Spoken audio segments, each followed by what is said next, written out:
Introduction. After enduring countless battles, the traveler Drogo stands before the Night King, raising his Valyrian steel bow. I am Drogo, the cow of the Great Grass Sea, father of dragons, breaker of chains, king of the Bay of Slaves, horselord of the Dothraki, ruler of the Seven Kingdoms and guardian of the realm, sovereign of the 9 trading city-states, emperor of the Andals, the Roiner, and the First Men, I hereby pronounce your death sentence. Chapter 1. The Judgment on the Steppe. In the vast expanse of the Dothraki Sea, a tent stands out prominently.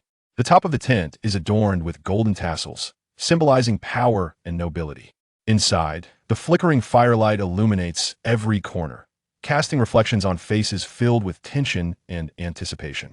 In the center of the tent sits the traveler from Blue Star, Drogo, the horse lord of the Great Grass Sea, upon a humble throne. At this moment, a man with short braids kneels on the ground, his body tense, his eyes brimming with fear and regret. He cries out, "I was wrong, Great Khal. I truly made a mistake." His voice trembles, echoing within the tent. Drogo's figure looms large in the firelight, his gaze icy and his countenance resolute, resembling an immovable mountain. Hearing the man's plea, he responds impatiently, "You were wrong? Have you forgotten our Dothraki traditions?" Drogo's voice booms like thunder, resonating within the hearts of all present. He continues, "If you have ridden the wives of Khalasar, you may repay with gold. If you have ridden Khalasar himself, only a severing remains. But to dare ride his horse, for a Dothraki to ride another steed is a path to death." The atmosphere in the tent grows palpably tense, all eyes fixed upon the kneeling man. His body quivers involuntarily, and he even loses control, the acrid scent drawing disdain from the onlookers. Despair and terror permeate his voice. Cow. I truly erred. I could not resist." He continues, "Last night, the moonlight was blinding.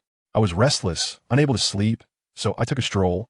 As I wandered, I heard the beautiful whinnies from the stable, and I ventured inside. To my astonishment, I beheld the magnificent mare." At this point, tears of longing stream down his cheeks. He passionately exclaims, "I had seen her before. In my dreams, she allowed me to ride freely. Her robust, rounded hindquarters, her powerful chest, her towering stature, I simply could not help myself." Beside him, Khalasar, filled with rage, strides heavily, each step resonating like a hammer upon the step, seizing the man by the throat and forcefully pressing him to the ground. His voice thundered like a storm, filled with indignation and despair. "Enough! You vile wretch who desecrates the horse god! How dare you ride my steed? How dare you insult such a pure, beautiful, and noble mare?" At this thought, he could not help but feel tears welling in his eyes. After all, the horses of the Dothraki symbolize a man's dignity and inviolable honor. Corso raised his curved blade high, poised to end the life of this blasphemer. At that moment, Drogo's voice pierced the tense atmosphere within the tent. "Corso, release him. Let's hear his last words." Corso's face flushed crimson, reminiscent of a sunset over the plains. He slowly loosened his grip on the man's neck, stepping back while still clutching the blade tightly, ready to strike once more. The kneeling man coughed violently, as if attempting to expel the fear and despair lodged in his lungs. Then, he erupted into manic laughter, his voice tinged with madness and satisfaction. The moment I mounted its back, I anticipated this outcome. Yet, I hesitated not, galloping away until you pursued me. To have ridden such a magnificent mare, my life has been." Before he could finish his sentence, Corso's rage ignited anew. He could no longer endure such humiliation. Under the gaze of all present, Corso swung his blade in fury. In a flash, the man's head tumbled to the ground, leaving behind a grim and satisfied visage, as if mocking the chaotic rules and order of the plains. The atmosphere in the tent suddenly froze, all eyes fixated on the headless corpse. Drogo rose, his voice once more resonating, this time calm, yet resolute. "The traditions of the Dothraki are inviolable, and the dignity of the horse god must not be desecrated. Today, we have once again affirmed this truth at the cost of blood." He turned and exited the tent, the flames behind him casting an elongated shadow. Drogo stood before the tent, weary in body and spirit, letting out a deep sigh. It must be said, governing these savages according to customary law was no simple task. As a time traveler, he was aware that this year was AC 298, the very year where the tale of a Game of Thrones would commence. He recalled his fate in the narrative, destined to perish within a year due to poisoning. This thought pierced his heart like a thorn. He knew that this year he would wed his golden opportunity, the last princess of House Targaryen, Daenerys. This union would entangle him in the intricate web of power struggles upon the continent of Westeros. Behind him stood over 40,000 roaring Dothraki warriors, his most steadfast support and greatest bargaining chip. They were savage and undisciplined, worshipping the horse god, their beliefs entirely at odds with the Seven Kingdoms. They considered donning armor to be an act of cowardice, placing their trust solely in their own flesh and the rudimentary weapons they wielded. Drogo understood that to lead such warriors to conquer the Seven Kingdoms, he required far more than mere brute strength. However, a nagging doubt whispered to him. Could he truly guide these savages to victory? Gazing upon the endless array of tents beneath the night sky, Drogo inhaled deeply. A resolute decision crystallized within him. He could not content himself with being merely the chieftain of a barbarian tribe.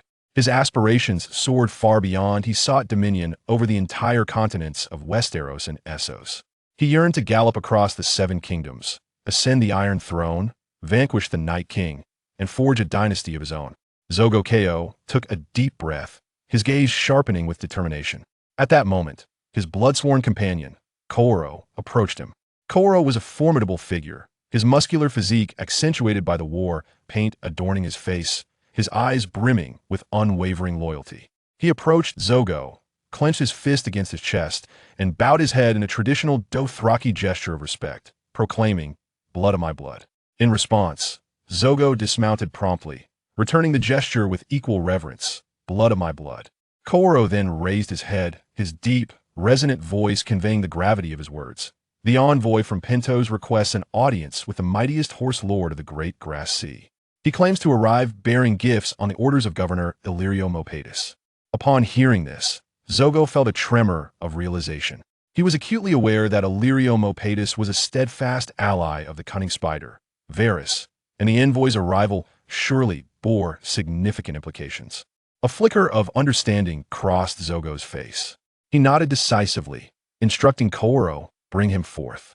Khal obeyed without hesitation, turning to carry out Drogo's command, while Drogo remounted his steed, preparing to receive the envoy. Chapter 2. I challenge you. Drogo sat at the head of the tent, surrounded by his blood-sworn companions and other Dothraki leaders.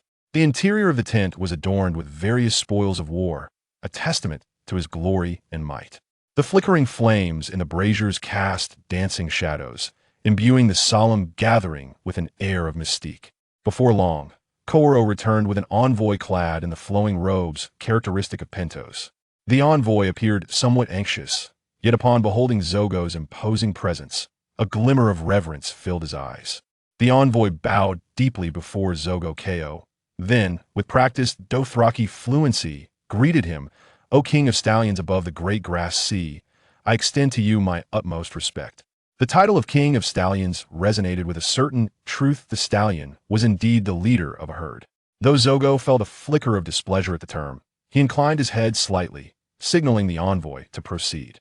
Standing upright, the envoy cleared his throat and began to articulate his purpose. "My lord, I have been sent by Governor Illyrio Mopatis of Pentos to convey a message to you that he wishes to present the most beautiful and noble woman in the world to you as a token of his respect for your strength and majesty." The notion of offering the world's most exquisite and dignified woman as a gift stirred a slight commotion within the tent. The Dothraki hold power and valor in high esteem, and the act of gifting a woman signifies immense reverence towards Khal. Drogo, with one hand propped on his knee and the other caressing his beard, gazed intently through the crevices of the tent into the distance. To evade the plunder of the Dothraki, the various city-states would proactively present gifts as they approached. His voice, deep and resonant, conveyed undeniable authority. "There remains a considerable distance to Pentos. What, pray tell, is the true intention behind your gift?" Upon hearing Drogo's words, the envoy feigned astonishment with an exaggerated tone. "Indeed, nothing escapes the keen perception of the great stallion lord. This woman is named Daenerys Targaryen, a noble princess of the Targaryen dynasty on the western continent of Westeros." The envoy continued, "However, her brother hopes that Khal will dispatch 10,000 roaring warriors to assist him in restoring the Targaryen dynasty." His words incited a murmur of discontent within the tent. The surrounding Jacko, Panik, and Drogo's own bloodriders displayed expressions of displeasure or hesitance.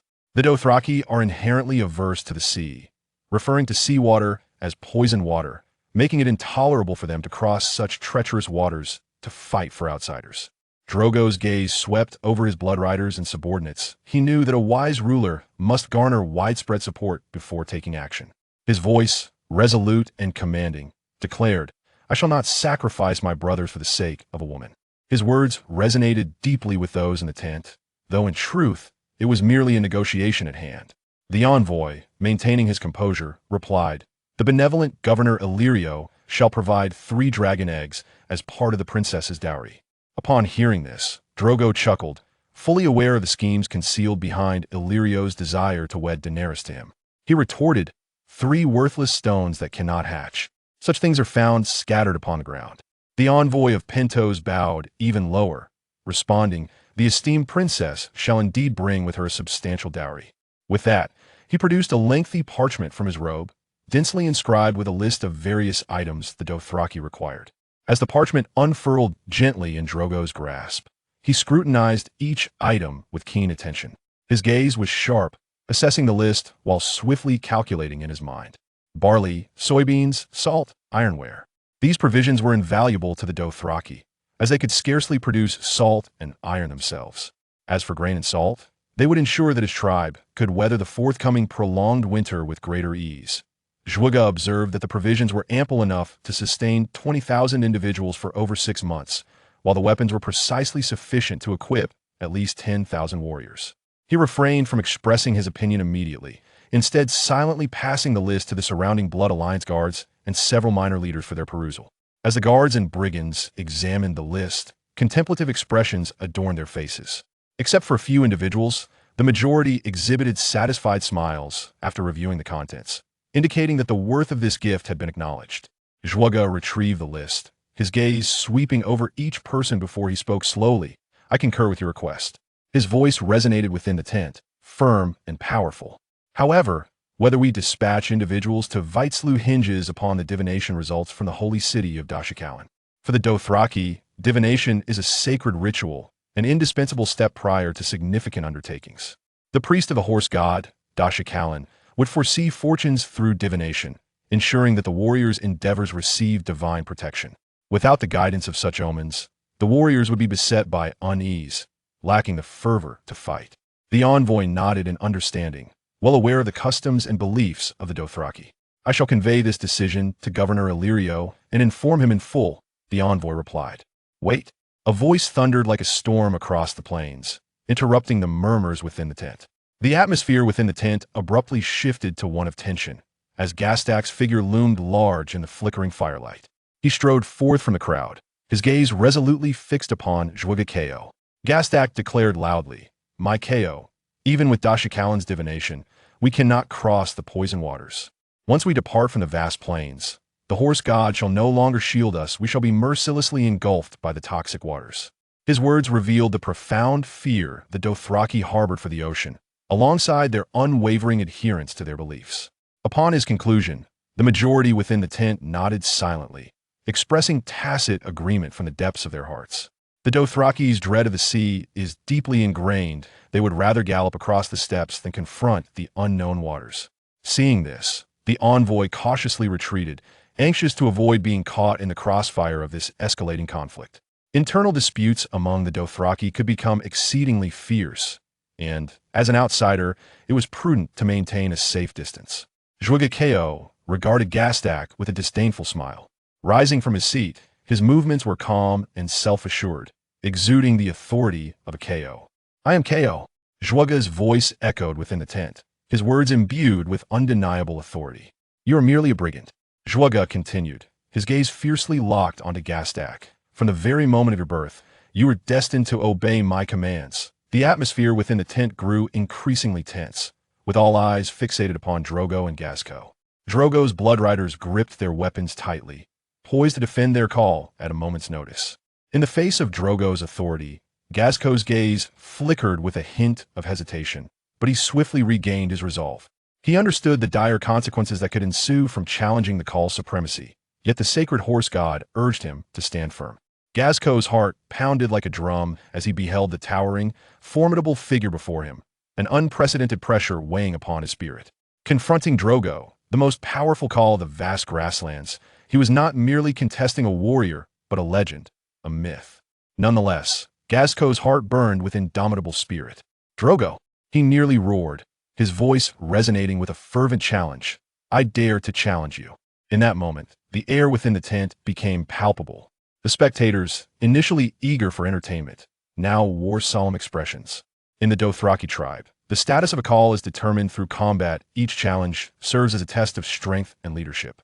To challenge a Khal is undoubtedly a momentous affair, one that pertains to the future of the tribe and the fate of every individual within it. Chapter 3. A crushing victory. Drogo came to a halt, his gaze firmly fixed upon Gast. A disdainful smile graced his lips, infused with an infinite sense of pity. He now comprehended why such a character had been absent from the original narrative. This challenge was one he must embrace, not only to uphold his dignity as a Khal, but also to manifest his strength, ensuring the unity and stability of the khalasar tribe. Let the god of war witness our battle. Drogo's voice resonated deeply, his words echoing within the tent like a decree of fate. The assembled crowd retreated, clearing space for the impending duel. The Blood Alliance guards gripped their weapons tightly, their vigilant eyes fixed on the others, preventing any interference in this confrontation. The envoy withdrew to the farthest corner, his eyes brimming with shock and curiosity, for he had never witnessed a Dothraki's challenge to a Khal. Gast inhaled deeply, drawing forth his curved blade, its edge glinting with a sharp glimmer in the firelight. Drogo slowly unfastened his cloak, revealing his sturdy chest adorned with tattoos symbolizing power and glory. The eyes of the other Dothraki within the tent were riveted on the imminent duel, the atmosphere thick with tension and anticipation. In this vast plain, only the strongest could ascend to the rank of Khal of the khalasar, leading the Dothraki toward a more illustrious future. Gast's heart raced within his chest, overwhelmed by an unprecedented pressure. Drogo's calm demeanor starkly contrasted with his own anxious retreat. Drogo casually tore off a duck leg from the table, his movements effortless, as if the forthcoming encounter were merely a simple dinner rather than a life-and-death struggle. As one of the premier combatants in the Game of Thrones, Gast was but a trivial presence in Drogo's eyes. He was not even worthy of wielding a weapon. Not even the small knife beside the roasted duck warranted Drogo's attention. Drogo advanced with leisurely strides, his unwavering gaze locked onto Gast, akin to a cheetah fixated on its prey. In contrast, Gast trembled slightly, his hands betraying his tension. With every step Drogo took forward, he cautiously retreated. Sweat cascaded down Gast's forehead, dampening his beard. Ultimately, his back pressed against the tent's support post, realizing he had nowhere left to flee. Despair welled within him, for he discerned no weakness in Drogo's approach. He began to circle Drogo, seeking an opportunity to attack. Yet, Drogo appeared unfazed, leisurely savoring a bite of duck leg, a hint of mockery glimmering in his eyes. The atmosphere within the tent intensified, the onlookers holding their breaths in anticipation of the duel's eruption. Gast understood he must act swiftly, for the challenge to the Khal would only conclude when one lay vanquished. At that moment, Gast abruptly halted in his tracks. He took a deep breath to steady his mind, then charged fiercely at Drogo, the curved blade in his hand glinting with a sharp, cold light in the fire's glow. Gast's attack resembled a tempest sweeping across the plains, swift and direct. He swung his blade with a forceful agility, launching an assault on Drogo. However, Drogo Khal moved with even greater speed and precision. He seemed to meld seamlessly with his surroundings, effortlessly dodging Gast's strike. Drogo's blade arced dramatically through the air, striking Gast's face with the force of a whip. Though the blow was not delivered with full strength, it was sufficient to inflict a stinging pain upon Gast. Instantly, crimson marks appeared on his face, as if he had been lashed by a whip. Gast turned, his eyes filled with disbelief and fury. He beheld Drogo carelessly gnawing on a duck leg, as though the earlier confrontation had been naught but a child's play. This contempt filled Gast with profound humiliation, his anger igniting like a blazing fire. Gripping his curved blade with manic intensity, he roared and charged at Drogo once more, relentlessly striking. Each blow was imbued with power, each cut revealing his rage and despair. Yet, Drogo continued to evade Gast's onslaught with effortless grace, his movements appearing casual, yet imbued with unfathomable agility. With each dodge, Drogo left more welts on Gast's face with his blade. The onlookers within the tent witnessed the unfolding spectacle, their expressions shifting from tense anticipation to a deep respect for Drogo. Gast's movements began to slow, his breaths growing more labored, each attack becoming increasingly feeble. Meanwhile, Zalgo remained composed, wielding no weapon yet fully commanding the rhythm of the duel. After a fierce flurry of strikes, Gaster gasped and retreated to a corner of the tent. His stamina had reached its limit, and his fighting spirit waned with each futile strike. Faced with Zalgo Cow's seemingly invincible prowess and tranquil demeanor, Gaster began to regret his decision, loathing himself for having challenged the great horselord. His emotions crumbled, tears began to well in his eyes. Gaster knelt in despair, his voice tinged with hopelessness and remorse. He pleaded for Zalgo's forgiveness. "Cow, I was wrong. Please forgive my offense. I should not have challenged the great horselord." Zalgo leisurely finished his duck leg, his movements calm and methodical. His gaze fell upon Gaster, devoid of anger, yet equally lacking in mercy. Zalgo spoke. "Cowards are unworthy of seeking forgiveness. Courage is the essence of our Dothraki spirit, and you have lost it here today." Zalgo's words rang like a final judgment, sending Gaster's heart plummeting. Trembling, he lifted his head, attempting to rise for one last desperate effort. However, Drogo's speed surpassed all. In his hand, he wielded a duck bone, stepping forward to thrust it into the eye socket of Gast. A piercing scream erupted, and soon after, Gast ceased to breathe, leaving only a lifeless body once known as Gasco to collapse. At that moment, an envoy approached, disregarding the filth on the ground that sullied his expensive silken robe. Kneeling on the ground, in a humble tone, he extolled, "The valiant Khal, indeed, is the most magnificent stallion king of the vast grass sea. Your majesty and strength are like a tempest upon the prairie, unmatched by any." After a flurry of praise, he cautiously continued, "I shall return to report." His demeanor was modest, evidently eager to avoid inciting any displeasure from Drogo at that juncture. This time, the surrounding individuals fell silent as if they were roasted ducks upon the table, none daring to voice any dissent. Drogo's might and decisiveness had thoroughly intimidated everyone present, prompting them to reflect on past events and recall how Drogo ascended to become the horse lord of the Great Grass Sea. Drogo nodded, his gaze sweeping across every face within the tent, before addressing his blood-sworn Koro beside him.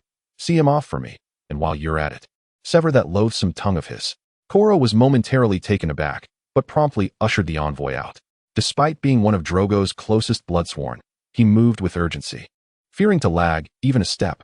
As the envoy was led from the tent, he turned back to the formidable Khal, helplessly crying out, "Khal, Khal, where have I offended you?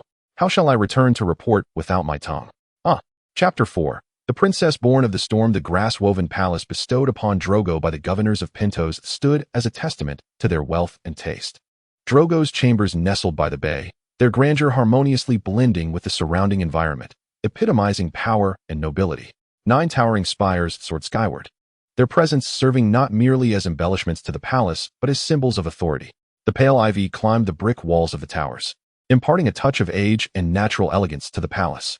Daenerys Targaryen emerged with an anxious heart from an ornately adorned palanquin, stepping into the grass-woven palace prepared for Drogo by Illyrio. Though petite, she possessed a youthful silhouette, exuding the fragrance of blooming flora. Her silvery hair cascaded gently, glimmering softly in the sunlight.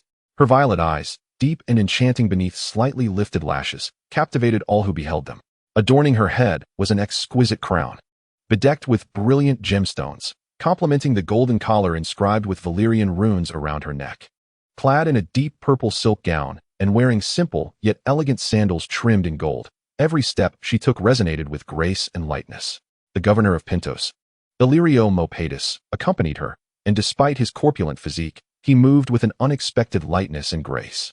Daenerys Targaryen's brother, Viserys Targaryen, followed closely behind, his expression betraying a sense of gloom and discontent. Within the hall, the air was redolent with the fragrant spices of pepper, cinnamon, and sweet lemon. They were escorted into the reception room, where the stained glass depicted the fall of Valyria. The oil in the black lanterns adorning the walls flickered incessantly, and beneath an archway carved with 2 stone leaves, a eunuch announced their arrival in a loud voice. Viserys III of House Targaryen, king of the Andals, the Rhoynar, and the first men, ruler of the 7 kingdoms and protector of the realm. He continued, his sister, Princess Daenerys Stormborn of Dragonstone, his patron, Governor Illyrio Mopatis of the free city of Pentos. They passed the eunuch and entered a courtyard filled with towering stone columns, where pale ivy climbed in all directions, the shadows of the leaves glistening like silver under the moonlight. Guests mingled throughout the courtyard, many of whom were Dothraki. They were tall, with reddish-brown skin, their long beards interwoven with metal rings, and their jet-black hair slick and braided with numerous strands, adorned with silver bells. Yet amongst the throng were also assassins and mercenaries from Pentos, Myr, and Lys, including a red priest even more corpulent than Illyrio, and a strange figure from Lys.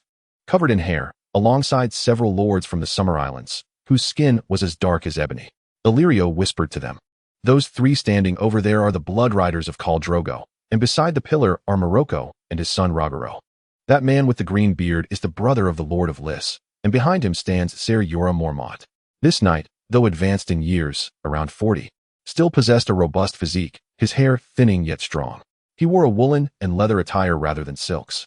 Draped today in a dark green cloak embroidered with a black bear standing on its hind legs. Khal Drogo towered above everyone present, yet moved with a nimbleness and agility reminiscent of a cheetah. He appeared far younger than Daenerys had anticipated, likely not exceeding 30. His skin gleamed like polished bronze, and his thick beard was adorned with small golden and bronze bells. "I must approach to express our intentions," Governor Illyrio declared. "Wait here, I shall bring him over." As Illyrio swayed toward Khal, her brother gripped her hand tightly, causing her to wince in pain. "Dear sister, have you noticed his braids?" Khal Drogo's hair was as dark as the midnight sky, oiled and heavy, and adorned with numerous metallic bells that jingled as he moved. His long hair cascaded past his waist, brushing against his thighs. "Have you seen how long his hair has grown?" Viserys inquired. Whenever the Dothraki suffer defeat in battle, they sever their braids as a mark of disgrace, ensuring the world bears witness to their shame. Khal Drogo had never tasted defeat. He was akin to the reincarnation of the dragon King Aegon, and you shall be his queen. Daenerys gazed at Khal Drogo, his visage resolute and stern, his eyes shimmering like polished onyx. When she inadvertently roused the wrath of the sleeping dragon, her brother would taunt her. Yet he did not possess the capacity to instill in her such overwhelming terror as this man did. "I do not wish to be his queen. He appears so fearsome." A look of frailty and helplessness flickered in her eyes. She heard herself whispering, "Viserys, please, I beg you, I do not want this. I truly long to return home." Home. Though he deliberately lowered his voice, Daenerys could still discern the fury lacing his words. "Oh dear sister, do enlighten me on how we might return home. Our home has long been taken from us." He drew her into the shadows, evading the gaze of others, his nails digging fiercely into her skin. "How do we return home?" he echoed, insinuating that home referred to King S Landing, Dragonstone, and the Seven Lost Kingdoms. As Khal Drogo approached with measured strides, Daenerys felt her brother Viserys' grip suddenly loosen. He stepped back, nervously adjusting his attire. Drogo's gaze was piercing, scrutinizing the Targaryen siblings like a predator. His eyes were deep and inscrutable. Clad in traditional Dothraki garb, he bore a beautifully ornate curved blade at his waist, its hilt adorned with glimmering gems under the light. As Drogo neared, he spoke, his voice rich with the authentic accent of Westeros, in the common tongue. "What are you doing?" The question was straightforward, yet exuded undeniable authority. A wave of astonishment swept through the gathering. They had not anticipated this Dothraki call to articulate such impeccable common tongue. Drogo merely smiled slightly. As a traveler from another realm, he possessed a modicum of the language. Viserys, clearly taken aback by Drogo's inquiry, stammered, "I was merely speaking with my sister, Khal." Drogo's gaze shifted to Daenerys, softening somewhat. "Descendant of dragons, there is no need for alarm. I am not some barbaric beast." Daenerys felt an unprecedented sense of safety. Despite Drogo's imposing demeanor, the warmth in his words enveloped her like a comforting embrace. Chapter 5. The Education of Ser Bear. The feast commenced at dawn and persisted until dusk, filled with unending indulgence and conflict. A mound was constructed within the palace, with Daenerys seated beside Khal Drogo, elevated above the sea of Dothraki. Both men and women were bare-chested, adorned with painted leather vests, their legs bound with horsehair and bronze belts cinched at their waists. The male warriors anointed their long braids with the dark, lustrous fat of animals from the oil pits. They feasted heartily on roasted horse meat infused with honey and pepper, while indulging in fermented mare's milk and exquisite Illyrian wines. Across the campfire, they laughed and jested, their voices sounding particularly foreign and jarring to Daenerys. Viserys sat directly beneath her, clad in a brand new black woolen tunic, embroidered with a vivid crimson dragon upon his chest. Illyrio and Ser Jorah occupied seats beside him, regarded as Daenerys' subordinates, thus occupying a position of relative power. Although they ranked just below Khal's bloodriders, Daenerys could perceive the simmering fury in her brother's pale violet eyes. He resented being subordinate to Daenerys and was further incensed that the servants would first serve Khal and his new bride before offering him the leftovers. In the eyes of this exiled king, All present ought to be his vassals, bowing to him with the utmost deference. Yet, beyond harboring his silent ire, he could do nothing but stew in his resentment, his expression growing increasingly sour with the passage of time. Dishes were presented one after another, offering fragrant morsels of meat. Plump black sausages, Dothraki blood pies, followed by an array of fruits, beet soup, and intricately crafted pentoshi cakes. Then, the drums thundered as women began to dance for Khal. Though Drogo's visage remained impassive, his gaze was riveted on their movements, occasionally tossing a bronze medallion from his belt, inciting fierce competition among them. Other warriors looked on in amusement, until one finally stepped into the circle of dancers. He seized the arm of a performer and threw her to the ground, igniting a primal coupling reminiscent of stallions. Shortly thereafter, two roaring warriors grappled for the same woman, one shoving the other aside. In the blink of an eye, two Dothraki curved blades were unsheathed. The warriors engaged in a deadly dance, circling and clashing, leaping and lunging, their blades flashing amidst a cacophony of shouts. No one intervened. The brutal combat erupted suddenly, only to conclude just as swiftly. The speed of the blade clashes was such that Daenerys struggled to keep up with the unfolding chaos. Yet, one warrior lost his footing, and his opponent seized the opportunity, sweeping his blade in a deadly arc. The edge sliced into the Dothraki man's midsection, cleaving him from spine to abdomen. The defeated one writhed in agony, while the victor claimed the nearest woman. Slaves promptly removed the corpse, and the dance resumed. This scenario, Illyrio had previously cautioned Daenerys, was customary. Any Dothraki wedding deemed a failure if it did not claim at least 3 lives. Thus, it seemed the heavens had favored her nuptials, for before the sun dipped below the horizon, 12 souls had perished. Do not fear. They shall not harm you while I am here, Drogo murmured, gently stroking Daenerys' back in an effort to comfort her. Despite their savage nature, they were equally formidable. Not far away, Ser Jorah Mormont sat beside Viserys, his gaze occasionally drifting towards Daenerys, revealing profound concern in his eyes. Once a knight of Westeros, he had now become a steadfast guardian of House Targaryen. Yet, in this moment, alongside his concern, there lingered an almost imperceptible enchantment. His hands trembled slightly, betraying the quaking of his soul. 7 gods above, this girl is so breathtakingly beautiful, reminiscent of my dearly beloved Lyness. Both are so delicate and exquisite, evoking an irresistible urge to protect them with one's very life. Drogo noticed Jorah's gaze, his brow furrowing slightly, evidently displeased by the man's indiscretion. He rose and called out loudly, Undul Jorah Mormont. Jorah, finally roused from his stupor, stepped forward and respectfully greeted Drogo, saying, Honorable Khal, I am, in fact, a descendant of the first men. Drogo belched and replied in the common tongue, I have heard you are the mightiest knight in Westeros. Jorah responded, My Khal, that is not the case. I merely won a tournament of lances many years ago by sheer luck. There are many far stronger than I.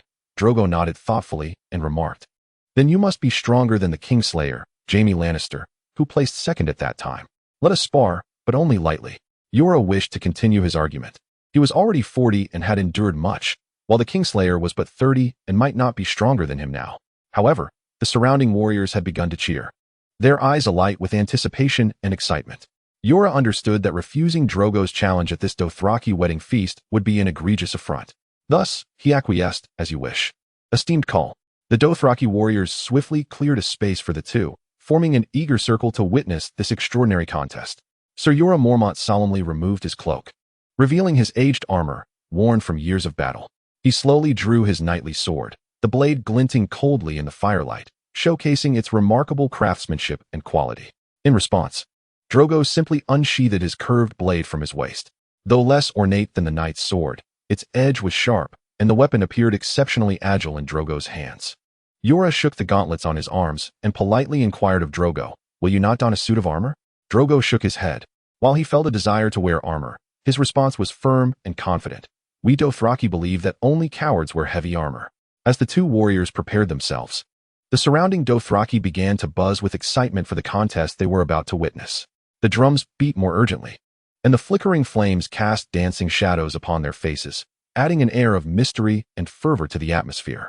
Jorah and Drogo commenced their contest. As the duel began, Jorah swiftly entered a state of combat, inhaling deeply before launching a rapid upward thrust with his sword. His great sword carved a broad arc through the air, aimed directly at Drogo's head. This was a powerful strike, intended to gauge the opponent's reaction and speed. Drogo responded with remarkable swiftness and precision.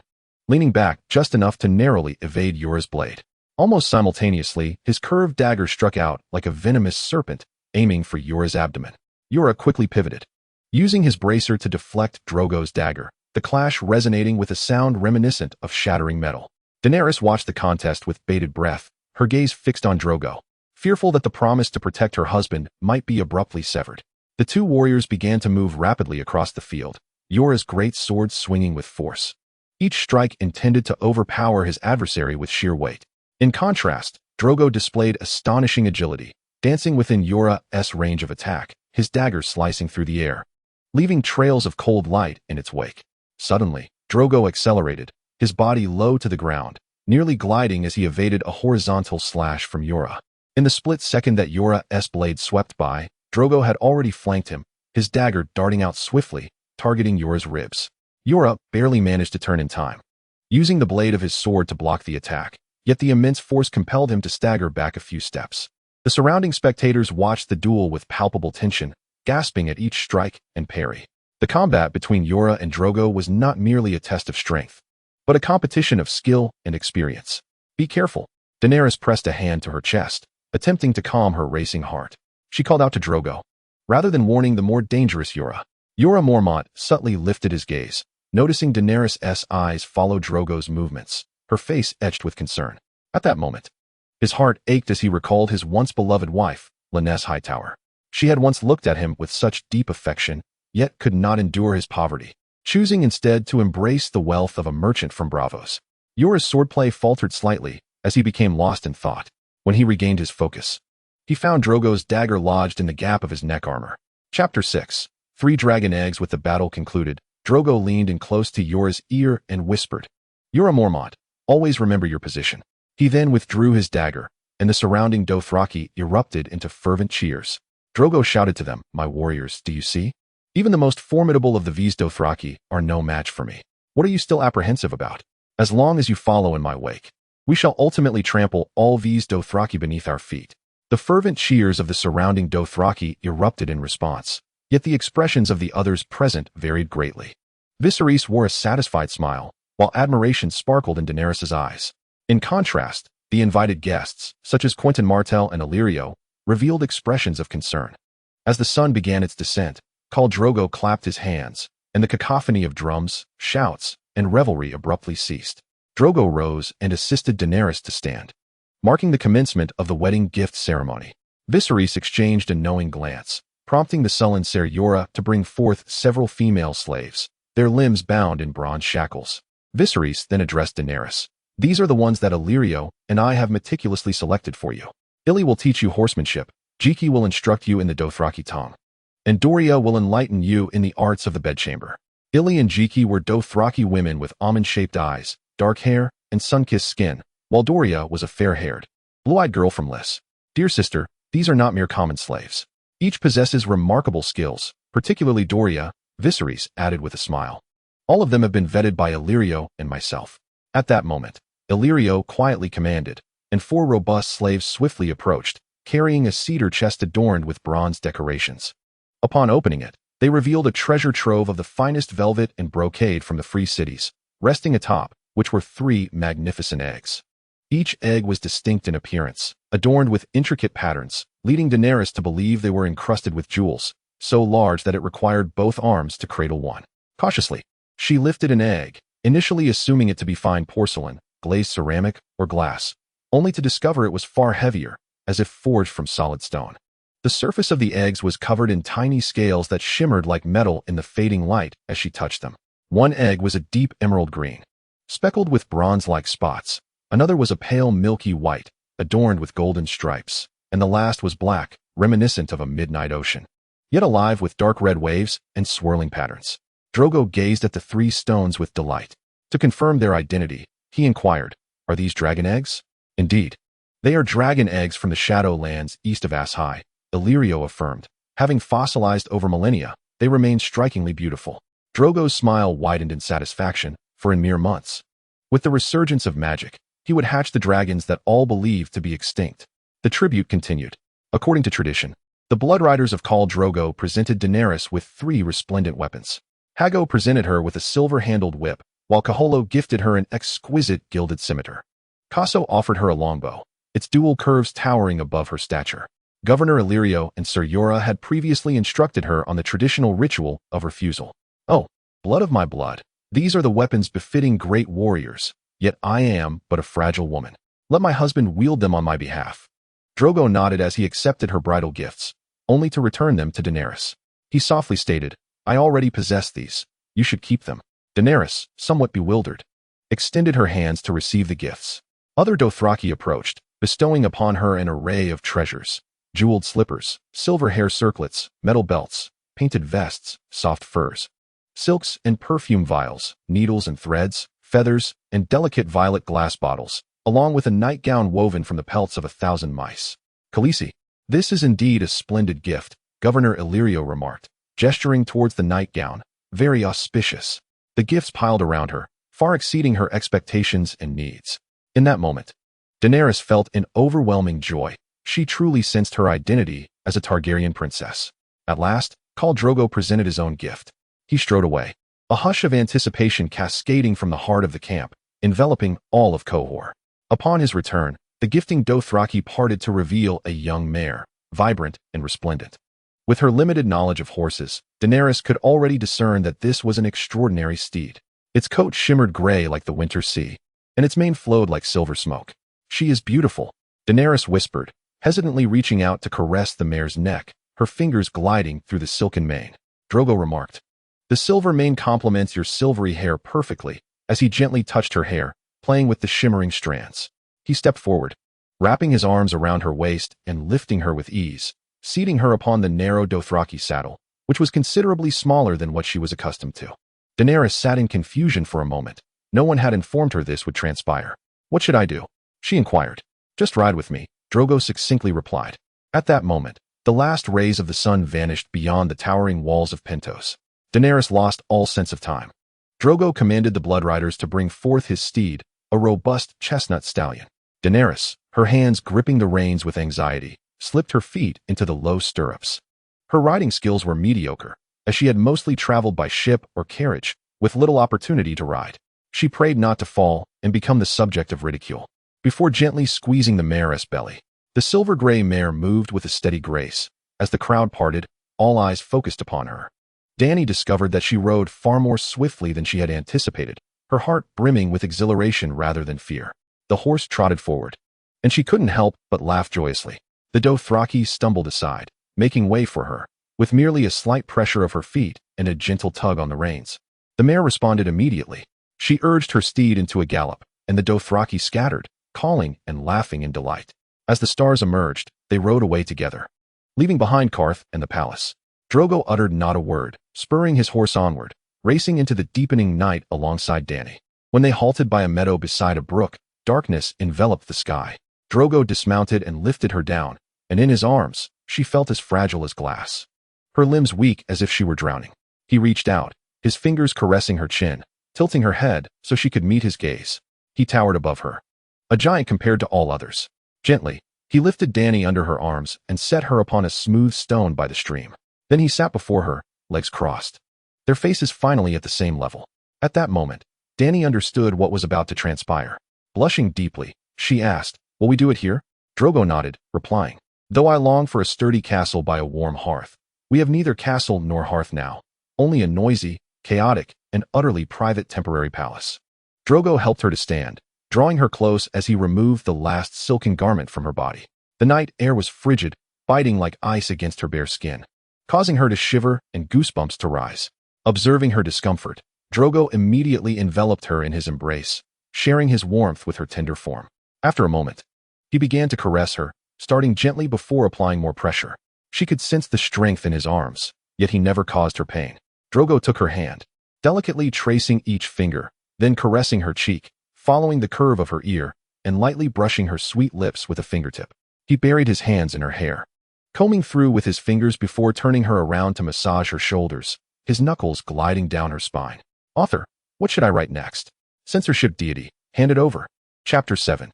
Embarking on the journey, Daenerys rode at the forefront of the caravan, alongside Drogo and his Blood Riders, witnessing a landscape teeming with life, untouched by disturbance. The throng of horsemen following closely behind trampled the earth, muddying the rivers and stirring up choking dust, yet before them lay verdant fields stretching endlessly.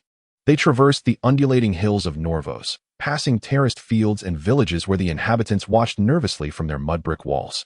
They forded 3 wide, tranquil rivers, the 4th presenting a narrow, turbulent stream with a treacherous bed. They camped beside a towering blue waterfall, then traversed the vast remnants of a city long abandoned, where it was said that spirits still wailed among the charred marble columns. They galloped along the ancient Valyrian road, as straight as a Dothraki arrow.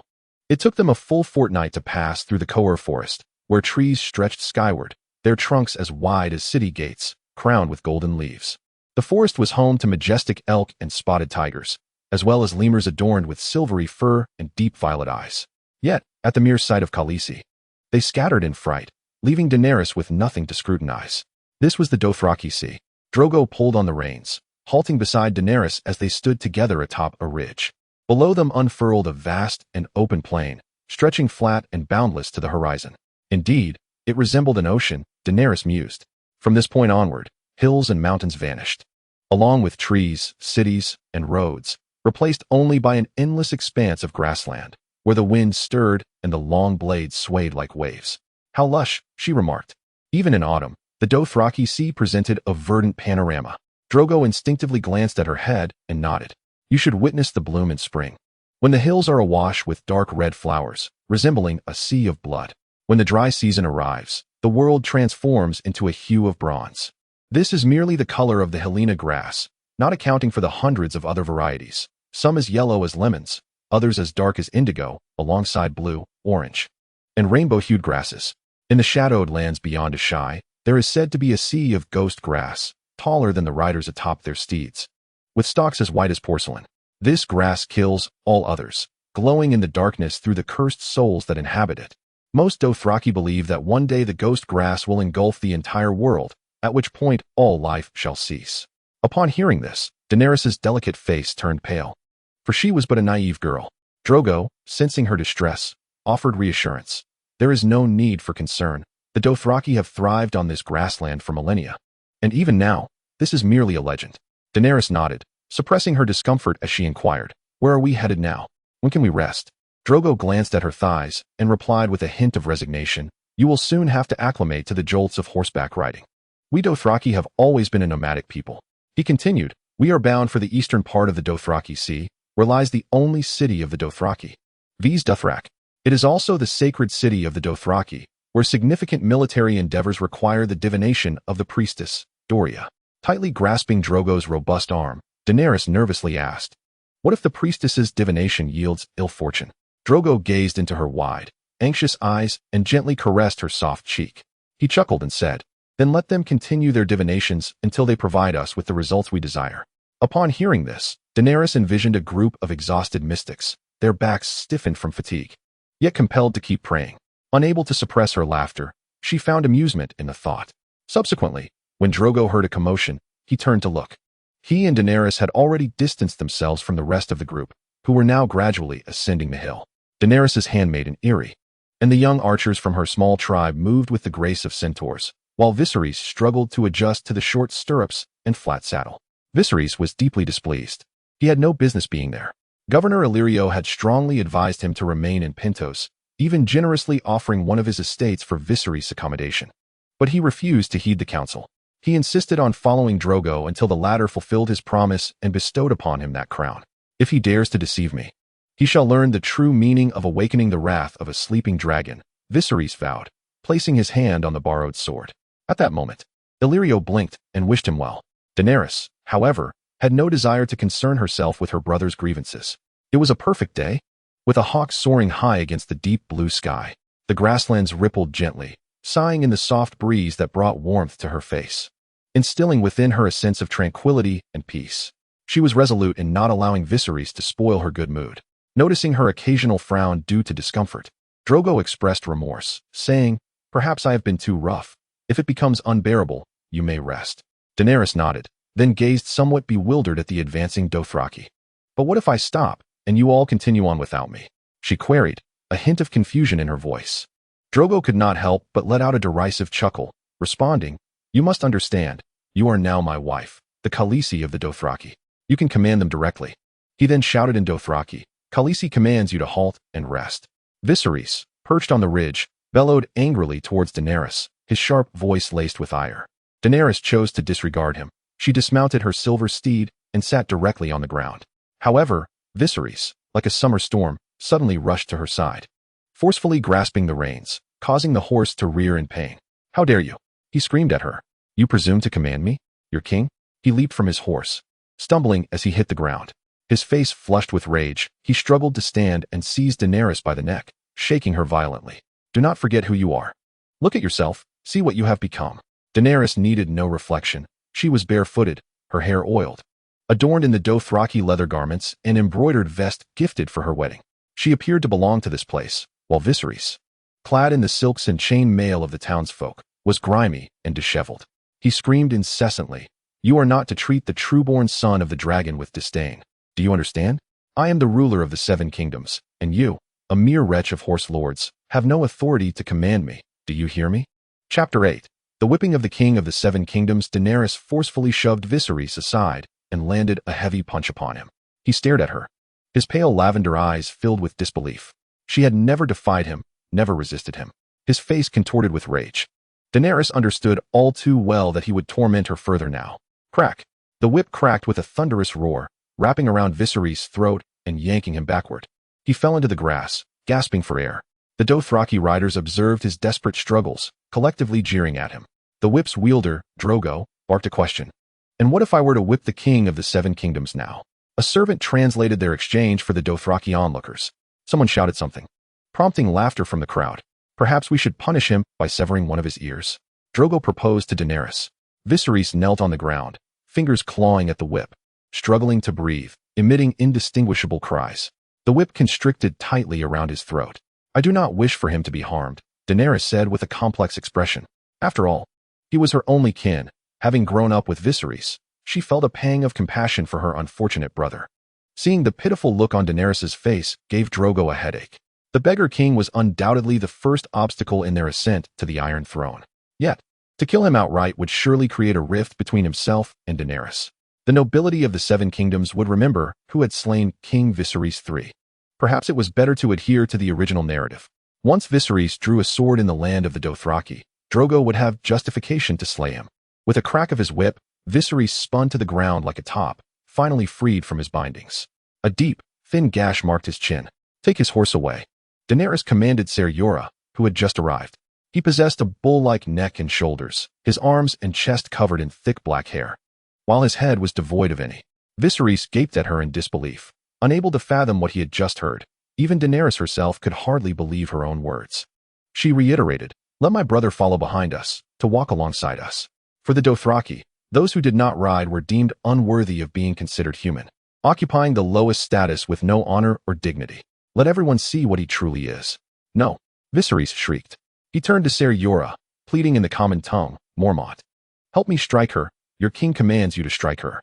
Eliminate those Dothraki dogs and teach her a lesson," commanded the exiled knight, casting an authoritative glance at the formidable Khal Drogo at his side. He then turned to the elegantly garbed Viserys, adorned with a jeweled sword, and finally addressed Daenerys with sincerity. "Khaleesi, allow him to depart." Upon uttering these words, he took hold of Viserys' steed's reins, while Daenerys remounted her silver horse. Viserys gaped at him, sinking heavily into the dust. He remained silent and motionless until they vanished from sight, his gaze filled with bitter resentment. Soon, Viserys disappeared behind the tall grass waves. Once he was out of view, Daenerys' anxiety resurfaced. "Will he find his way?" she inquired of Drogo as they rode on. "Even if your brother is blind to the obvious, he shall surely follow the trail we leave behind," he replied. "He is proud. Perhaps he will not return out of shame." Drogo chuckled. "Where else could he go? Even if he cannot locate khalasar, our khalasar will eventually find him." Daenerys found wisdom in his words. Khalasar was akin to a mobile city, but it did not advance blindly. Scouts patrolled the front, ever vigilant for prey and enemies, while the vanguard safeguarded the flanks. On this land, the birthplace of the Dothraki, nothing could evade their notice. This plain was part of them, and now it was part of her. "I just struck him.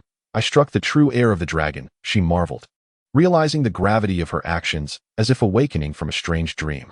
"Do you think he will be enraged upon his return?" She trembled. Drogo scoffed, "My Daenerys, can you awaken the dead? Your brother Rhaegar was the last true dragon, and he perished by the trident. Viserys is worth less than a snake's skin." His bluntness astonished her, as if overnight, everything she had once held as truth became obscured.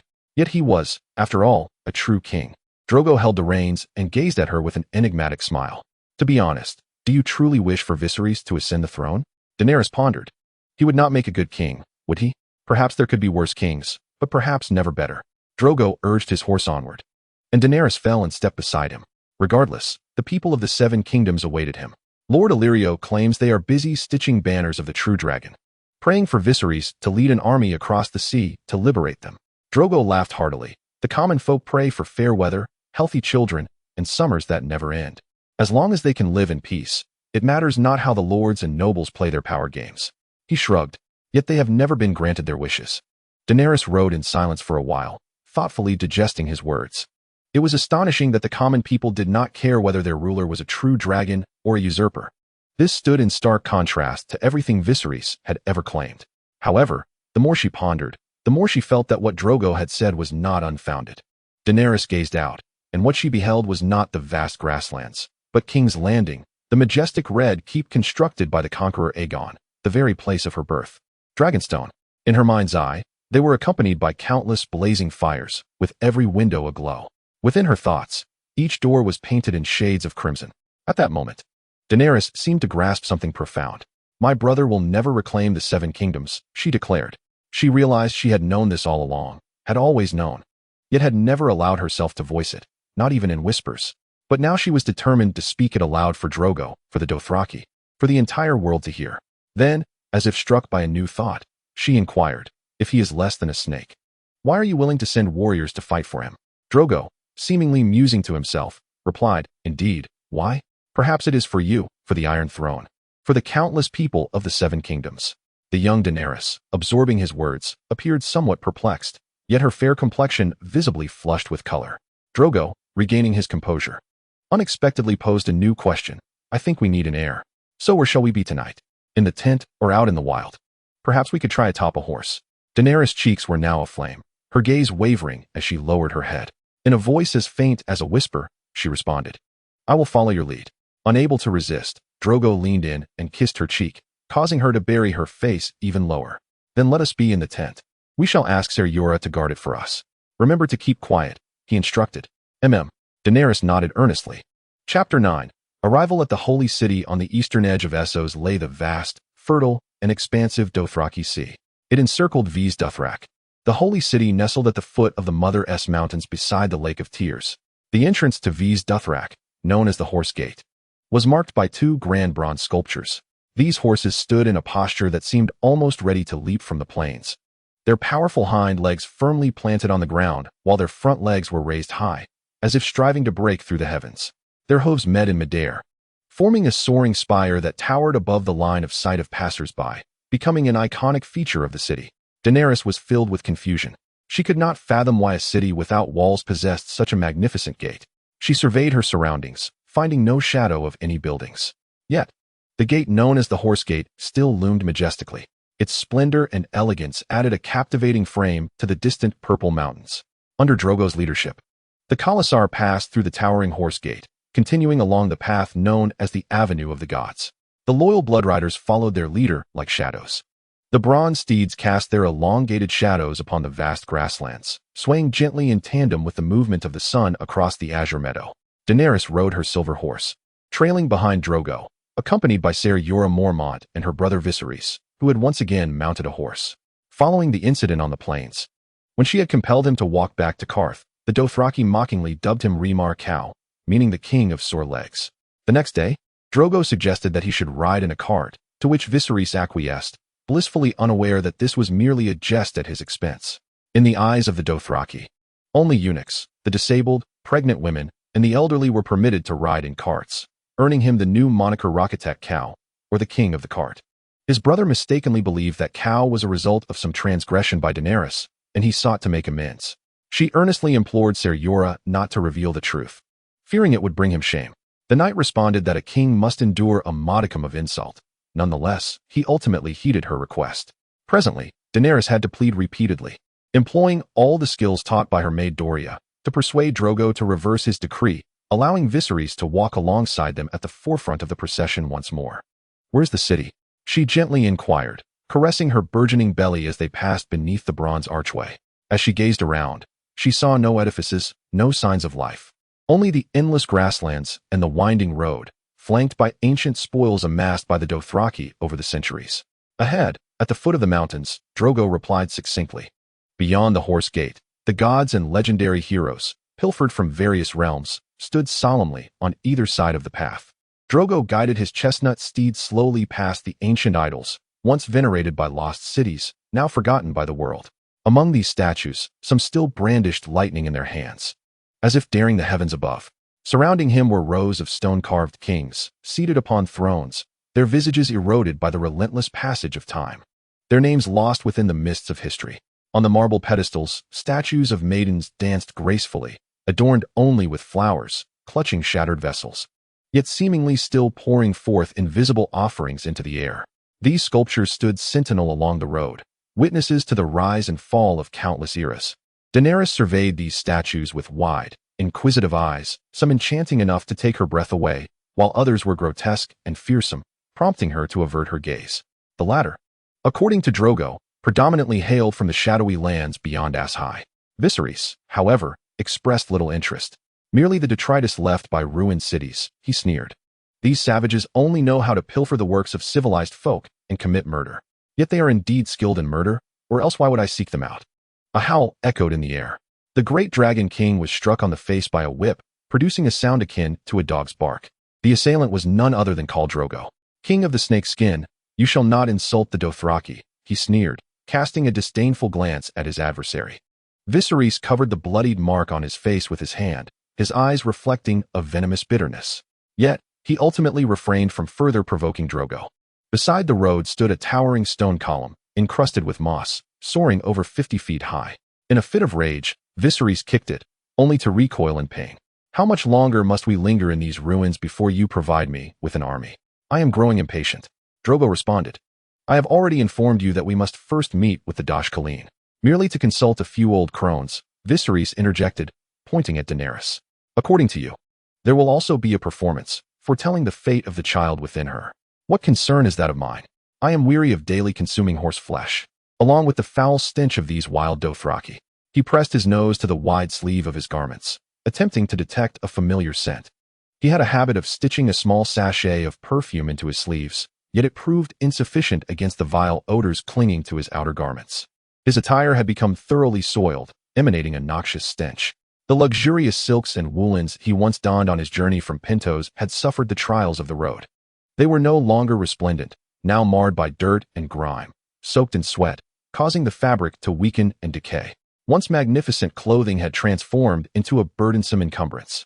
As Drogo raised his whip once more, Ser Jorah Mormont intervened. "Your Majesty, the wares in the western market should satisfy your needs. Merchants from the free trading city engage in commerce there, and traders from the Seven Kingdoms may also be present. As for Khal, I trust he will seize an opportune moment to fulfill his promise. He had best act swiftly," Viserys retorted coldly, his voice low enough for only Jorah to hear. "He promised me a crown, and I am determined to claim it. No one shall mock the true dragon." At that moment, he caught sight of a lewd statue resembling a woman, adorned with 6 breasts and a marten's head, and he rode closer for a better look. Daenerys turned back, regarding Drogo with a pitiful expression. "My son and stars, when do you intend to bestow a crown upon my brother?" Drogo felt a pang of frustration and replied, "Soon. Your brother believes he has sold you to me, but we Dothraki consider you a gift. If he pressures me and my men learn of it, they will question my authority." He added, "Moreover, our warriors will feel uneasy without the blessing of the horse god." Daenerys nodded thoughtfully, her concern prompting her to inquire further. "Is it true that Viserys believes he can sweep through the 7 kingdoms with 10,000 Dothraki warriors?" Drogo scoffed in response. "Even if we handed the King of Serpents 1,000 brushes, he would still be unable to groom a single horse's mane." Daenerys was taken aback by his disdainful tone. But what if it were not Viserys? She pressed, what if a stronger leader were to rise? Could the Dothraki truly conquer the 7 kingdoms? In Drogo's eyes burned the fierce flame of ambition. "If it were I, it would not be impossible." Daenerys fell into a contemplative silence upon hearing his words. Chapter 10. The struggle for power. Drogo, leading his blood riders and a vast entourage, traversed the bustling marketplace in the west of the city. Their strides were resolute and powerful. Daenerys, astride her silvery steed, followed closely, her eyes curiously surveying the strange and enchanting sights around her. The city was so expansive that it could rival 10 pentoses. It was unconfined by walls and lacked clear boundaries. The wide streets, weathered by the sands of time, were carpeted with grass and soil, interspersed with wildflowers, resembling vibrant tapestries. Unlike the crowded towers, mansions, houses, bridges, shops, and halls of the free trade city-states in the west, Vizofrak extended languidly in all directions, exuding an ancient and haughty air beneath the warm sun, vast and mysterious. The architecture here was eclectic and steeped in exotic charm. Some structures were carved from stone, adorned with intricate patterns. Others were grand residences woven from grass, resembling castles. There were rickety wooden towers and tiered pyramids constructed from marble. Some wooden halls had open roofs that faced the sky, while others were enclosed by thorny fences, showcasing a primitive and wild beauty. Why do they all look so different? Daenerys inquired with curiosity. Drogo replied, "Indeed, the Dothraki are not skilled in architecture. 1,000 years ago, the notion of building a house was merely digging a large pit and then thatching a roof with grass. The structures you see here were erected by slaves taken from other lands. Naturally, those slaves built according to the customs and traditions of their homelands. The halls appeared largely abandoned. Even the largest among them bore signs of neglect. Where have all the inhabitants gone?" Daenerys asked, recalling the bustling marketplace filled with children running about and adults calling out loudly. Yet here, she observed only a few eunuchs attending to their tasks. Drogo continued patiently to elucidate for this inquisitive soul. Only the priestesses of the Mother of Mountains and their slaves and servants reside in the holy city. Vizofrak is vast. Even if all the Khals returned with their khalasars, there would still be ample space. Drogo spoke with unwavering confidence. The priestess once foretold that such a day would inevitably arrive. A true Dothraki warrior shall ride the world's finest steed, leading the Dothraki to the ends of the earth, reducing all foreign tribes to mere dust. Could it be you? Daenerys inquired with eager anticipation. Drogo cast a meaningful glance her way, but offered no reply. As the caravan drew near to the eastern marketplace of the city, Drogo Khal finally issued the command to halt. This place was alive with bustling trade from caravans hailing from the lands of the free folk, as high, the Shadowlands, and the coasts of the Jade Sea, all under the towering presence of the Mother Mountain, which stood majestically above them. Daenerys reminisced about the words spoken to her by a slave gifted by Governor Illyrio, who had described Drogo's palace as possessing 200 rooms with doors crafted from silver, prompting a faint smile to grace her lips. However, the so-called palace was, in truth, a vast wooden hall, its walls constructed of thick timber, reaching a height of 40 feet. The ceiling was adorned with a colossal silk curtain that could be drawn to provide shelter during storms, while on clear days it could be retracted to allow the endless sky to become part of their view. Surrounding this hall were tall fences encircling a verdant expanse of pasture, a fire pit, and hundreds of dome-shaped earthen dwellings. These huts, rising from the ground and blanketed with grasses, appeared as small mounds, seamlessly merging with the surrounding landscape. Drogo felt a twinge of awkwardness upon hearing her laughter and swiftly opted to change the subject. "Tonight, I shall ascend the Mother Mountain to offer sacrifices to the gods for my safe return. You shall remain here." Daenerys understood that only men could tread upon the Mother Mountain. Khal's bloodbound warriors would accompany him, returning at dawn the following day. "My day and my stars, I dream of you and eagerly await your return," she professed sweetly, yet inwardly, she felt a sense of relief. As her pregnancy progressed, fatigue became increasingly burdensome, and a night of rest was most welcome. Her condition seemed to further ignite Drogo's desires, and his recent attentions left her utterly exhausted. At that moment, on the distant continent of Westeros, the news of Daenerys' marriage to Drogo had finally reached the ears of the king and the prime minister. "Do you remember Ser Jorah Mormont?" The prime minister, Eddard Stark, blurted out. "I shall never forget that man." The Mormont family of Bear Island was renowned for its remote location and the bears that roamed the island. However, the lands they governed lay in a distant and frigid corner, where the soil was barren and living conditions harsh. In an effort to bolster the family's income, Ser Jorah, a knight of the family, devised a plan to sell captured poachers to slave traders in Tyrosh. This act not only contravened moral principles, but also posed a potential threat to the reputation of their liege lord, House Stark. Eddard Stark, the Lord of House Stark, upon learning of this matter, embarked on a long journey westward to Bear Island, intent on halting this disgraceful transaction. However, By the time he arrived, Ser Jorah had already vanished, having fled by ship to distant lands beyond the reach of the great sword of ice and the laws of the king. Since that incident, 5 years had quietly elapsed. Ser Jorah now resided in Pentos, anxiously awaiting royal pardon to return across the sea. King Robert explained that Master of Whisperers, Lord Varys, had adeptly and judiciously leveraged this advantage. So, the trafficker has now turned into a spy? Ned remarked with disdain as he returned the letter. I would prefer him to be a lifeless corpse.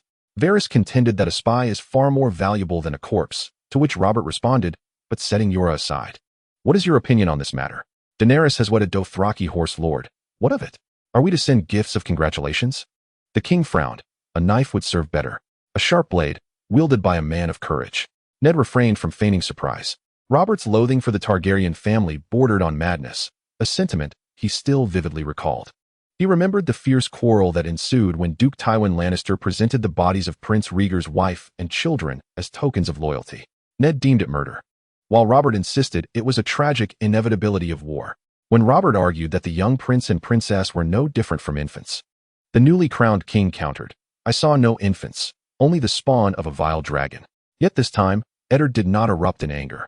Your Grace, she is but a child. Surely you would not stoop to the level of Tywin Lannister and slaughter the innocent? It is said that they dragged Rhaegar's little daughter from her bed to meet her death, her eyes brimming with tears. Rhaegar's son was merely a swaddled infant. Nevertheless, Duke Tywin's men wrenched him from his mother's breast and dashed him against the wall. Who knows how much longer she can remain so innocent? Robert's voice rose, asserting that soon enough, this child would spread her legs and give birth to a horde of dragons to trouble me. That may be so, Ned replied. Yet the murder of children is most disgraceful. Disgraceful? The king thundered, recalling the heinous acts of the mad King Aerys against your brother Brandon. Consider how your father met his untimely end. That is what I call disgraceful. And Rhaegar, do you believe he violated your sister a few times? Hundreds? Poor Lyanna should have been my queen. He erupted in fury, causing his mount to whinny restlessly beneath him.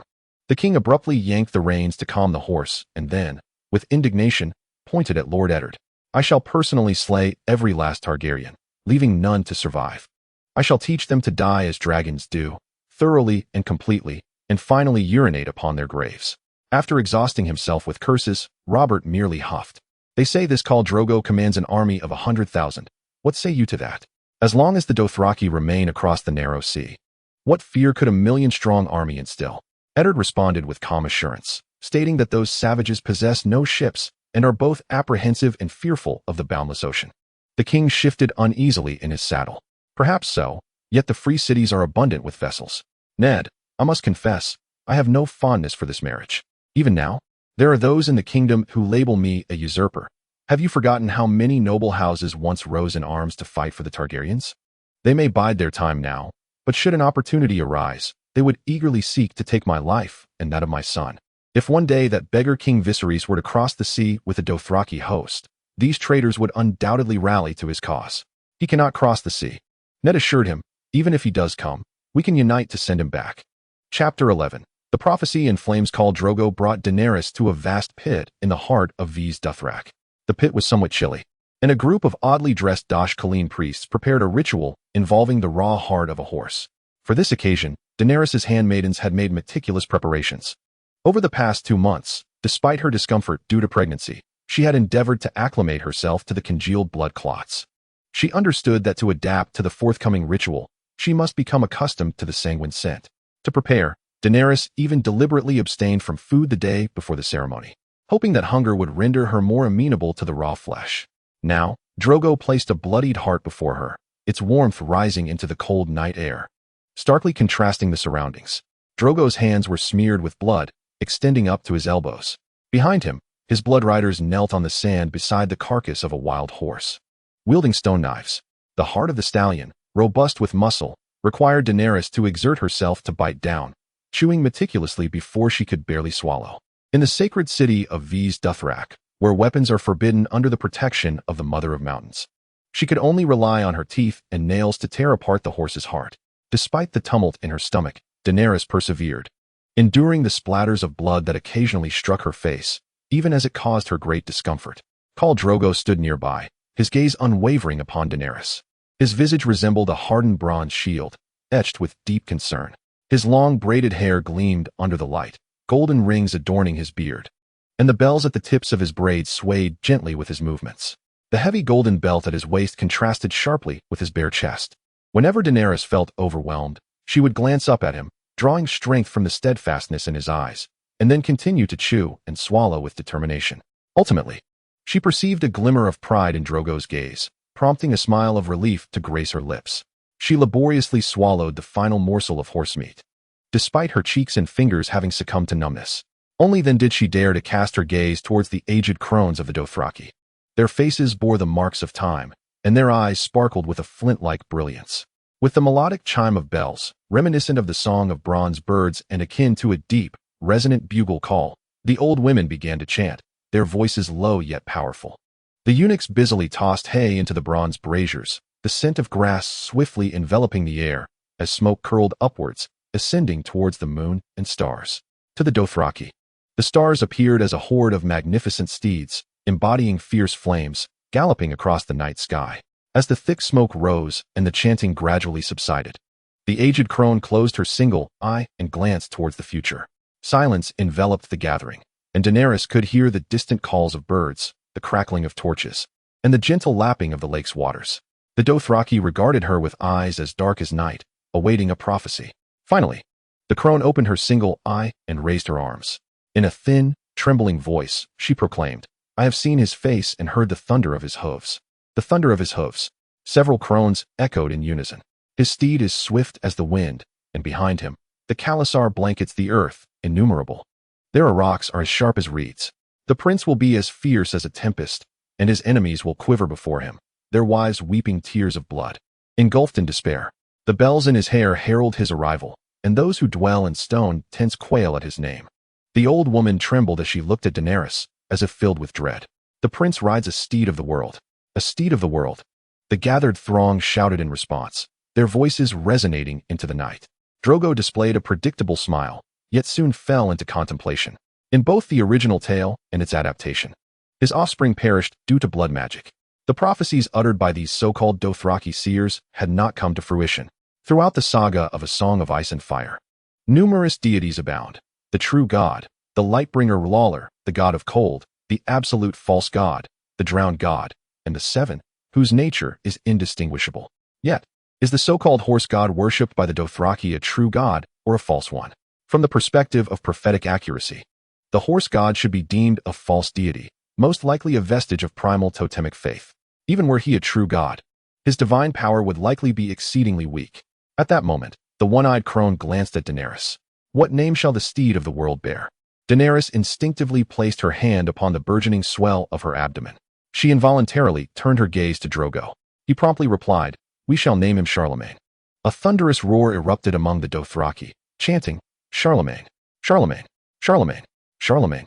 Daenerys looked at him in surprise, as the name resembled the pronunciation of the common tongue of Westeros.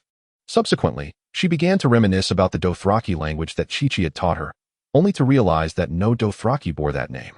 Drogo stepped forward, his gaze piercing, as he fixed his eyes upon the aged women of the Dosh Khaleen. His voice was resolute and commanding as he inquired, "Will my campaign to conquer the continent of Westeros proceed smoothly?" The old women exchanged glances, and then commenced yet another ritual.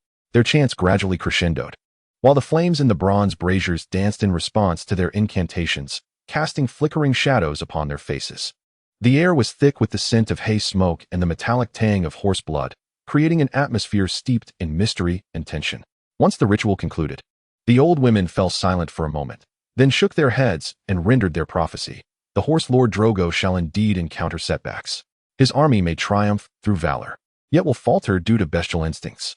Their voices were thin and tremulous, as if echoing whispers from a time long past. Enraged, Drogo advanced, towering over the witches with his imposing stature. This prophecy swept through the once enthusiastic Dothraki throng like a cold wind, silencing their cheers and replacing them with murmurs of unease and dread. The Dothraki's belief in prophecies ran deep, and the foretold setbacks instilled a sense of fear within them. Drogo pressed further. "Why? You must provide an explanation." The elder before him merely shook her head and replied, "All of this is the will of the horse god. Westeros lies too far from the horse god. We cannot discern further details." Upon hearing this, Drogo furrowed his brow and glanced back at his anxious followers. He regretted his inquiry, realizing that dealing with these mystics at this juncture posed a challenge. He understood that a direct assault on Westeros was likely not feasible in the near future. Nevertheless, this aligned with his initial strategy. He should first consolidate his strength and wait for the opportune moment to strike. With a tinge of anger, Drogo once again questioned the old women. Will my campaign to the Slavers Bay be successful? His inquiry was direct and urgent. He sought a new direction, needing the ships of the Unsullied and the slave cities. The aged women of the Dosh Khaleen, intimidated by Drogo's wrathful and imposing demeanor, felt a bone-chilling fear wash over them. After exchanging glances, they hastily initiated yet another ritual. The flames in the bronze braziers leaping once more, and the smoke from the hay billowing upwards. After a period of chanting and prayer, the old women ultimately provided a definitive answer. The horselord shall attain victory in Slavers Bay. Their voices conveyed a hint of reverence. As though paying homage to an invincible conqueror, a new wave of cheers erupted from the silent crowd, though less fervent than before. It was imbued with newfound hope and anticipation. The Dothraki began to believe that even if the path to Westeros would be fraught with obstacles, their horselord could at least lead them to triumph in Slavers Bay. A satisfied smile graced Drogo's face as he turned to Daenerys, extending his hand to draw her closer to his side. His voice resonated with confidence and determination. Our child shall be born into victory, Daenerys. Our journey has only just begun. Daenerys gazed at Drogo, her heart awash with complex emotions. She understood that her fate was inextricably intertwined with his. Regardless of whether glory or adversity lay ahead, she would stand by his side. The stars twinkled silently in the night sky, as if bearing witness to this ceremony. To the faith and hopes of the Dothraki people. Having departed from the vast pit, Drogo glanced back with reluctance. For plans to confront the Dothraki were already budding in his heart. Chapter 12. Feast and discord. The silk curtains atop the Dothraki palace had been drawn aside, allowing the moonlight to follow them indoors. In 3 stone fire pits, flames leapt high, soaring 10 feet above the ground. The air was thick with the aroma of roasted meat and fermented mare's milk. Upon their entrance, the hall was alive with a cacophony of voices, a sea of bodies jostling for space. Cushions were filled with those of lesser rank, uninvited to the ceremony. Daenerys rode through the archway, ascending the raised central aisle. All eyes fixated upon her. The Dothraki spoke animatedly about her belly, celebrating the life within her, while she could not fully comprehend their words. One phrase rang out clear as a bell: riding the world's noble steed. Thousands echoed in unison. The sounds of drums and horns resounded through the night sky, while low tables overflowed with a bounty of dishes. Platters piled high with plums, dates, and pomegranates, alongside generous cuts of meat, while scantily clad women danced gracefully among them. Many were already intoxicated, having indulged in mare's milk liquor. Yet Daenerys knew that no bloodshed would mar the night, for in this sacred city, weapons and fighting were strictly forbidden. Drogo dismounted and took his place upon a high stool. During their time in V's Dothrak, Kotho and Ogo, along with their respective khalasars, were also present in the city. Thus, they were granted positions of honor at Drogo's sides. Additionally, several invited khalas, including Moro, occupied seats beside him, signifying that the assembled khalas commanded a significant portion of the Dothraki populace. The blood riders of the 3 khalas sat beneath them, followed by Kotho's 4 wives and the wives and children of the other khalas. Suddenly, Drogo rose, his figure looming large in the firelight. His voice boomed, cutting through the din of the hall, echoing in every corner. My son, Calamane, shall be the prince foretold, riding the world's noble steed and ruling all Dothraki. The atmosphere ignited instantly, excitement sweeping through the crowd as most raised their goblets, cheering for the prophesied son. Thousands chanted in unison, riding the world's noble steed. Their eyes shimmered with visions of the future and trust in Khal Drogo. However, the expressions of the assembled khalas varied greatly. With 20,000 roaring warriors at his command, Ogo Kaio casually posed a question while indulging in drink. What if it were a girl? His voice, though soft, extinguished the fervor in the hall like a splash of cold water. The atmosphere gradually hushed, all eyes converging upon Drogo Kaio. With a serious countenance, Drogo resolutely replied, the horse god has foretold that this child will be a prince.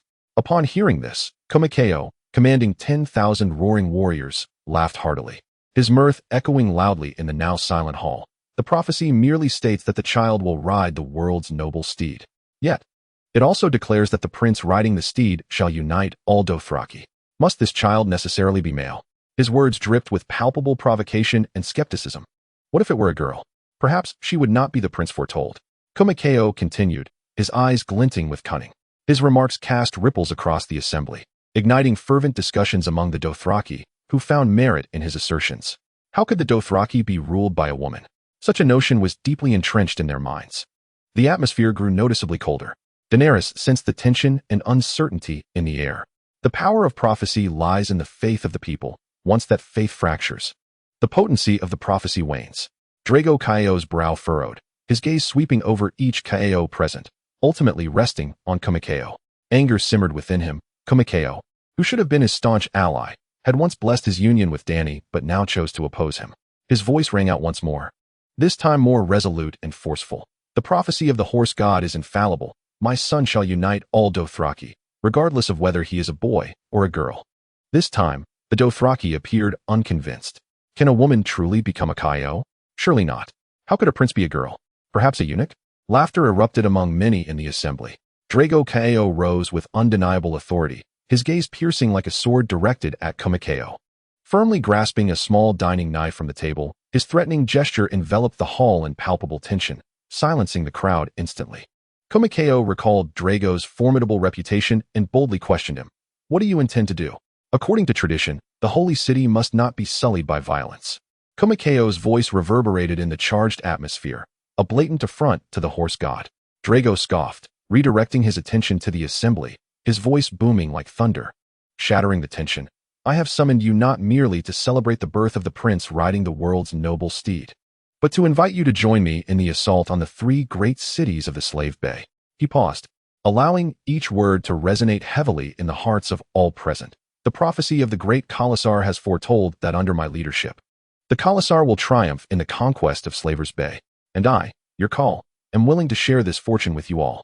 Drogo's words rang like the tolling of a bell, awakening the greed and ambition nestled within the hearts of the Dothraki gathered there.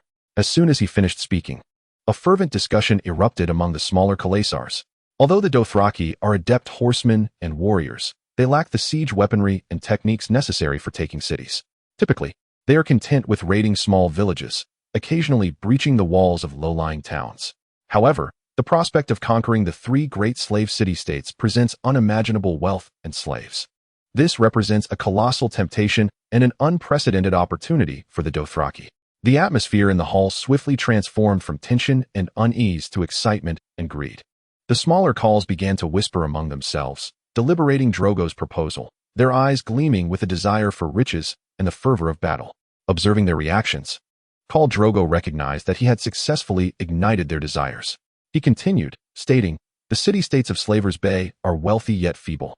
Their walls may be tall, but no warrior can match the might of the Dothraki's fearsome riders. Once we unite, those cities will fall like ripe fruit, ready for our harvest. No warrior can compare to the fearsome riders. The Unsullied of Astapor wield long spears and square shields, clad in leather armor. Through years of brutal training, they have shed their fear and are even more relentless than the Dothraki. The Unsullied gained fame in the Battle of Qoar, where they vanquished countless Dothraki warriors. Astapor boasts at least 5,000 of such resolute infantry. Although Drogo's assertions contained evident flaws, the Dothraki present remained utterly convinced. The reason was simple. It was spoken in the prophecy of the Great Khalasar. Chapter 13. The gathering discontent, the revelry of the banquet gradually subsided, leaving behind boundless imaginings of the future and preparations for the impending war. Many of the smaller Khals began to strategize their actions, deciding to temporarily settle the majority of their kin in Westeros, while they themselves would take their most formidable warriors to follow Drogo in the assault on Slaver's Bay. Meanwhile, in a secluded palace in the city of Vis, Khal Yura and Khal Ago gathered under dim light, conspiring about their futures. Khal Yura broke the silence first, his voice low and filled with doubt. Do you truly believe Drogo can conquer the 3 city-states of Slaver's Bay? Khal Ago pondered for a moment before affirmatively nodding. The Great Khalasar embodies the will of the horse god. His prophecies are never mistaken. If the prophecy states that Drogo shall succeed, then he shall indeed prevail. Jamoko furrowed his brow, his inquiries growing increasingly incisive. What if Drogo, upon his victory, begins to annex the smaller khalasars that follow him? He would command an army of 50,000 fierce warriors, and with such might, coupled with the prophecy of the Dothraki regarding Charlemagne, he could unify all the Dothraki through the means of war. Ogoko fell silent. This was a matter they could not afford to overlook. Should Drogo indeed unify the Dothraki, they would forfeit their current status and power. their hearts heavy with unease and apprehension. The prophecy of Charlemagne riding the finest steed of the world lingered in their minds. Could it be that Drogo would truly succeed in unifying the Dothraki, and that his son would inherit his throne? The two lapsed into silence, both envisioning a future fraught with dread. Jamoko resumed, asserting that they could not remain passive, that preparations were imperative. Drogo's ambitions could alter everything. They must safeguard their own interests and security. Ogoko inhaled deeply, a hint of resignation in his voice. Perhaps we should simply surrender. This might allow us to become Drogo's bloodsworn, or at least a raider. Jamoko's expression darkened instantly, anger surging within him as he advanced, gripping Ogoko's braid tightly. Eyes ablaze with defiance. Where has your courage gone? What if Drogo demands you offer up your wives and slay your own kin for acceptance? Should a powerful Khal merely submit to another Khal without resistance? Ogoko, incensed, rose to meet Jamoko's gaze, challenging him. Then what do you propose? Do you believe you can triumph over him in a challenge? Jamoko fell silent, his heart a tumult of conflict and struggle. He recognized Drogo's strength and renown. Any direct confrontation could be futile. Yet, he understood he could not simply acquiesce, nor could he bear to witness his khalasar and power being usurped. After a moment of contemplation, a glimmer of resolve sparked in Jamoko's eyes, and he continued. The prophecy states that Drogo's conquest of Slavers Bay will be effortless. What if we prevent him from doing so? Ogoko was momentarily taken aback, astonished by Jamoko's audacity. This suggestion astounded him, yet it also illuminated a flicker of hope. Jamoko, gazing at Ogoko, his eyes shimmering with determination, declared, "We cannot confront Drogo directly, but we can act from the shadows. We must devise a way to thwart his campaign, to render his plans fruitless." Ogoko's mind raced, realizing that Jamoko's proposal might indeed be their sole avenue of escape.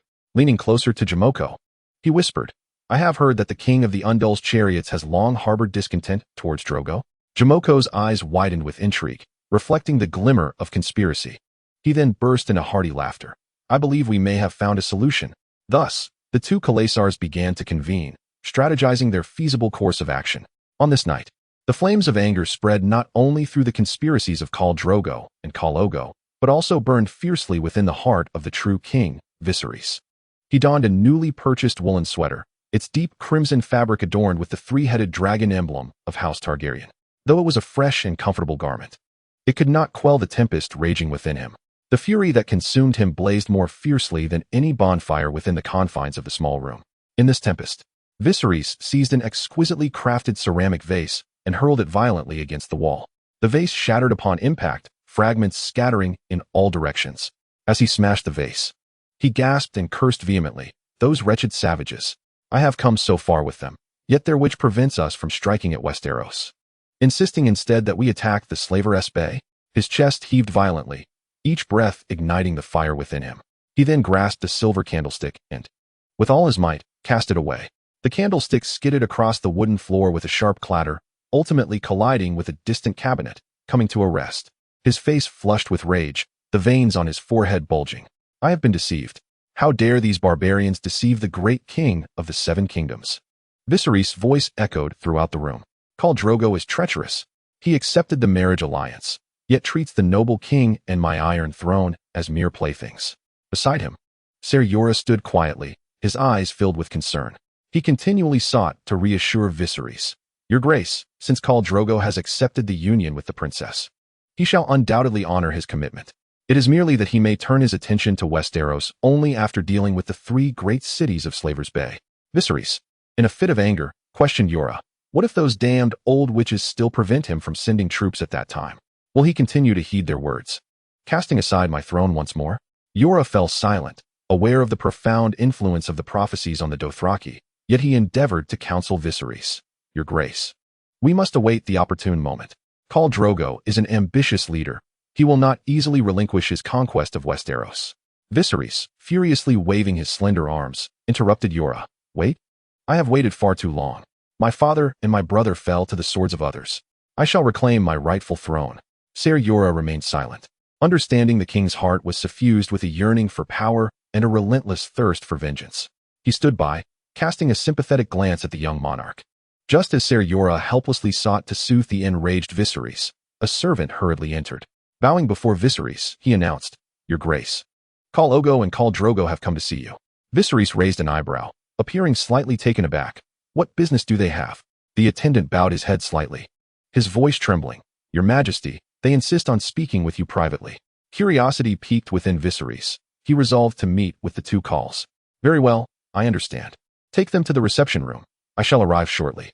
Sir Jorah immediately recognized the potential risks and interjected, Your Majesty, I believe we must exercise caution.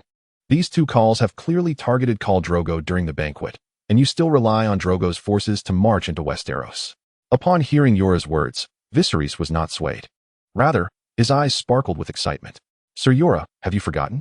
They harbor disdain for Drogo as well. Perhaps they can present me with some surprises. Sir Jorah persisted in his attempts to convince Viserys. Your Majesty, we must consider our alliance with Khal Drogo. We cannot. But Viserys had made up his mind.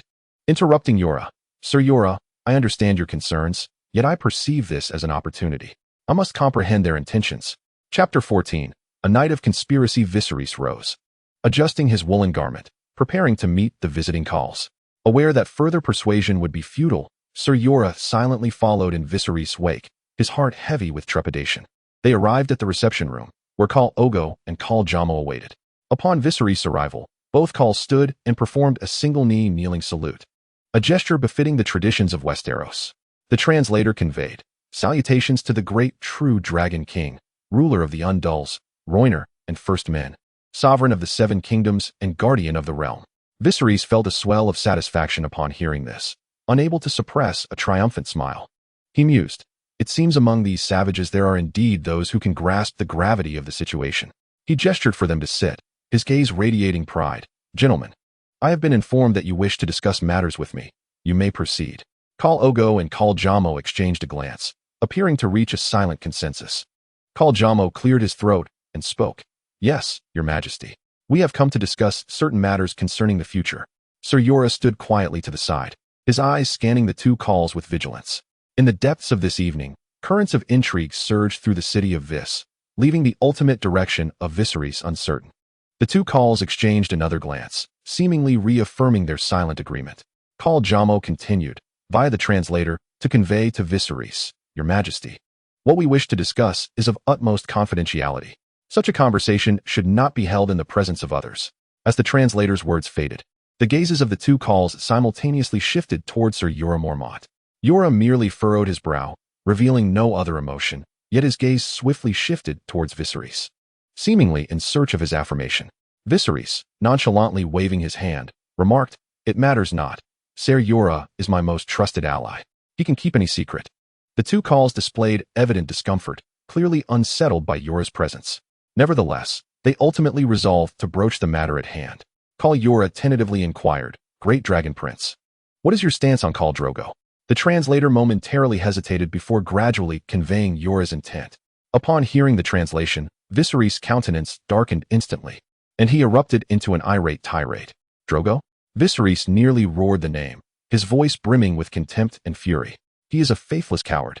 He married my sister, promising me an army, yet now I sit here, helplessly witnessing him assault the Slaver's Bay.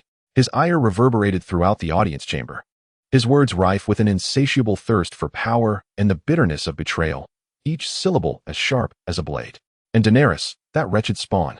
Viserys continued in his rage. She, in her arrogance, believes she can become the queen of savages, ruling over the Dothraki. She is nothing but a base harlot. The two Khals, upon hearing Viserys' furious words, exchanged genuine smiles, their eyes reflecting satisfaction, evidently pleased with Viserys' reaction. At this juncture, Khal Jorah insisted once more that Jorah leave. His tone grew increasingly resolute. Your Majesty, the matters we are to discuss are exceedingly sensitive. We truly prefer there to be no one else present. Yet Viserys remained steadfast in his judgment, his trust in Jorah unwavering. He categorically dismissed Khal Jorah's request. Sir Jorah is my confidant. He has the right to know everything. Speak freely here. The atmosphere in the audience chamber grew tense and intricate. Sir Jorah maintained his silence, yet his gaze betrayed a sense of vigilance and contemplation. Khal Drogo took up Jorah's thread, his voice, through the translator, resonating with firmness and strength. Together, we command 30,000 roaring warriors. We are willing to send 15,000 to fight for your Majesty. Upon hearing this number, joy ignited within Viserys like a spark catching flame, instantly engulfing him. He leapt from his seat, his eyes alight with exhilaration. Is it true? That is splendid.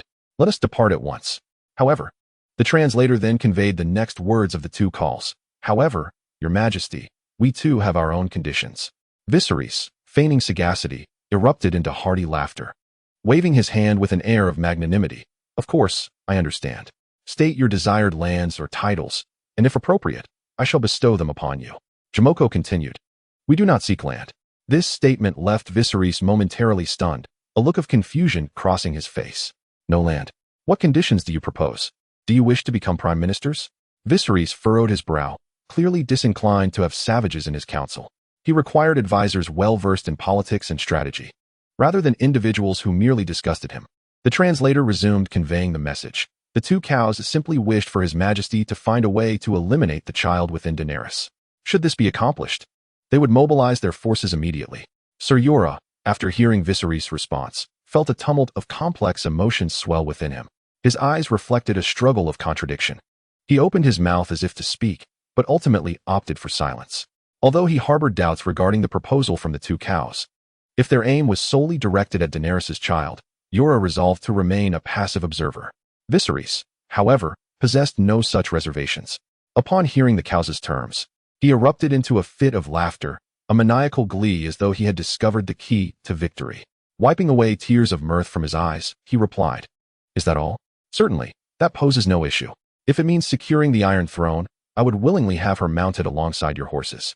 As the translator relayed Viserys' words to the two cows, their brows furrowed in evident displeasure at the king's slight against the Dothraki. Yet, before the allure of power, they chose to remain silent. Jamoco cleared his throat, his voice laced with dissatisfaction, yet underpinned by resolve. If His Majesty consents, let us deliberate the details in depth. Thus commenced a tense negotiation, every detail meticulously scrutinized to ensure the plan's thoroughness. Time slipped away, the dawn gradually illuminating the outside world, while within the meeting chamber, a conspiracy was maturing in the shadows. Ultimately, they reached an accord. The two cows and Viserys agreed that on the morning of the day after tomorrow, Viserys would take action, and they would arrange for ample support to guarantee the operation's success. Ogoko displayed a satisfied smile before casting a glance at the translator. Subsequently, he advanced and, with his strong arms, strangled him. Viserys was clearly taken aback by this act. What are you doing? Violence is forbidden in the Holy City.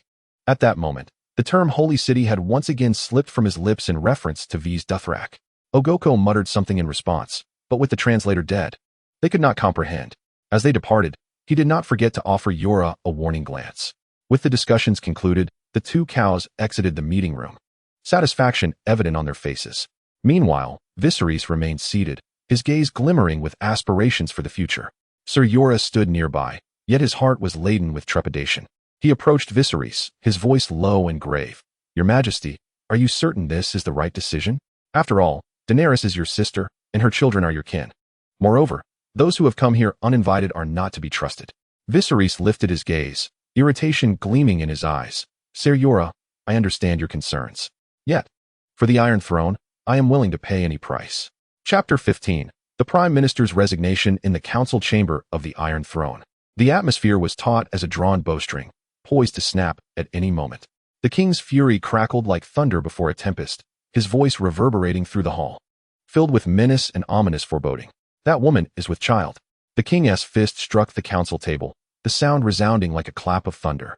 Ned, I warned you long ago, do you remember? I cautioned you back in the haunted lands, but you turned a deaf ear. Now, you had best listen closely. I want them dead, Daenerys, her unborn child, and that foolish Viserys. I want them all to perish. The surrounding lords endeavored to maintain their composure, their demeanor appearing far more judicious than that of the Prime Minister. Eddard Stark responded calmly.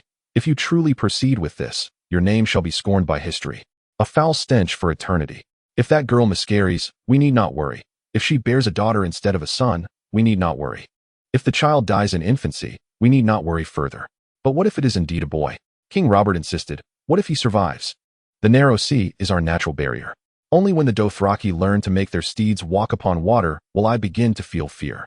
The king angrily gulped down a mouthful of wine, then fixed a piercing gaze upon Eddard Stark from across the table. Are you suggesting that I should stand idly by, awaiting the progeny of that dragon to cross the sea with his army? What you refer to as the dragon's progeny is merely an unformed life growing within its mother. Eddard Stark calmly retorted. Even the great Aegon began his conquests only after being weaned. By the gods, Stark, you are ever so obstinate. The king surveyed the council table, his voice laced with disappointment and rage. What? Have you all turned mute? Is there no one willing to step forward and enlighten this frozen northern man about reality? Varys, the master of whisperers, with his characteristic sly smile, inclined his head slightly to the king. Then, extending his soft and pliable hand, he gently placed it upon Ned's sleeve. My Lord Stark, I truly empathize with your concerns. Conveying such news to all is a heavy burden for me as well. What we discuss is undoubtedly a matter both fearsome and dishonorable. However, those of us entrusted with the weighty responsibilities of the nation must prioritize the welfare of the citizens above all else, even if it contradicts our personal sentiments. The Minister of Justice, Duke Lannister, appeared more detached, shrugging his shoulders with a tone that dripped with disdain. It is simple for me. Viserys and his sister ought to have been executed long ago.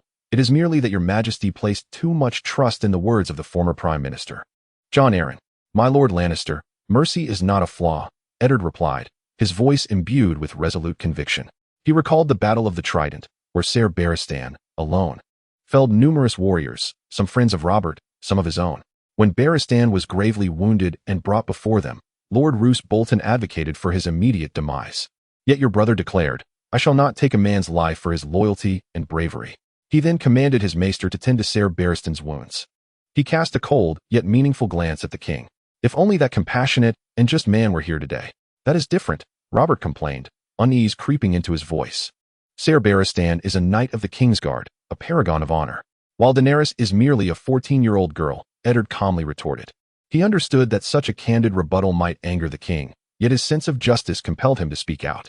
Robert, have you forgotten the reason we rose in rebellion? Ned pressed, a hint of reproach in his tone. Did we not seek to prevent King Aerys from further harming innocent children? We aimed to eradicate the Targaryen line. The king's roar echoed through the council chamber, booming like thunder. Your Majesty, you once feared even Prince Rhaegar. Ned struggled to suppress the derision in his tone, though he seemed only partially successful. Are you now swayed by an unborn child? Robert's expression darkened as he warned Ned, Ned, enough. Do not continue. Do not forget who the king is here. Your Majesty. I certainly remember, Ned replied, his voice steady and powerful, but I trust you also remember your obligations. Enough, the king thundered, his voice as piercing and fierce as a winter gale. I wish to speak no more. If she is not eliminated, I shall suffer divine retribution. What say you?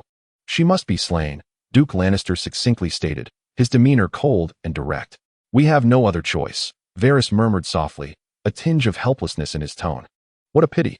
Ser Barristan Selmy, captain of the Kingsguard, raised his pale blue eyes, his voice resolute. Your Majesty, to engage in battle with an enemy is the knight's glory, yet to lay hands upon an unborn life is dishonorable. I must stand with Lord Eddard. The maester of the citadel cleared his throat, his voice tinged with weariness. My duty is to seek the welfare of the entire realm, not merely that of the sovereign. I have steadfastly served King Aerys, just as I now serve King Robert. Thus I harbor no malice towards Daenerys. However, I must inquire. If war were to erupt once more, how many soldiers would perish? How many homes would be laid to waste? How many innocent children would be torn from their mother's embrace? He stroked his white beard, a look of profound compassion etched upon his face. If sacrificing Daenerys could save countless lives, would that not be the wiser and more humane choice? More humane, Varys echoed, a hint of sarcasm in his tone. Oh, Maester, your words resonate with truth, indeed. If the gods were to momentarily falter and bestow upon Daenerys Targaryen a son, the kingdom would inevitably be engulfed in a tempest of bloodshed. The final voice belonged to Lord Petyr Baelish. As Duke Eddard turned his gaze towards him, Littlefinger appeared to be suppressing a yawn, his demeanor flippant and indifferent. If you find your bedfellow to be unattractive, the best course of action is to close your eyes and hasten the encounter, he declared. For waiting will not render her more beautiful, so why not simply kiss her and bring the matter to a close? Kiss, Ser Barristan exclaimed in astonishment, evidently failing to grasp Littlefinger's meaning. With a sword, kiss her, Littlefinger clarified, his tone laced with nonchalance. King Robert turned to face his hand. You see, Ned, that is the crux of the matter. In this regard, you and Ser Jaime are the sole dissenters. The question now is whom we shall send to carry out this task. Duke Renly's voice chimed in once more, reminding us, Jorah Mormont eagerly awaits the king's pardon. Indeed, they are most eager, Varys concurred, his voice low and laden with implication. Yet, Mormont understands the value of life far better. The princess has arrived in Viserys Slaric, where swords are drawn for death. Varys gently caressed his cheek and continued, "If any fool dares to lay hands on Khaleesi in the holy city, his fate shall be a tale to haunt the restless." His tone dripped with disdain, and beyond that, we might consider poison, such as tears of bliss. There is no need for Drogo to know whether Daenerys has met her end by natural causes. The maester's eyes widened in sudden alarm, narrowing skeptically at Varys. Former Hand John Arryn met his demise by tears of bliss, which is precisely why Eddard Stark was able to assume the role of Hand. Poison is the weapon of cowards, the king complained, evidently discontent with such methods. Duke Ed had grown weary of such discussions, his voice laden with shame. "You wish to hire an assassin to slay a 14-year-old girl, and you consider such methods insufficiently vile?" He angrily pushed his chair aside, rising to conclude this absurd debate. "Robb, you should take matters into your own hands. Those who decree death should wield the blade themselves." Ned's words dripped with sarcasm. "Before you end her life, gaze into her eyes, witness her tears, and listen to her final words. At the very least, that is the least you could do." "By the gods!" the king cursed, the words erupting from his lips as if he could barely contain his fury. "Damn it, do you truly wish to oppose me?" He reached for the wine jug at his elbow only to find it empty, hurling it violently against the wall. "My wine is gone, my patience is gone. Cease your prattling and get this done." Robb's voice brimmed with menace. Ed responded resolutely, "Robb, I shall never become an accomplice to murder. You may do as you please, but do not expect me to sign my name to this." Robb seemed not to comprehend Ed's words, seldom having encountered such resistance. When understanding dawned upon him, his expression gradually shifted. He narrowed his eyes, a flush creeping up his neck, surpassing the velvet collar. Angrily, he pointed at Ed. "Lord Stark, you are the hand of the king. You will either comply with my wishes, or I shall seek another." "Then I wish him all the best in his endeavors," Ned replied, unfastening the ornate silver brooch that symbolized his status. He placed the insignia upon the table before the king, recalling the friend who had bestowed it upon him, the one he had cherished deeply. Observing his friend in this unfamiliar guise, he felt a pang of sorrow. "Robb, I believed you were not this kind of man. I thought we had crowned a nobler king." Robb's face turned a shade of purple. "Get out," he bellowed, nearly rendered speechless by rage. "Get out now, you damned fool. I have had enough of you. What are you waiting for? Leave, return to Winterfell. You had best never let me see your face again. Otherwise, I swear I shall take up a hammer and crush your head." Chapter 16. Mobilizing the troops. At this moment, Khal Drogo stood outside his tent, gazing across the vast expanse of grassland. Unbeknownst to him, the clouds of a conspiracy loomed ominously above. His mind was solely occupied with the impending conflict and the conquest of Slaver's Bay. The Dothraki forces were in the process of mobilization, their strengths and weaknesses clear as day in Drogo's mind. Their strengths resided in the astonishing endurance of their horses, which thrived on tender grass alone. Should the intensity of the war be moderate, there was no need for them to rely on peas and barley for carbohydrates and protein, as the horses of Westeros did. This enabled the Dothraki to conduct long-distance raids across the plains without excessive concern for logistics. However, the explosive power of the Dothraki steeds was a notable deficiency, a weakness they could not afford to overlook. Due to the cultural practices of the Dothraki, they generally eschew the burdensome iron armor, even if they desired to don it. They lack the mastery of metallurgy. They are accustomed to wielding curved blades and have little experience with lances, which renders them deficient in penetrating power during frontal assaults. Coupled with their barbaric nature and lack of discipline, these traits preclude the Dothraki from becoming formidable heavy cavalry akin to the Knights of Westeros. However, in the eyes of Khal Drogo, these shortcomings do not impede his ambitions of conquest. Each Dothraki receives their own bow and arrows at the tender age of 4, as archery is an innate instinct for them. Their short stirrups enable them to shoot with agility while mounted, without the fear of falling. Additionally, their hardy steeds and the lightweight nature of their equipment confer upon the Dothraki a natural prowess as the finest mounted archers and light cavalry in the world. As Drogo gazes upon his warriors practicing mounted archery on the vast steppe, their silhouettes appear particularly vigorous under the sun's radiant glow. They skillfully draw their bows from the saddle or execute swift turns to hit their targets while galloping, each movement betraying their mastery of archery. Drogo understands that although his forces may lack certain attributes compared to the Knights of Westeros, their mobility on the plains and long-range offensive capabilities are unmatched by any foe. Within Khal Drogo's tent lies an array of bows and arrows, resting quietly on soft sheepskin mats, each a weapon of war and hunt. These bows hail from various corners of the world, differing in size, strength, and materials, showcasing the distinct characteristics and craftsmanship of their regions. Drogo meticulously examines these bows. From composite bows adorned with horns to longbows crafted from various woods, and even simple short bows strung with horse sinew. Among them, the legendary dragonbone bows stand out, made from the bones and sinews of dragons. Given that the great dragons have become extinct, their rarity rivals that of Valyrian steel swords. Nevertheless, Drogo's gaze ultimately lingers on the bows fashioned by the Dothraki themselves. These bows are primarily constructed from three materials: the bow arms made from the wood of the purple heart tree, the horn tips affixed to the bow arms, and the bowstrings crafted from horse sinew. Although these short bows boast a rapid rate of fire, their range is limited, and they begin to warp under a draw weight exceeding 100 pounds. Many Dothraki warriors prefer the longbows procured through plunder or purchase from free trade city-states, as these possess greater strength and can withstand a draw weight of around 150 pounds. While their rate of fire is slower, they are better suited for hunting, though not ideal for use while mounted. After a moment of contemplation, Drogo addressed his companion, Khal, stating, "For this campaign, let each warrior carry 2 short bows and 1 curved blade." His words revealed a profound consideration for strategy, suggesting that any surplus weaponry should be accompanied by an additional horse for transportation. Khal stood beside Khal Drogo, his brow furrowed, his confusion shrouding his face like dark clouds. He could not help but speak. "Yet this time our adversary is the city-state of Slavers Bay. They wield longbows from a distance and crossbows atop their walls. If we only bring short bows, we shall find ourselves at a disadvantage." Zargo did not respond immediately. A profound understanding flickered in his gaze. He slowly descended from the command platform, grasping a longbow and drawing an arrow from the quiver. His movements were steady and practiced, each detail betraying his confidence in his strategy. He first planted a wooden stick into the ground as a marker. Then, he steadied himself, drawing the longbow taut and aiming into the distance. With a soft sound, the arrow soared through the air like a shooting star, traveling 200 yards before landing squarely on the grass. Next, Zargo mounted his steed and continued to demonstrate his tactics.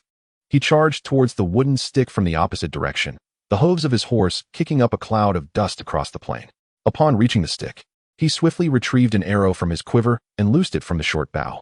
This arrow too flew 200 yards, surpassing even the distance achieved by the longbow. The demonstration left all the warriors present in awe as they began to grasp the intricacies of Zargo Khaw's strategy. Khal was immediately taken aback, observing the 2 arrows embedded in the ground ahead, finally comprehending Zargo's intent. With the initial velocity of the horse, the short bow not only released arrows quickly, but also matched the longbow in both range and power over the same distance. The simplicity of crafting short bows allowed nearly every Dothraki to create one, while the intricate process of making longbows was a skill possessed by but a few. This tactic fully exploited the Dothraki's prowess in mounted archery, rendering them more agile and lethal on the battlefield.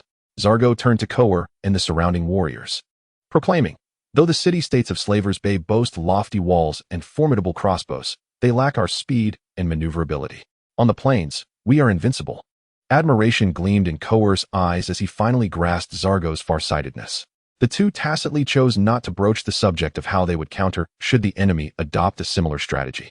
No other nation possessed the exceptional mounted archery skills of the Dothraki. None came close. He nodded in acknowledgement and turned to convey Zargo's orders, instructing each warrior to equip themselves with 2 short bows and a curved sword in preparation for the impending battle. At that moment, Zargo's blood rider, Hago, galloped up in haste, directly confronting Zargo. Just as Khal was about to admonish him, Hago leapt down and exclaimed loudly, "Zargo, that king of the wagon has stabbed Khaleesi with a dagger. He has dared to forget that this is a sacred city where no blade may be drawn." Zargo, taken aback, felt a wave of regret wash over him. He should have slain Viserys long ago. It was his own hesitance, concerned with the infamy of regicide and Daenerys' pleas, that had stayed his hand. He immediately seized Hago's shoulders, shouting in fury, "Is Khaleesi unharmed? How severe is her injury? Where is that damned Viserys?" Hago, feeling slightly dizzy from the shaking, replied, "I am not certain of the details. You should go and check quickly." Without hesitation, Drogo mounted his horse and galloped towards the location of the tents. Chapter 17. The plot unfolds. Drogo Khal brought with him Khal, Hago, and hundreds of warriors who had just been practicing back to his tent. Their footsteps were hurried, stirring up dust beneath them. However, upon entering the tent, Drogo was taken aback by the sight before him. Daenerys lay weakly upon the bed, surrounded by disheveled bedding stained with blood. Her complexion was pale, and the vibrancy that typically sparkled in her eyes was now dimmed. A heavy weight settled in Drogo's heart as he rushed forward in haste, asking anxiously, "Is your injury serious? What has happened?" Upon seeing Drogo, tears streamed down Daenerys' face like pearls that had broken free from their string. She leaned into his embrace, unable to hold back her sobs. Her cries were filled with pain and bewilderment. "Ser Jorah, he tried to kill you?"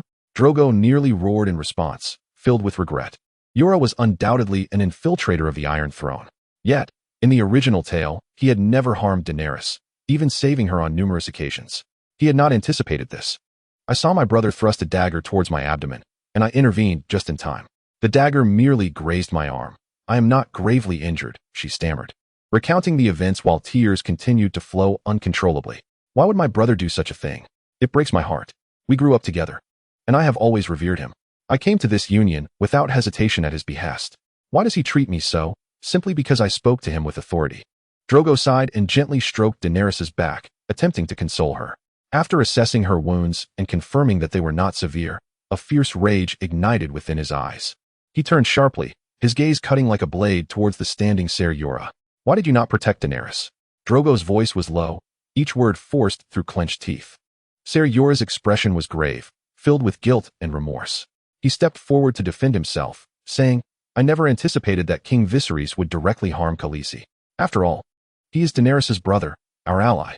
His voice trailed off, revealing his own anguish and confusion. "I underestimated his madness. I failed in my duty. I should have been more vigilant. I should have protected the princess." Drogo's expression softened slightly, yet his eyes still blazed with fury. Viserys' actions had transcended the bounds of an ally. He must pay the price for his misdeeds. A glimmer of coldness flickered in Drogo's eyes, his voice resonating with an undeniable resolve. "Jorah, tell me, where is Viserys now?" Ser Jorah's expression turned grave as he recalled the earlier scene, responding, "After I deflected his dagger, he furiously drew his knightly sword, berating me for my betrayal while attempting to strike me down. Since we are in the Holy City, I bore no weapons. Thus, I could only awkwardly parry his blows, ultimately allowing him to escape." Drogo's brow furrowed deeply as he pressed on, as the Kingsguard to Viserys. "Do you know why he seeks to harm Daenerys?" Ser Jorah inhaled deeply, striving to calm his racing heart, for his forthcoming answer would undoubtedly determine his fate. He was willing to see the death of the child within Daenerys, for if the child of the horselord perished, he might fulfill a portion of his duty towards the Iron Throne. Yet, why did Viserys not seize the opportunity to administer a cup of moon tea to Daenerys, but instead chose to plunge a dagger into her womb? I am uncertain, but Kimo and Ogo visited King Viserys yesterday. They may have struck an unknown bargain. However, I do know where the king intends to go. He requested me to escort him there this morning." Upon hearing this, Drogo's demeanor darkened, and he promptly declared, "Then you shall lead us now. We pursue Viserys. Between Daenerys and Viserys, you must pledge your loyalty to one." Without hesitation, Jorah nodded. Although his infatuation with Daenerys had led him to thwart Viserys' intent to harm her, he had not forgotten his identity as a spy. If he could seize this opportunity to eliminate Viserys, perhaps he could yet secure forgiveness from the Iron Throne. They exited the tent and mounted their steeds, soon joined by over 3,000 roaring warriors. These fighters, too, were filled with fury, evidently incensed by Viserys' actions within the Holy City and his assault on Daenerys. Drogo said little, merely leading this formidable force as they set off in pursuit of Viserys, like a tempest of darkness sweeping across the grasslands. Following Jorah's indicated path, they raced towards the destination where Viserys had fled. On horseback, Drogo's heart simmered with anger and disappointment. He had never envisioned Viserys would be so foolish as to harm his own sister for the sake of unreliable promises. Yet at this moment, he must set aside personal sentiments, upholding the dignity and order of the Dothraki Sea. Drogo and his warriors galloped fervently along the course Jorah had indicated. The dust kicked up beneath their hooves, soaring like the fury within their hearts across the plains. Their eyes remained fixed on a distant hillock, where Viserys' figure appeared particularly solitary and diminutive against the backdrop of the setting sun. Clad in a suit of chain mail, with his heavy knightly sword sheathed at his side, Viserys' armor seemed utterly out of place on the vast grasslands. Behind him, a golden cloak adorned with the image of a three-headed red dragon allowed him to be discerned from a mile away. He struggled with the Dothraki short stirrups, rendering his posture on horseback awkward and his speed diminished. Soon, the gap between him and the pursuing riders began to close. Drogo gazed at Viserys' silhouette, calculating the distance with a heart devoid of hesitation or pity, only coldness towards the traitor. He drew forth his dragonbone bow, knocking an arrow tipped with steel, aiming at the distant Viserys. However, just as Drogo pulled back the bowstring, a ragged line of color emerged from behind the hill. It was an army. A dark mass that seemed endless, surging down the slope like a tide, headed straight for Drogo and his warriors below. This sudden force appeared disorganized in their gear. Yet their movements were swift and purposeful, wielding curved blades, their eyes alight with the fervor of combat. At that moment, everyone understood that the scheme's objective was not merely to assassinate Drogo's child, but to lure him into pursuit. It was a meticulously orchestrated trap, designed to capture Drogo Khal in one fell swoop. Viserys' betrayal served merely as bait, drawing Drogo away from his forces into the open expanse of the plains. Chapter 18. The countercharge. At the forefront of this ambush stood Jorah Mormont and Ogo Khal, leading their 30,000 warriors in a charge against Drogo. Their eyes glinted with a ruthless intensity, driven by a singular purpose: to eliminate the threat that Drogo posed. Upon seeing the reinforcements before him, Viserys was filled with a surge of ecstasy. He removed his helmet, revealing a face contorted with excitement, and shouted fervently, his voice brimming with the anticipation of imminent victory, "Slay the enemies behind you, and your king shall reward you handsomely." Yet, instead of the cheers of warriors, he was met with the chilling embrace of an arrow. This arrow, loosed by Ogo Khal's bow, struck true, piercing Viserys' skull like a messenger of the many-faced god. The foolish king had no time to react before he tumbled from his mount. His lifeless body thudded heavily onto the ground, one foot still caught in the stirrup. The startled horse dragged his corpse for quite a distance until it finally dislodged, leaving the body to lie solitary on the plains. Witnessing this, Jorah Mormont roared with laughter, his voice thick with disdain and mockery. "The cart king dares to charge against us." His laughter echoed across the plains, a jarring sound. Ogo Khal responded, "Heavy armor cannot shield cowards." He died before even drawing his sword. It is evident that these two Khals never intended to honor their commitment to Viserys by sending troops across the poison water to Westeros. In their eyes, Viserys was merely a disposable pawn, no longer worthy of their attention once his utility had been exhausted. A flicker of surprise crossed Drogo's gaze, quickly replaced by unwavering resolve. He understood that this battle was no longer about pursuing a traitor, but rather about surviving the impending crisis. He loosed an arrow towards the distant Ogo. Yet the wary Ogo evaded with a swift crouch. Drawing his curved blade, Drogo called out to his warriors behind him, "My brave men, prepare for battle." Though his heart brimmed with fury, he recognized that this was not the moment for regret or astonishment. The urgent priority was to ensure that their forces did not falter in the forthcoming assault. At this juncture, most of the warriors by Drogo's side were his elite fighters. Only the bravest would follow their call, without hesitation. Yet, as they gazed upon the massed enemy, a palpable fear gripped many. No one wished to perish. The sole force binding this contingent was the indomitable reputation Drogo had forged through years of victory. In cavalry clashes, numbers do not always dictate the outcome. In certain historical instances, the outnumbered party has charged forth and overwhelmed the larger force. This psychological phenomenon occurs because ancient armies could be daunted by the sheer ferocity of a cavalry charge, and those on the receiving end often suffered overwhelming casualties that incited panic. For Drogo, fleeing or scattering would lead to a relentless pursuit by the enemy, resulting in utter collapse, as their horses were in prime condition. However, a direct charge might offer a glimmer of hope for the Dothraki revered valor. Should Drogo succeed in slaying Khorne and Ogo, the enemy might well capitulate. Yet, Khorne and Ogo were acutely aware of this strategy, their blood-sworn and formidable warriors encircling them closely. Standing before his men, Drogo's voice thundered across the plains, imbued with power and determination. "Warriors, today we confront not only betrayal and deceit, but a sacrilege against the horse god. Today, we shall vanquish Khorne and Ogo, who support the blasphemous Wagon King. No matter the numbers against us, we shall have the protection of the divine." Upon hearing this, the Dothraki were reignited with fury over Viserys' sacrilegious actions. Some warriors, trembling hands now gripping their curved blades, found renewed strength. A few devout fighters first prayed over their steeds, and then a peculiar light ignited in their eyes, as if they were imbued with an innate sense of purpose. Zhao Gu, in a moment of urgency, dispatched over a dozen riders to hasten back for reinforcements. They would traverse the vast steppe, returning with more warriors. "Go swiftly, our brothers will soon join us. We need only to endure a charge or two before aid arrives," Zhao Gu proclaimed, raising his long braid, a symbol of his invincibility. His voice soared with fervor. "My mightiest warriors, behold my braid. Witness how I shall bring Jumo and Ogo to their knees." Memories of Zhao Ji's valor on the battlefield ignited within the soldiers, rekindling their spirits like flames in their hearts. The morale of the troops was begrudgingly bolstered, their eyes once again filled with primal desires for slaughter, violence, and torment. Then, Zhao Gu led his men into a countercharge, forming a spearhead formation aimed directly at Jumo and Ogo. He commanded Ser Jorah, clad in armor and wielding a knight's sword, to take the lead. His heavy armor and strength would serve as the blade of their assault. Hago and Koro flanked the sides, tasked with safeguarding the flanks to ensure their charge would not be weakened by enemy retaliation. Zhao Gu himself took the center, ready to confront Jumo and Ogo directly. His steed surged forward like an arrow released from a bow, his gaze fixed intently upon the foe. This would be a confrontation both direct and brutal. "For the faith of the Dothraki," Zhao Gu cried, his voice echoing across the steppe, inspiring every warrior's heart. The soldiers followed closely, the thunderous sound of their hooves raising a tempest upon the plains, their battle cries merging into a formidable force. Ser Jorah, as the spearhead, donned his heavy armor, pointing the blade of his sword forward. Yet, within him lingered a sense of foreboding regarding this battle.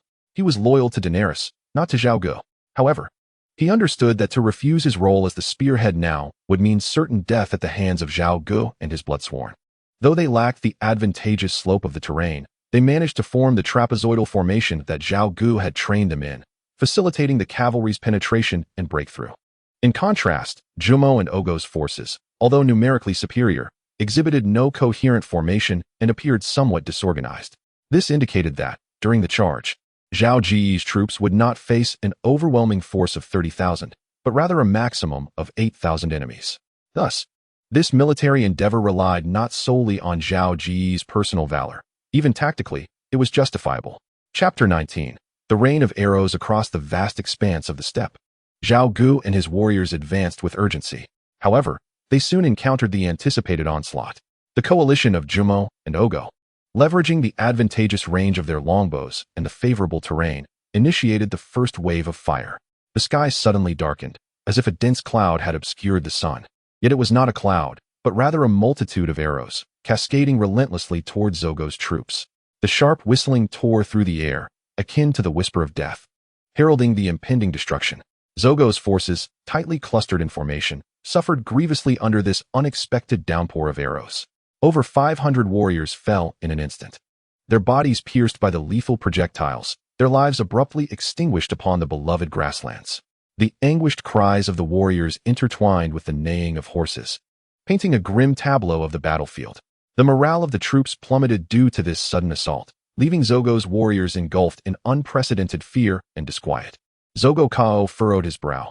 If a counterattack was not mounted swiftly, his army might crumble under the weight of terror. He bellowed, "Gather, regroup, and restore formation." As the two sides drew closer, Zogo inhaled deeply and commanded his troops loudly, "Draw your short bows. Prepare to retaliate." The warriors swiftly retrieved their short bows. Although their range was inferior to that of longbows, under Zogo's leadership, they were ready to exploit their advantages. Zogo Kao anxiously calculated the distance between the opposing forces in his mind. He understood that only within an effective range of 100 yards could their short bows unleash their full potential. When the distance diminished to that mark, Zogo Kao immediately ordered, "Aim for the enemy's center, fire." His command resonated across the battlefield like a clarion call, igniting the warriors' fighting spirit. In an instant, Zogo's troops unleashed a torrential volley of arrows, aimed squarely at the central forces where Jumo and Ogo stood. The arrows surged forth like a swarm of enraged bees, targeting the enemy's heart. Under this precise barrage, hundreds of foes fell, creating a vacant space in front of their center. Many warriors, upon realizing that Jumo and Ogo were the primary targets, instinctively began to distance themselves from them. Without the constraints of a rigid formation, this was a simple task. They understood clearly that these two Kaos were Zogo's foremost targets, while they themselves were merely insignificant pawns on this battlefield. The tension in the air grew almost palpable. As Zogo's forces finally showcased the rapid-fire advantage of their short bows, Jumo's center plunged further into chaos. Before the echoes of the first volley had subsided, a second wave of arrows descended like locusts, blotting out the sun and leaving the enemy archers little chance to breathe or aim. Ogo Kao finally emerged from his shock, his face flushed with anger and anxiety. His voice rang across the battlefield like thunder. "Free fire, cease the volley, release all your arrows." His belated command shattered the stasis among his ranks, attempting to instill a semblance of order amidst the turmoil. Ogo's subordinates promptly heeded his command, and scattered arrows began to soar towards Drogo's forces. Though the relentless force of the barrage had waned, a counterattack had commenced. Consequently, a few soldiers from Drogo's ranks began to fall.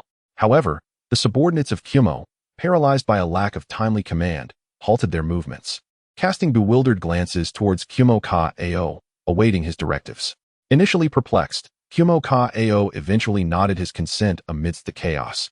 Yet this simple gesture consumed precious moments. Seizing the opportunity, Drogo's forces closed in rapidly. They had forsaken their short bows for gleaming curved blades. Under Drogo's command, the Dothraki warriors unleashed a thunderous war cry. Their galloping steeds stirring up clouds of dust, surging forth like an unstoppable torrent towards the enemy lines. The warriors of Kumo sensed the impending onslaught, a wave of panic swelling within their hearts. In this life and death moment, orders and discipline shattered into fragments.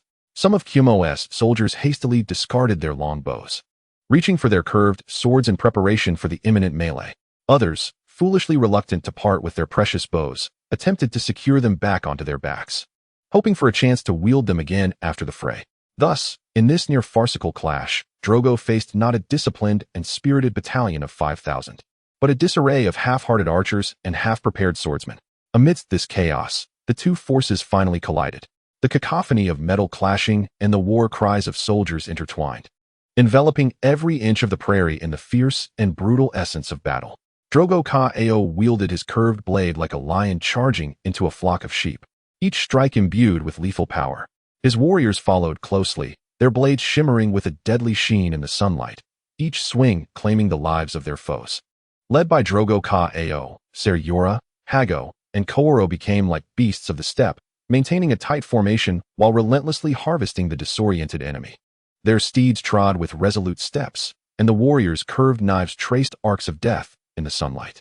Clad in plate armor, Ser Jorah swung his heavy sword with a whoosh, cleaving down any adversary that dared to obstruct his path. Hago and Kooro commanded the flanks, their curved blades slicing through the air, each swing extinguishing yet another life.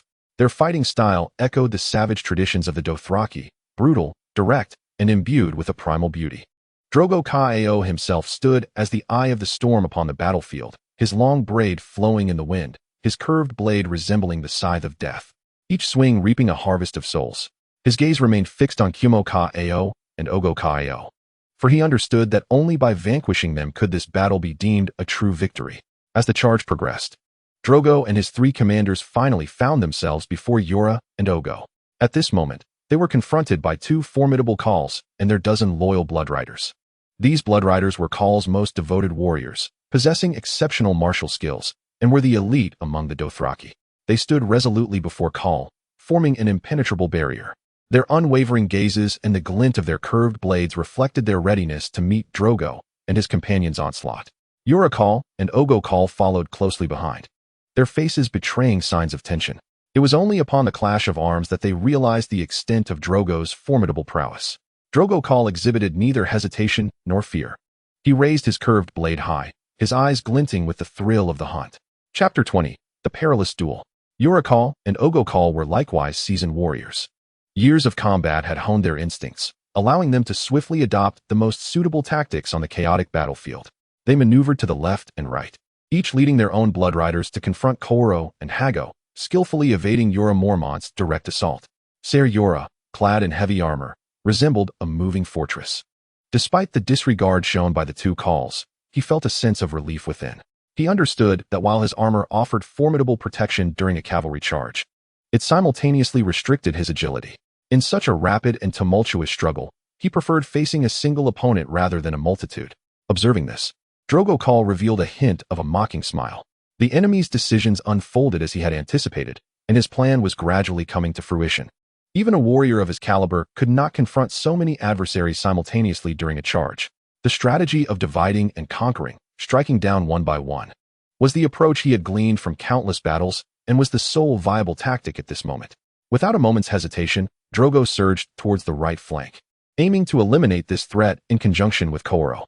The steed galloped like the wind, and Drogo Khal's curved blade sparkled with a cold gleam under the sun. His gaze resolute and merciless, wholly focused on the opponent before him. Khal was equally determined, brandishing his weapon in preparation to meet Drogo's charge.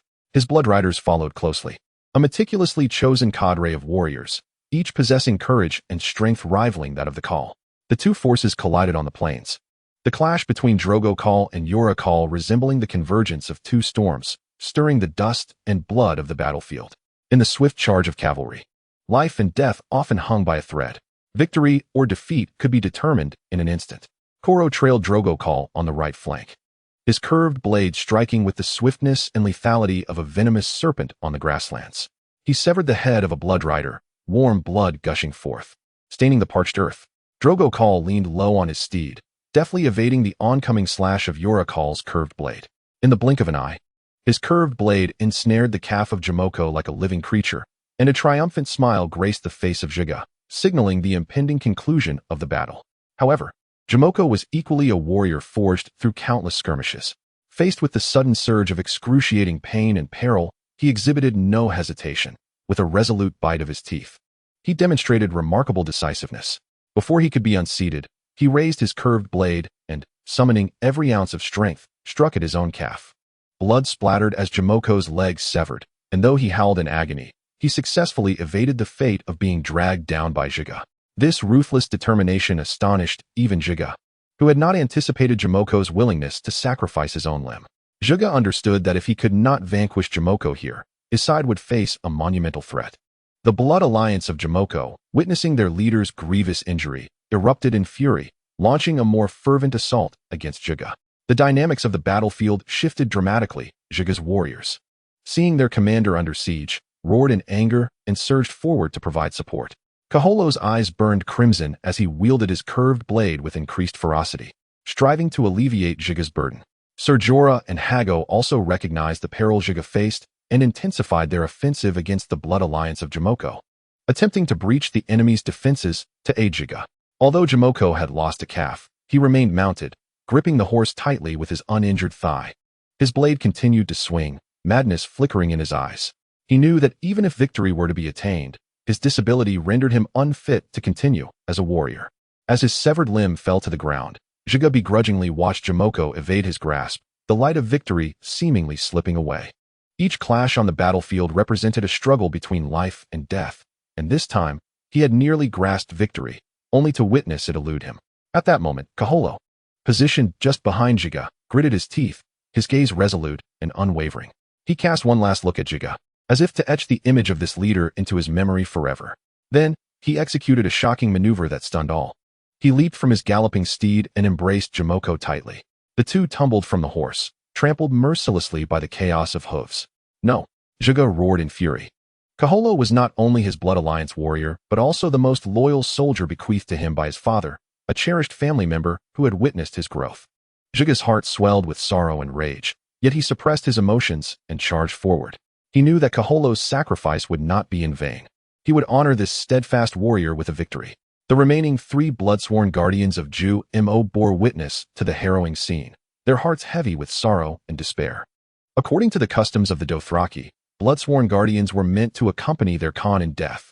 As they watched Ju-Mo Kao being embraced by Khal, trampled into a bloody pulp beneath the hooves of horses, their will to fight dissipated, leaving only a profound hatred for Drogo. In a frenzy, they turned their steeds to pursue Drogo, their eyes ablaze with the flames of vengeance. These guardians cast aside all fear and hesitation. Consumed by a singular thought, to avenge Ju-Mo Kao, Drogo sensed the looming threat behind him, yet he did not glance back. His focus remained solely on the enemies ahead and the conclusion of the battle. He understood that these bloodsworn would stop at nothing to attack him, and he stood ready to meet their challenge. Ser Jorah and Hago recognized the peril that Drogo faced, but there was no time to adjust their tactics, as they had to confront Ogo and his bloodsworn. As Drogo faced the oncoming guardians, a fervent desire for combat surged within him. The first bloodsworn raised his weapon and unleashed a thunderous roar, but Drogo's curved blade was swifter and more ruthless, cleaving through the foremost foe. The clash of metal and the cries of the wounded intertwined, yet the brutality of battle did not cause Drogo the slightest hesitation. Crisis loomed as the remaining 2 bloodsworn flanked him, one to the left and one to the right. With only a curved blade in hand and enemies approaching from 2 directions, Drogo found himself at a disadvantage. yet spurred by rage and the chaos of war. He hesitated not. Determination and resolve shone in his eyes. He charged toward the leaner guardian on the left, his blade carving a lethal arc through the air. In the instant of their collision, Drogo showcased his extraordinary martial prowess, his blade striking true to the enemy's abdomen. Before the Bloodsworn's attack could reach him, he fell from his mount, life ebbing away with his blood. Without pausing, Drogo swiftly turned his horse to face the guardian on the right. A flicker of fear crossed the guardian's eyes, soon replaced by a desperate resolve. He brandished his weapon and made his final charge. Drogo's curved blade glimmered ominously in the sunlight. In the heat of the fierce clash, he discerned the flaw in his opponent's defense. His blade plunged into the guardian's neck, severing his head cleanly. Thus, Drogo swiftly dispatched the three foes, his warhorse treading upon the blood-soaked earth, each charge claiming the lives of his enemies. The surrounding warriors were inspired by Drogo's valor. Their cheers grew louder, their fighting spirit more resolute. Drogo was not merely their leader but a hero in their hearts. His name and the tale of today's battle would resonate throughout the vast plains. Chapter 21. The brink of life and death. The echoes of battle reverberated across the plains as the charge came to an end, leaving only a little over 1,000 warriors by Khal's side. Despite having slain enemies numbering several times their own, and having successfully breached the enemy's lines, they were still vastly outnumbered. The warriors, weary yet resolute, adjusted their breathing, their faces etched with the marks of combat, though their eyes retained a flicker of determination. Standing atop the hillside, Khal surveyed the enemy forces below. He recognized that, despite their numerical superiority, the enemy's morale and organization represented their most significant vulnerabilities. Drawing a deep breath, Khal proclaimed loudly, "Gyoma is dead." Instantly, the warriors beside him responded, echoing his declaration with fervor, "Gyoma is dead. Gyoma is dead." This cry spread like wildfire across the grasslands, swiftly permeating the ranks of the enemy. With every ounce of strength, Khal's warriors united their voices into a resonant force that traversed every corner of the battlefield. Gyoma is dead. The news struck Khal's subordinates like a thunderclap. In a state of panic, they glanced around, ultimately coming to the grim realization that their leader, their Khal, had fallen. In that moment, the enemy's grand army descended into chaos. Some warriors began to scatter in disarray, while others halted their actions, gazing around in terror, searching for the leader who no longer existed. The announcement of Khal's demise severed the last threads of their unity and hope like a sharp blade. Although the morale of Khal's troops had dipped slightly, their organizational structure remained relatively intact, and their losses were not severe. Conversely, Khal's followers exhibited a range of reactions and mindsets. Some astute marauders recognized the opportunity presented by the death of Khal. Perceiving this as their moment to ascend as the new Khal, these marauders swiftly departed the battlefield with their followers, intent on plundering Khal's camp before vanishing into the distance. In search of a new life and intoxicating power, others, gripped by fear, also chose to withdraw from the battlefield with their troops. They lingered, filled with uncertainty and dread, contemplating an allegiance to the eventual victor to safeguard their lives and status. Only a scant few opted to directly align themselves with Khal. Yet this choice stemmed more from desperation than genuine admiration, as Ogo's renown was insufficient to draw them in. Their presence among Ogo's ranks was primarily driven by a fear of potential aggression from Ogo's followers. Ultimately, around 20,000 enemies remained within Ogo's camp, their combat capabilities severely diminished. Seizing the advantageous terrain, Khal commanded his warriors to rain arrows down upon the enemy below. This elevated position afforded them a commanding view of the enemy's movements, allowing them to exploit the high ground to their advantage in the ensuing assault. The warriors' arrows flew towards the enemy like raindrops, and although their numbers were few, the rapid succession of their shots still inflicted considerable casualties upon the foe. Ogok's troops, ensnared by the chaos of the Kamara, found themselves unable to mount an effective counterattack. They were caught in a dilemma, reluctant to retreat from Zogo's range for fear that a backward step would provoke a charge, potentially leading to a rout of the entire army. Thus, they could only passively endure the deluge of arrows from Zogo's forces, their morale steadily waning. Khal was acutely aware that the battle was far from over. He needed to capitalize on his current advantages and continue to press the enemy. Until reinforcements arrived, they remained in peril. His gaze swept across the battlefield, searching for the next opportunity, contemplating how to exploit the enemy's disarray and division to secure victory. Just as Khal managed to rally his ragtag group for a final assault, the distant sound of thundering hooves resounded. This sound, akin to thunder, reverberated through the earth and echoed in the hearts of every soldier. Both sides sensed impending calamity. Zogo Kao understood that his reinforcements could not possibly arrive so swiftly. A furrow creased his brow as unease surged within him. Meanwhile, Ogok Kao's panic escalated, believing that Zogo's main force had arrived, and that his own troops were too exhausted to continue the fight. Indeed, the figures emerging in the distance bore the same sun-kissed skin and dark hair of the Dothraki. Their numbers vast, resembling a moving desert swiftly approaching the battlefield. Despair filled Ogok Kao's heart. He recognized that he could not confront such a formidable foe. In that moment, he made a decisive choice, leading his troops to flee the battlefield. His warriors followed suit, abandoning the fight in their desperate bid for survival. This exodus elicited cheers from Zogo's men, smiles breaking across their weary faces, believing they had triumphed in the conflict. Yet Zogo regarded Hago with a grave expression. Confusion mirrored in Hago's countenance. Both harbored the same question: had reinforcements truly arrived, and if so, who could they be? Zogo Kao had little time for contemplation. He understood that regardless of who approached, he must be prepared. He commanded his soldiers to regroup, readying themselves for the potential of renewed combat. His gaze remained fixed on the advancing figures, seeking clues from their gear and leaders. As the distance lessened, certain details began to crystallize. The newly arrived Dothraki were not part of Zogo Kao's forces. Their attire and adornments differed from those of Zogo's warriors. Zogo Kao realized that these might be warriors from another tribe, drawn by the clamor of battle. They could be allies or adversaries. As the newcomers drew near, Zogo Kao finally discerned their true identity. Among the dusky-skinned, dark-eyed, and raven-haired Dothraki, the leader was Morocco, one of the few who shared a close bond with Drogo. They had fought side by side on the plains, jointly conquering a town near Kohor, reveling in the triumph of their victory. They had even set fire to a local church school and visited a technical academy together. Yet, at this moment, Drogo's battered remnants lay before Morocco. Doubt and unease filled Drogo's heart. He questioned whether he could trust this former ally. In the Dothraki world, power and gain often overshadow friendship. Morocco's forces swiftly approached, halting at a distance rather than launching an immediate attack. Perched upon his steed, Morocco's gaze pierced through the battlefield's dust, fixating intently on Drogo. Taking a deep breath, Drogo stood upon the hillside, ready to engage Morocco in dialogue. He was acutely aware that following the recent tumult of joy and despair, the morale of his men had plummeted to an all-time low. His warriors appeared weary, some dismounting to rest, while others stealthily maneuvered their horses to the fringes of the ranks, poised to flee. Only a handful remained vigilant. Chapter 22. Doubt and trust. Drogo stood atop the hill, overlooking the advancing Morocco and his troops below. His brow furrowed, his eyes betraying deep-seated wariness. His voice resonated across the vast plains, imbued with power and undeniable authority. Morocco, why have you brought your warriors here? Morocco, standing at the foot of the slope, heard Drogo's inquiry and displayed a broad, open smile, laughing heartily. Drogo, my brother, there is no need for such vigilance. I come not to raise my sword against you. His tone was filled with confidence and grandeur as he continued. The 5,000 warriors I bring are but a flock of sheep before you. The entire vast grass sea sings of your renown. Who would dare oppose you? Who does not know the strength of Drogo?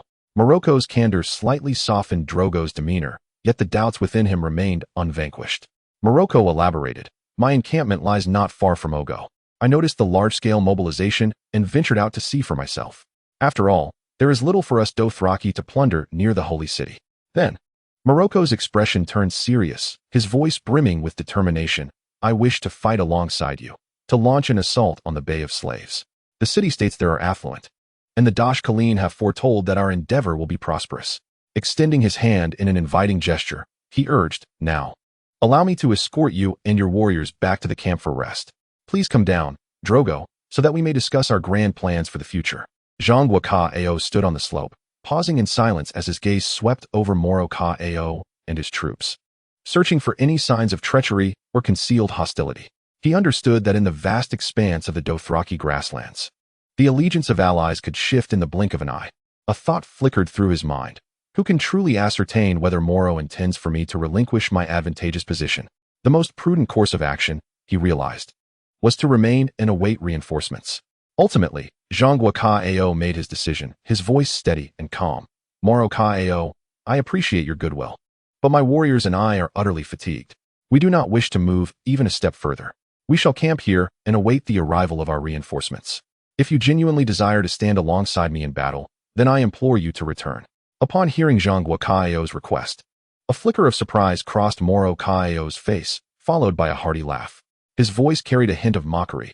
"What is this, Zhang Guo? Are you truly afraid of me? Afraid that I might suddenly strike? It appears your forces are indeed at the brink of exhaustion." His words sliced through the tension in the air like a sharp blade, intensifying the already charged atmosphere. Moro's subordinates, upon hearing this, exhibited glimmers of greed and eagerness in their eyes. They clearly sought to seize this opportunity to vanquish the most formidable cavalrymen of the vast grasslands, thereby elevating their own status and renown. In the face of Moro's provocation and the restless disposition of his followers, Zhang Guocaio displayed no trace of fear, only unwavering resolve and determination. His voice resonated like the frigid winds of winter, piercing and chilling. "Return, Moro. Even if you were to slay me, you could not claim my followers. You lack the prestige and the honorable means to defeat me. No one will heed your command." His words struck with precision, and he continued, "To kill me would only plunge the grasslands into greater chaos. My blood oath warriors shall seek vengeance for me, and your people will be engulfed in the flames of conflict due to your actions. You are well aware that my reinforcements are imminent." As Moro Caio absorbed Zhang Guo's words, the smile faded from his face, replaced by a contemplative expression. He responded loudly, "Very well, Zhang Guocaio. Since you choose not to trust me, I shall take my leave. I will fulfill our agreement and rendezvous with you when we march to Slave Bay." With that, Moro Caio indeed turned and departed with his troops. Their movements were swift and orderly, and soon they vanished beyond the horizon of the grasslands. Zhang Guocaio stood on the slope, watching Moro Caio's forces retreat, feeling no relief from their departure. Observing Moro's withdrawal, Zhang Guo decisively dispatched a dozen agile scouts to follow discreetly. This was to guard against a potential ambush under the cloak of the approaching night. These scouts were the finest hunters of the grasslands, skilled in stealth and tracking. They observed Moro's every move from a distance, ensuring that Zagakeo and his troops could rest and regroup safely. Having completed this, Zagakeo finally commanded a halt, awaiting the arrival of reinforcements. Upon receiving the order, the warriors began to establish their camp on the hillside, igniting bonfires, tending to the wounded, and caring for their weary steeds. Although the battle on the plains had momentarily ceased, they understood that only through vigilance and preparation could they endure in this unpredictable land. As the sun began its descent, the clouds on the horizon were painted in layers of golden red, resembling flames consuming the sky. Sunlight filtered through the gaps in the clouds, casting its radiance upon the plains, enveloping the battle-scarred earth in a soft embrace. The warriors' faces, illuminated by the sunset, revealed contours of fatigue yet steadfast determination. A gentle breeze swept across the grasslands, carrying the remnants of the evening glow, as if whispering to the living beings of this land. The flames of the bonfire gradually brightened against the encroaching night, reflecting the hues of the twilight sky, offering warmth and solace to the soldiers. At that moment, Zagakeo's reinforcements finally arrived. Their silhouettes emerged in the dusk, akin to an army descending from the horizon, bearing the hopes and strength of victory. As they approached, the warriors erupted in a low yet powerful cheer, celebrating the arrival of their allies. In this instant, Zagakeo exhaled in relief. His crisis had been averted. Although he had not slain Ogo, he had successfully eliminated Jomoko, bringing them one step closer to the unification of the Dothraki. Accompanying the reinforcements was the striking red comet, prominently visible in the twilight. It sliced through the sky like a burning sword, illuminating the heavens. For the Dothraki, the appearance of the red comet was a mysterious omen, shimmering with a blood-red glow, heralding an impending storm and transformation. Standing on the hillside, Zagakeo gazed at the comet, his heart brimming with complex emotions. He realized that the emergence of this celestial body signified the end of the long summer and the onset of winter. Yet, it also heralded the resurgence of magic in the world, with various sorcerous spells and legendary creatures soon to re-emerge. However, for Zagakeo, the revival of magic meant that the 3 dormant dragon eggs could finally begin to hatch. Chapter 23. Hatching the dragons. Zagakeo returned to his tent, his weary body dragging behind him. He found Daenerys anxiously gripping the edge of her garment, seated beside the brazier with palpable tension. Her eyes were filled with concern and dread, as if awaiting the decree of fate. But upon seeing Zagakeo enter the tent unscathed, her taut nerves finally relaxed, and she rushed forward. Daenerys cupped Zagakeo's face in her hands, her eyes glistening with tears, and pressed her lips against his fervently. With a tremor in her voice, she asked, "My sun and stars, are you unharmed?" As she spoke, she scrutinized Zagakeo closely, anxiously inspecting him for any signs of injury. Jean Gu felt the concern and affection emanating from Daenerys, a warm current surging within his heart. He gently caressed her flowing hair and tenderly replied, "I am well. My moon. I am merely weary." However, as soon as Zhang Ji's words fell, a wave of unease washed over Daenerys. With a hint of trepidation in her voice, she inquired, "But what of your brother, Viserys? What has happened to him?" The mere mention of his name pierced her heart with a sense of impending heartbreak. She could scarcely fathom how Zhang Gu would handle him once captured. Zhang Gu fell silent for a moment, a flicker of sorrow crossing his gaze. He understood that this revelation would undoubtedly strike Daenerys as a profound blow. Yet, as a Khal, he bore the responsibility to unveil the truth. Taking a deep breath, he gradually recounted the events to her. Upon hearing the news of Viserys' demise, Daenerys felt as though a tightening grip had released its hold on her throat. A wave of relief washed over her, yet this relief was intertwined with shock and confusion. Had she truly wished for his death? No, it could not be so. Did this imply that she was inherently cold-hearted? However, she had mourned deeply when Sir Willem Darry, who had nurtured her, had passed away. Daenerys's heart brimmed with conflict and guilt, but more so with bewilderment. Tears cascaded down her cheeks unbidden. Before she could fully comprehend her feelings, Zhang Gu, noticing the sorrow in her eyes, gently enveloped her in his embrace. Suppressing a smile that tugged at the corners of his mouth, he sorrowfully remarked, "In truth, I had also wished to save him, yet I did not anticipate that he would fall to an arrow. I did not slay him." His words were laden with helplessness and regret. Nevertheless, he felt a sense of relief that the first obstacle on his path to the Iron Throne had been cleared without staining his hands. Upon hearing Zhang Ji's words, Daenerys suddenly exclaimed, "What shall become of the Iron Throne? My brother was meant to be the true king." Her voice trembled with confusion and helplessness. As she pondered the future of House Targaryen in the absence of Viserys, Zhang Gu tenderly stroked her back and earnestly stated, "Then the mission of reviving the Targaryen dynasty rests upon your shoulders. Allow me to assist you. Let us together restore the glory of House Targaryen." At this moment, Daenerys' eyes sparkled with a newfound determination as she raised her head. "Me? But I am merely a woman, unfit to bear such a burden." Zhang Gu shook his head resolutely and declared, "No, but you have me beside you. As your consort and you as the queen, we can rule the 7 kingdoms together." Daenerys remained silent, her youthful innocence leaving her uncertain of her desire to become queen or whether she was suited for such a role. Oblivious to the storms and obstacles that lay ahead. Yet, this sincere connection deeply moved her. She gazed at Zhang Gu for an extended moment before passionately kissing him. Within the confines of the tent, the breaths of Drogo and Daenerys gradually steadied, the tension in the air giving way to a profound understanding and support for one another. Drogo's gaze wandered around the tent, ultimately settling upon a beautifully carved wooden chest in the corner. Each intricate line of its design spoke volumes of the masterful craftsmanship of the Pentoshi artisans. Drogo's voice emerged, deep and resolute. "Dany, retrieve the dragon eggs." A flicker of confusion crossed Daenerys' eyes as she looked at Drogo, her fingers gently caressing the surface of the chest. "What for? Aren't they a keepsake from our wedding?" Shaking his head, Drogo's eyes glimmered with a rare urgency. "I must hatch the dragons swiftly. They grow slowly, and we need time." Daenerys felt a spark of astonishment. Dragons had long been extinct, and these 3 eggs had turned to fossils. Neither King Aegon V nor the tall Ser Duncan had succeeded in hatching dragon eggs, leading instead to the tragedy of Summerhall. How could her husband possibly succeed where they had failed? As she pondered, she continued to delicately stroke the chest. Feeling the texture of the wood, her heart brimming with anticipation and curiosity, Drogo cautiously opened the chest, revealing 3 enormous dragon eggs nestled within. One was a deep green adorned with various bronze-like speckles. Another was a pale ivory with golden stripes. The last was black, reminiscent of a midnight ocean, yet animated by vibrant crimson waves and whirlpools. In the dim light of the tent, the dragon eggs lay quietly atop crimson satin, exuding an aura of mystery and solemnity. Gently cradling one of the eggs, Daenerys was taken aback by its weight.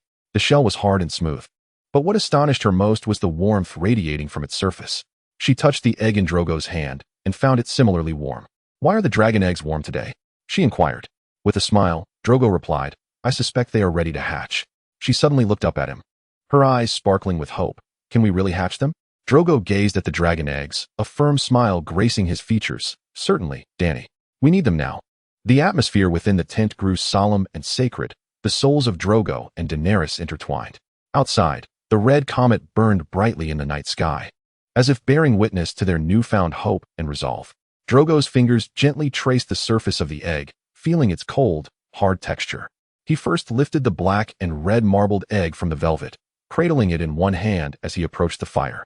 He carefully set it down among the burning coals. The black scales of the egg seemed to drink in the heat, shimmering with a radiant glow. As tiny red tongues of flame licked at the surface of the stone, Daenerys placed the other 2 eggs into the fire as well, positioning them beside the black one.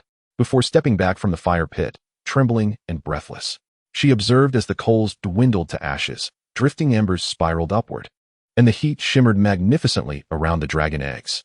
At this moment, Drogo emerged from the tent, dragging the lifeless body of Qohor and his son, shackled by iron chains, into the camp.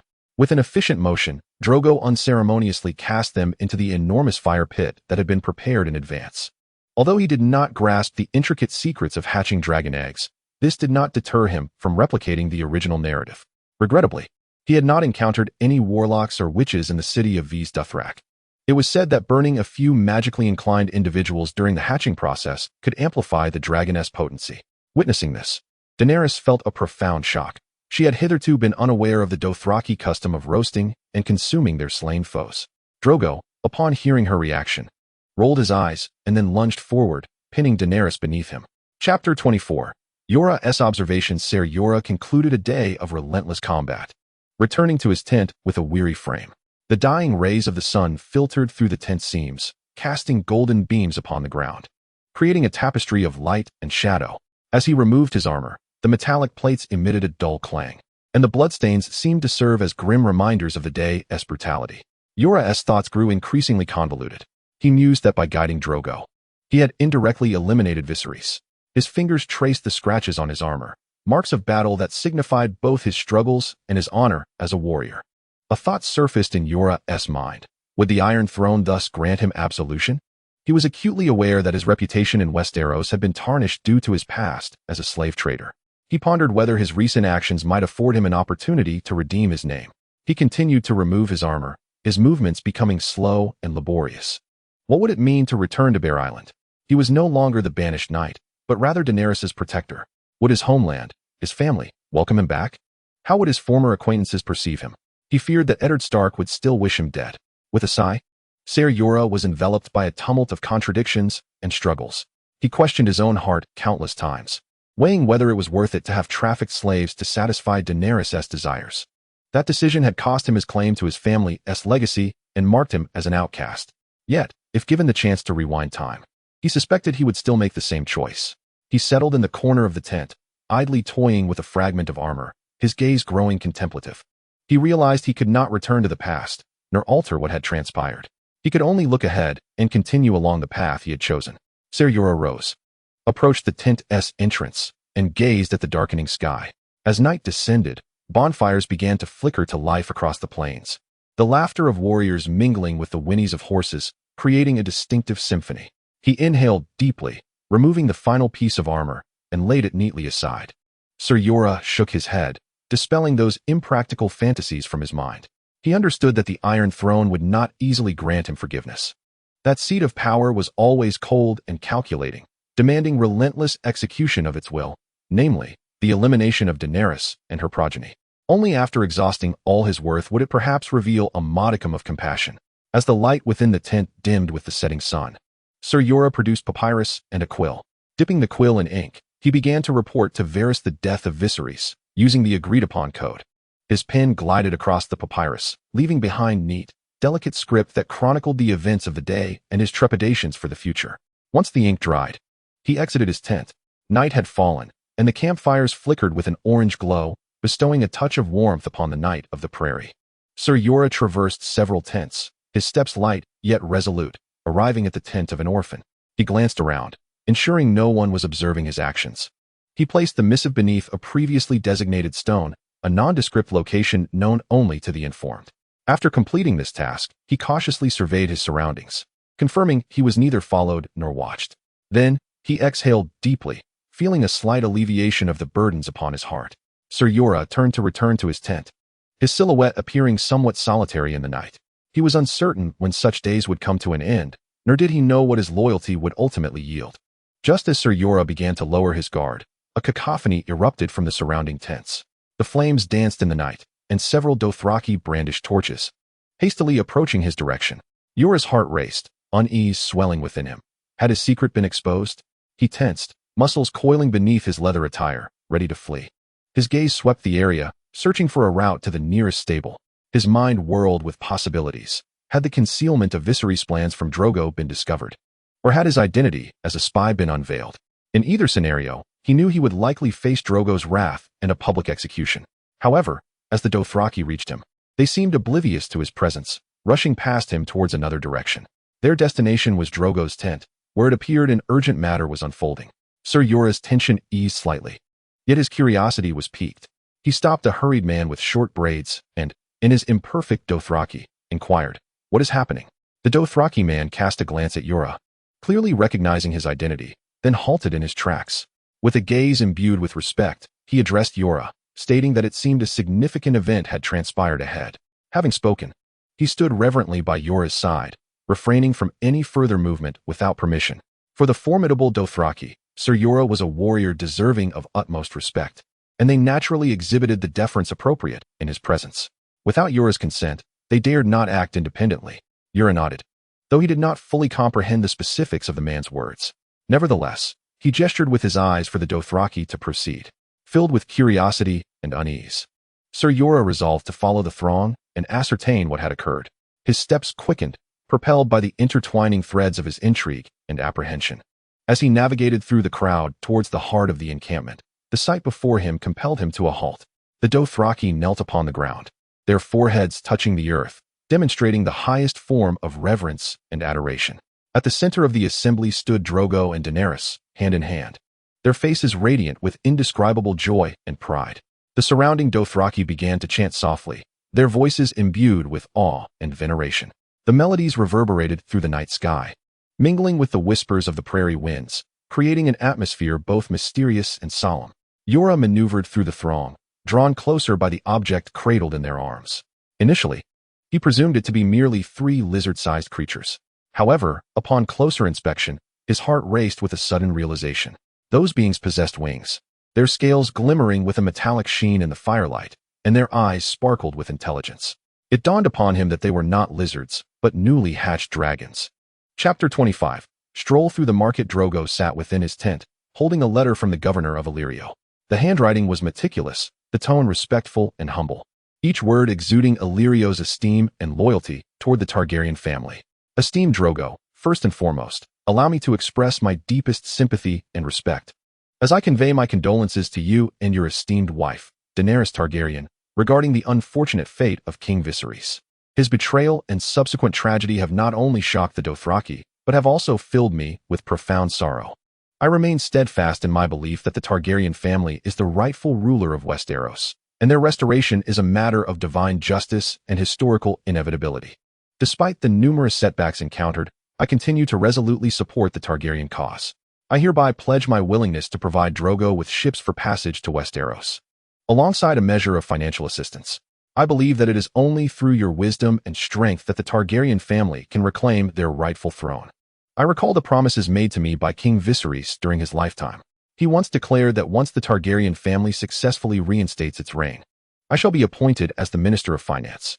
I am profoundly honored by this prospect and am willing to exert every effort towards this endeavor. I firmly believe that under my stewardship, the finances of Westeros will become increasingly robust, leading to the prosperity of the nation. I look forward to further communication with you and hope we can collaborate to contribute to the restoration of the Targaryen dynasty. I am convinced that through our collective efforts, the brilliance of the Targaryens will once again illuminate Westeros. Upon reading the letter, Drogo wore a faint, sardonic smile. He gently placed the missive upon the table, murmuring to himself, "Of course, you are more than willing to continue funding the Targaryen cause." His tone was laced with evident sarcasm and disdain. Drogo was not one easily deceived by flowery words. Illyrio's so-called loyalty and support concealed deeper schemes and ambitions. As Drogo perused the letter, Daenerys approached him from behind and embraced him tenderly. "My son and stars, what are you doing? Shall we venture to the market in the city together?" Drogo turned to kiss Daenerys' cheek and replied, "Nothing of consequence, merely a letter from a charlatan." Noticing the spark of curiosity in her eyes, he inquired, Are you not to continue tending to those dragons? They are but recently hatched and still vulnerable.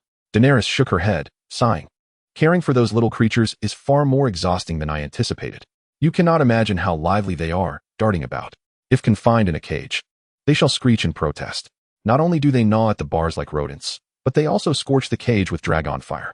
Thankfully, they are still small enough that they cannot yet damage those cages forged from fine iron. But what shall we do in the future? It seems we must cultivate their habits now. After a lengthy discourse, Daenerys finally realized she had yet to answer Drogo's question. Embarrassed, she admitted, "The little dragons are now asleep. I can spare some time to accompany you to the market." Drogo nodded, rising to his feet. He stretched his limbs before naturally taking Daenerys's delicate hand in his. Together, they exited the palace.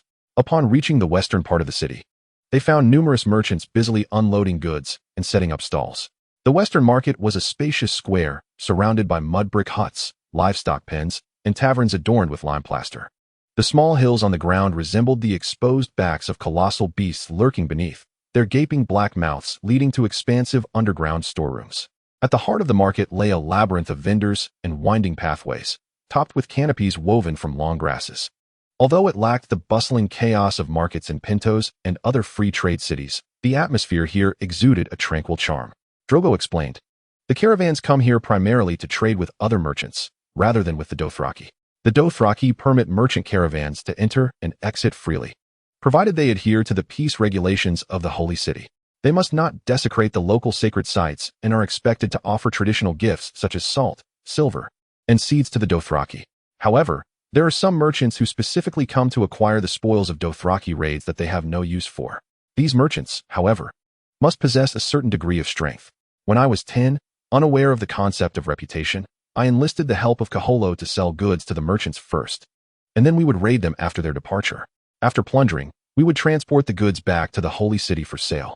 For a long time thereafter, merchants hesitated to purchase my wares until I matured to the point that they no longer recognized me." Dany couldn't help but laugh at this. Yet Drogo felt a wave of melancholy as he recalled Kaholo, who had accompanied him like family since childhood. Although he was a traveler from another world, Drogo's memories and emotions were entirely real. He was both a traveler and Drogo Khal. Noticing Drogo's sorrowful expression, Dany understood that he was reminded of Kaholo's death. She embraced Drogo, burying his head against her chest in a comforting gesture. Upon feeling that soft warmth, Drogo snapped back to attention. He cautiously scanned the surroundings, relieved to ascertain that he had not been observed.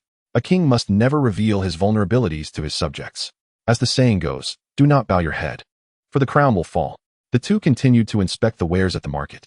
Dany was filled with curiosity about the eastern market, teeming with exotic items, sounds, and aromas. She delighted in wandering there, sampling various unusual foods, listening to the chants of the bards, and marveling at the strange creatures from afar. She was captivated by the diverse crowds, the Lyseni, the Carthene, the Dothraki, the warrior maidens, and the enigmatic shadow people. Conversely, the western market evoked a sense of home for Dany. Though lacking the vibrancy and peculiarity of the eastern market, its tranquility and simplicity provided her with comfort and familiarity. Turning a corner, she inhaled deeply, instantly drawn in by the pungent aroma of garlic and pepper in the air. It reminded her of the bygone days on the narrow streets of Tyrosh and Myr, eliciting a joyful smile. Amidst these familiar scents, Dany also caught a whiff of Ray's perfume, the sweet fragrance almost intoxicating. Her gaze fell upon the slaves burdened with heavy loads, carrying Myrish lace and vibrant fine wool. The caravan guards, clad in bronze armor and draped in yellow cotton robes, patrolled the market aisles, their empty scabbards not diminishing their imposing presence. A master armorer stood behind his stall, showcasing his masterpieces, intricately decorated steel breastplates, and an array of uniquely shaped helmets. Beside her, a young and beautiful woman was selling exquisite gold jewelry from Lannisport, including rings, brooches, bracelets, and magnificent medals that could even serve as decorative belt adornments. Next to the woman stood a tall eunuch, his body hairless and his velvet attire drenched in sweat, casting a stern gaze upon every passerby. Across the aisle, a stout cloth merchant from the lands beyond was haggling with a merchant from Pintos over the price of a green dye, his monkey tail cap swaying with each nod of his head. Chapter 26. The merchant's offering of wine. Daenerys strolled through the bustling market, her handmaidens closely following. Suddenly, her attention was captured by a stall, the aroma of smoke drawing her in. "Look," she exclaimed excitedly to Drogo. "It's that kind of sausage. She pointed to a stall manned by a diminutive old woman who was grilling meat and onions over a blazing fire. The air thick with the scents of garlic and chili. They've added a generous amount of garlic and chili, Daenerys remarked. Upon seeing this familiar fare, a look of joy spread across Drogo's face. Without hesitation, he retrieved a gold coin from his belt to exchange for a generous handful of sausage. For Drogo, this simple meal was the closest he had come to tasting the flavors of his memories in this world. Daenerys felt a thrill at her discovery, insisting that those around her share in her joy. Her handmaiden Doria laughed and devoured the food, clearly relishing the flavors. However, her Dothraki companions appeared somewhat hesitant, their reservations towards the spicy and garlicky dish evident, as if they harbored doubts about these pungent seasonings. It tastes different from what I remember, Daenerys commented after a few bites. In Pintos, I made it with pork, the old woman explained, but all my pigs perished in the waters of the Dothraki Sea. So, this is made with horse meat, khalasar, though the sauce is exactly the same. Oh, Daenerys felt a tinge of disappointment, yet Aggo enjoyed it, deciding to have another.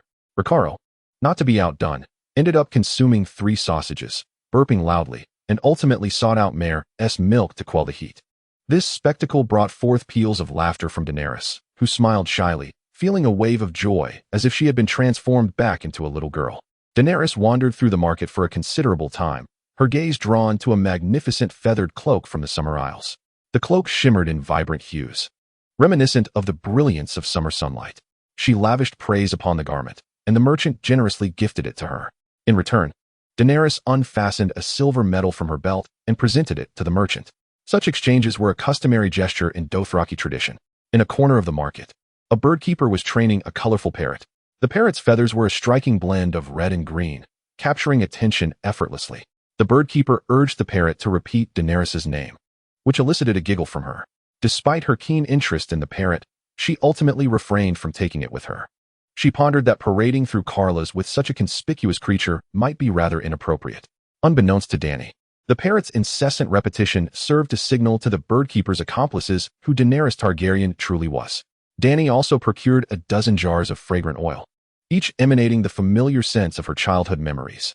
Every time she closed her eyes and inhaled deeply, images of the red-doored house from her youth would materialize in her mind, evoking a multitude of cherished recollections. She noticed Doria casting a longing gaze at the bountiful talismans displayed at the sorcerer's stall. Resolute, Daenerys decided to purchase these charms as gifts for her handmaiden. She contemplated that perhaps she should also acquire something special for Irri and Jiki as a token of her gratitude. As they turned a corner, they arrived at a merchant's stall where he offered refined little ceramic cups for passers-by to taste. Sweet red wine, he proclaimed in fluent Dothraki. I have the sweet red from Lys, Volantis, and the Arbor, white wine from Lys, pear brandy from Tyrosh, fire wine, pepper wine, and the pale green god's wine from Milt, along with smokeberry brown and Andals sour wine. I have it all. The merchant, diminutive in stature yet handsome, sported light blonde hair styled in the popular Lysian fashion, curled and scented with perfume. When Dany paused at his stall, he bowed deeply. Khaleesi, would you care for a taste? Esteemed lady, I have summer red from Dorne, crafted from honey plums, cherries, and exquisite black oak. Would you prefer a barrel, a cup, or just a sip? I assure you, after a single taste, you will name your child after me. Dany smiled faintly. My son already has a name, but I shall indulge in your summer red. She replied in Valyrian, infused with the accent of the free cities. It has been so long since I spoke it. It feels rather peculiar. Just a sip, if you please. Given her attire, oiled hair, and sun-kissed skin, the merchant should have perceived her as Dothraki. Thus, when she spoke, he feigned astonishment, his mouth agape. Esteemed lady, are you from Tyrosh? I may speak with a Tyroshi accent and don Dothraki garb, yet I am of Westeros, hailing from the Sunset Lands, Dany informed him. Doria approached her side. You are fortunate to converse with Khaleesi of the horselords, Princess of the Seven Kingdoms, Daenerys Targaryen of House Targaryen. The merchant hurriedly knelt. Your Highness, he murmured, bowing his head. Rise, Dany commanded. I wish to sample your summer red. The merchant sprang to his feet. You mean the summer red from earlier? That is mere swill from Dorne, unworthy of your Highness. I possess finer wine, a dry red from the Arbor, sweet and refreshing. Allow me the honor of presenting you with a barrel. During several visits to the free trade city, Drogo had developed a profound appreciation for fine wine. Dany was aware that such a precious vintage would surely please him. You are too kind, my lord, she said sweetly in a soft voice. It is my honor. The merchant rummaged through his stall for a considerable time before producing a small wooden barrel, adorned with an engraving of grape clusters. This is the emblem of the red wine family, he indicated, a specialty of the arbor. Nothing in the world surpasses it. And Drogo shall share this barrel of wine with me. Ago, please take this back to my litter. The eyes of the wine merchant sparkled with delight as the Dothraki warrior lifted the barrel. Wait, Drogo's voice rang out, filled with irritation and rudeness. Ago, put that barrel down. As Drogo pondered, he recalled a significant moment from the original narrative. Glancing around, he spotted Ser Jorah approaching from a distance. Upon seeing Drogo, Jorah halted abruptly. This unusual behavior piqued Drogo's suspicion, for it was Jorah who had prevented Dany from consuming the poisoned wine in the story. This implied that Jorah's current inaction might indicate a desire for Drogo to partake instead. Ago glanced at Drogo, immediately relinquishing the barrel. Dany, perplexed, asked, "My son and stars, what is amiss?" Enraged by Jorah's actions, Drogo bellowed, "I am parched. Merchant, uncork the wine." The merchant's countenance bore an obsequious expression, yet his legs trembled in fear of Drogo's imposing presence. "Esteemed Khal, that barrel is a gift for Daenerys. Should you wish to drink, I will provide you with an even finer cask." Drogo approached the stall, impatience etched on his face. "If you do not uncork it, I shall break it open with your head." Bound by the laws of the Holy City, he carried no weapons, only his hands. However, those hands were robust and muscular, exuding an aura of danger. After a moment's hesitation, the merchant finally picked up a hammer and cracked open the seal. "Pour the wine," Drogo's voice echoed through the marketplace. The 4 young warriors behind him lined up, their eyes like dark almonds, vigilantly watching the merchant. The hammer in the merchant's hand remained poised. He mimicked the tone of a bard, saying, "Such a rich wine, if not allowed to breathe in the fresh air, would surely be a sacrilege." Drogo's hand had already reached for the whip at his waist, but Daenerys gently pressed his arm, signaling him to remain calm. "Do as Khal Drogo says." Her voice was steady and resolute, drawing the curiosity of onlookers who began to gather. The merchant cast a quick glance at Daenerys, his eyes betraying evident dissatisfaction. "As you wish, Your Highness." He set down the hammer and carefully maneuvered the barrel, pouring 2 small cups, each drop falling precisely into the glasses, showcasing his meticulous care for his product. Drogo picked up a cup, frowning as he inhaled its fragrance, seemingly savoring the aroma within. The vintner, wearing a smile, remarked, "Isn't it delightful? Khal, can you not detect the fragrance of those grapes? This is a fine vintage from Chinting Island. Please, indulge yourself, and then tell me if this is not the sweetest, most exquisite wine you have ever tasted." Khal did not respond directly, but instead returned the glass to the vintner. "You drink first," he commanded, his tone succinct and authoritative. The vintner's smile faltered, becoming somewhat awkward. "Khal, I am truly unworthy of such a noble wine, and besides, what sense is there in a merchant drinking his own wares?" Despite maintaining a facade of amiability, Daenerys noted the beads of sweat forming on his brow, betraying his anxiety. Khal reiterated firmly, "I said, drink." Daenerys' voice turned frosty, her demeanor resolute and unyielding. "Finish this wine, or I shall have my men seize you and compel Drogo to pour an entire barrel down your throat." The vintner, resigned, shrugged and reached for the glass, yet his true intent was suddenly revealed. He abruptly seized the wine barrel and hurled it towards Daenerys. Khal reacted with remarkable swiftness, forcefully pushing Daenerys aside to avert the barrel's direct impact. The barrel rolled off Khal's shoulder, shattering upon hitting the ground, sending wine splattering everywhere. Daenerys lost her balance and fell. "Oh no," she cried out, instinctively reaching for the ground to steady herself. In that critical moment, Doria grasped her arm and pulled her back, ensuring she stood firmly and avoided a blow to her abdomen. As the vintner vaulted over the stall in a desperate attempt to escape between Argo and Lakallo, Khal was already in motion. His steps were resolute, each footfall imprinted upon the ground. The vintner collided with Khal, who reached for the curved arak blade but grasped at nothing, and then he fled wildly down the passageway. Yet Khal was not deceived by the vintner's antics. His gaze remained fixed on the fleeing man, akin to a cheetah tracking its prey. Daenerys heard the crack of Khal's whip slicing through the air, the leather curling like a deft tongue as it ensnared the vintner's ankle. The golden-haired merchant immediately lost his balance, crashing face first to the ground amidst a cloud of dust. The caravan guards rushed in, their steps brisk and orderly. The caravan leader, Bane Fortilis, soon arrived on the scene. A man of Norvos, his skin was as tough as aged leather, and though he was of modest stature, he exuded an imposing presence, his blue vertical mustache reaching towards his ears. Without further inquiry, he seemed to grasp the situation at hand. "Remove this man and await Khal's judgment," Bane Fortilis commanded, pointing at the downed vintner, as two guards promptly advanced to restrain the struggling merchant. Your Highness, please accept all his wines as a gift, the caravan leader continued, a hint of regret in his voice. It is a small compensation for the shame of having one among us resort to such treachery. However, Drogo Ko did not relent in his pursuit of the wine merchant. He strode forward with purpose, seizing the merchant by the collar and lifting him from the ground. The glint in Drogo Ko's eyes exuded an unwavering authority and fury. Mere moments ago, his child had nearly perished within the womb. His voice, deep and resonant, conveyed his ire. Your actions have affronted both me and my khalasar. He turned to Bane Fortilis, declaring that this man would receive the punishment he rightfully deserved. With that, he entrusted the merchant to several nearby warriors, ensuring that he could not escape again. As they escorted Daenerys back, her heart brimmed with tears ready to spill. A bitter taste of fear, once familiar, lingered in her mouth. For years, she had lived in trepidation of Viserys, dreading the wrath of his sleeping dragon. Yet now, her fear had deepened, extending beyond her own safety to encompass the child within her. She sensed that the infant, too, was aware of her panic, stirring restlessly in her womb. Gently, Daenerys caressed her burgeoning belly, hoping to forge a connection and offer solace. She whispered softly, "Little one, you carry the blood of true dragons." The curtains of the palanquin were tightly drawn, and with its gentle swaying, Daenerys swayed along. She continued to murmur, as if assuring the child within, "Heir of the true dragons, offspring of the dragonkind, shall know no fear." Inside the palanquin, Daenerys' heart surged with complex emotions, her voice trembling with dread as she quietly inquired of Drogo Ko, "My son and stars, how did you know the wine was poisoned?" Drogo Ko fell silent for a moment, his gaze as deep and tranquil as an ancient well. Soon, he conjured a plausible explanation. His voice, low and slightly raspy, echoed as if from a distant battlefield. It was the man selling parrots. His behavior was peculiar. Daenerys furrowed her brow, a chill creeping into her heart.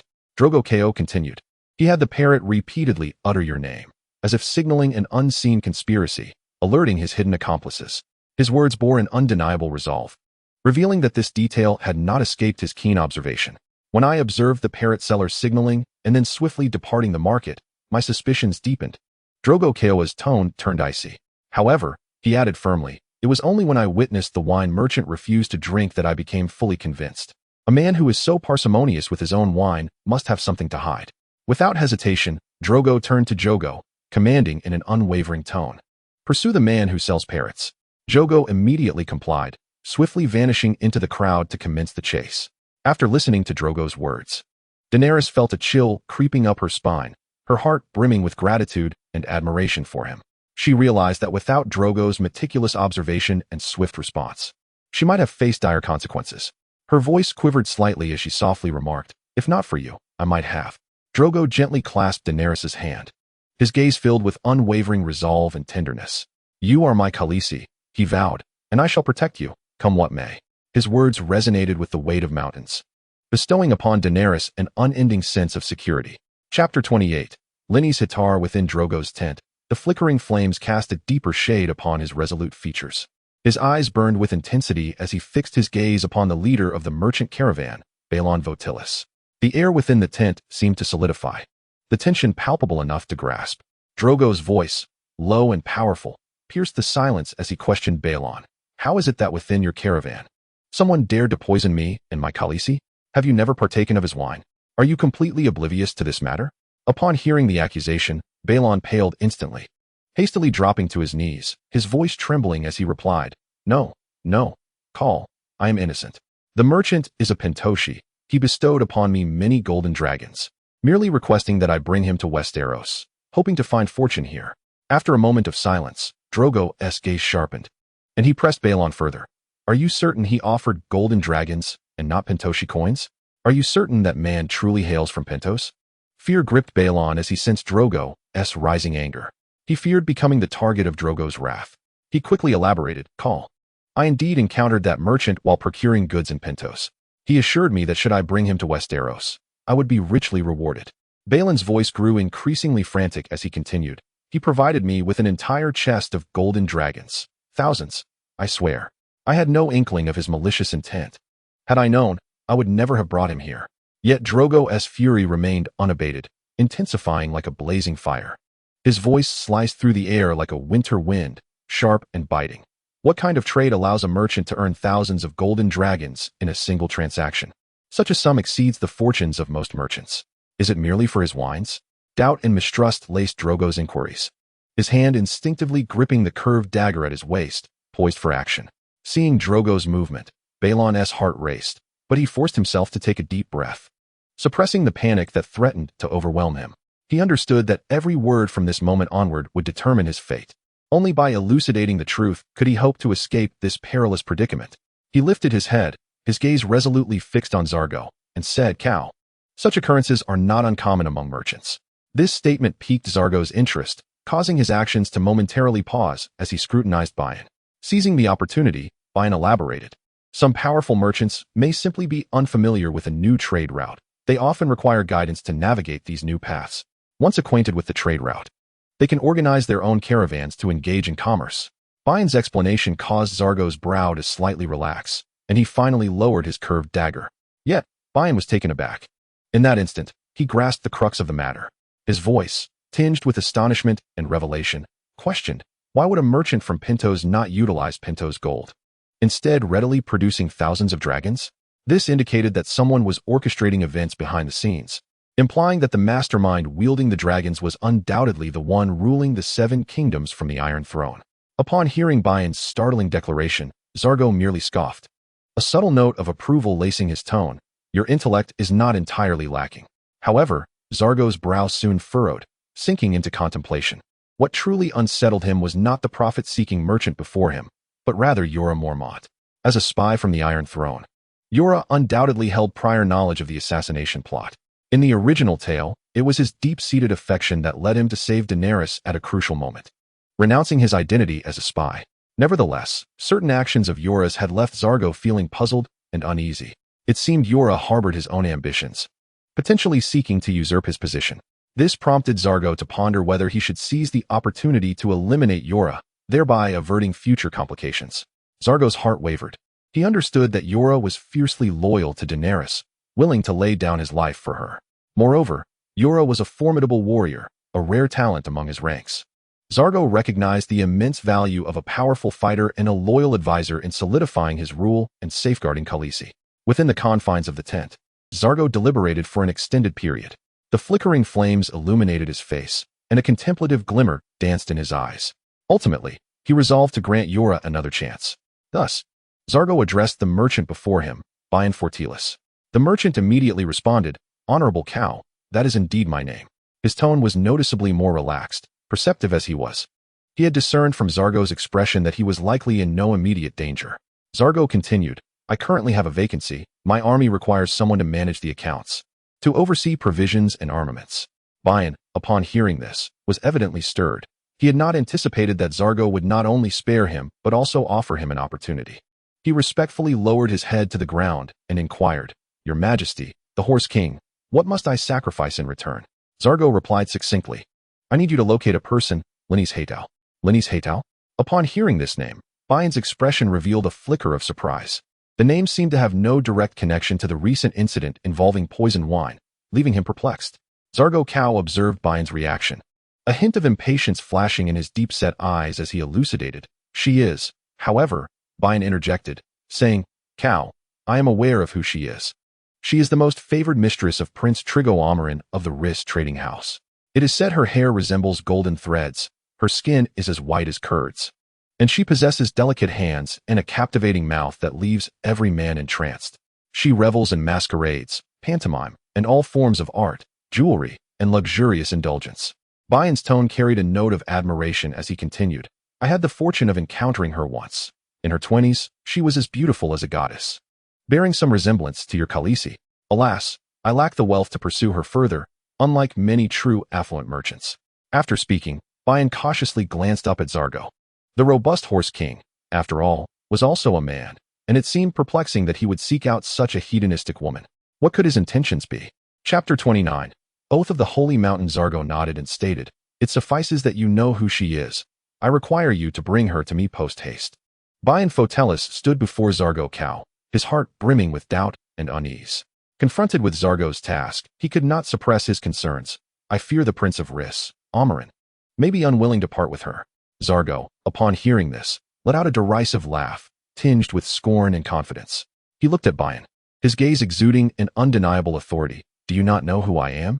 Before Bane could respond, Zargo continued, I am the most powerful cow of the Great Grass Sea. You need not offer any monetary compensation or other conditions.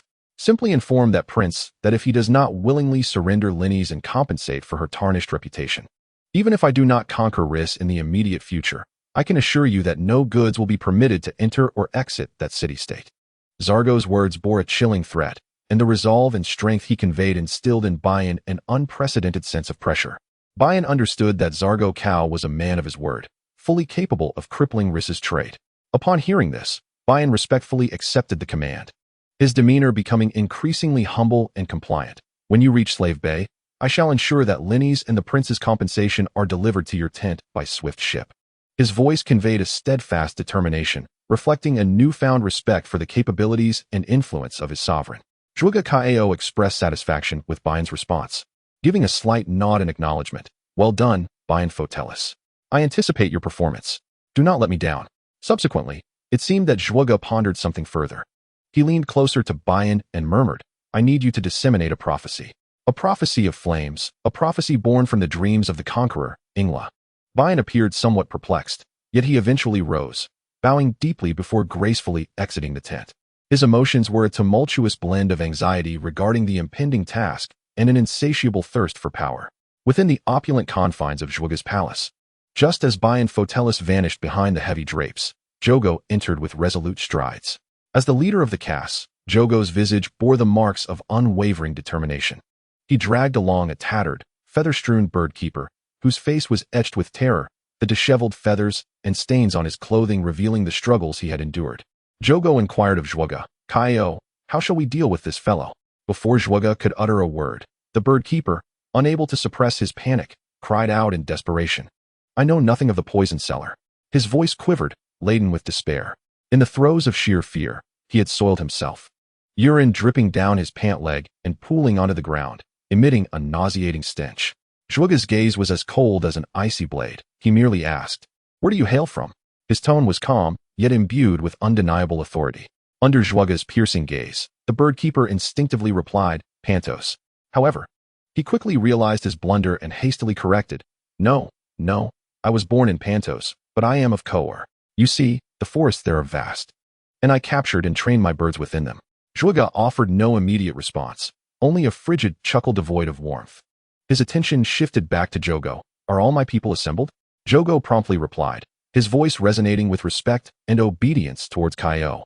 All your blood-sworn warriors and cohorts are present, even those eager to venture to the slave bay. Satisfied with this, Zhuge nodded and rose, leading the way out of the tent with resolute and powerful strides, embodying the essence of a true leader. Drogo followed closely behind, dragging the bird-keeper along as they exited the tent. Inside, only the foul stench of urine remained, a testament to the bird-keeper's panic and the helplessness and fear of a minor character. As Zhuge stepped outside, the waiting Joram Alman approached him. This poisoner is the first assassin, but certainly not the last, Joram warned. For the sake of a village fief, even for a noble title devoid of land, many would dare to take risks. Zogo fell silent for a moment, casting a scrutinizing glance at Sir Yura before speaking. Sir Yura, I sincerely appreciate your counsel. In recognition of your commendable contributions during our last skirmish, I have decided to temporarily assign you the responsibility of overseeing our army's supply logistics. You shall no longer be required to stand guard for the time being. Is this a sign of distrust towards me? Is he doubting my loyalty? Yura Mormont's expression darkened, as he pondered the underlying implications of Zogo's arrangement. Stepping out from the makeshift interrogation tent, Zogo entered the modest hall of his palace. A multitude of Dothraki leaders and warriors had already gathered, some standing, others seated, awaiting Zogo's arrival. At the center of the hall, the bound merchant stood out conspicuously. His tongue had been severed by Kaso, leaving him only capable of incoherent hissing sounds, his eyes filled with terror and despair. Zogo also tossed the bird-keeper into the center, placing him alongside the merchant. Standing upon the dais, Zogo surveyed every individual present, his voice resonating like thunder throughout the hall. Today was meant to be the day we embarked for the Slaver's Bay. Yet my Khaleesi and I have been subjected to such a disgraceful assassination attempt. His voice brimmed with fury and discontent, causing the atmosphere in the hall to turn tense. Zogo continued. She ought to be the rightful ruler of Westeros. It is only due to the cowardice of usurpers, fearful of her renown, that such a lamentable crime was committed in the holy city. The Dothraki reacted to Zogo's words with varied responses. Some glanced at the seemingly fragile Daenerys standing nearby. Realizing that their enemies were so terrified they dared only to poison her rather than confront her directly, prompting boisterous laughter. Meanwhile, a faction of Zogo's followers seethed with anger at the indignities suffered by Khal and Khaleesi. Their resentment was evident on their faces, their eyes glimmering with hatred for their foes and a longing for vengeance. Zogo's furious gaze swept across the room, and those who had been laughing immediately fell silent, adjusting their postures to listen intently to his wrath. My son, Charlemagne, shall ride the finest steed of the world. I shall prepare a gift for him, the very iron throne once occupied by his mother's father. I shall bestow upon him the 7 kingdoms. I, Zogo Khal, shall personally undertake this mission. I will lead my khalasar westward, to the world's edge. I shall ride the wooden horse, traverse the black salt waters, and achieve feats never before accomplished by any other Khal. I will slay those clad in iron, turning their stone abodes into stables. I will conquer their women, capture their children, and teach them the art of submission. I shall bring their worthless idols back to Westeros, and make them bow before the mother of mountains. I, Zogo Khal, son of Balb Khal, hereby swear this oath. Before the mother of mountains, I swear, with the stars of heaven as my witness. Chapter 30. The march towards Lazarene. A day later, Khal Drogo's khalasar departed grandly from the vast plains of Dothraki, journeying southeast across the expansive grasslands. Drogo rode upon his magnificent red steed, akin to a flame blazing across the prairie, leading the entire company forward. In the rear of the procession, 2 figures appeared particularly forlorn, a wine merchant and a bird seller. Stripped of their garments, they were compelled to run barefoot in the wake of Daenerys' silver horse, their necks bound by ropes tethered to Drogo's saddle. These ropes served as chains of fate, constricting their very existence. They were forced to match the pace, their bare feet leaving unsteady imprints upon the grasslands, each fall a perilous brush with asphyxiation. This was Drogo's punishment for them, a somber warning to all. Beneath the iron hooves of the Dothraki, no one could escape the relentless pursuit of destiny. Before Drogo lay a breathtaking spectacle, a continuous tide of 50,000 roaring warriors. His gaze swept over each warrior's visage, igniting a boundless aspiration within his heart. Their destination was Lazarene, a city located upstream on the Skahazadin River, a place where the sheepmen resided in the original tale. Surrounding Lazarene were vast forests and mountains, a strategic stronghold. Drogo chose to first approach Lazarene rather than directly advance to Meereen for numerous reasons. Primarily, it was here that he had vanquished Khal in the original narrative. Ogo, having fled with his people, was likely to be hiding in that very location, and Drogo sought to eliminate the final obstacle to Dothraki unification. Moreover, the sheepmen were weak and feeble. A victory here would serve to solidify the morale of his newly assembled company. After all, this band had only recently been formed. Lastly, Drogo intended to initiate a restraint on some of the more brutal practices of the Dothraki. He aspired for them to gradually learn the art of governing a city. Within the ranks, Daenerys reclined in her litter, her eyes brimming with anticipation for the future and affection for Drogo. She understood that this campaign was not merely for conquest, but also for the shared dream she held with Drogo. As the procession advanced, Drogo's mind was incessantly engaged in contemplation. The conquest of Lazarene would not be as straightforward as his previous battles. In the original narrative, this city had been plundered and razed by Drogo, yet this time, he sought the sheepmen's fealty. He wished for them to comprehend that only through submission to the Dothraki could they ensure their stability and prosperity. Only by pledging allegiance to the horselord could they safeguard themselves from further Dothraki raids. Once Lazarene was secured, Drogo's great host could utilize the nearby forests to manufacture a multitude of siege engines. Subsequently, they could exploit the shipping advantages of the Skahazadin River to reach Meereen directly, for Meereen was situated at the river's estuary. As Khal Drogo led his khalasar across the plains, Khal swiftly rode alongside, matching Drogo's stride. His actions stirred a slight commotion within the ranks, as the Dothraki were accustomed to the mightiest Khal leading the way. Khal approached Drogo, his voice imbued with a fraternal warmth and fervor. Drogo, my beloved brother, I am prepared. In accordance with your new directives, my cavalry is now equipped with both a short bow and a long bow. Drogo turned his head, his gaze sharp and profound, nodding in acknowledgement. I see your efforts. Your preparations are commendable. In the last confrontation with the coalition of Khorne Mogo, Drogo had come to deeply appreciate the significance of tactical experience. He realized that while the rapid fire of short bows could provide an advantage in battle, such an edge might swiftly diminish when faced with well-equipped and tactically adept enemies. That particular battle had inflicted heavy losses upon Drogo due to a long-range cavalry shot from Khorne Mogo's forces. When confronting archers, the side armed with sturdy long bows clearly held the upper hand. Our short bows indeed boast a swift rate of fire, enabling us to suppress the enemy quickly in combat, Drogo continued. But the enemy's long bows possess greater range, which may place us at a disadvantage under certain circumstances. While short bows are quick to fire, they lack sufficient penetration power, rendering them ineffective against armored foes. Marol Kao listened intently to Drogo's words, his eyes reflecting admiration for his wisdom. Drogo, your insights are always so profound. No wonder you are the mightiest Khal. We must indeed adjust our tactics to confront various foes. Drogo's gaze drifted toward the distant horizon. He mused, I only hope you will henceforth refer to me as the Khal among Khals, the esteemed king of horses, rather than merely my brother. Immersed in tactical contemplation, Drogo was suddenly drawn back by the gentle sound of Daenerys' voice cutting through the whispers of the grasslands, softly calling his name. He turned and rode his horse to the side of Daenerys' palanquin, where she peered at him through the curtain, her eyes shimmering with anticipation. My Khal, what shall we name our 3 children? Daenerys inquired, her voice tinged with a hint of trepidation, but predominantly filled with hope for the future.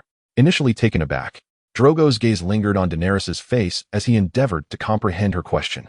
It was only when a black dragon, the size of a small goose, poked its head out of the palanquin's window, curiously surveying the world, that he suddenly realized she was referring to their dragons. We require names that are both powerful and noble, Drogo mused. They should reflect the strength of the dragons and the glory of our lineage. After a moment's contemplation, he spoke again. How about this? The black one shall be called Black Loach, the green one Green Caterpillar, and the yellow one shall be named Earthworm. Upon hearing this, the black dragon immediately widened its eyes, fixating on Drogo, while the green and gold dragons also leaned out of the window. All 3 dragons, in unison, bulged their eyes and gaped their small mouths wide open. This was also the first time that Drogo witnessed a look of utter astonishment on the dragon's face. Daenerys rolled her eyes, aware that Drogo was merely jesting. She turned her head to caress the scales of the little black dragon beside her, feeling its warmth and delicate texture. Aegon, what do you think? She proposed, referring to one of the greatest kings in history, a conqueror who united the 7 kingdoms. A glimmer of approval flashed in Drogo's eyes. Aegon, he repeated, savoring the weight of the name on his tongue. Indeed, it suited a dragon, though it somehow felt less fitting than that of the black eel. The black dragon Aegon attempted to unleash a puff of dragon fire in dissatisfaction, but sadly, its juvenile throat only managed to produce a few wisps of smoke before extinguishing. They then continued to discuss names for the green dragon. Daenerys suggested Rhaego, a name derived from her elder brother Rhaegar, a prince with a tragic fate. Rhaego, Drogo mused, it sounds as though it carries the power of thunder, fitting for a dragon, as well as for our children. Ultimately, they decided to name the golden dragon Viserion, a name taken from Daenerys' second brother, Viserys.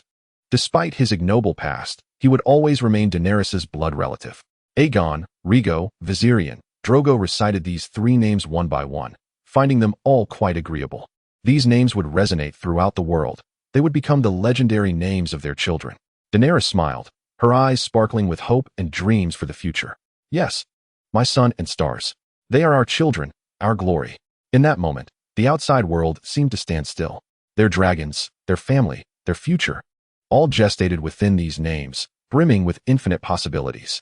The procession continued onward, with Drogo leading the way and Daenerys closely following.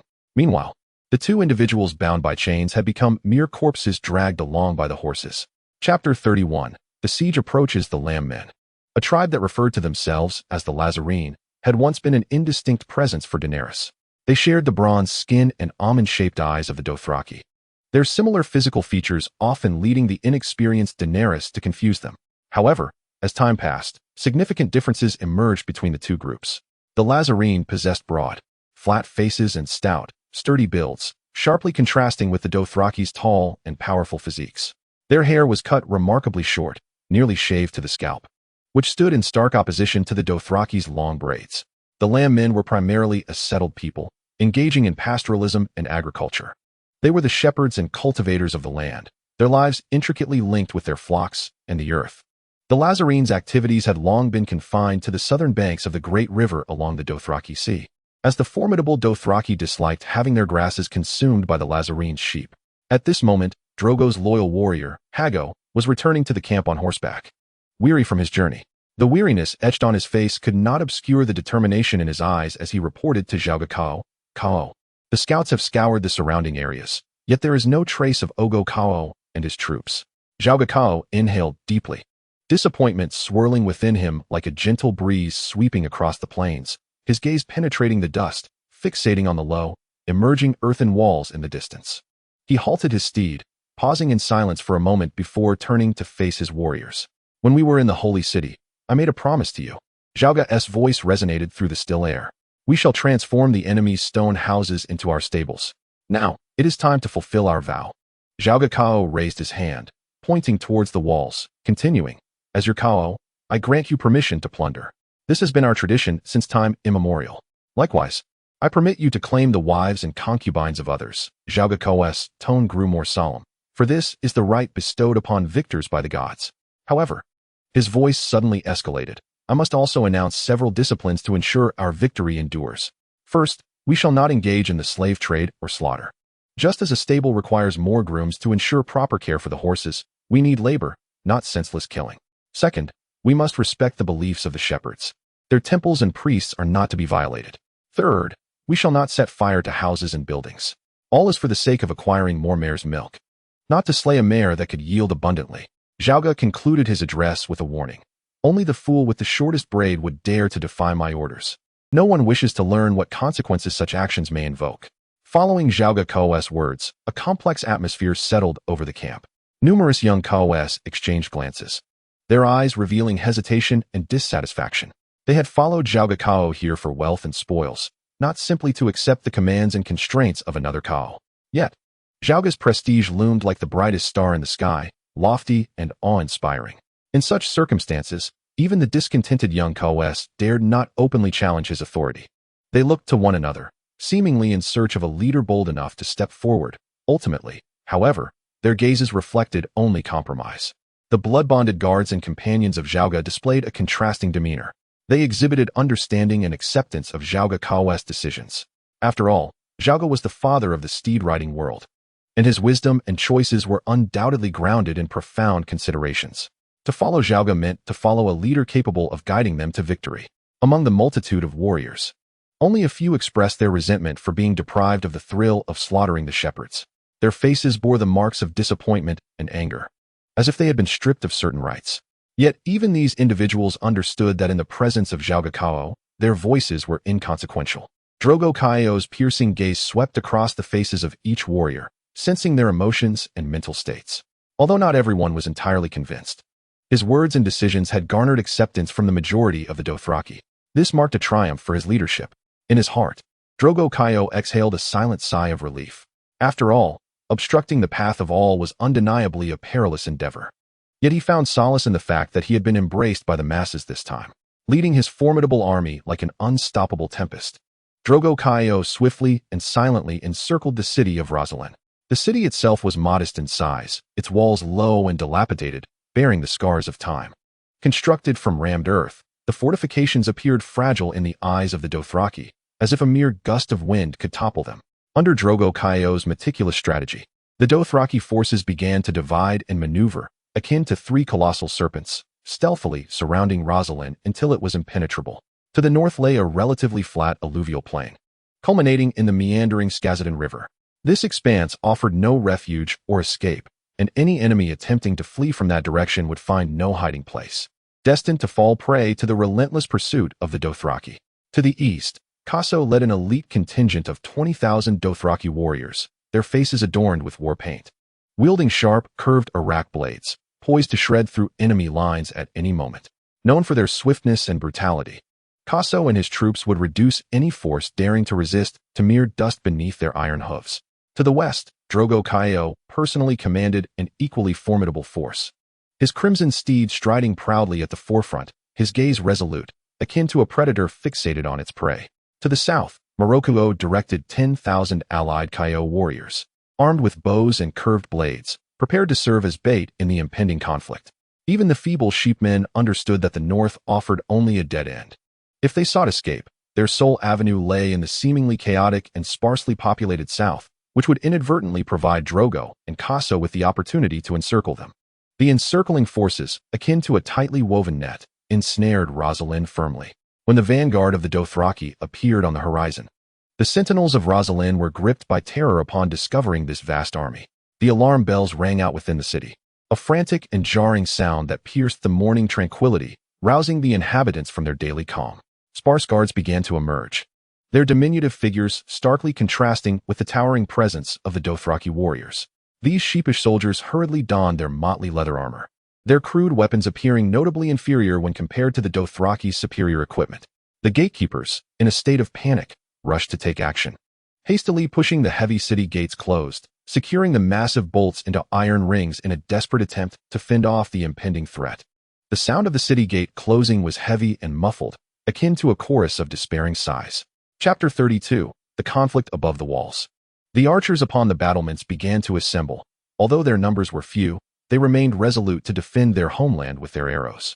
Their movements appeared somewhat clumsy and unrefined in stark contrast to the almost instinctive combat prowess of the Dothraki, rendering them strikingly amateurish. The soldiers of Lizura, stationed atop the walls, gazed down at the surging tide of the enemy forces below, their hearts laden with hopelessness. They understood they were confronted by the Dothraki, a people who thrived on plunder and took pride in conquest. Beneath the walls of Lizura, Khal Drogo sat astride his steed, his gaze cold and piercing as he surveyed the low fortifications.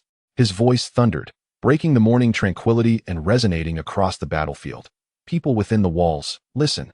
I am Khal Drogo, the father of dragons, the horselord of the Great Grass Sea. If you surrender, my warriors shall refrain from indiscriminate slaughter. But should your defiance provoke the Dothraki, none shall guarantee your fate. The guards atop the walls listened to Drogo's entreaty, murmuring amongst themselves. They were few in number, ill-equipped, their weapons and armor a haphazard assortment. Many soldiers' eyes had lost the fire of battle, replaced instead with fear and confusion.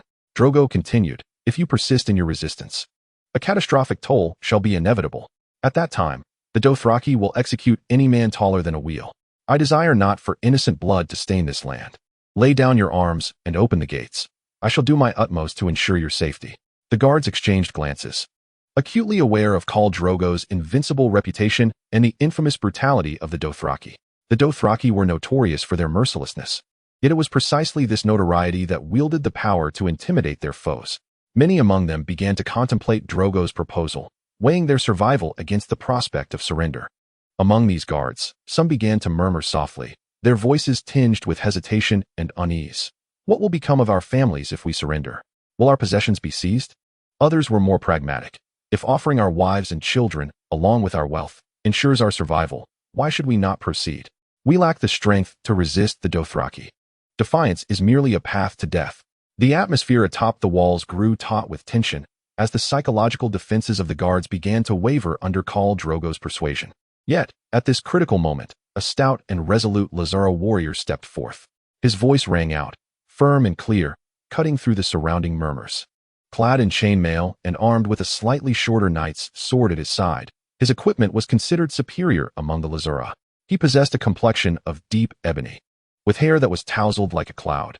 Though he appeared to be merely in his 20s, the resoluteness and courage etched upon his face belied his youth. Comrades, he proclaimed loudly, articulating the gravity of their situation. The Dothraki only respect strength, and we, the sheepmen, lack such power. Their promises are utterly unreliable. Their words are as fleeting as the wind across the plains. His rhetoric brimmed with fervor and vigor as he vividly depicted the terrifying prospect of allowing the Dothraki into their city.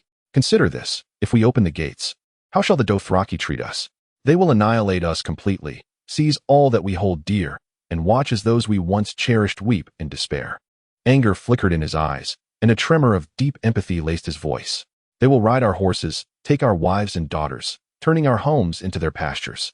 His words grew increasingly impassioned, igniting a renewed flame of battle within the eyes of the guards atop the walls. They will slay any man taller than a horse's shoulder and sell the children beneath that height to the slave cities. He gestured toward the throng of Dothraki warriors looming below. We cannot allow such a fate to befall us. We cannot permit our children to become slaves, our women to be treated as mere playthings.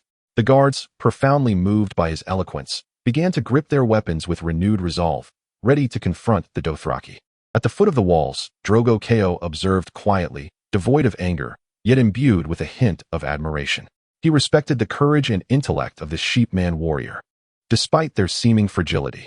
Just as the tense standoff reached a critical juncture, and Drogo prepared to command the assault, an unexpected commotion erupted atop the walls. An elderly man, clad in exquisite woolen garments, hurriedly ascended the battlements, panting heavily. His face bore the marks of time, and his eyes shimmered with urgency and dread. He cried out to Drogo in a peculiar accent of the Dothraki tongue, "Ko, we surrender. We are willing to capitulate." His voice trembled with urgency, his long white beard dancing in the air like a banner beseeching peace. "If it means preserving our lives, we are prepared to offer half of our possessions to the horselord. We can even assist you in selecting beauties to reward each warrior. But I implore you, allow the humble sheepmen to retain the remainder of our belongings." This elder was the most esteemed chieftain of the Lazalan clan, and his arrival immediately captured the attention of the guards above. The dark-skinned sheepman warrior recognized the gravity of the situation upon seeing the clan leader. He understood that surrender might afford them a temporary reprieve, yet their dignity and freedom would be irrevocably lost. Clenching his teeth, he resolved within himself, "Those willing to break through, follow me," he called out, his voice imbued with unyielding determination, unwilling to succumb to the whims of fate. Then, he descended from the city wall, his steps resolute and powerful. Some soldiers, their spirits ignited by his courage, followed him down from the castle, nearly 100 in number. They mounted their steeds, forming a line under the leadership of the warriors, ready to make their final charge. As the southern gate swung open, this small contingent surged forth. The clamor of hooves echoed chaotically as they surged like a torrent, seeking a path to survival amidst the encirclement of the Dothraki. Drogo turned to Jogo and the other blood riders, issuing commands. "Spare the chieftain. He has surrendered. Do not shoot at those who flee. We must strive to capture them alive."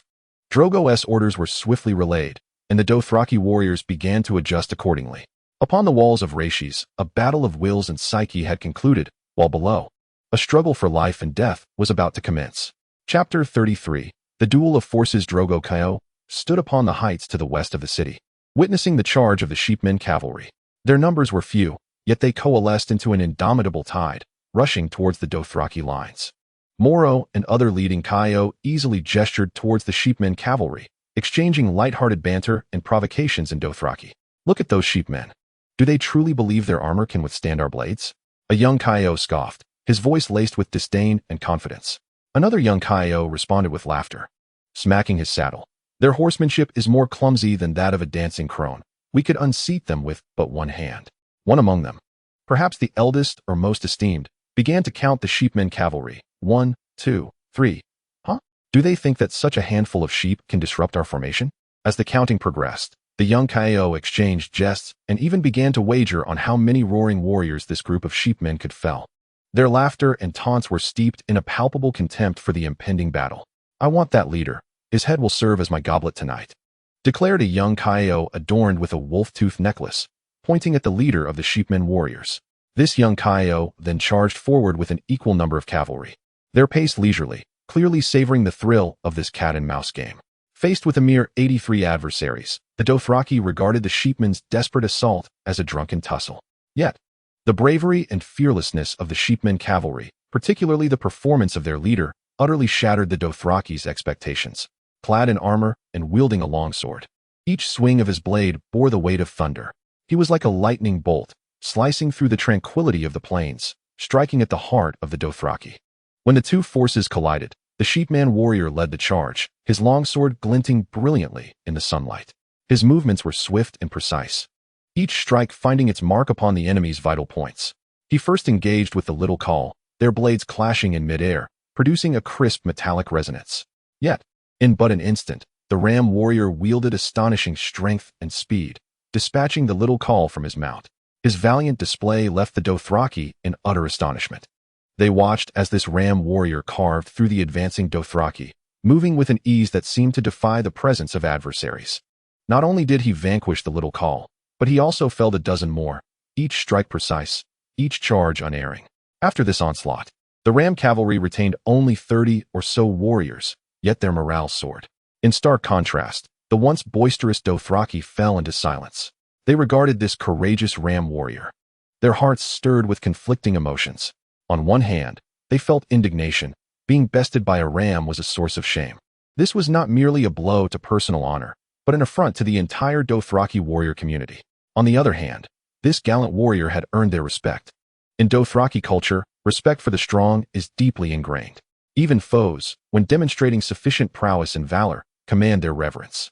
Witnessing the ram warrior's ferocity, Drogon Khal was overcome with admiration. These rams were undoubtedly the most elite among their kind. Their fighting spirit and indomitable will satisfying him. He promptly rode forth to intercept Morag Khal, who was preparing to join the fray. "Let me take the field," Drogon stated succinctly yet resolutely, causing Morag Khal to reluctantly nod and withdraw. The recent loss inflicted upon his commanded forces by this group of rams was a significant disgrace to him as their leader. Drogon decided to take matters into his own hands. Brandishing a long whip as his weapon, he charged at the entire 36 rams. This was a contest of strength and skill. Drogon Khal galloped across the battlefield, his steeds seemingly attuned to his every intention, each gallop responding precisely to his commands. The whip in his hand was not merely a tool for controlling his mount. It transformed into a lethal instrument of attack. The tip of the whip, fitted with a weighted metal cone, endowed each strike with astonishing destructive power. As the ram cavalry attempted to close in, Drogon Khal lashed out with his whip, resembling a great serpent cutting through the air. With a flick of his wrist, the whip arced sharply, striking a cavalryman's shield with unerring accuracy. The shield emitted a dull clang and shattered instantly. The cavalryman's arm trembled under the tremendous impact, ultimately losing its grip on the reins and tumbling to the ground. Immediately following, Drogon Khal pivoted his wrist, the whip bending at an almost impossible angle, akin to a sinuous serpent's tail, weaving around the cavalryman's defenses to strike at another rider's steed's flank. The mount, pained, let out a sharp neigh. The rider lost his balance, rolling off the back of his horse and crashing to the earth. The relentless assault of Khal Drogo showed no signs of abating.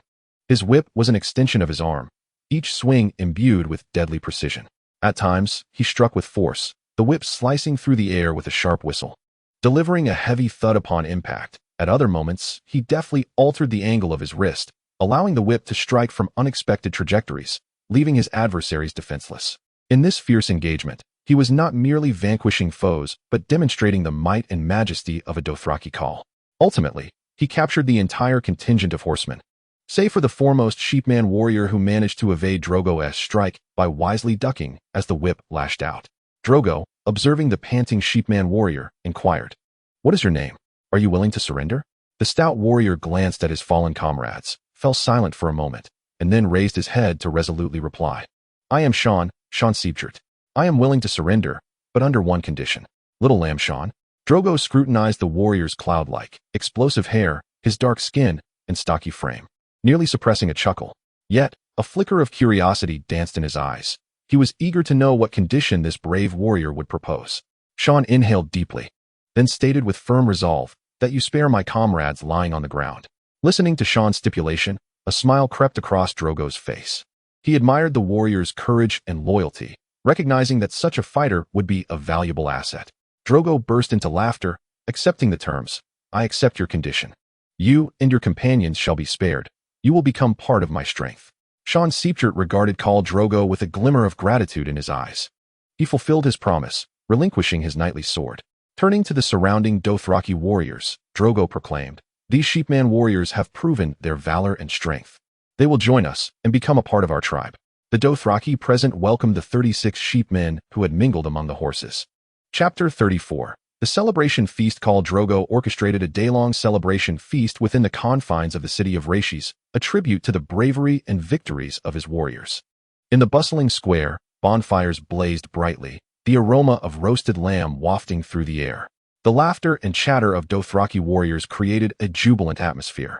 Each warrior bore small ingots of silver at their waists, tokens of their spoils and evidence of Drogo's generous rewards. Beside them, or perched on their legs, sat various sheepwomen.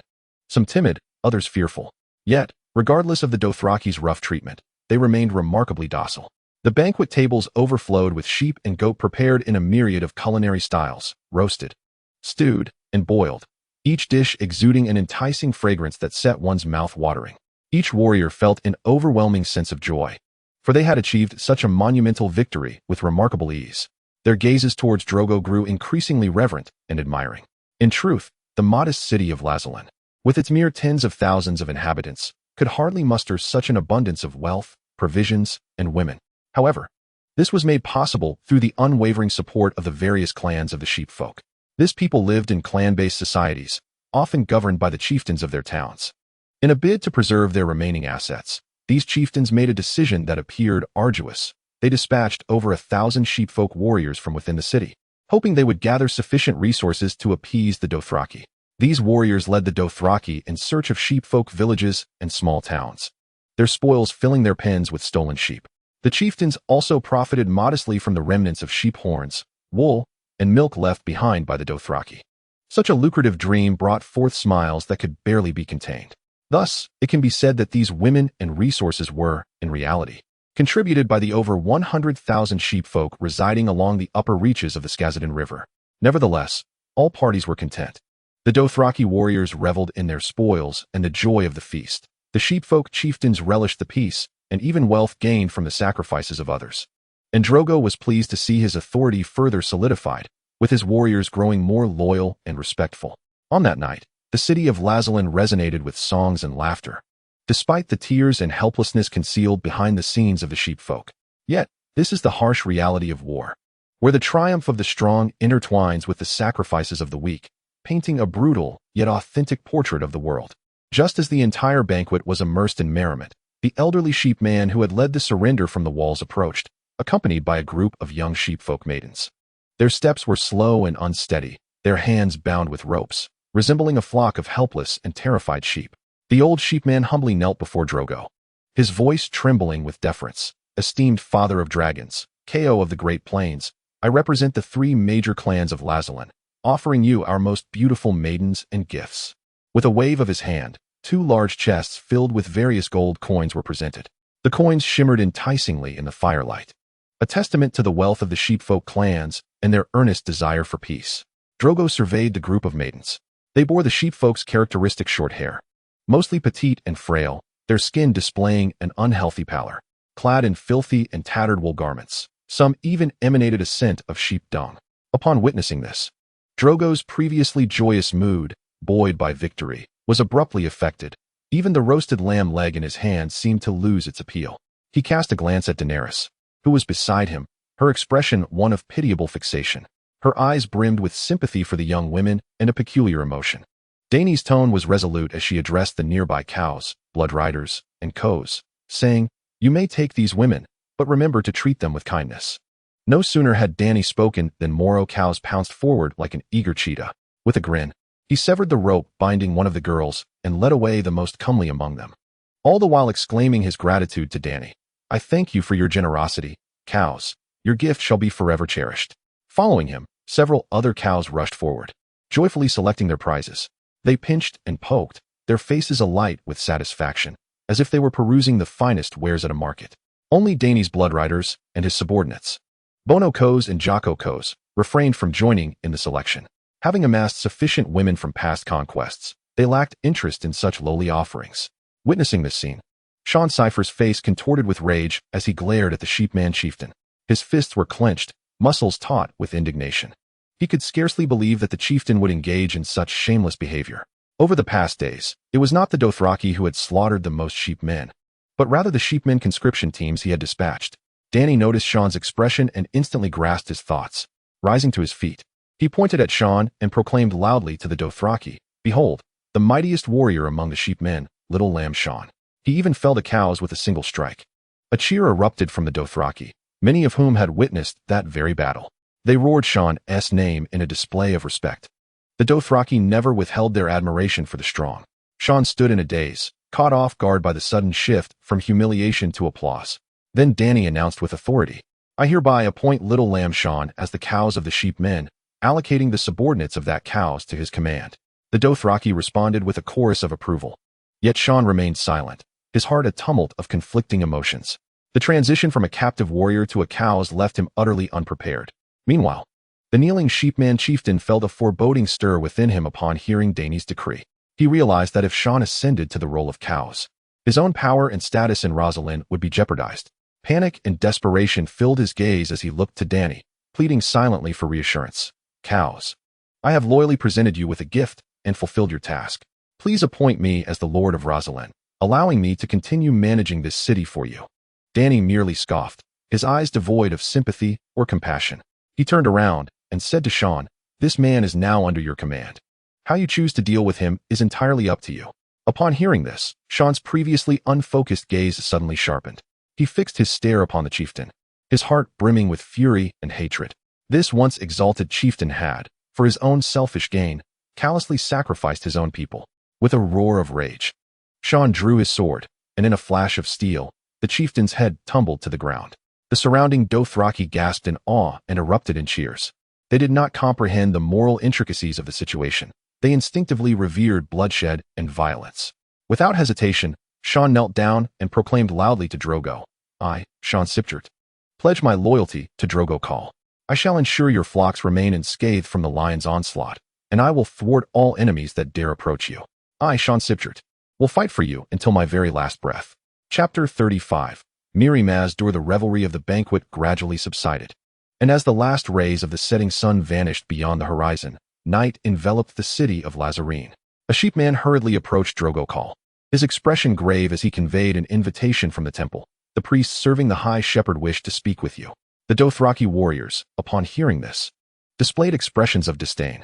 Hago muttered under his breath, which, as he toyed with his arak blade, distrust glimmered in his eyes.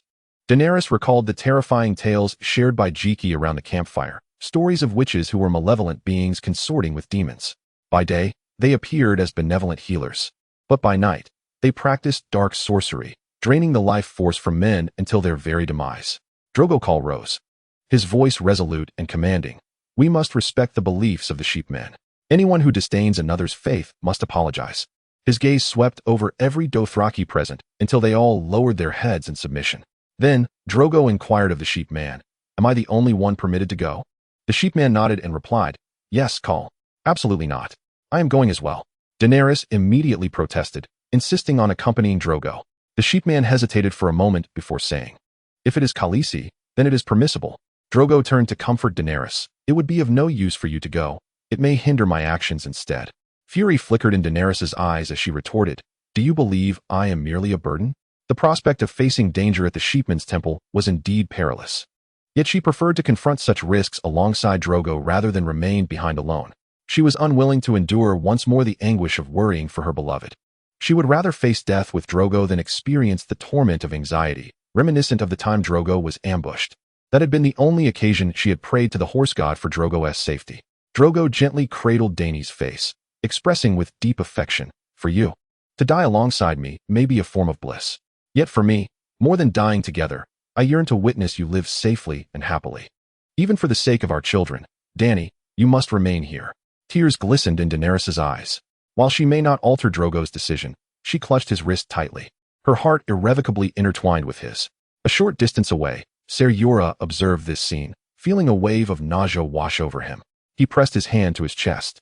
Departing from the feast to confront the complexities of the night alone, Drogo stood at the temple's entrance, awed by the grandeur and exquisite beauty of the structure that dominated the landscape of Lazarene.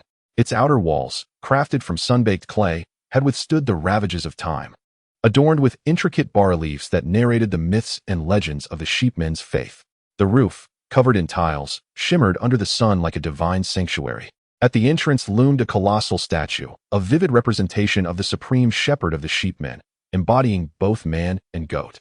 The upper half bore a wise visage, with goat horns, a beard, and benevolent eyes, while the lower half resembled a sturdy sheep, complete with robust limbs and soft wool. Drogo gazed at the statue, pondering whether this deity was genuine or false. He resolved to proceed with caution in his forthcoming endeavors. Entering the temple, he found a spacious hall, illuminated by a perpetual flame at its center, with vibrant murals adorning the surrounding walls. Here, an elderly, plump woman awaited him, clad in a delicate, ethereal woolen robe intricately woven with elaborate patterns. She exuded an air of solemnity and mystery. "I am Maz-Dur, the priestess of this temple." She introduced herself in fluent Dothraki, her voice imbued with an ethereal quality. Drogo scrutinized her, inquiring, "What is the purpose of your summons?" "Brave Khal, I bear no ill will," Maz-Dur replied, a depth of understanding reflected in her gaze. I wish to lead a group of priests to aid your warriors in healing and alleviating their suffering. Drogo fell silent, weighing the priestess's proposal in his mind. In the original narrative, the sheepmen faced slaughter, their temple reduced to ashes, and she herself was subjected to the brutality of 3 men. Thus, she harbored resentment towards the Dothraki. She offered healing to Drogo, cautioning him against recklessness. Yet, Drogo dismissed the severity of his injury, trusting his years of experience to assure him it was trivial. Ultimately, his demise due to an infected wound was undoubtedly a meticulously calculated outcome by Miramaz. However, at present, the Dothraki had not committed such atrocities against Lazarin, leading Drogo to believe that her intentions were not rooted in revenge.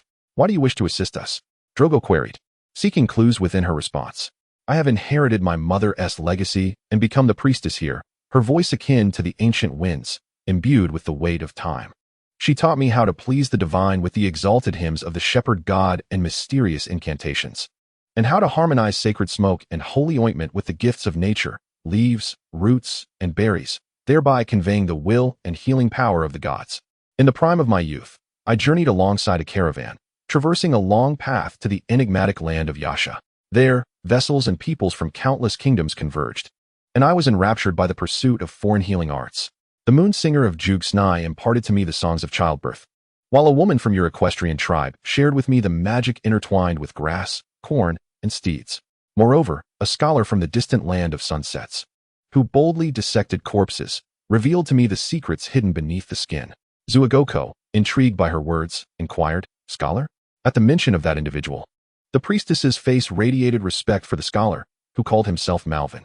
He had journeyed across the vast ocean from the far-off realm of the Seven Kingdoms, a land where the sun sets, clad in iron armor, with dragons soaring through the skies. He taught me his mother tongue, granting me a glimpse into his world brimming with wisdom. A flicker of contemplation crossed Zuagoko's eyes. Could a scholar truly venture to Yasha? He mused, asking me whether Malvin adorned a special necklace. Indeed, around his neck hung a chain of various metals, tightly clasped against his skin, as if it were to strangle him. Zuagoko nodded. That was the emblem of the Old Town Academy, worn solely by those scholars trained therein. Their medical expertise was indeed remarkable. Then, his gaze sharpened, piercing the heart of the matter. "Why do you wish to assist me?" The eyes of Milamaz-Dur revealed a serene strength. "All living beings are the lambs of the supreme shepherd god, as my education has taught me. The divine sent me to the mortal realm to heal his lambs, regardless of their location or time." Zuagoko shook his head. "You need not elaborate on your mystique and strength, nor test my stance. I hold equal respect for all deities and religions, including the horse god. I shall not intrude excessively into your affairs, and I ask that you regard us with equal reverence. What belongs to Khal shall return to Khal, and what belongs to the gods shall return to the gods." The priestess Malim smiled reassuringly. "We wish to follow in your footsteps, proclaiming the gospel of the supreme shepherd god until the world's end." "Very well." Zuagoko acquiesced to her request. Chapter 36. Siege engines within the city of Lazalan. Many goat folk were diligently at work, preparing for the impending conflict with Millen. Their nimble fingers skillfully stitched banners from wool, which would serve as emblems of honor for the warriors, uplifting their spirits during the siege. Zargo Cow stood atop the citadel, surveying the bustling scene below. He commanded the shepherds to craft banners, construct warships, and forge siege engines. To each warrior, he proclaimed, "You shall each receive 3 small banners." His voice resonated across the battlements. "Whoever first breaches the walls of Meereen shall have the right to plant their banner upon the homes of others. The wealth and women within those dwellings shall belong to him." Such measures significantly heightened the warriors' zeal for assaulting the city. In the past, the strong among the Dothraki would compel the weak to lay siege, yet the spoils of conquest were solely enjoyed by the powerful. This practice severely diminished their enthusiasm for warfare. Although Zargo's decree undermined the interests of certain formidable warriors, the vastness and wealth of Meereen left little room for dissent. However, Zargo recognized that mere enthusiasm would not suffice to conquer Meereen. The city's pyramid soared to a height of 800 feet, accompanied by formidable walls. Relying solely on the unarmored Dothraki to breach such a stronghold would be exceedingly challenging. Flesh and blood could hardly withstand the arrows raining from the parapets. Fortunately, the city of Lazalan was home to many skilled shepherd artisans. Zargo had already ordered them to fabricate catapults, battering rams, and ladders for the siege. The latter, one of the few siege devices crafted by the Dothraki, boasted a relatively simple structure, yet played a crucial role in the assault. The Dothraki were even unfamiliar with the construction of battering rams, as the wheels required a high level of technical skill to create. To fashion a wheel, artisans first cut sturdy timber into elongated strips, meticulously shaping them to precise thickness and width to form the wheel's preliminary form. They then softened the wood by heating it, skillfully bending it into a circular shape, and secured it using iron nails or wooden wedges. Next, the artisans inserted the spokes into pre-prepared hub holes, ensuring structural stability. The other ends of the spokes were then connected to the rim, once again secured with wooden wedges or nails. Finally, the artisans meticulously refined and polished the wooden wheel, using files and sandpaper to eliminate surface irregularities, ensuring smoothness and minimizing friction and wear during use. In the artisan district of Lazalan, Dothraki and shepherd craftsmen busily toiled, diligently constructing the pivotal siege weapon, the catapult. The catapult held particular significance for Zargo Khal. Through Zargo's descriptions and the diligent efforts of the shepherd artisans, they successfully replicated the Mongolian siege engine from Zargo's previous life, known as the counterweight trebuchet, also referred to as the Huhupo. This counterweight trebuchet harnessed a massive stone or iron counterweight to store potential energy. As the counterweight descended, a series of levers and ropes converted that potential energy into kinetic energy, propelling the throwing arm to launch stones or other projectiles into the distance. This catapult boasted a long range and formidable power, serving as a lethal weapon in siege warfare and providing ample firepower support for the impending assault. The counterweight catapult boasts a structure that is both intricate and sophisticated. Firstly, the pillars are firmly embedded in the ground, supporting the entirety of the catapult's weight as well as the forces generated during launch. Between these pillars, a robust horizontal axle is securely fixed, serving as the core of the catapult and allowing the lever to rotate around it. The lever, a lengthy and sturdy wooden beam, is affixed at one end to a substantial weight, typically a massive stone or iron block, which acts as the counterbalance. This counterweight plays a pivotal role during the launching process, storing potential energy at one end of the lever while the other end is equipped with a pouch for projectiles. To lower the projectile-laden end of the lever prior to launch, artisans have devised a system of winches or pulleys. The operator utilizes this system to draw the lever close to a horizontal position, elevating the counterweight to a higher location and thereby storing potential energy. The craftsmen first construct a durable framework, often employing multiple thick timbers arranged in a crisscross pattern, forming a stable triangular structure. Subsequently, they install the throwing arm, the essential component of the catapult, typically fashioned from a single piece of resilient wood, with a pouch at its end for holding the projectile. The crafting of the counterweight is equally significant. Artisans meticulously fashion a sufficiently large and heavy iron block, which is connected to the throwing arm via ropes and the pulley system. At the rear of the catapult, they also install an adjustable pivot to modify the angle of projection of the throwing arm. The operational principle of the counterweight catapult is rooted in the laws of leverage and gravity. When preparing to launch, the operator releases the winch or pulley system, allowing the counterweight to fall freely. Its gravitational force transfers energy through the lever to the projectile, propelling it along a parabolic trajectory. By adjusting the length of the lever and the weight of the counterbalance, the operator can control the range and angle of the projectile's flight. At this moment, Zegekeo surveys a towering counterweight catapult. The long arm of the catapult stretches towards the heavens, one end adorned with a massive counterweight box, while the other terminates in a scoop for placing projectiles. A freshly trimmed city wall looms majestically over 200 yards away. Constructed in the style of the walls of Mirren, it stands strong and tall, resembling an insurmountable barrier. However, Zegekeo is aware that his counterweight catapult is fully capable of hurling stones weighing up to 100 pounds towards this wall, even striking the enemy's position behind it. He commands a test shot to assess the might of this war machine. As the command is issued, the soldiers operating the catapult spring into action. They place a massive stone into the scoop, adjusting the angle and direction of the catapult accordingly. Once all is prepared, the soldiers sever the ropes restraining the counterweight box. The box plummets suddenly, causing the opposite end of the long arm to rise dramatically, launching the stone with astonishing force into the air. The stone arcs gracefully, landing squarely upon the wall with a deafening roar. Zegekeo beheld the scene with a satisfied smile gracing his visage. After several test launches, the trebuchet demonstrated its astonishing range and power, each projectile released with remarkable precision and negligible deviation. Ultimately, the opposing city wall could not withstand the relentless bombardment and succumbed with a resounding crash. The counterweight trebuchet, in comparison to the traditional torsion catapult, undoubtedly excelled in sustaining firepower. Its design allowed for greater stability in launching, enabling continuous destruction of the wall once an optimal position was established. Moreover, the adjustable weight of the counterweight box permitted alterations in range and force of the throws, rendering it exceptionally adaptable on the battlefield. Zhuge then addressed the sheep artisans, urging them to expedite the production of such siege engines. He assured them that their wives, daughters, and loved ones would soon be by their side upon completion. The meek sheep artisans, invigorated by his words, promptly set about organizing their work with renewed fervor. Chapter 37. Hunting in the forest. The black dragon Egan perched upon Zhuge Keo's shoulder, akin to a falcon, its scales shimmering with a profound ebony sheen under the sun's rays. The wait for battle preparations proved excruciatingly dull, and as Daenerys' belly grew, Zhuge found his ennui deepening. Thus, he resolved to embark on a hunting expedition with little sheep Sean, simultaneously training his dragon. They pursued a massive white lion, a creature typically found roaming the vast Dothraki Sea, yet occasionally it would descend upon the herds of the Valyrian. Sean, the mightiest warrior among the sheep folk, possessed an intimate knowledge of the creatures inhabiting this land. He pointed towards a hawk spiraling above the trees, informing Zhuge, the white lion is just ahead.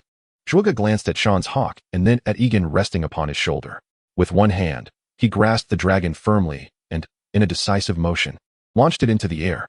Egan, you are a dragon. Why can you not yet fly? He exclaimed. Look at that bird in the sky. You are a dragon. In a fluster, Egan flapped its wings vigorously. It appeared to ascend momentarily, yet lost its balance and collided with a tree. Dazed, Egan emitted a pitiful whimper, its small eyes reflecting confusion and innocence. Seeing this, Sean chuckled and halted his horse. He lifted Egan by its tail, smiling as he reassured Zhuge, my Kyo. The young dragon is still small. There's no need for such harsh expectations. Sean's smile radiated warmth and understanding. Even dragons, of course, require time and a process to grow. Zhuge regarded Egan, its diminutive form appearing so fragile in Sean's large hands. A sense of helplessness flickered in Zhuge's eyes, acknowledging that perhaps he had indeed been too demanding of this tender life. Meanwhile, the black dragon Egan expressed its discontent with its current predicament, having only witnessed ducks bound in such a manner over a roasting spit. It was a dragon. Dragons possessed dignity. Thus, it unleashed a plume of dragon fire toward Sean. Upon witnessing the gaping maw of Ygritte illuminated by an orange glow, he instinctively discarded her, akin to casting away a serpent poised to strike. Drogo approached and gathered the distressed Ygritte from the ground, gently caressing her head, reassuring her, do not fret, Ygritte, we shall take our time. Ygritte cast a sidelong glance at her instigator, thereafter ignoring him entirely.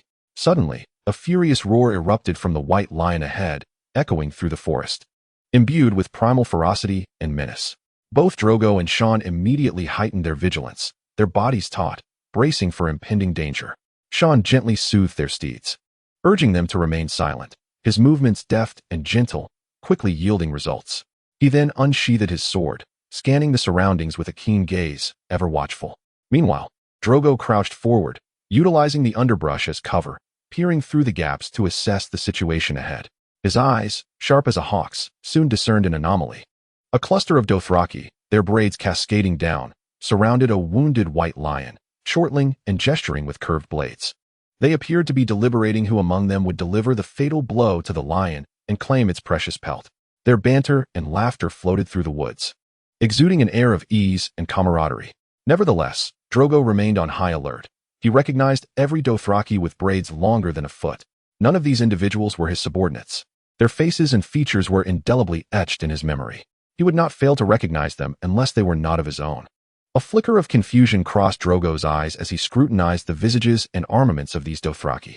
He noted that their gear and attire mirrored those of the warriors he was well acquainted with, even invoking a sense of familiarity. Sean observed Drogo's unease and quietly inquired, Khal, is there an issue? Drogo refrained from responding, continuing his watchful observation. He understood that in this expanse of grassland, beyond his own kin, lay numerous other tribes and factions. These individuals might be warriors from rival tribes, or perhaps wanderers or mercenaries.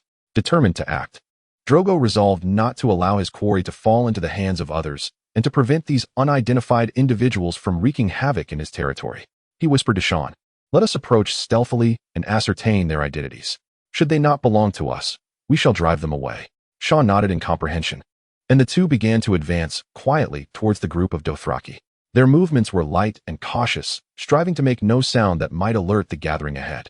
Drogo, bow in hand, crept forward alongside Sean. Before them stood 4 individuals, and as they drew nearer, the murmur of conversation became increasingly distinct. One Dothraki man lamented, "When will that unworthy horseman, Ogo, finally lead us away from this wretched place? I am utterly weary of languishing in this valley, feeding mosquitoes." Another echoed his sentiment. Indeed, he claims that Drogo will return here to capture the shepherds and sell them at the slave bay for ships. Yet to this day, we have not seen the smoke rising from Razlan. A third voice interjected, "In my opinion, we ought to seize Razlan directly. I can hardly contain my eagerness to slay a few shepherds in frustration." At that moment, the one with the longest braid finally spoke. "Enough of this. If you have grievances, challenge Ogo. It is unbearably noisy." Upon hearing this, Sean and Drogo finally grasped the situation. These individuals were Ogo's subordinates, waiting for his command. Yet their dissatisfaction grew due to the inaction. A glint of coldness flashed in Drogo's eyes, indicating that Ogo's forces were likely lying in ambush within a nearby valley, intending to strike while their own were pillaging Razlan. They tacitly accepted that flames and black smoke would signal Drogo's assault. However, regrettably, under Drogo's restraint, the Dothraki had altered their customary practice of setting fires. At that moment, one Dothraki seemed to sense something. He abruptly turned his head, gazing towards the hiding place of Drogo and Sean. Without hesitation, Drogo released the bowstring, and the arrow shot forth like a bolt of lightning, piercing the throat of the Dothraki man with unerring accuracy. The man did not utter a sound before collapsing to the ground, life swiftly ebbing from his body. Chapter 38. Tactical discussion. The remaining 3 Dothraki immediately reacted, their vigilance heightened as they scanned their surroundings. One burly Dothraki warrior, marked by scars, widened his eyes in disbelief and rage. His voice roared like a tiger, echoing through the air, "Coward! This is an ambush. True warriors should face each other in battle." Soon after, another warrior joined in the outcry, his voice laced with sorrow for his fallen comrade and loathing for their adversaries. "You despicable ambushers! Do you not dare to fight openly? You are unworthy of the title warrior." The third individual, even more agitated, brandished his curved blade wildly. "You cowards! Come forth and let us see your faces. Let us cleanse this shame with your blood." They had scarcely uttered a few words when another arrow soared forth, piercing one man's skull and pinning him firmly to a tree. Such formidable strength and confident aim.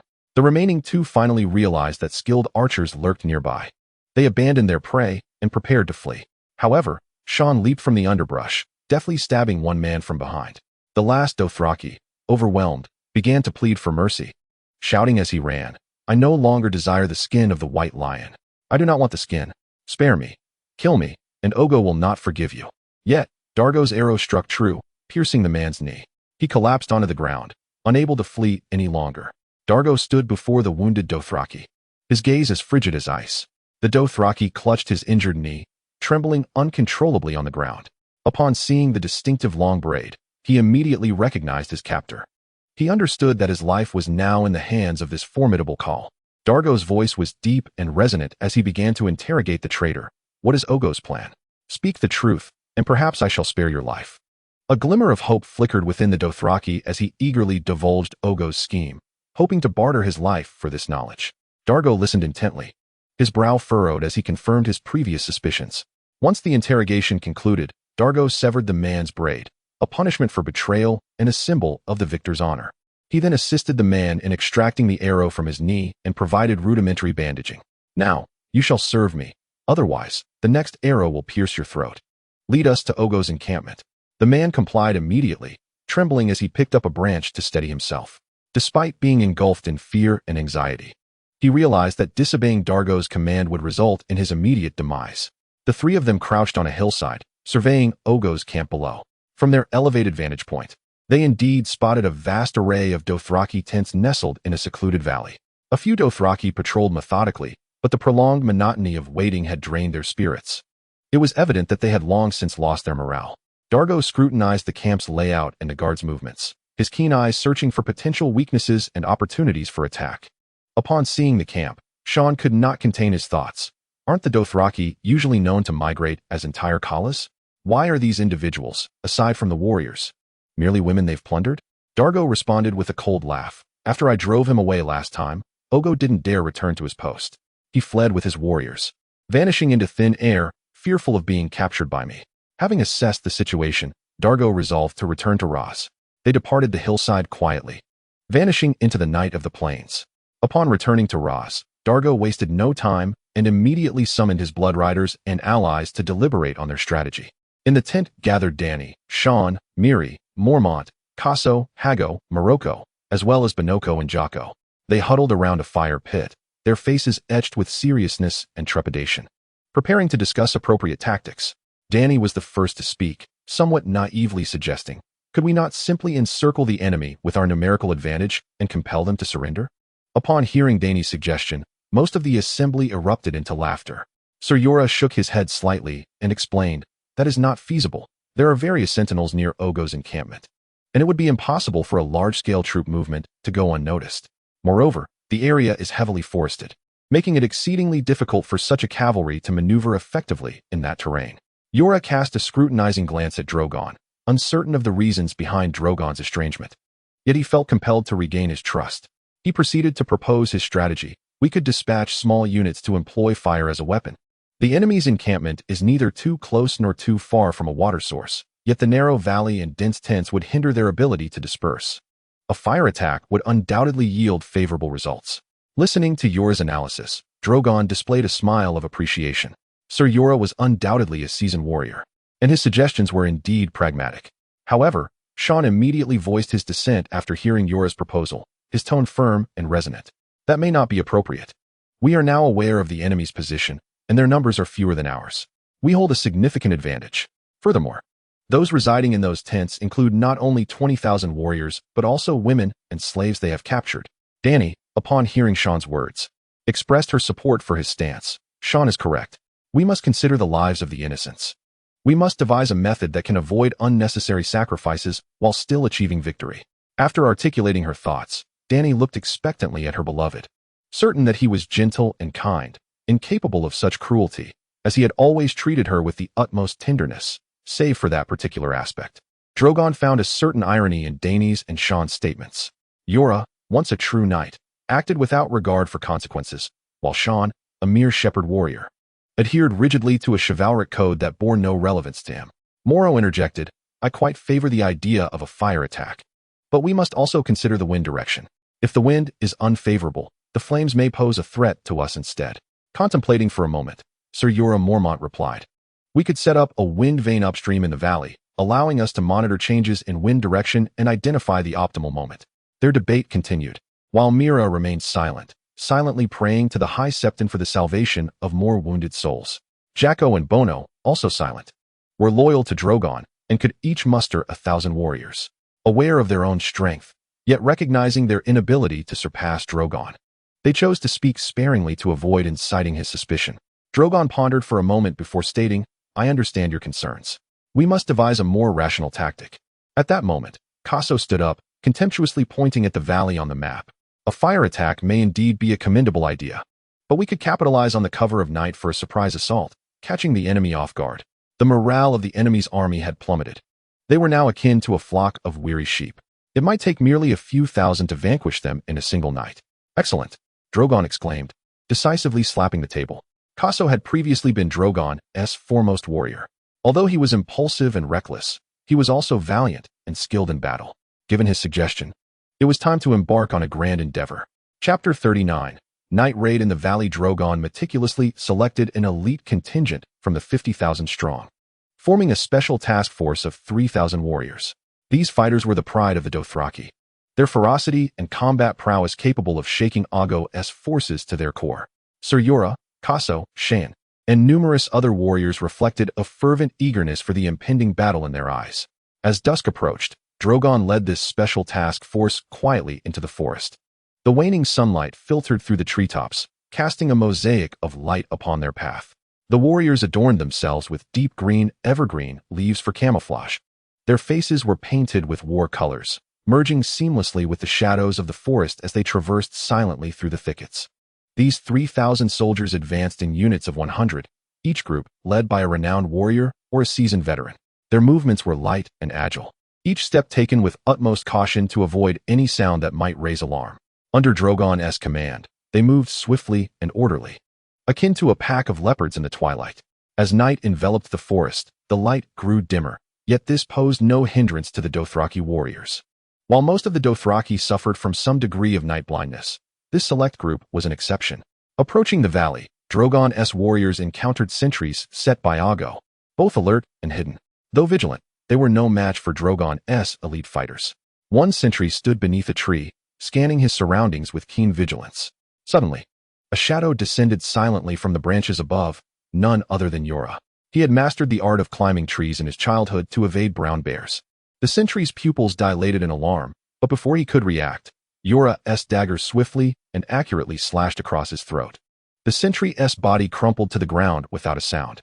Not far away, another sentry leaned against a rock, seemingly at rest. The stealthy Haggo approached, moving as silently as a shadowy predator, his footsteps barely disturbing the earth. When he was near enough, Haggo lunged forward, covering the sentry's mouth and nose with one hand while the other plunged his curved blade into the sentry's abdomen. As Haggo twisted the blade, the sentry's body transitioned from struggling to rigidity, finally collapsing in a lifeless heap. Meanwhile, two sentries were engaged in conversation by the fire, blissfully unaware of the impending danger. Two of Drogon's eagle-eyed archers lay concealed in the shadows, their gazes sharp and fingers poised delicately on the taut bowstrings. With an almost imperceptible command, two arrows were released almost simultaneously. The arrows pierced the night, striking true into the chests of two sentinels. They were unable to utter a single cry before collapsing into the flickering firelight. Drogo observed all of this from the shadows. Thus far, everything proceeded smoothly. His warriors moved like specters of death through the darkness, silently reaping the lives of their foes. There were no extraneous movements, no wasted efforts. This was largely thanks to the earlier captive who had marked most of the watchpoints. After all, he had become familiar with numerous sentinel positions through his repetitive shifts. However, just as they were nearing the crest of the valley, an unsuspecting sentinel caught sight of their approach. A flicker of panic crossed the sentinel's eyes as he opened his mouth, poised to issue a warning. Yet Drogo's actions were swifter than the sound of the sentinel's voice. He retrieved the longbow fashioned from dragonbone from his back, renowned for its sturdiness and range. Drogo's fingers deftly nocked a meticulously crafted arrow, his muscles tensed as he drew the bowstring to its full extension. In the moonlight, the bowstring was pulled taut, and Drogo aimed at the sentinel. Just as the sentinel was about to shout, Drogo's arrow had already been loosed. The arrow traced an almost invisible path through the air, imbued with lethal precision and velocity. Before the sentinel's mouth was fully agape, before the warning could escape, the arrow had pierced his throat. The sentinel's body convulsed violently, disbelief etched in his gaze.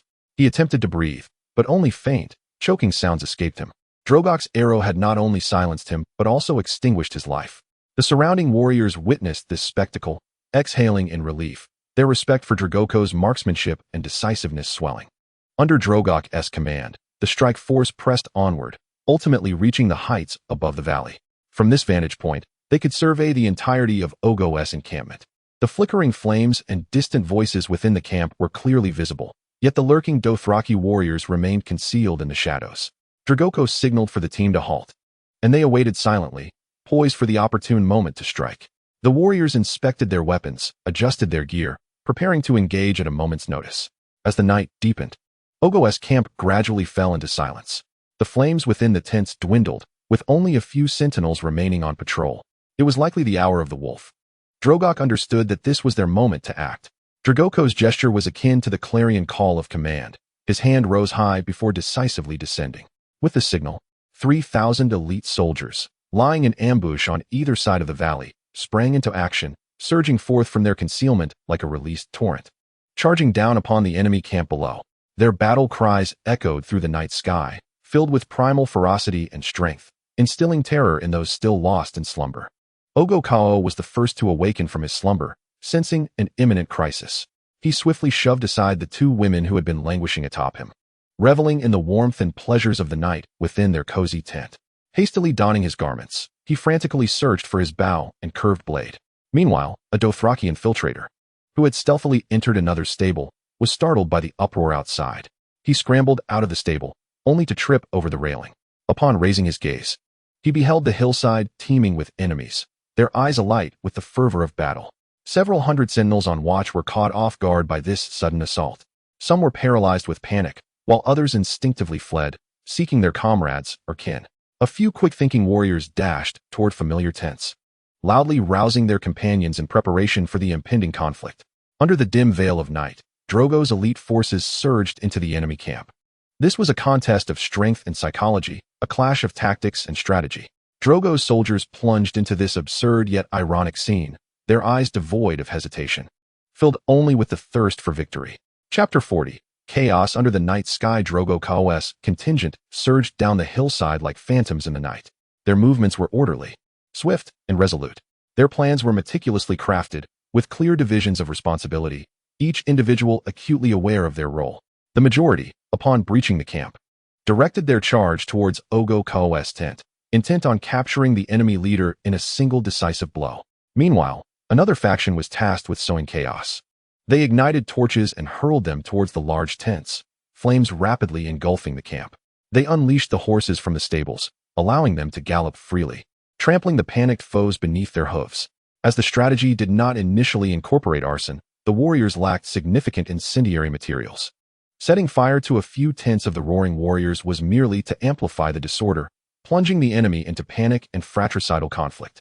Amidst the turmoil, an Ogo soldier, in his frenzied state, struck down several frantic individuals who obstructed his path. His countenance bore the marks of rage and confusion as he loudly demanded, "What has transpired? Who can enlighten me on the unfolding chaos?"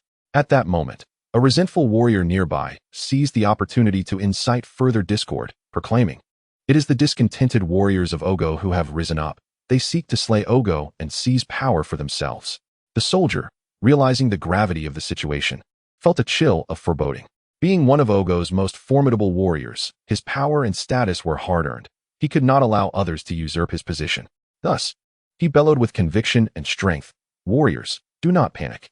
I am the mightiest of Ogo Khal's warriors. Follow me, slay Ogo, and allow me to ascend as Khal." He proclaimed loudly, "I shall be a better Khal than Ogo. As soon as I assume the mantle of Khal, I will lead you away from here to revel in the riches of Lazalan." His words swiftly ignited the simmering discontent among the surrounding Dothraki, drawing many towards him, their eyes gleaming with a fervent desire for power and an anticipation for change.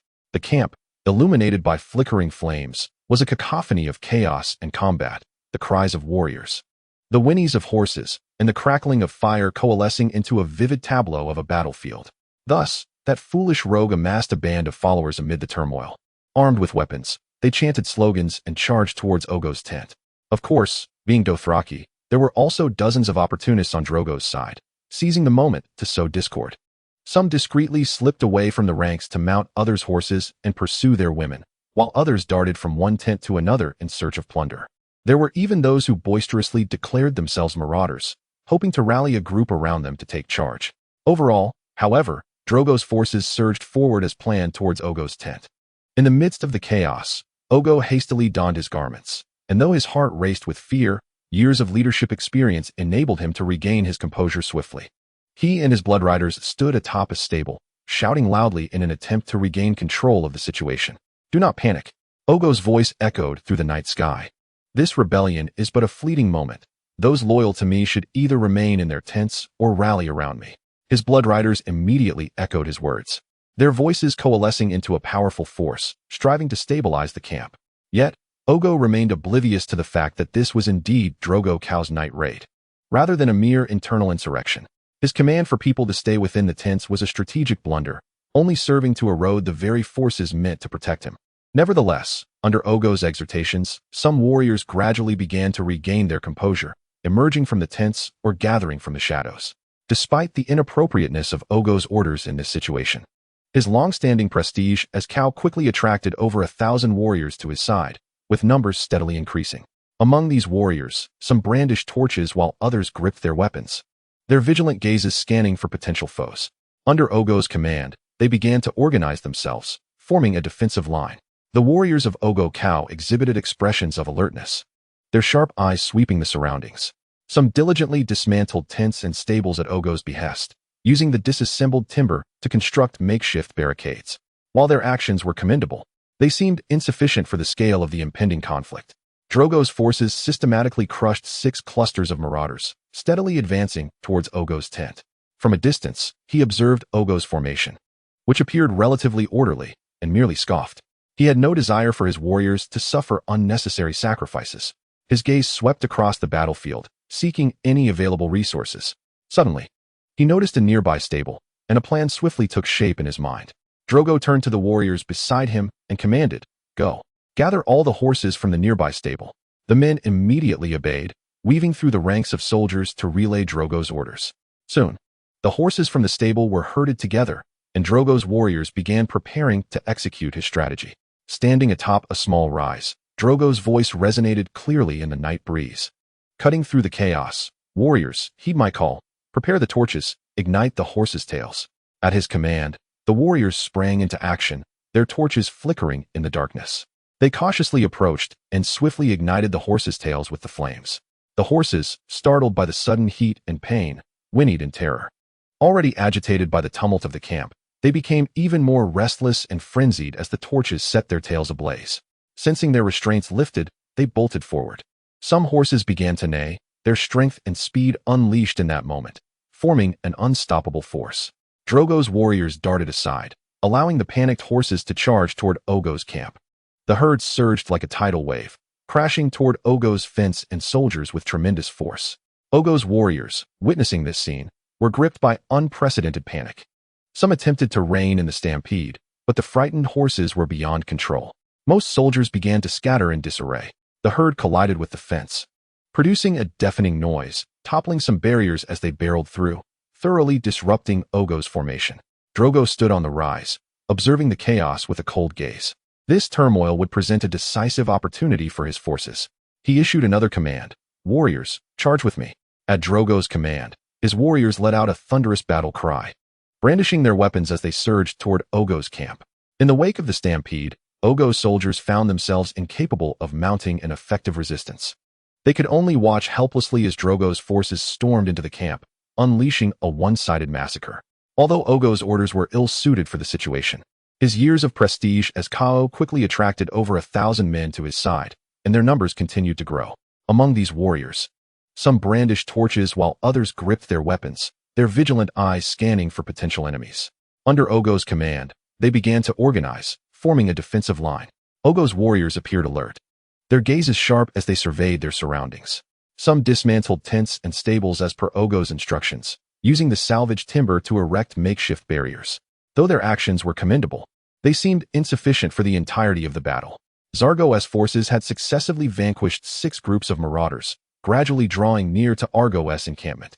From a distance, Zargo observed Argo's formation, which remained relatively orderly, eliciting only a cold smirk from him.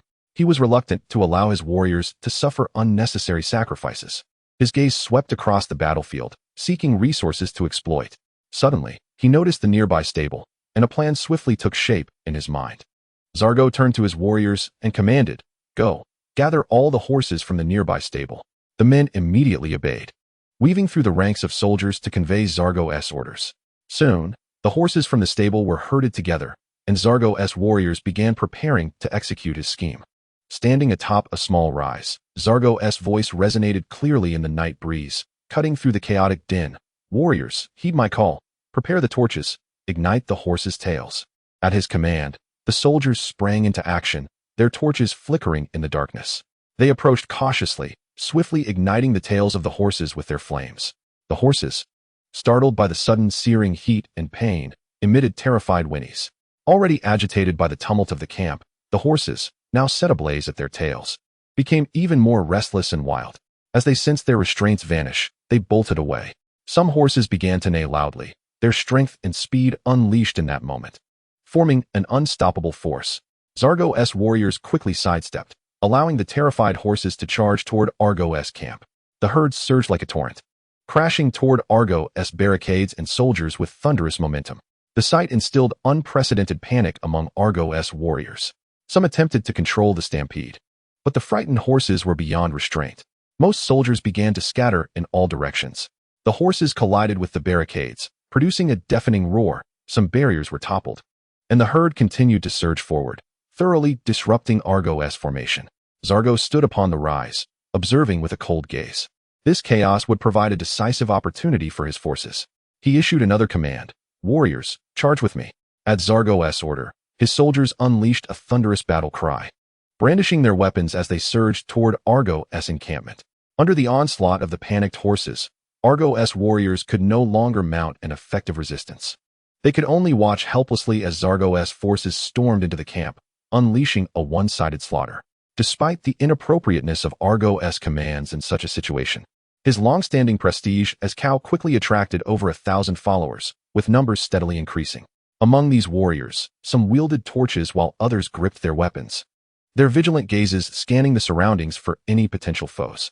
Under the command of Ogo, they began to organize themselves, forming a defensive line.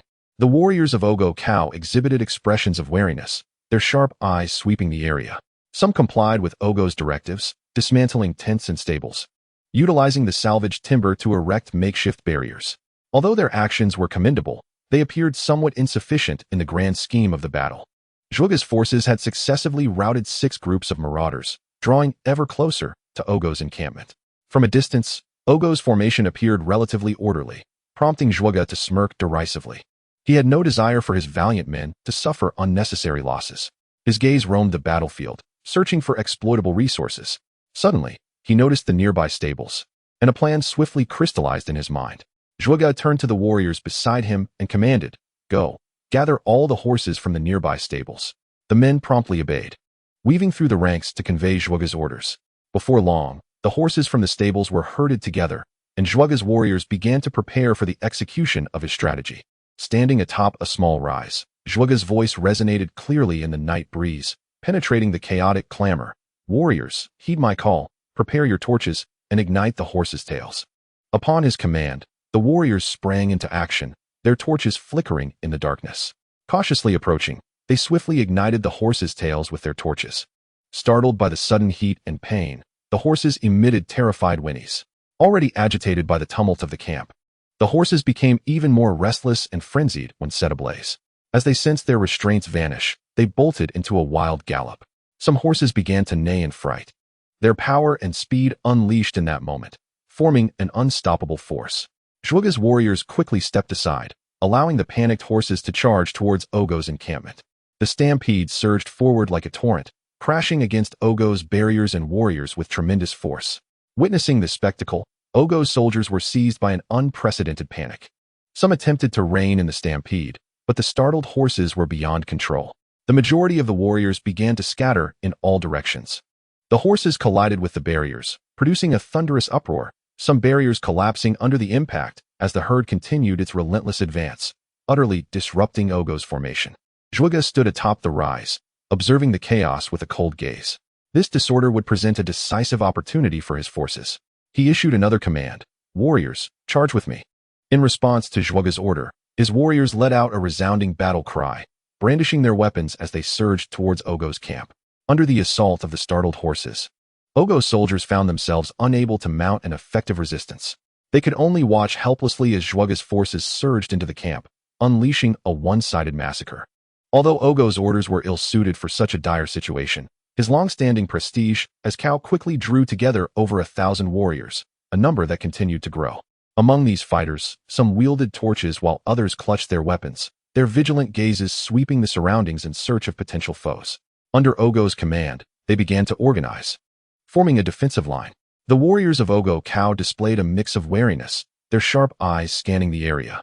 Some followed Ogo's directives to dismantle tents and stables, repurposing the timber to construct makeshift barricades. While their actions were commendable, they seemed insufficient in the grand scheme of the battle. Zhuge's forces had already overwhelmed 6 groups of gathered troops, steadily approaching Ogo's encampment. Observing Ogo's relatively orderly formation from a distance, Zhuge merely scoffed. He did not wish for his warriors to suffer needless casualties. His gaze roamed the battlefield, seeking resources to exploit. Suddenly, he spotted a nearby stable, and a plan rapidly took shape in his mind. Zhuge turned to his warriors and commanded, "Go, gather all the horses from the nearby stable." The few men promptly obeyed, weaving through the ranks of soldiers to relay Zhuge's orders. Soon, the horses from the stable were herded together, and Zhuge's warriors began to prepare for the execution of his strategy. Standing atop a small rise, Zhuge's voice rang clear in the night breeze, cutting through the chaos. "Warriors, heed my command, prepare your torches, and ignite the horses' tails." At his command, the soldiers sprang into action, their torches dancing in the darkness. Cautiously, They approached and swiftly ignited the tails of the horses. The horses, startled by the sudden heat and pain, emitted terrified whinnies. Already agitated by the turmoil in the camp, the horses became increasingly restless and wild as their tails caught fire. Once they sensed their bonds loosen, they bolted forth, some whinnying in sheer terror. Their strength and speed unleashed in an unstoppable surge. Drogo's warriors quickly stepped aside, allowing the panicked horses to charge toward Ogo's camp. The herd surged like a torrent, crashing toward Ogo's barricades and soldiers with thunderous force. Upon witnessing this, Ogo's warriors were gripped by unprecedented panic. Some attempted to corral the stampede, but the frightened horses were beyond control. Most warriors began to scatter in all directions. The stampede collided with the barricades, producing a deafening roar. Some barriers were toppled, and the horses continued their charge, thoroughly disrupting Ogo's formation. Drogo, perched on the slope, observed the unfolding chaos with a cold detachment. This chaos presents a decisive opportunity for his forces. Once more, he commanded, "Warriors, charge with me." With Drogo's order, his warriors unleashed a thunderous battle cry, brandishing their weapons as they surged towards Ogo's encampment. The startled steeds, in their panic, rendered Ogo's warriors incapable of mounting an effective resistance. They could only watch helplessly as Drogo's forces stormed into the camp, initiating a one-sided massacre. Although Ogo's commands were ill-timed in such circumstances, his long-standing prestige as a Khal allowed him to quickly gather over 1,000 men, with numbers steadily increasing. Among these warriors, some wielded torches while others gripped their weapons, their vigilant gazes scanning for potential foes. Under Ogo's leadership, they began to organize, forming a defensive line. The Khal warriors displayed a mix of alertness and sharp scrutiny, while others dismantled tents and stables as per Ogo's directives, using the salvaged wood to erect makeshift barriers. Despite their commendable actions, they seemed insufficient for the scale of the battle. Drogo's forces had already defeated 6 groups of assembled warriors, progressively closing in on Ogo's command tent. Observing Ogo's formation from a distance, Drogo merely smirked. He had no desire for his brave men to suffer unnecessary losses. His gaze swept across the battlefield, seeking resources to exploit. Suddenly, he noticed a nearby stable, and a plan rapidly crystallized in his mind. Drogo turned to his warriors and commanded, "Go. Gather all the horses from the nearby stable." The few men immediately obeyed, weaving through the ranks to relay Drogo's orders. Soon, the horses from the stable were corralled, and Drogo's warriors began to prepare for his scheme. Standing atop a small rise, Drogo's voice carried clearly in the night breeze, cutting through the tumult. "Warriors, heed my call. Prepare your torches, ignite the horses' tails." At his command, the warriors sprang into action, their torches flickering in the twilight. They cautiously approached and swiftly ignited the tails of the horses. The animals, startled by the sudden heat and pain, let out terrified whinnies. Already agitated by the chaos of the camp, the horses became even more restless and wild when their tails caught fire. As they sensed their restraints vanish, they bolted into a frenzy. Some horses even began to neigh loudly, their strength and speed unleashed in that moment, forming an unstoppable force. Drogo's warriors quickly stepped aside, allowing the panicked steeds to charge towards Ogo's encampment. The herd surged forth like a torrent, with a thunderous momentum, crashing into Ogo's barriers and warriors. Upon witnessing this spectacle, Ogo's soldiers were gripped by an unprecedented terror. Some attempted to control the herd of horses, yet the frightened steeds remained utterly uncontrollable. Most of the warriors began to scatter in disarray. The herd crashed against the fences with a thunderous noise, toppling several barriers as they surged forward, thoroughly disrupting Ogo's formation. Drogo stood upon a slope, observing the chaos with a cold gaze. This tumult would present a decisive opportunity for his forces. He commanded once more, "Warriors, charge with me." At Drogo's command, his warriors unleashed a resounding battle cry, brandishing their weapons as they surged towards Ogo's camp. Under the onslaught of the panicked horses, Ogo's warriors could no longer mount an effective resistance. They could only watch helplessly as Drogo's forces stormed into the camp, unleashing a one-sided massacre. Although Ogo's orders were ill-timed in such a situation, his years of prestige as Khal quickly drew over 1,000 men to his side, with numbers steadily increasing. Some of these warriors wielded torches, while others gripped their weapons, their eyes vigilantly scanning for potential foes. Under Ogo's command, they began to organize, forming a defensive line. The warriors of Ogo Khal appeared alert, their sharp gazes sweeping the surroundings. Some complied with Ogo's directives to dismantle tents and stables, using the salvaged wood to erect makeshift barriers. While their actions were commendable, they seemed insufficient for the overall battle. Dargo's forces had successively overwhelmed 6 groups gathered together, gradually closing in on Ogo's tent. From a distance, Ogo's formation appeared relatively orderly, eliciting only a cold snicker from Dargo. He had no desire for his warriors to suffer unnecessary losses. Scanning the battlefield for exploitable resources, he suddenly spotted a nearby stable, and a plan swiftly took shape in his mind. Dargo turned to the warriors beside him and commanded, "Go, gather the horses from the nearby stable." The men immediately set off, weaving through the ranks to relay Dargo's orders. Before long, the horses from the stable were gathered, and Dargo's warriors began preparing to execute his strategy. Standing atop a small rise, Dargo's voice resonated clearly in the night breeze, cutting through the din of chaos. "Warriors, heed my call, ready your torches, ignite the horses' tails." With his command, the warriors sprang into action. The torches danced in the night as they approached cautiously, swiftly igniting the tails of the horses. The startled steeds, already agitated by the turmoil of the camp, emitted terrified whinnies as they felt the sudden searing heat and pain. Once they sensed their restraints removed, they bolted in a frenzy. Some horses even began to neigh wildly, their strength and speed unleashed in that moment, forming an unstoppable force. The warriors of Xiaoga swiftly sidestepped, allowing the startled horses to charge towards Ogo's camp. The herd surged forth like a torrent, with an unstoppable force, crashing into Ogo's barricade and his soldiers. Witnessing this unfolding chaos, Ogo's warriors were gripped by an unprecedented terror. Some attempted to rein in the panicked horses, but the frightened steeds were beyond control. The majority of the soldiers began to scatter in disarray. The horses collided violently with the barricade, producing a thunderous noise, toppling several structures and continuing their relentless advance, thoroughly disrupting Ogo's formation. Xiaoga stood atop a slope, observing the scene with a cold gaze. This turmoil would provide his forces with a decisive opportunity. He issued another command, "Warriors, charge with me." At his behest, his soldiers erupted into a thunderous battle cry, brandishing their weapons as they surged towards Ogo's encampment. Under the onslaught of the frightened steeds, Ogo's warriors were rendered incapable of mounting an effective defense. They could only watch helplessly as Xiaoga's forces stormed into the camp, unleashing a one-sided massacre. Though Ogo's commands were ill-timed in such circumstances, his long-standing prestige as Khal quickly drew over 1,000 men to his side, a number that steadily grew. Among these warriors, some brandished torches while others gripped their weapons, their vigilant eyes scanning for potential threats. Under Ogo's leadership, they began to organize, forming a defensive line. Ogo's soldiers exhibited a wary demeanor, their sharp gazes sweeping the surroundings. Some dismantled tents and stables as per Ogo's directives, using the salvaged timber to erect makeshift barriers. While their actions were commendable, they seemed insufficient in the grand scheme of the battle. Xiaoga's forces consistently overwhelmed 6 assembled groups of soldiers, gradually approaching Ogo's tent. From a distance, he noted Ogo's formation remained relatively intact, prompting a cold smirk from Xiaoga. He wished to spare his warriors unnecessary sacrifices. His eyes roamed the battlefield, seeking advantageous resources. Suddenly, he noticed a nearby stable, and a plan swiftly took shape in his mind. Xiaoga turned to his warriors and commanded, "Go, gather all the horses from the nearby stable." The few men immediately obeyed, weaving through the soldiers to relay Xiaoga's order. Before long, the horses from the stable were rounded up, and Xiaoga's warriors began to prepare to execute his strategy.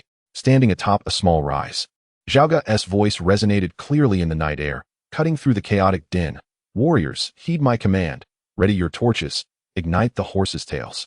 As his command echoed, the soldiers sprang into action. The torches in their hands danced in the twilight. Cautiously, they approached, swiftly igniting the tails of the horses with their flames. The horses, suddenly overwhelmed by searing heat and pain, emitted terrified whinnies. The horses, initially agitated by the chaos of the camp, became even more restless and wild when their tails were ignited by torches. As they sensed their restraints vanish, they immediately bolted. Some began to neigh, their strength and speed unleashed in that moment, forming an unstoppable force. Drogo's warriors swiftly stepped aside, allowing these frightened steeds to charge toward Argo's camp. The herd surged like a torrent, thundering toward Argo's barriers and soldiers. Upon witnessing this scene, Argo's warriors were struck by an unprecedented wave of panic. Some attempted to rein in the stampede, but the frightened horses were beyond control. Most of the soldiers began to scatter in disarray. The herd crashed against the barriers with a deafening roar, toppling some of them, and continued their relentless advance, utterly disrupting Argo's formation. Drogo stood on a hill, observing the turmoil with a cold gaze. This chaos presented a decisive opportunity for his forces. He commanded once more, "Warriors, charge with me." With Drogo's command, his soldiers unleashed a thunderous battle cry, brandishing their weapons as they surged toward Argo's camp. Under the impact of the panicked horses, Argo's warriors could no longer mount an effective defense. They could only watch helplessly as Drogo's forces stormed into the camp, unleashing a one-sided massacre. Although Argo's orders were ill-timed, his long-standing prestige as Khal quickly drew more than 1,000 warriors to his side, their numbers steadily increasing. Among these soldiers, some wielded torches while others gripped weapons, their vigilant gazes scanning for potential foes. Under Argo's command, they began to organize and form a defensive line. Some of Argo's Khal warriors appeared wary, their eyes sharply surveying the surroundings, while others dismantled tents and stables as per Argo's instructions, using the salvaged wood to erect makeshift barriers. Their actions, while commendable, seemed insufficient in the grand scheme of the battle. Drogo's forces had already overwhelmed 6 groups of gathered warriors, gradually closing in on Argo's tent. From a distance, he noted that Argo's formation remained relatively intact, eliciting a cold smirk from him. He had no desire for his warriors to suffer unnecessary losses. His gaze swept the battlefield, searching for resources to exploit. Suddenly, he noticed a nearby stable, and a plan swiftly took shape in his mind. Turning to his nearest warriors, Drogo issued a command, "Go. Gather all the horses from the nearby stable." The men promptly obeyed, weaving through the soldiers to convey Drogo's orders. Soon, the horses from the stable were herded together, and Drogo's warriors began to prepare for the execution of his plan. Standing atop a small rise, Drogo's voice carried clearly on the night wind, cutting through the chaotic clamor. "Warriors, heed my command. Prepare the torches, ignite the horses' tails." As he issued his command, the warriors sprang into swift action. The torches in their hands flickered and danced in the twilight. Cautiously, they approached, then quickly struck the horses' tails with the flames. The horses, startled by the sudden searing heat and pain, emitted terrified whinnies. Already unsettled by the chaos of the camp, they became even more agitated and wild as their tails ignited. Once they felt their restraints vanish, they bolted forward. Some horses began to neigh, their strength and speed unleashed in that moment, creating an unstoppable force. The warriors of Zalgo swiftly sidestepped, allowing the panicked horses to charge toward Ogo's camp. The herd surged forward like a torrent, striking with the force of a tempest, crashing against Ogo's barriers and soldiers. Witnessing this scene, Ogo's warriors were gripped by an unprecedented panic. Some attempted to rein in the stampede, but the frightened horses were beyond control. Most soldiers began to scatter in disarray. The herd collided violently with the fences, producing a thunderous noise, toppling some barriers, and continuing onward, shattering Ogo's formation. Zalgo stood atop a rise, observing the chaos with a cold gaze. This turmoil would provide a decisive opportunity for his forces. He commanded again, "Warriors, charge with me." At his behest, his warriors let out a resounding battle cry, brandishing their weapons as they surged toward Ogo's camp. Under the onslaught of the startled horses, Ogo's soldiers could no longer mount an effective defense. They could only watch helplessly as Zalgo's forces breached the camp, unleashing a one-sided massacre. Chapter 41. Retreat and Pursuit. Ogo stood amidst the camp, witnessing his troops scatter in fear under the impact of the startled horses. Despair filled his heart, the flames casting a glow that revealed his contorted expression. In that moment of seeing Zalgo, he understood. He finally comprehended it all. His downfall had been sealed the moment Zalgo successfully infiltrated near the valley. Yet, Ogo was still a king. He would not succumb to despair. Swiftly, he made a decision, gathering a handful of bloodsworn guardians and over 200 followers willing to flee with him. He called out, "Follow me. As long as we return to the plains, we can rise again." His voice carried a trace of defiance and resolve. He knew that only by surviving could they hope to regroup. Ogo pointed to the leader of his bloodsworn guardians, a burly Dothraki warrior with unwavering eyes. "Makawa, you are my bloodsworn guardian. I beseech you to hold the rear." Makawa nodded, his gaze devoid of fear, filled instead with unwavering loyalty to Ogo. Gripping his curved blade tightly, he prepared to make a final stand against the pursuing enemy. With that, Ogo led his men out, traversing the chaotic camp, racing toward the darkness of the plains. Their figures flickered in the interplay of firelight and shadows, gradually fading into the distance. Upon witnessing this, Drogo let out a furious roar that echoed across the battlefield. "Ogo, how dare you conspire against King Viserys? Come forth and meet your doom." The flames of wrath danced in Drogo's eyes as he proclaimed, "I shall not subject you to the agony of the horse, for I can merely sever your head.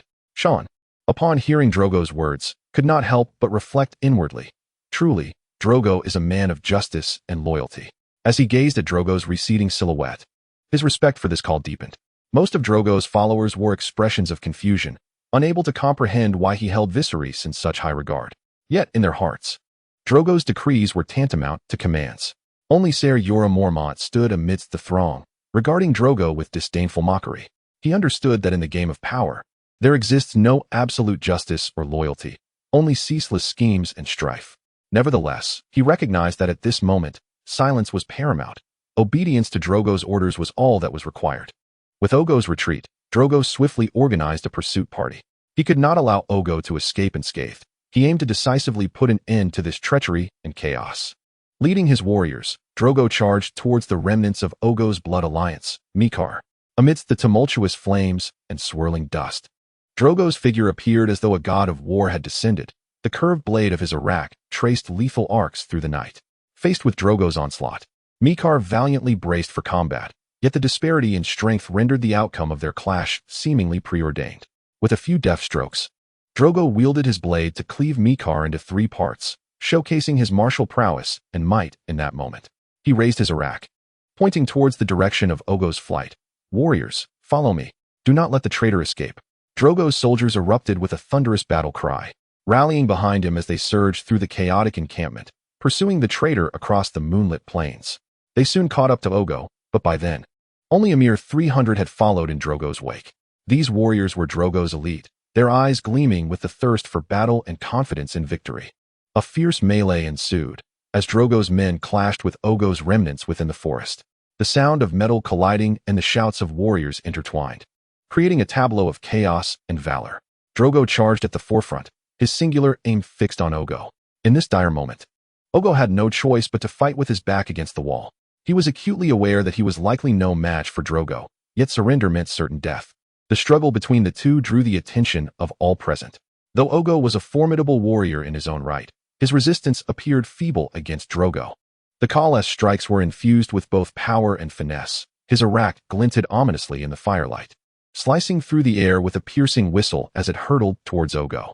Ogo raised his curved blade, barely managing to deflect Zogo's assault. Yet, he felt a tingling numbness in the web of his right hand, a stark reminder of the disparity in strength between him and Zogo. Before Ogo could regain his composure, Zogo launched another strike.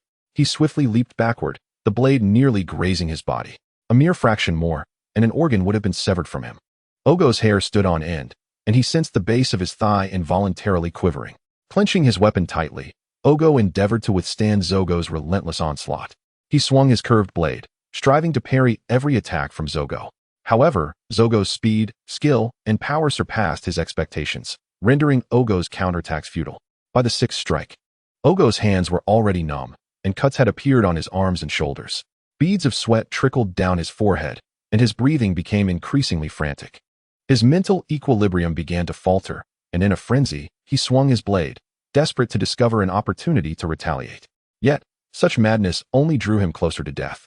Ultimately, in a clash of strength and technique, Zogo discerned Ogo's vulnerability. With a thunderous shout, Zogo's blade sliced through the air, akin to a lightning bolt aimed at Ogo's vital points.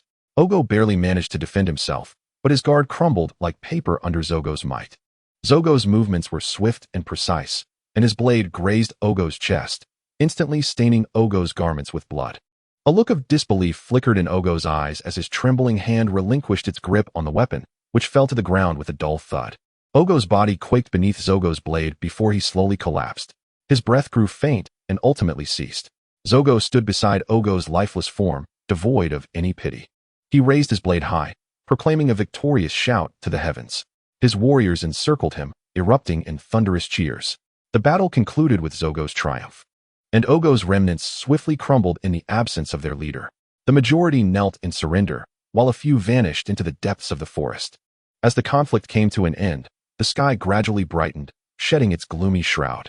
The new day's sun hung on the horizon, marking that the battle had persisted throughout the night. Zogo, panting, seated himself on the ground, gazing at the sky with a weary yet contented smile. Chapter 42. Comforting the wounded, Zogo and Daenerys were engrossed in administrative matters in the study, where the scent of parchment and ink lingered in the air. Daenerys sat obediently on Zogo's lap, her eyes following the graceful movements of his quill as it inscribed powerful strokes upon the paper. Suddenly, a passage of text caught her attention. Instinctively, she read aloud. In this campaign, we inflicted casualties on 10,000 enemy troops and captured another 10,000.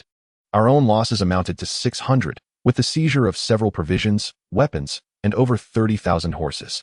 As Dany gazed upon the scene, her eyes sparkled with joy as she inquired of Drogo, "My son and stars, how are you so formidable?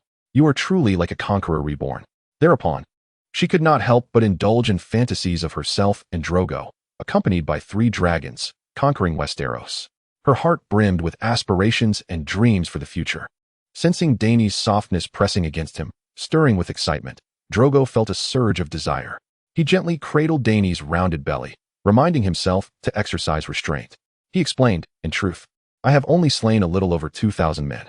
Among the casualties, at least 1,000 were trampled by horses or allies, 5,000 fell to their own kin, and 2,000 fled amidst the chaos. At least 70% of the Dothraki suffer from night blindness, in a state of panic. They instinctively slash at anyone who approaches them while fleeing." Drogo meticulously elucidated to Dany, hoping she would absorb more military strategies and governance techniques. Dany listened intently, her eyes reflecting adoration as she gazed up at Drogo, filled with twinkling stars. Drogo inhaled deeply, once more stifling his impulses. "Dany, my moon, I beckoned you here to learn the art of governance, to understand what it means to be a queen. Do you understand, Dany?" Noticing her lack of response, Drogo sighed. He lifted Dany gently, saying, "Let us visit the infirmary. They need your compassion and encouragement." The infirmary was suffused with the mingled scents of herbs and blood. Dozens of warriors lay or sat, their faces etched with pain and unease. Among them, the groans of the gravely injured rose and fell, while the maimed warriors stared vacantly into the distance, seemingly recalling their valor on the battlefield. Mirri Maz-Dur moved deftly among the wounded, her hands skilled and gentle. Yet her healing could not save them all. One grievously injured man shouted, "Khal, in my suffering, keep that witch away from me." Drogo's gaze fell upon Mirri, who was cautiously attempting to return the protruding intestines of a wounded man back into his abdomen, preparing to suture the wound. A complex array of emotions surged within Drogo. He wished to admonish the man for his disrespect towards the beliefs of the sheep people and their priests. Yet, upon witnessing the man's anguished, contorted face, the words lodged in his throat. Dany, observing this scene, turned pale. She averted her gaze, closed her eyes, and buried her head against Drogo's chest, as if seeking solace in his embrace. Drogo took a deep breath and approached Mirri, whispering, "Is there any hope for him?"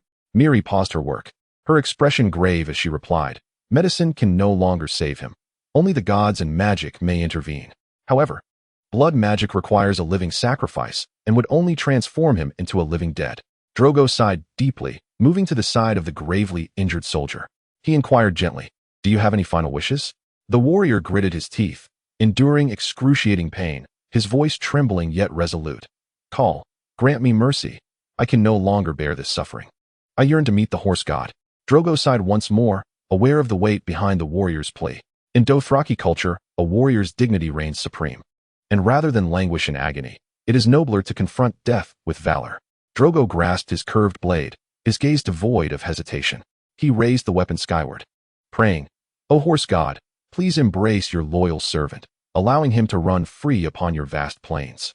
With a flash of cold steel, the gravely wounded warrior found his release. A serene smile graced his face, as if he had already felt the horse god's embrace. The surrounding warriors observed this poignant scene in silence, their eyes reflecting sorrow intertwined with respect. Drogo turned to Dany and said, "This is the fate of warriors. They fight for honor and die for dignity." Dany lifted her gaze, tears glistening in her eyes. Yet there was a spark of determination. "I will remember all of this. Drogo, I shall strive to be a queen worthy of them." Amidst the heavy atmosphere of the infirmary, a young man with a severed limb could no longer contain his emotions upon hearing the word wish. His voice quivered as he implored Drogo, "Khal, could you deliver a message for me?" Drogo nodded earnestly, signaling his willingness to listen. The young man, unable to hold back, tears welling in his eyes, pleaded, "Please tell my beloved, Aurora, that I am without a hand now and can no longer protect her. I beg her to remarry soon." With that, he broke down in sobs. In the ruthless world of the Dothraki, a crippled man could never shield his beautiful wife. Drogo shook his head, his words imbued with resolve and promise. You are my warrior. I will find a pasture near Lazarene for you. In time, you shall hire shepherds to tend your flocks. Settle in Lazarene. His words ignited a flicker of hope and a vision of the future for the wounded warriors. The young man, overcome with emotion, knelt and cried out, I only lament that I can no longer fight for Khal. Drogo placed a reassuring hand on his shoulder. Your bravery and sacrifice shall be etched in our memories forever. Then, a solitary figure in the corner caught Drogo's attention. He approached the man, inquiring about his wish. The man remained silent for a moment before softly replying, I have no children or spouse. I am alone and wish for nothing. His voice bore an echo of profound loneliness and helplessness. Drogo reassured him, You too shall receive a pasture, and I will arrange for you to marry 2 shepherdesses. Staying here and living well is Khal's command. The man, deeply moved, knelt and declared, Though I am injured, I can still fight alongside Khal. In his eyes, the flicker of combativeness reignited. I want Khal to grant me a stone house when the time comes. Upon hearing this, Drogo burst into hearty laughter, admiring the warrior's bravery and tenacity. Your courage fills me with pride. I promise you, a sturdy castle shall be granted to you in due time. I will bestow upon you the title of nobility, allowing you to live out your days in peace. Drogo surveyed his surroundings and declared loudly to all the warriors, I shall forever remember the sacrifices and contributions of each one of you. Every valiant warrior shall receive their rightful reward. Rest assured, I, Drogo Ko, son of Belba Ko, shall never betray your sacrifices and expectations. Dany, standing nearby, witnessed it all, her heart swirling with complex emotions. She beheld the sacrifices and sufferings of the warriors, as well as Drogo's compassion and generosity. As Khaleesi, she understood the necessity of absorbing Drogo's wisdom and kindness to care for and protect her people. Chapter 43. The arrival of Lynys as nightfall descended. Drogo and Dany departed from the infirmary, yet their hearts remained tethered there. The sacrifices and courage of these warriors would become a vital cornerstone on their path to conquest, while their compassion and commitment would inspire unwavering loyalty among the warriors. The night deepened, and the city of Rosalind lay enveloped in serene tranquility under the starlit sky. With child in womb, Dany had retired for the night, while Drogo Ko remained in his study. Alone, he faced piles of scrolls and parchment, diligently attending to the burdensome affairs of state. The sheer number of captured horses was immense, and the modest city of Rosalind was evidently incapable of accommodating such a multitude of livestock. Drogo pondered whether he should distribute a portion of the horses to the impoverished shepherds in the nearby villages. Such an act of generosity would not only compensate for their previous losses, but also garner greater support and loyalty. Just as Drogo was lost in contemplation, a knock sounded from the door. He looked up and said, Enter. The door creaked open, revealing a diminutive yet formidable man, Bane Fortilis. His skin was as tough as aged leather, and his blue vertical beard pointed sharply to his ears, making him particularly striking. He respectfully bowed to Drogo, his voice tinged with a barely perceptible pride. Esteemed Ko, I have completed my mission. Drogo was somewhat taken aback. The distance from here was not trivial.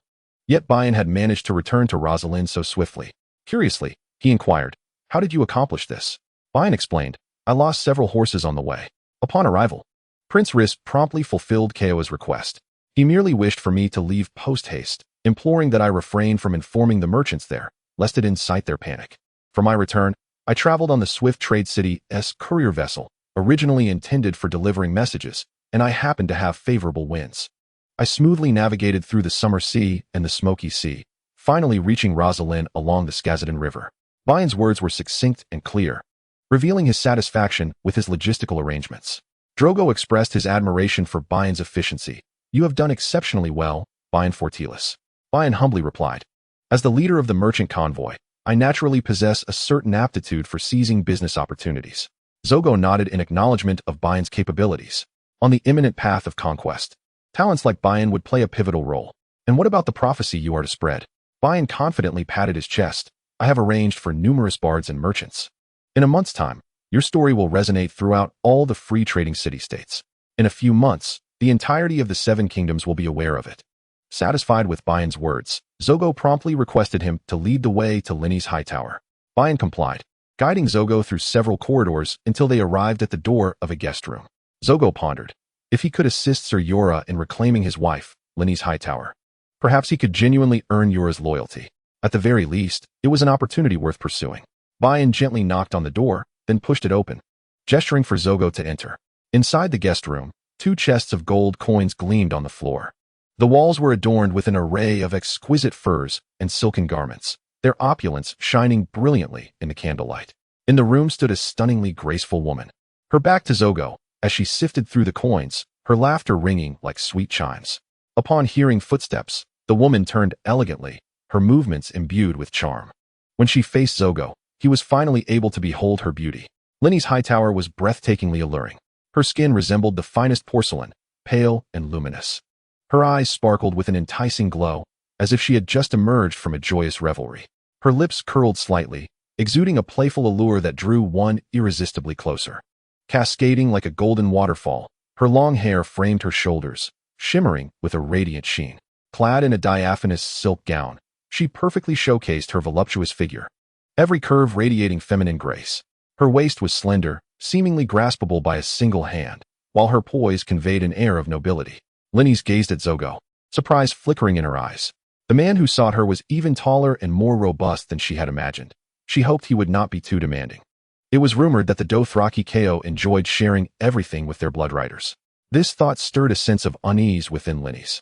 However, the sight of the 2 chests of gold soon replaced her apprehension with a surge of confidence and allure. At that moment, Zogo scrutinized Linny's, contemplating what manner of woman could hold Ser Jorah's unwavering affection. With the poise of an elegant noblewoman, Linny's curtsied gracefully. Her voice, soft and melodious like the song of a nightingale, resonated. Esteemed Ko, I am Linny's Hightower, daughter of Count Hightower. I sincerely thank you for your admiration. May I inquire how I may be of service to you? Linny spoke, her heart fluttering with a tinge of anxiety. She was uncertain whether the Lord of the Horses would appreciate her aristocratic tone. However, based on her past experiences, such eloquence often stirred a man's desire for conquest while subtly elevating her own status. Upon hearing her voice, Drogo felt as though the weight of the world had been lifted from his shoulders. He replied courteously, I require you to return to Ser Jorah's side. I mean Jorah Mormont. Jorah? The name stirred a flicker of recollection deep within Linny's, her expression hinting at confusion. Memories of her past with Jorah, those days woven with sweetness and bitterness, flooded her mind. After a moment of silence, she responded with a sense of inevitability. But he is utterly incapable of sustaining my lifestyle. He was once my husband, yet he could not even support his own wife. Why would I return to such a man? Her tone revealed a blend of resignation and discontent. Drogo understood Linny's concerns. He was aware of Ser Jorah's past misfortunes and failures. With patience, he elucidated, Ser Jorah's circumstances have changed. He has gained respect and standing under my guidance. I believe he possesses the ability to provide you with the life you desire. Linny's regarded Drogo, a flicker of skepticism mingling with curiosity in her gaze. She was uncertain of the veracity of his words, yet she recognized that this could potentially alter the course of her destiny. Standing before her, Drogo's penetrating gaze seemed to seek the very essence of her soul. He posed a simple question, as a noblewoman. How many gold dragons did the Hightower family allocate for your annual expenses? Linny's pondered briefly before responding. Approximately 1,000 gold dragons. However, if I indulge my father a little, he might grant me a few hundred more. Her eyes sparkled with the reminiscence of a carefree past, reflecting a nostalgia for the blissful days of her youth.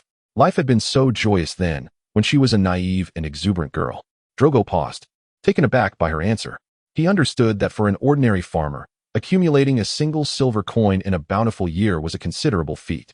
Even some impoverished nobles earned merely 100 gold dragons annually. Yet Linny's annual expenses exceeded 1,000 gold dragons, suggesting that the Earl of Hightower must have an income of at least 10,000 gold dragons each year. This revelation offered him a tangible insight into the opulence of the Riverlands. I shall provide you with 2,000 gold dragons each year, Drogo slowly proposed, outlining his terms. You need only ensure one thing. Remain by Jorah's side and guarantee his unwavering loyalty to me. Upon hearing this proposition, Linny's face lit up with a captivating smile, her cheeks flushing with excitement. She leaped into Drogo's embrace, holding him tightly. Thank you so much. I assure you I will fulfill your directive. However, I would much prefer to remain by your side than with Jorah. She pondered. If she could attach herself to the powerful benefactor before her, her future life would undoubtedly be more luxurious and secure.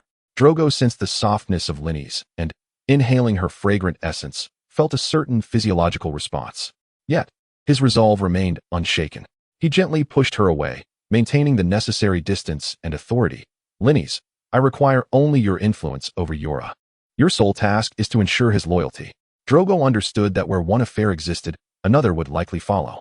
He already had Dany, and such actions would undoubtedly wound her heart. Furthermore, should Ser Jorah discover this, it would jeopardize his loyalty to Drogo. A true king must endure what others cannot bear to become sovereign and to achieve lasting reign. Upon hearing Drogo's refusal, Lynys felt a pang of disappointment. She had never before been rejected by any man, leading her to question her allure. A hint of mist clouded her eyes as she gazed forlornly at Drogo. Do you look down upon someone like me? Do you find me ridiculous? You believe my past is tainted, and accepting me would bring you disgrace. You wish not to adorn your court with my presence, merely out of disdain for me. Is that so? No, I have never thought that, he replied. Then, as if resolved to a decision, Lynys fixed her gaze upon Drogo and declared, If you deem me unchaste, then behold, witness the true essence of who I am. With that, Lynys Hightower forcefully pulled at her bindings, shedding the unnecessary restraints before Drogo. Chapter 44. The Broken Mirror Reunited, Part 1. On a clear morning, Drogo and Dany were attending a theatrical performance, to which Jorah had also been specially invited. The play depicted a nameless knight enchanted by the beauty of Queen Rhaenyra during the Targaryen blood-soaked revelries, who volunteers to become her gardener in hopes of drawing closer to his queen. Ordinarily, a modest town like Raistlin would not boast such a troupe. Yet Lynys Hightower traveled with her own company. Under the sunset-esque glow, the Queen's palace appeared both solemn and mysterious. Queen Rhaenyra sat upon the iron throne of Dragonstone, her countenance grave, her gaze profound, as if contemplating the future of the realm. Ser Jorah observed the queen's figure, a wave of inexplicable familiarity washing over him, his eyes flickering with confusion, yet his heart began to ache instinctively.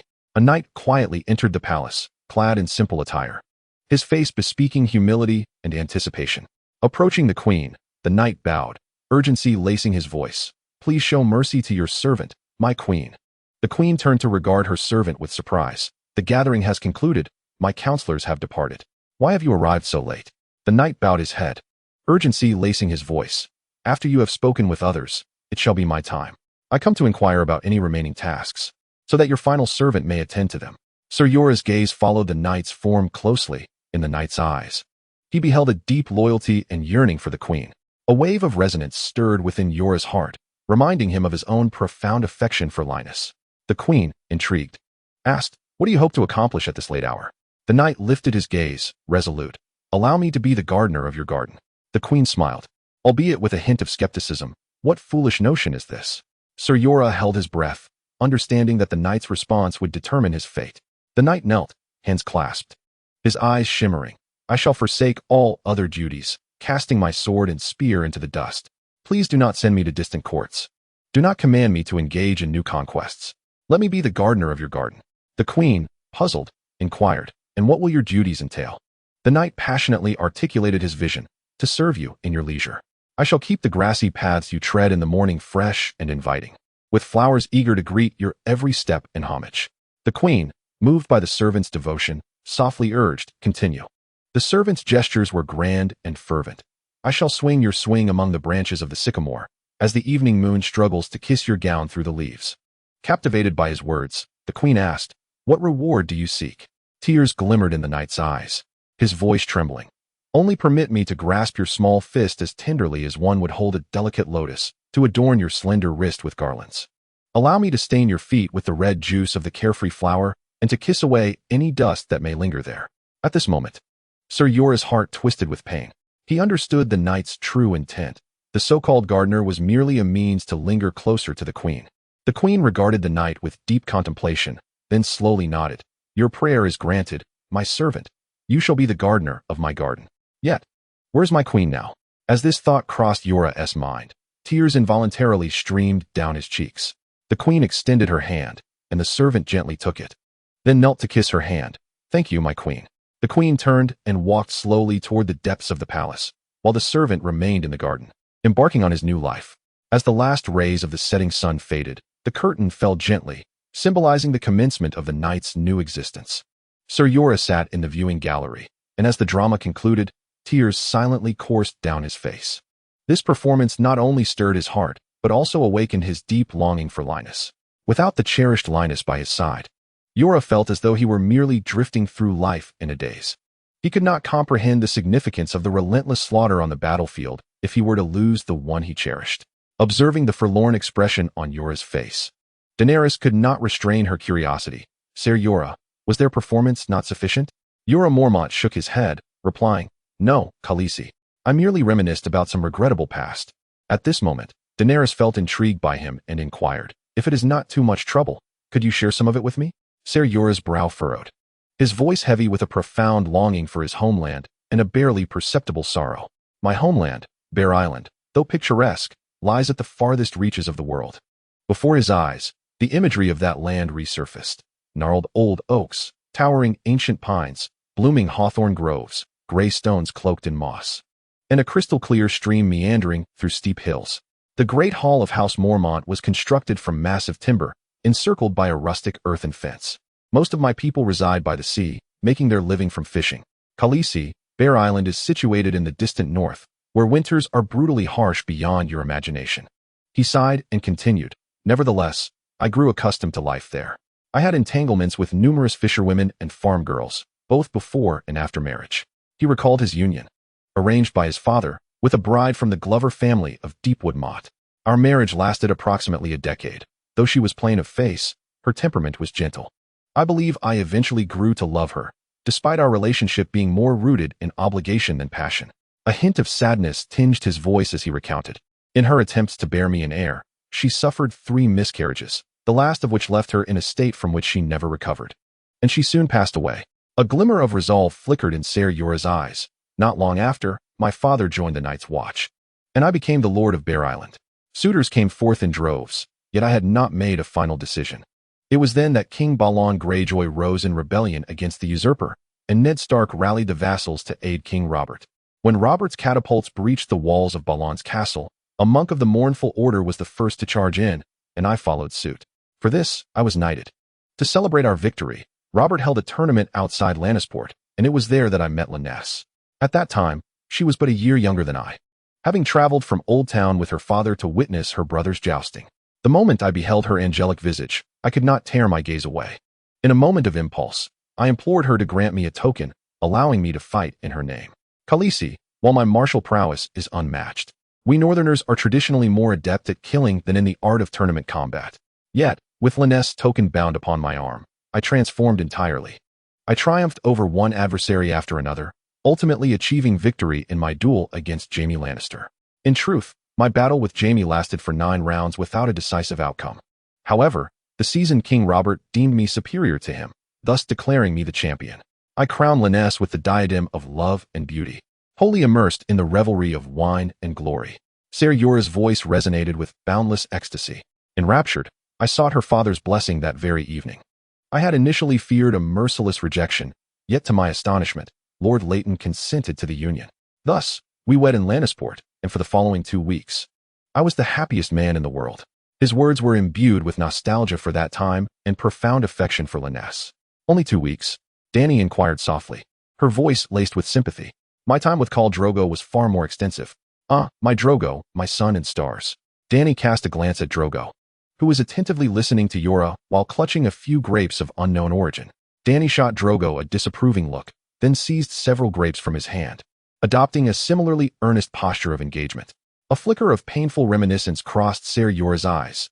Indeed, the return journey from Lannisport to Bear Island required 2 weeks.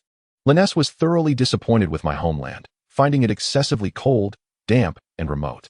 In her eyes, my ancestral home was merely a wooden hall. He sighed and continued, Bear Island lacks masquerades, mime performances, and lavish banquets. It is a rare occurrence for singers to grace us with their melodies. And there is not even a single goldsmith on the island. Each meal was a torment for her. As my cook possessed limited culinary knowledge beyond roasting meat and boiling broth, and Lyness soon grew weary of fish and venison, my sole desire was to see her happy.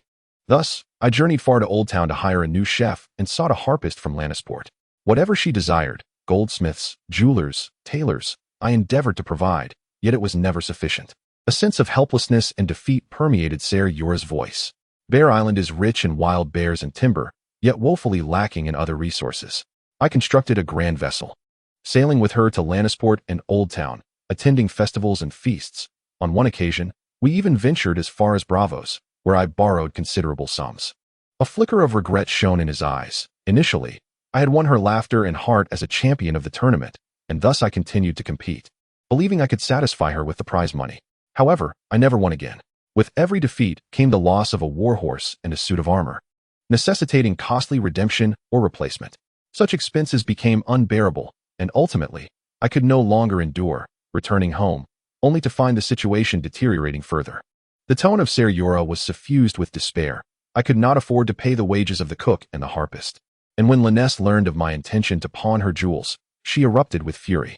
His voice grew increasingly somber, imbued with an inexplicable sorrow, and in the end, I committed several acts that I found difficult to confess.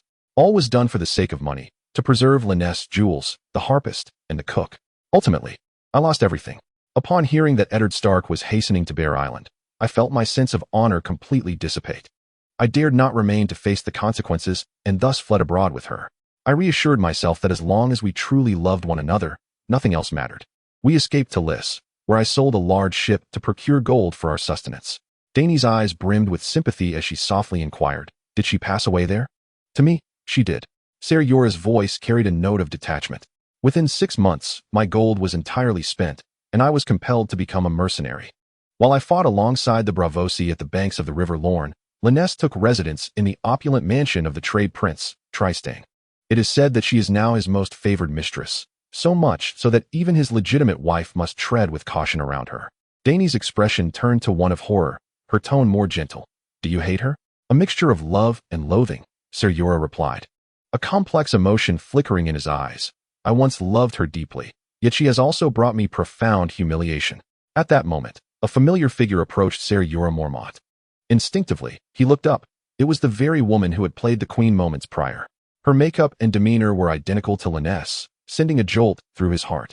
Was someone mocking him? Perhaps Lynesse was currently nestled in the arms of Prince Lys. Yet, the woman before him spoke.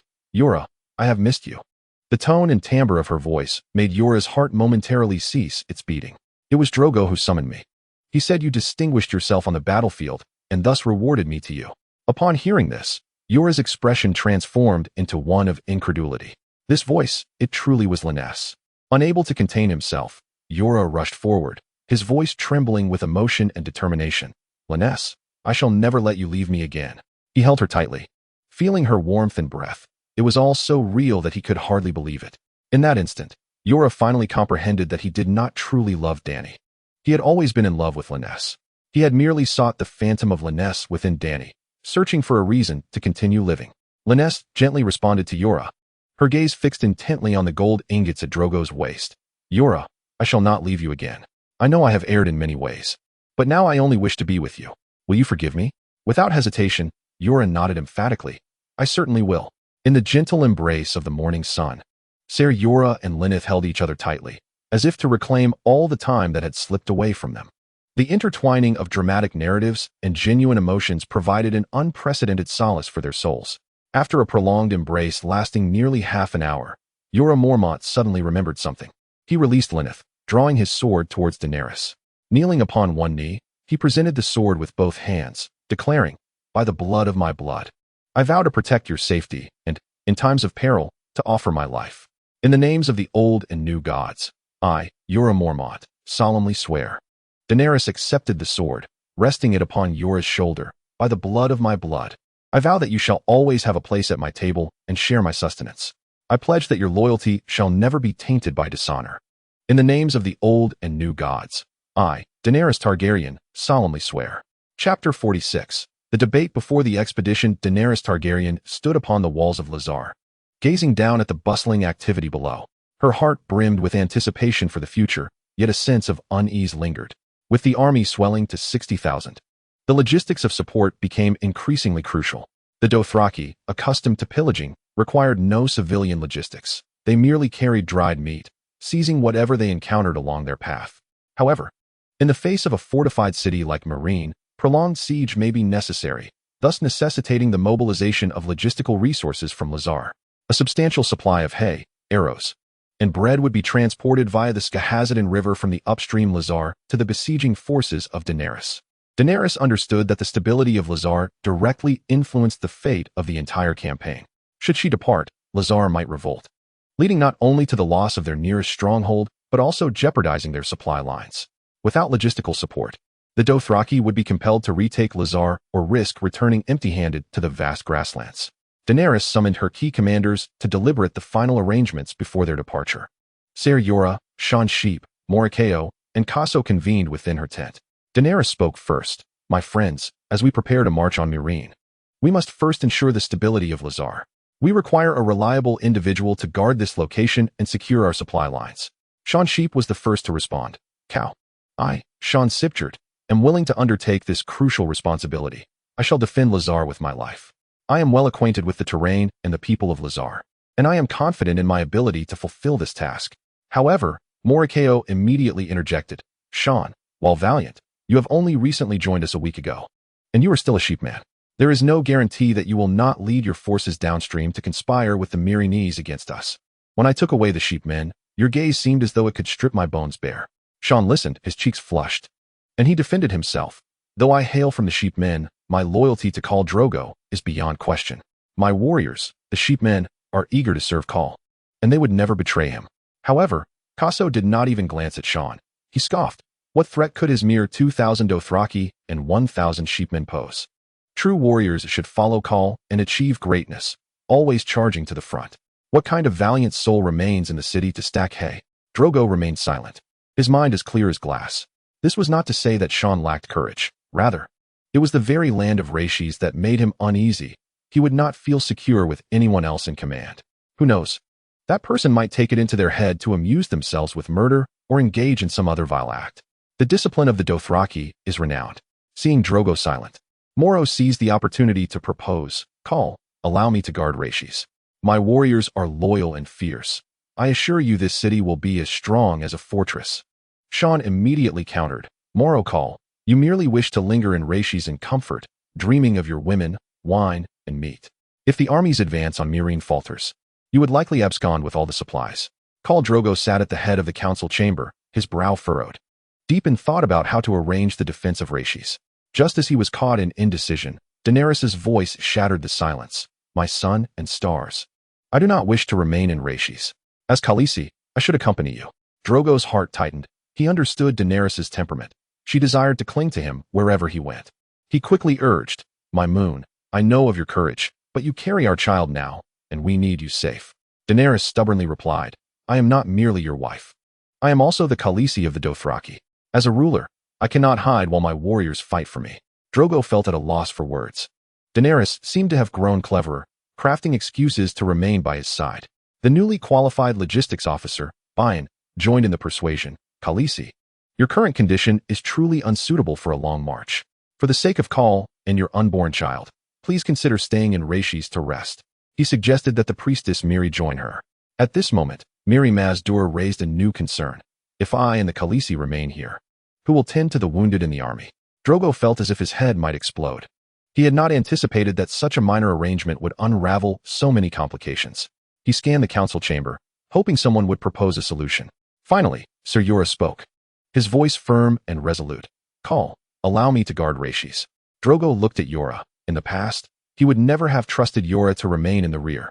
To hand over his flank so easily was to invite untold calamities. However, Ser Jorah's allegiance demonstrated yesterday at the theater has earned him the trust of Khal Drogo. At this moment, Drogo's confidence in Jorah is only surpassed by that of his two blood riders, who have grown up alongside him. After a moment of contemplation, Drogo deemed Jorah's proposal indeed fitting. Having previously managed logistics for a time, Jorah is well versed in such matters, making his continued presence in Lázareen most appropriate. Ser Jorah, Lázareen is entrusted to you. The rear guard of the army is also in your hands. Ser Jorah nodded in acknowledgement. I shall do my utmost to ensure the safety of Lázareen. With Jorah remaining to guard Lázareen, Shan breathed a sigh of relief.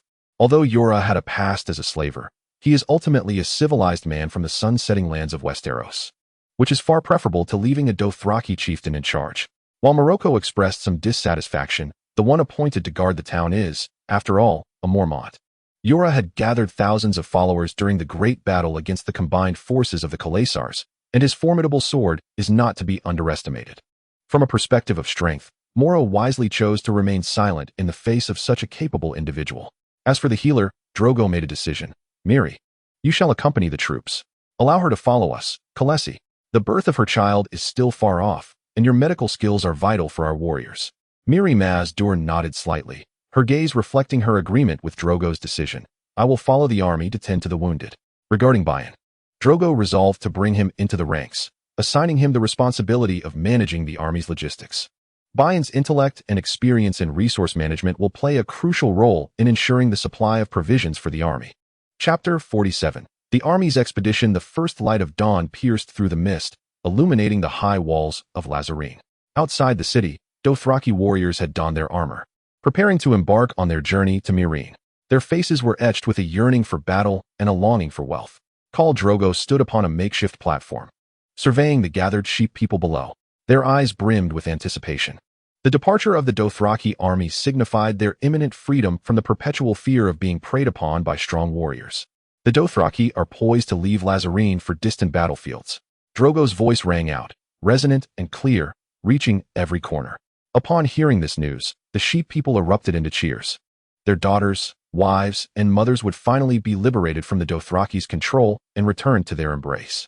Yet, Drogo's subsequent words momentarily quelled their jubilation as the army departs. "I have decided to distribute 10,000 Dothraki horses freely to the people of Lazarene." The sheep people exchanged glances, murmuring amongst themselves as they attempted to decipher whether there lay a hidden agenda behind this gesture.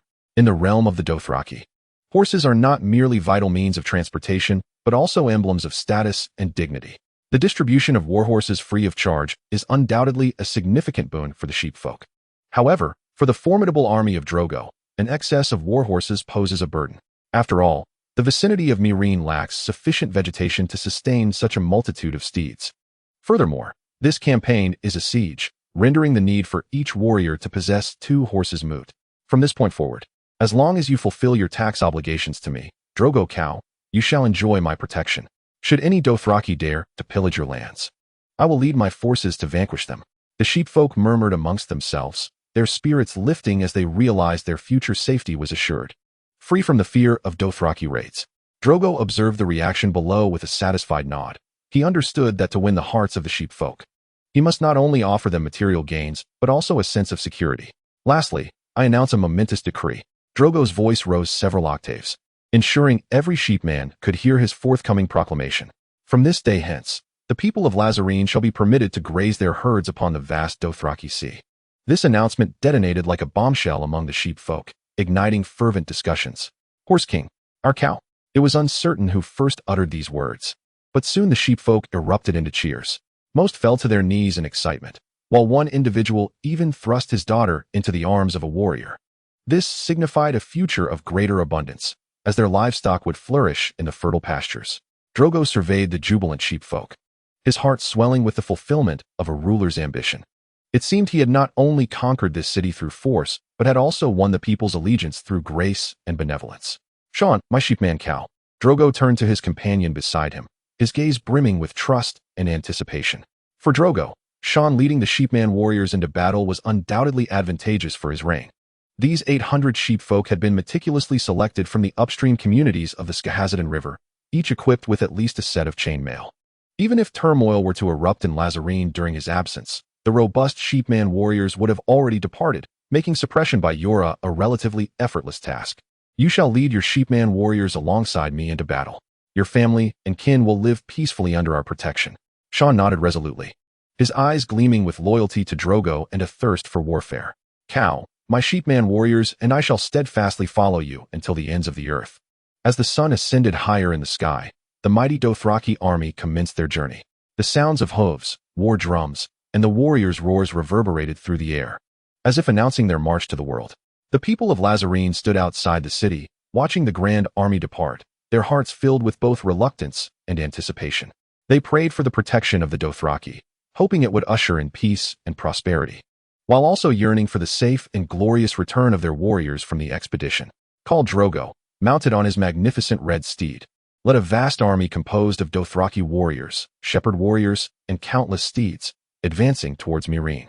However, what manner of city was Meereen, the destination of Drogo? It stands as the tallest among the 3 great city-states on the eastern shore of Slaver's Bay, and is one of the last vestiges of the fallen Giscari Empire. The ancient Giscari Empire had crumbled 5 millennia ago, vanquished by the renowned Valyrian freehold. Its legions were defeated by the ascendant Valyrian race, its brick walls toppled, its streets and edifices reduced to ashes by dragon fire, and every inch of its land salted with brine, sulfur, and the remains of the dead. Undoubtedly, the current Meereen bears the scars of history. Due to the barrenness of the land, it, like other cities of Slavers Bay, subsists on the slave trade. Meereen is renowned for producing a myriad of gladiators, and each year, countless visitors flock to its arena to witness the brutal contests among slaves. In the past, the Dothraki sold captured populations to the 3 city-states, who then trained them to become proficient slaves. Subsequently, these slaves were dispatched to various corners of the world aboard merchant vessels traversing Slavers Bay. For the 3 city-states nestled in Slavers Bay, slavery and the slave trade are the lifeblood of their existence. Even if they aspired to pursue other industries, they found it nearly impossible, for the Valyrians had ravaged their lands to thwart any resurgence of the Giscari Empire. In contemporary Slavers Bay, aside from grapes and olives, little else of utility can be cultivated. Merely relying on these 2 crops cannot sustain the current scale of Meereen. While the city boasts copper mines, the Bronze Age has long passed, rendering copper nearly worthless in this era. The city is governed by a group of slave owners who refer to themselves as the Great Masters. They perceive themselves as paragons of democratic governance, as all matters in Meereen are amicably deliberated among them. In the original tale, the youthful dragon Queen Daenerys abolished slavery, undoubtedly undermining the very foundation of the 3 city-states, thus inviting the inevitable backlash from the slave owners. Though she had resolved to be a commendable queen, she still lacked the experience of governance. She believed that winning the affection of both commoners and nobles was the true path to rulership, yet she failed to grasp the fundamental difficulty of transforming Slavers Bay. She ordered the construction of irrigation systems, the establishment of new farms, and the cultivation of beans and wheat in the arid lands of Slavers Bay. Her aspiration was not to become the largest slave owner, but to forge a feudal dynasty reminiscent of Westeros. Her policies would undoubtedly require considerable time to yield results, and success was far from guaranteed. Throughout this process, her immature methods were laid bare. As for the slave owners' resistance, it could be viewed as an attempt to stave off the slow demise of the 3 city-states. Without the slave trade, and should Daenerys' methods ultimately falter, the 3 great city-states may well descend into desolate towns inhabited by mere thousands. This is dictated by the harsh natural economic conditions of the region. Presently, Daenerys remains youthful and in need of maturation, yet it is inevitable that she will eventually advocate for the abolition of slavery. This inclination is rooted in her inherent nature and fundamental political stance, for she embodies the essence of kindness and compassion, aspiring for governance akin to that of Westeros. For Khal Drogo, who has been shaped by 5 millennia of cultural evolution, there are indeed means to satisfy Daenerys' aspirations while preserving the strength of Slavers Bay. Chapter 48, Meereen, additional updates requested. Khal Drogo stood upon a small hill, gazing at the majestic city of Meereen before him. The grandeur of this city took his breath away. Amidst the vast expanse of land, Meereen rose magnificently, its walls constructed from colossal stones, impervious and seemingly endowed by nature as a bulwark. These walls were not only towering but also remarkably well-maintained, adorned with various bastions and defensive towers. Within the city, towering pyramids reached towards the heavens, symbolizing the prosperity and splendor of this place. Among all the pyramids, the most striking was one that soared to a height of 800 feet, its apex shimmering with golden light, crowned by a massive beacon. The great temple served as the religious heart of the city. The bronze statue of a sphinx, perched atop, glimmered in the sunlight, bestowing an air of mystery and solemnity upon Meereen. According to legend, the priests possessed the ability to commune with the sphinx, their prophecies and blessings holding supreme authority over the inhabitants of Meereen. While the other pyramids varied in height, each revealed the wealth and power of its owner. Within these pyramids resided slave masters, each possessing differing numbers of slaves, who controlled the economic lifeblood of Meereen, serving as the true rulers of the city. What a remarkable city it is! Khal Drogo marveled at the magnificence of Meereen. As he turned to survey his army, a confident smile graced his lips. After a period of reorganization, his forces appeared increasingly disciplined. Though still exhibiting the characteristic disarray of the Dothraki, distinct formations were now discernible. These formations comprised warriors from various clans, each soldier wielding relatively uniform weaponry, poised for the impending battle. Beside him, Daenerys gazed upon the city, unable to resist envisioning life within the Grand Pyramid. She recalled the scenes described to her by Ser Jorah Mormont, wondering if the Red Keep of King S Landing could indeed be so magnificent. One day, She would return home to behold it for herself. The city of Meereen was encircled by towering walls, with the Skahazadin River flowing closely to the north. Drogo continued to employ the tactic of surrounding 3 sides while leaving one open. Zorgo has left a narrow path to the north for the residents of the city, aiming to diminish their will to resist. Siege engines, transported across the Great River, are lined up before Meereen, with numerous Dothraki laboring nearby to move stones. The might of these siege weapons has already been validated against the simulated walls of Rosalind. Battering rams and ladders stand ready, awaiting Zorgo's command to unleash a fierce assault on Meereen. The city gates are sealed as tightly as iron, and atop the walls, hundreds of Unsullied stand in silent vigilance, their faces devoid of fear. These warriors, emotionless automatons purchased from Astapor, form a formidable line of defense for Meereen.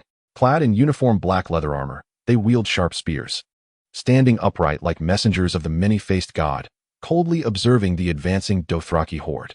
In their eyes, there is no trace of fear, only unwavering obedience to orders and a calm demeanor in battle.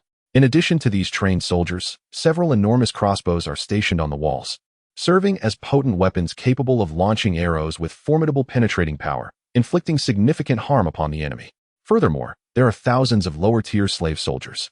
While they may not embody the same fearlessness as the Unsullied, they are actively preparing stones and logs to confront the besieging forces. Within the pyramid, the great lords of Meereen are embroiled in a cacophony of debate. They gather in a tumultuous assembly, their faces etched with fear and unease. Look at that formation. The Dothraki come prepared this time, and mere gifts will not suffice, quivers an elderly lord, his voice trembling with concern. Another lord attempts to maintain composure. Perhaps they merely seek more gifts. Do the Dothraki not covet gold and women? Let us discuss how much we must offer to appease Zorgo. But what if they reject our terms? They have besieged our city without a chink in their armor. Shall we simply await our doom? A young lord paces anxiously, beads of sweat dotting his brow. No, we cannot surrender so easily. We ought to send an envoy to ascertain what would compel Zorgo to withdraw. One seemingly astute lord opines that conditions are negotiable. Yes, we can attempt to negotiate with them. Perhaps we could offer more slave women. If we lack sufficient numbers, we can procure more from Yunkai. Isn T his beloved, Khaleesi, bound for the Sunset Lands? Or we can hasten to gather ships to send him away. Another lord concurs. Ships? That would require vessels for 50,000 men and 50,000 horses. How many ships do you believe would suffice? The lords engage in fervent debate. The wealthiest lord contemplates for a moment. He is convinced that Zorgo's intentions extend beyond mere demands for gifts. Yet he concedes to their approach. We can dispatch envoys to buy time. Our most pressing concern is to muster warriors within the city. Particularly, we must position those gladiators upon the walls. After extensive deliberation, the esteemed leaders ultimately reached a consensus. They resolved to dispatch a delegation, bearing lavish gifts and enticing propositions, to negotiate with Drogo Khal, in hopes of persuading him to withdraw his troops. The delegation was swiftly organized, carrying the hopes and responsibilities of the leaders as they exited the gates of Malin City, making their way towards the encampment of the Dothraki army. Their hearts brimmed with trepidation, yet they understood that this was their sole hope of averting war. Meanwhile, Drogo Khal was also observing the movements atop the city walls. He noted the fearless Unsullied and the less formidable slave soldiers. This battle would not be facile, yet his resolve remained unshaken. Prepare for the siege. With the command issued, the Dothraki catapults began to unleash their might. The stones were meticulously polished to reduce air resistance, ensuring a flight that was both stable and swift. Furthermore, they were nearly uniform in size, enhancing their accuracy. For even with the same force and angle, differing weights could result in heavier stones missing the target while lighter ones soared too far. Beside one of the catapults, several Dothraki warriors operated with a blend of tension and order. They had been meticulously selected and trained in advance, gaining familiarity with this novel weaponry. At Drogo's command, the operators swiftly pulled the ropes, hoisting the heavy counterweights high through the pulley system, gathering momentum. Within the catapult's throwing arm, 2 warriors carefully positioned the stones, ensuring their placement was precise. Release. At Drogo's signal, the ropes binding the counterweights were rapidly let go. The counterweights plummeted, propelling the opposite end of the lever skyward, launching the stones with astonishing force towards the walls of Malin City. Several stones traced graceful arcs through the air, roaring as they sped towards their target. The Unsullied on the walls stood ready, their faces betraying no fear, only indifference. Even as they recognized the tremendous power of these projectiles, Aware that a direct hit would mean certain death or grievous injury, they remained resolute. Only one stone struck the wall, resonating with a dull thud, while the others either fell short or overshot.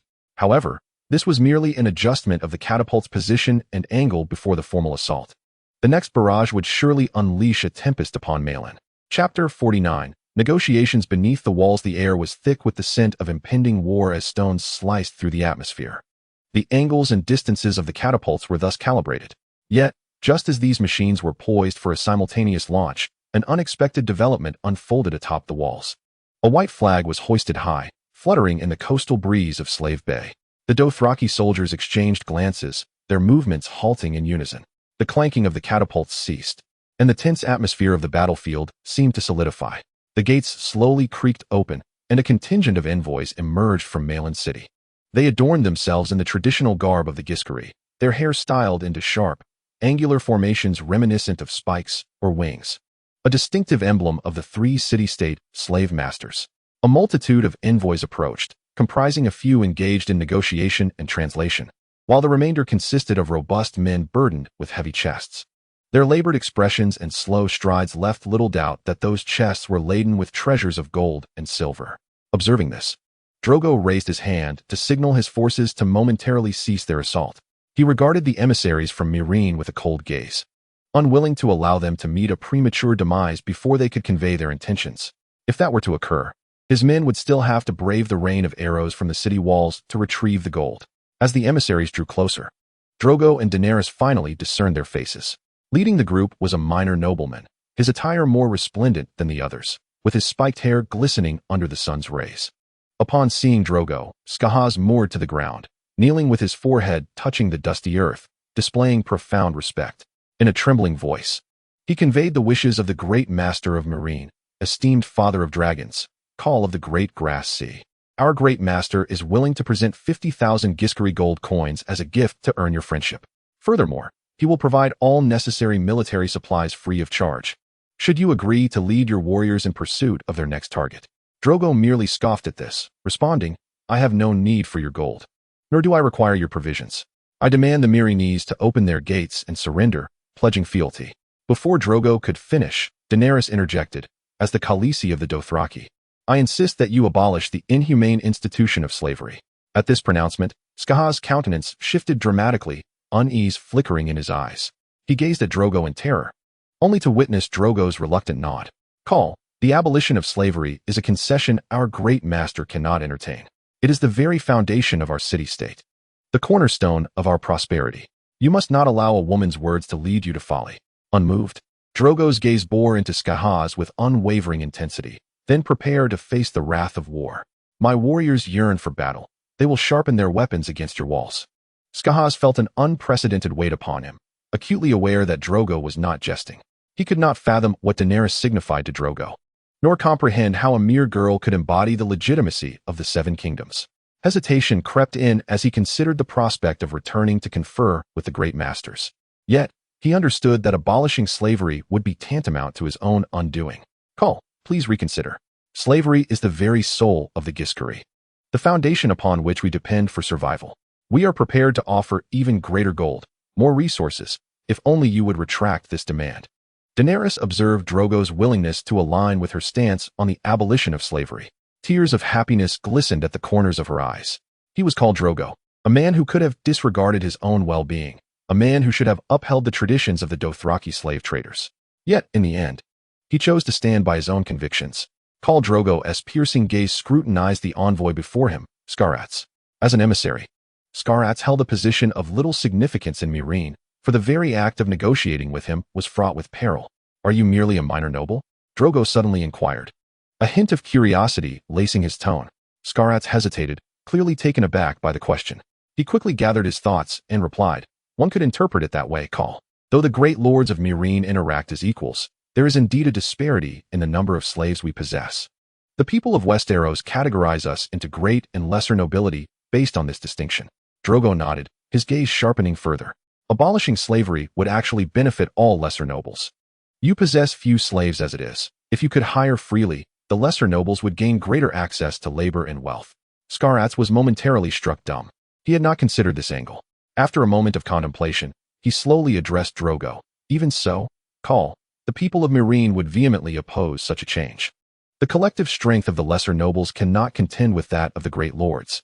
The great lords wield the real power within the city, and their will dictates the policies of Meereen. The envoy paused before continuing. Furthermore, Khal, should slavery be abolished, the Dothraki would also suffer. You would no longer be able to sell captives to our great lords for gold as you once did. A cold smile flickered across Drogo's face. He understood the apprehension and helplessness in Skarat's words, yet his resolve remained unshaken. If he were to march into Westeros, how would the common folk perceive him? A man who upheld the institution of slavery? They would see him as a slave master's enforcer, a barbarian. They would believe his incursion was merely to capture them for sale in the slave markets. Drogo fixed his gaze upon Skarat's, softening his tone as he continued his discourse. Is it truly unacceptable for the great lords to abolish slavery? His words were evidently well considered. Once freed, slaves would have nowhere to go. The lands of the slave trade are arid and barren. Most slaves would ultimately continue to serve the great lords. A contract lasting 40 years, coupled with exorbitant penalties for breach. What difference is there between a freedman and a slave? As Skarat listened to Drogo, he felt a profound confusion. His brow furrowed as he pondered the possibilities presented by Drogo. Khal, if that is the case, why should Meereen abolish slavery? He asked, his voice tinged with evident bewilderment. This is not about blind freedom, but rather about fostering better development. Only by liberating the slaves can productivity truly thrive, Daenerys interjected with fervor. Drogo sighed, appearing somewhat resigned. The maintenance of slavery is undoubtedly the swiftest means to dominate the slavers' bay. However, Daenerys vehemently disagrees. From a pragmatic standpoint, the abolition of slavery is not an insurmountable task. Thus, despite the complications, Drogo is willing to make an attempt. Skalitz perceives Drogo's silence and understands that the negotiations have culminated in failure. I shall return to inform the lords for deliberation, he states, then requests, please, Ko, refrain from assaulting the city for 3 days. Drogo resolutely shakes his head, rejecting the envoy's plea. He turns, gesturing for the catapults to commence their barrage upon the walls. No, my decision is immutable. Delaying will not yield any alterations for you. Meereen must choose forthwith, surrender or perish. The envoy, Skalitz, begrudgingly accepts this unalterable reality. He turns to command the slaves to depart with the gold. Yet, Drogo's voice halts him once more. This gold stays, he asserts firmly, for it is already a gift to Ko. Skalitz glances at the towering Dothraki surrounding him and, with a heavy heart, departs the Dothraki encampment. He casts a final glance back at the immense army and the merciless Ko, his heart laden with trepidation. He bears not merely gold, but the fate of all Meereen. Chapter 50. The dispute of the lords within the council hall of Meereen. A tense and chaotic ambience prevails. The flickering torches on the walls cast dim light, illuminating faces entwined with anxiety and ire. Skalitz has just conveyed Drogo Ko's stipulations, igniting a fervent uproar within the chamber. A lord adorned in an exquisite toga, intricately embroidered with golden threads, rises. His expression contorts with rage as he hysterically berates Drogo, his voice a piercing shriek. That barbaric Ko dares suggest we abolish slavery? This is utterly inconceivable. The prosperity of Meereen is founded upon the sweat and blood of our livestock. It is a tradition since the days of the Giscari Empire. Our inalienable right. Skalitz and the other lesser nobles appear perplexed, believing Drogo's terms are not entirely unacceptable. He stands, striving to quell the lord's fury. Gentlemen, let us remain composed. Drogo Ko has pledged not to interfere with our contracts with the hired workers. We can still secure labor through long-term agreements. And the profits will ultimately resemble our current earnings, will they not? Several of the higher nobles regard Skalitz with disdain. One exclaims, "You ignorant little noble, are you aware of the consequences? This will require me to expend considerable time devising contracts and managing affairs. It will squander precious moments I could otherwise devote to supervising my bed slaves and enjoying theatrical performances." Another noble raises a more pragmatic concern. Then I must inquire, what becomes of the 200 unsullied I have purchased? They possess martial prowess and fear not death. If they are liberated, it would usher in a plethora of instability. Subsequently, a prominent noble scornfully remarked, "How shall we sell slaves then? They will be free men, not property. How can we possibly sell them?" The clamor within the parliament grew increasingly fervent, each great lord arguing fervently for their own interests. Skalitz felt an unprecedented sense of helplessness. He recognized how feeble his entreaties appeared before these avaricious nobles. Standing in the conference room, he inhaled deeply, facing the multitude of lords. He unfurled his document and resolutely elucidated the proposal of Drogo Khal to the assembled nobility. Khal has illuminated a new path for us. We can transform into a talent brokerage, introducing suitable candidates to clients in need of labor, thereby earning a commission for our services. We could also establish training centers to impart skills and collect tuition fees. This not only represents a novel avenue for profit, but is also a necessary adaptation to the changing times.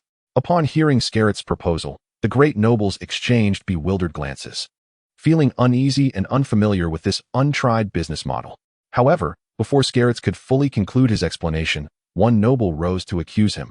As an envoy, you have failed to return with the 50,000 gold coins. This wealth could have fortified our city defenses or hired more warriors. You are accountable for this failure. Another noble quickly echoed.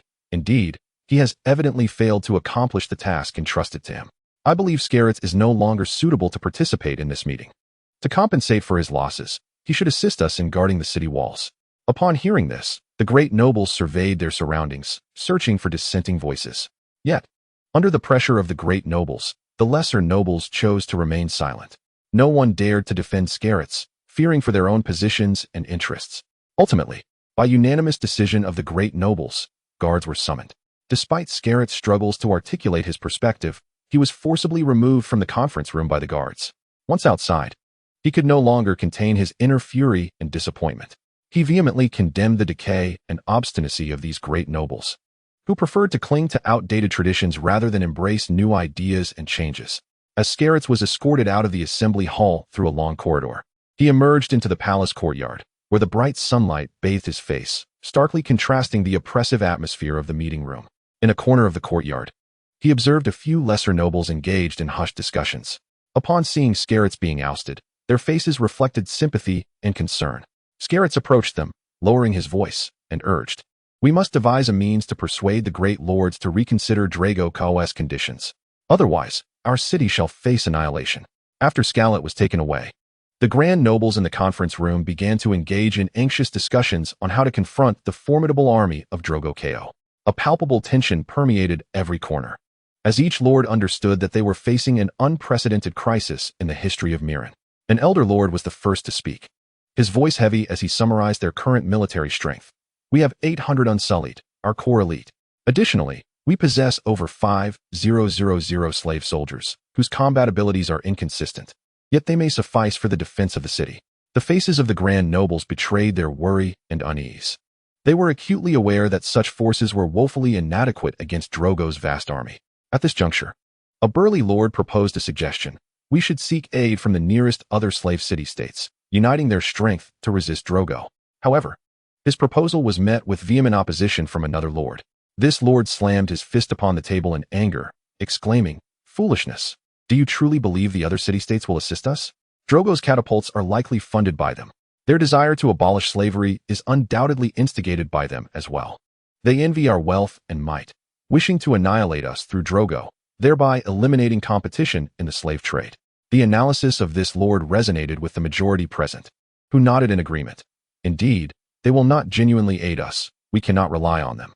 Without their assistance, how could the Dothraki possibly master such intricate siege machinery? We must conscript all available soldiers within the city," one lord proposed, "including those small mercenary bands stranded here, as well as our citizens." Another lord added, "Yes, we also need to fortify the defenses of the walls. We can demolish houses, prepare ample arrows and projectiles, ensuring that every section of the wall boasts sufficient defensive strength." The grand nobles nodded in unison as they began to deliberate on the allocation of forces, the reinforcement of the walls, and the mobilization of citizens for defense. Tragically, however, if they were to demolish the homes of the citizens solely to protect their own wealth and compel them to the walls to face certain death, who would genuinely defend them?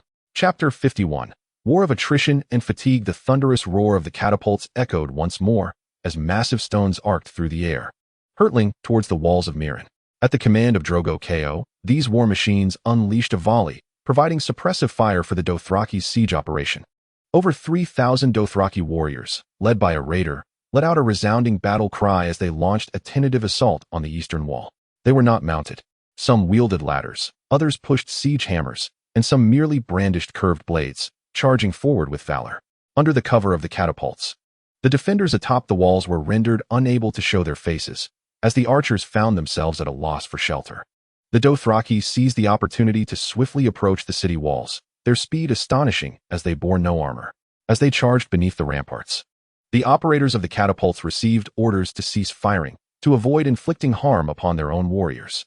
In that moment, the defenders atop the walls capitalized on the situation, unleashing a torrential rain of arrows and rolling stones, while heavy logs awaited their chance to crush any enemies attempting to scale the heights.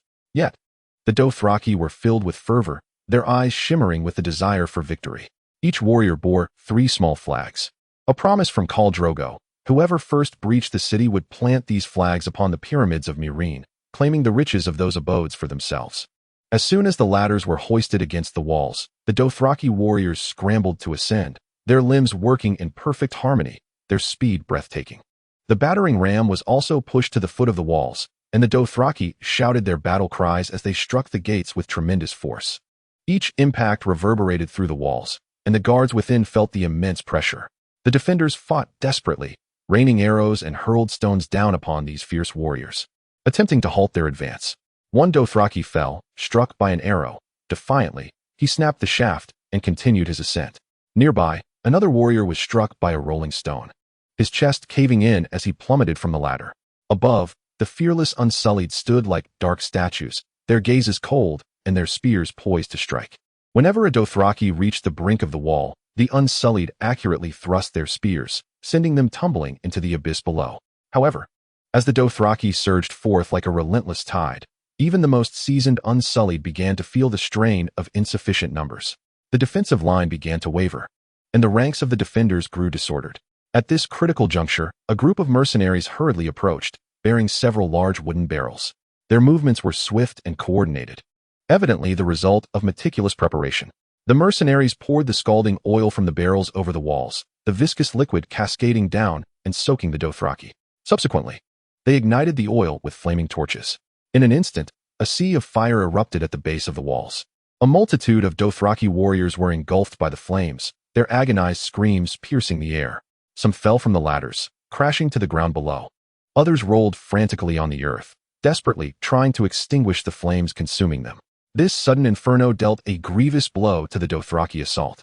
Their comrades writhed in the fire, cries of anguish echoing amidst the chaos.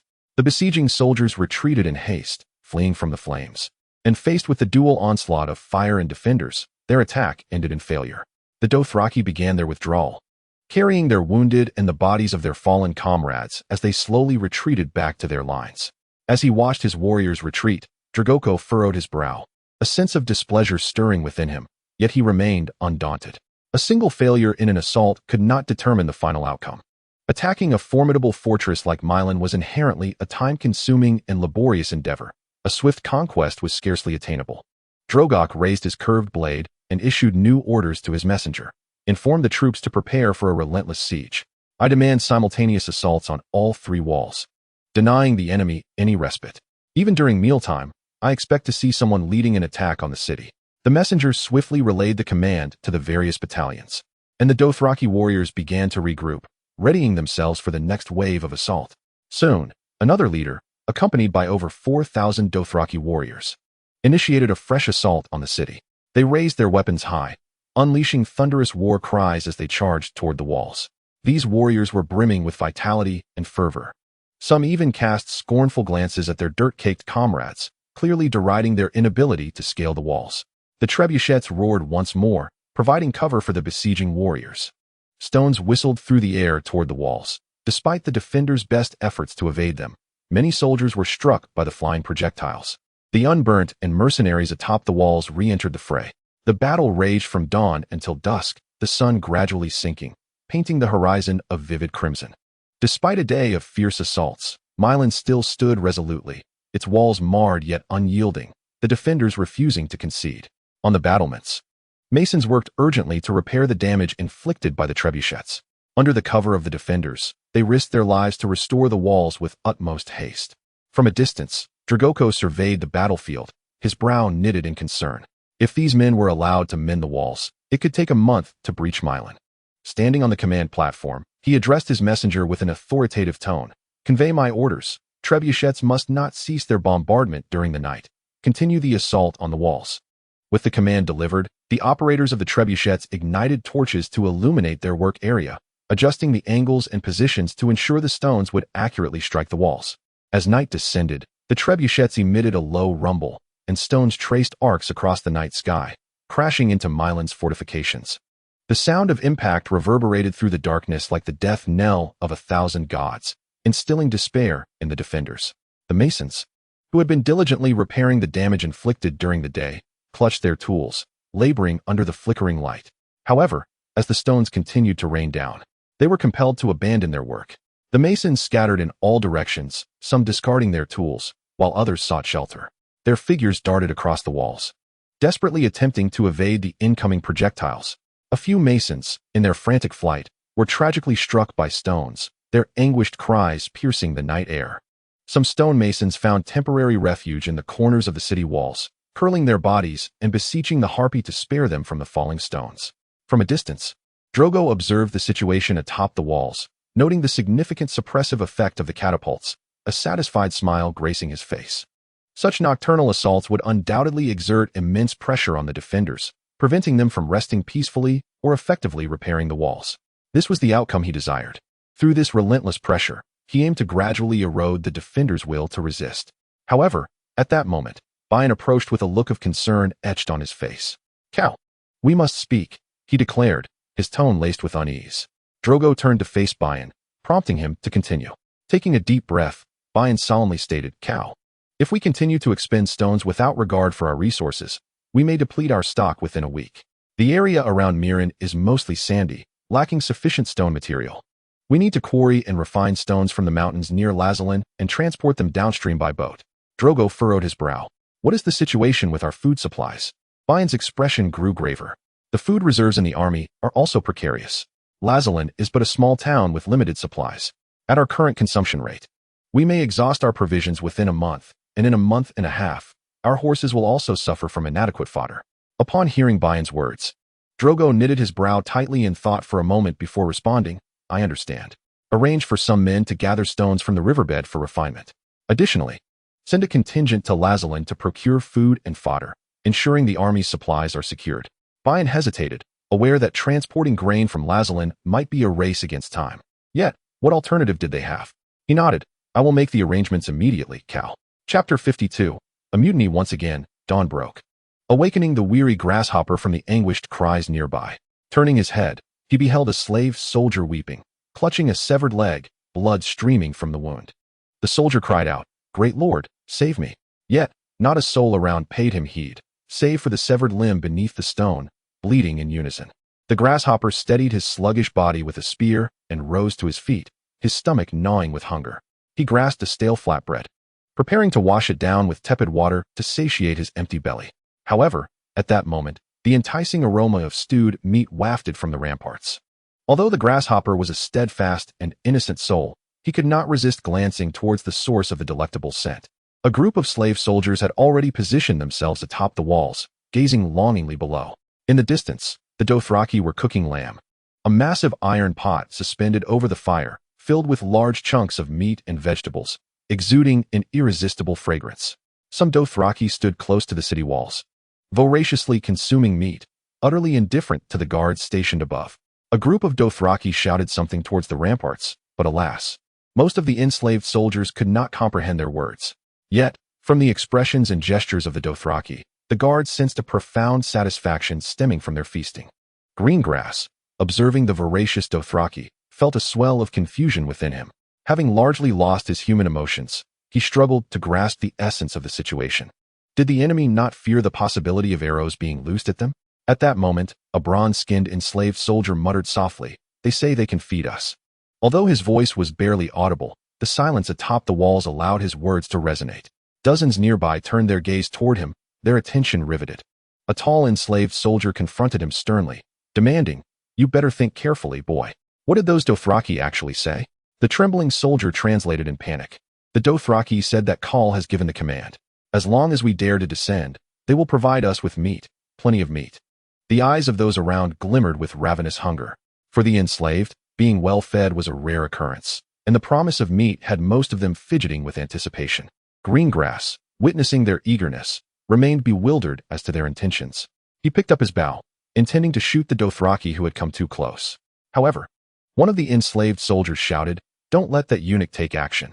If he kills them, no one will want to feed us." Upon hearing this, Greengrass finally grasped the situation. Although he lacked emotional connection with those around him, his comprehension of language was intact. He redirected his bow, aiming at the speaker. At that moment, a group of enslaved soldiers surged forward, plunging their weapons into Greengrass's body. With the innocent slain, the remaining soldiers turned their gaze toward a few free men nearby who were eating pies. The unfortunate free men reacted to the ravenous eyes of the enslaved with varied responses. Some threw their food at them, while others fled with their pies in haste. Thus, a scene unfolded atop the walls, with over 20 enslaved soldiers chasing 5 free men. In this critical moment, Scarrett's Mankatak, accompanied by several allied minor nobles and their hired mercenaries, along with hundreds of free men and slaves, ascended the city walls. Scarrett's expression was grave, and his gaze resolute. Upon stepping onto the ramparts, he immediately sensed the tension and chaos that enveloped the atmosphere. The mutiny among the enslaved had thrown the guards into disarray, and without swift action, the entire defense could collapse. Though Scarrett's had never fought before, he hesitated not for an instant. He bellowed, "Everyone, return to your posts immediately. Those who disobey will face death." The accompanying mercenary group and the free folk swiftly responded to Scarrett's call, arming themselves and charging towards the unruly slave soldiers who sought to take advantage of the chaos. The mercenaries, well trained, formed small units, utilizing shields and spears to establish a formidable defense, effectively isolating the rebellious slave soldiers from the other defenders on the city walls. The free folk largely followed behind the mercenaries, advancing steadily. Some fought alongside the mercenaries, wielding swords and shields to repel those attempting to breach the line. The battle atop the walls was chaotic and fierce. Scarrett's himself joined the fray, his flamboyant swordplay proving more showy than effective, yet it did serve to bolster morale. Many slave soldiers, upon seeing their elegantly attired lord, were instinctively stirred by a deep-rooted fear and submission. They instinctively crouched or lay low, their postures dictated by the training imparted by their master. Scarrett's turned to face the defenders, his voice echoing across the walls. "We are the guardians of Millen, and we shall not allow this city to fall into enemy hands. Now, let us prepare to face the next assault." The free folk listened languidly, their heads unraised, more concerned with when they might descend from the walls. The slaves stood quietly and orderly, clustering according to their respective masters. The temporarily hired mercenaries remained vigilant, primarily serving as overseers. As order was restored, Scarrett's slaves brought some provisions up to the walls. Though meager, the food appeared remarkably precious in that moment. He proclaimed loudly, "The Lord's generosity is as vast as the sky, willing to share sustenance with you. I promise a bowl of meat soup for each of you, to soothe your hungry bellies." Upon hearing this announcement, the defenders' eyes rekindled with either satisfaction or submissive gleam. They set down their weapons and gathered around Scarrett's and the accompanying young nobles, eagerly awaiting the bowl of soup that would alleviate their hunger. Scarrett's ordered his attendants to distribute the provisions swiftly. They set up a large pot, kindled a fire, and began to simmer the soup. Soon, the aroma of the meat soup wafted through the air, intertwining with the scent of the Dothraki's stewed meat, creating a peculiar atmosphere. Slave soldiers and free folk alike formed lines to receive the soup, each carefully cradling their bowls, fearful of spilling a drop. As they sipped the steaming broth, they felt a long-lost warmth and satisfaction. Though merely a simple bowl of soup, to them, it represented the Lord's generosity and Scarrett's kindness. The tense atmosphere atop the walls gradually eased, and the defenders' morale was uplifted. They returned to their posts, wearily facing the Dothraki outside the gates. Scarrett stood on the wall, gazing down at the vast Dothraki army, pondering deeply. This war was far from over, and even with united hearts and steadfast beliefs, it seemed unlikely they could hold Millen. Chapter 53. The Midnight Messenger. Upon witnessing the chaos atop the city walls, Daenerys exclaimed with fervor, "Quickly, send men to assault the city. My sun and stars, what are you hesitating for? The opportunity will soon slip away." Drogo, somewhat resigned, replied, "Who could have anticipated such a turn of events? My men are currently at their repast, not to mention their dissatisfaction by the time I gather them. The enemy will have already regained their composure." Drogo felt a pang of regret, as the memories of the former host revealed a time of camaraderie and merriment during meals. It seemed that henceforth, he would need to stagger their dining arrangements. Once the Dothraki were prepared, Drogo swiftly issued the command, "Warriors, the moment is upon us. Launch the next charge." The Dothraki warriors erupted with a thunderous battle cry, shouldering ladders and brandishing curved blades, surging towards the battlements like a relentless tide. Under the leadership of Corso, they raced forward, howling as they ran. Corso, wielding twin curved swords, deflected an arrow aimed at him with effortless precision. The Dothraki ascended the ladders, rapidly advancing towards the parapet. Their feet moved in a swift rhythm upon the rungs, their curved blades firmly gripped in hand. The defenders retaliated with spears and swords, striving to cast the climbers down, while the Dothraki severed spearheads with their blades or blocked attacks with their arms, resolutely continuing their ascent. Corso leaped onto the battlements, his blades whirling like a tempest, swiftly dispatching several laboring slaves. "Hold your ground. Do not allow them to breach the walls," shouted several mercenary captains. They brandished their weapons, engaging fiercely with the Dothraki warriors surging onto the walls. Corso's blade clashed against that of a mercenary, and with a swift maneuver, he hooked the adversary's sword before delivering a kick that sent him tumbling over the edge. The other Dothraki warriors were equally tenacious. Some wielded their curved swords to cleave through enemy weaponry, while others charged forward, toppling foes with sheer force. A few even seized the fallen bows and arrows of their enemies to retaliate. A heavily armored mercenary rushed forward, striking down with his sword. The clash of metal igniting sparks between his long sword and Corso's blade. Seizing his moment, Corso aimed a strike at the mercenary's helmet. Although the captain managed to parry with his sword, Corso's other blade silently sliced towards his waist. By the time the mercenary sensed the impending danger, it was too late. The curved blade had already pierced through his chainmail, blood gushing forth. Meanwhile, below, the Dothraki were employing a battering ram against the gates, producing a deafening cacophony. With each impact, the gates trembled precariously, while the defenders desperately attempted to reinforce them with heavy objects and wooden beams. Yet, the might of the Dothraki was overwhelming, and the fissures in the beams widened ominously. A lord observing from the rear hastily lashed his whip at the nearby slaves, who were laboriously transporting stones and timber that had been pried from neighboring homes to barricade the gates. However, as the battle raged on, dozens of Unsullied from other parts of the city rapidly arrived to lend their support. They were well-trained, swift in their movements, brandishing shields and spears, quickly forming a defensive phalanx. The phalanx of the Unsullied resembled a moving wall, with their spears uniformly directed outward, forming an insurmountable defense. Upon witnessing the arrival of the Unsullied, Corso realized that the situation had turned dire for them. Under the relentless pressure of the Unsullied spears, Corso and his warriors were compelled to retreat step by step toward the edge of the city wall, ultimately being forced down. Seeing their comrades retreat, the sheepmen troops below the wall swiftly organized to prepare for support. They raised their shields, forming a protective net to guard against the arrows and falling stones from above. The Unsullied stood resolutely atop the battlements, vigilantly observing the approaching Dothraki horde below. Despite the valiant efforts of Drogo's forces, they were gradually pushed back by the steadfast resistance of the mercenaries and the Unsullied. The battle atop the walls was fiercely brutal, with casualties numbering in the hundreds on both sides. From a distance, Drogo witnessed the unfolding scene, his eyes reflecting a sense of regret, though he quickly regained his composure. The impregnable city of Meereen, with its population in the hundreds of thousands, could not be taken in mere days.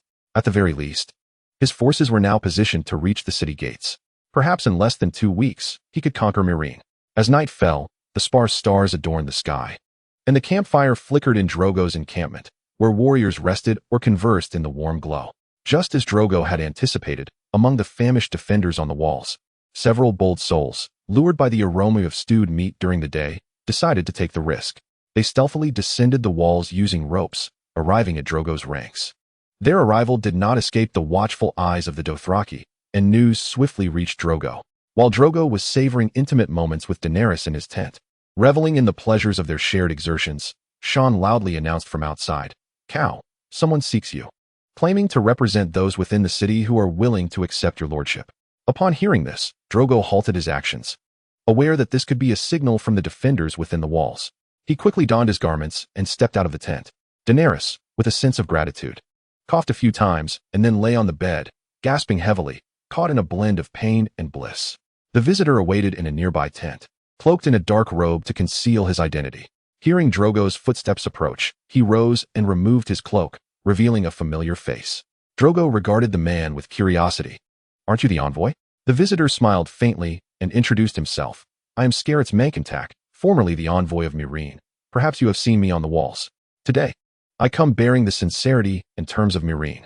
Drogo recognized the name Scarets and suddenly understood. He scrutinized Scarets, searching for the truth in his eyes. You claim to represent the Great Lord within the city? Scarets nodded, his demeanor honest and straightforward. I have allied with a few lesser nobles and have secured a significant portion of the conscripted freemen and slaves. I am willing to open the city gates and welcome you and your army into the city. The words stirred something within Drogo. This news undoubtedly represented a monumental turning point for him. To achieve victory without battle would naturally be the most prudent course of action. Why do you wish to do this? Scarrath sighed. The great lords within the city are short-sighted. They fail to grasp the broader situation, preoccupied solely with their own interests. I desire to bring peace to this city and freedom to the enslaved. Drogo fell silent for a moment, weighing Scarrath's words in his mind. Finally, he spoke. If you can indeed open the gates, I shall guarantee your safety and bestow upon you the respect and honor you deserve. Upon hearing Drogo's words, a flicker of excitement crossed Scarrath's eyes. I seek neither status nor glory. I merely wish for Khal to honor his promise. I hope this city can be spared the ravages of war. Chapter 54. Are you here to trade? Drogo Khal sat within the tent, facing Scarrath. He inquired in a low voice, what is your specific plan? How do you intend to ensure the control of the walls and open the gates? Scarrath inhaled deeply, his voice resolute. Tomorrow morning, I will lead the troops I trust to launch an attack on the mercenaries employed by the noble lords. In the ensuing chaos, I will seize control of the gates and open them. At that time, I will ignite a signal fire atop the walls. You need only bring your men to receive the gates. Drogo nodded slightly, but then noticed a look of concern on Scarrath's face and asked, is there a problem? Scarrath hesitated for a moment before candidly revealing to Drogo, Khal, the minor nobles have limited funds. We can only afford to hire a handful of mercenaries. Meanwhile, there are hundreds of well-equipped mercenaries within the city, armored and armed. I am uncertain whether I can lead a ragtag group against them. After pondering Scarrath's words for a moment, Drogo asked, can you allow some individuals to enter the city? I mean, some who could disguise themselves as slaves. Scarrath was taken aback. He did not quite grasp Drogo's intent and looked at him with confusion. Drogo continued to elucidate. I have several hundred shepherds. I can have them disguise themselves as slaves and send a small contingent of Dothraki masquerading as slave traders. As long as you open the gates to let them in, the matter will be settled. Scarrath considered this. That could indeed be feasible. The noble lords within the city have a significant demand for slaves. I can attempt to leverage this.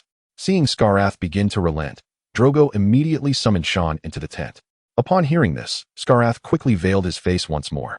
Shan, a loyal warrior, appeared somewhat hesitant regarding Drogo's plan.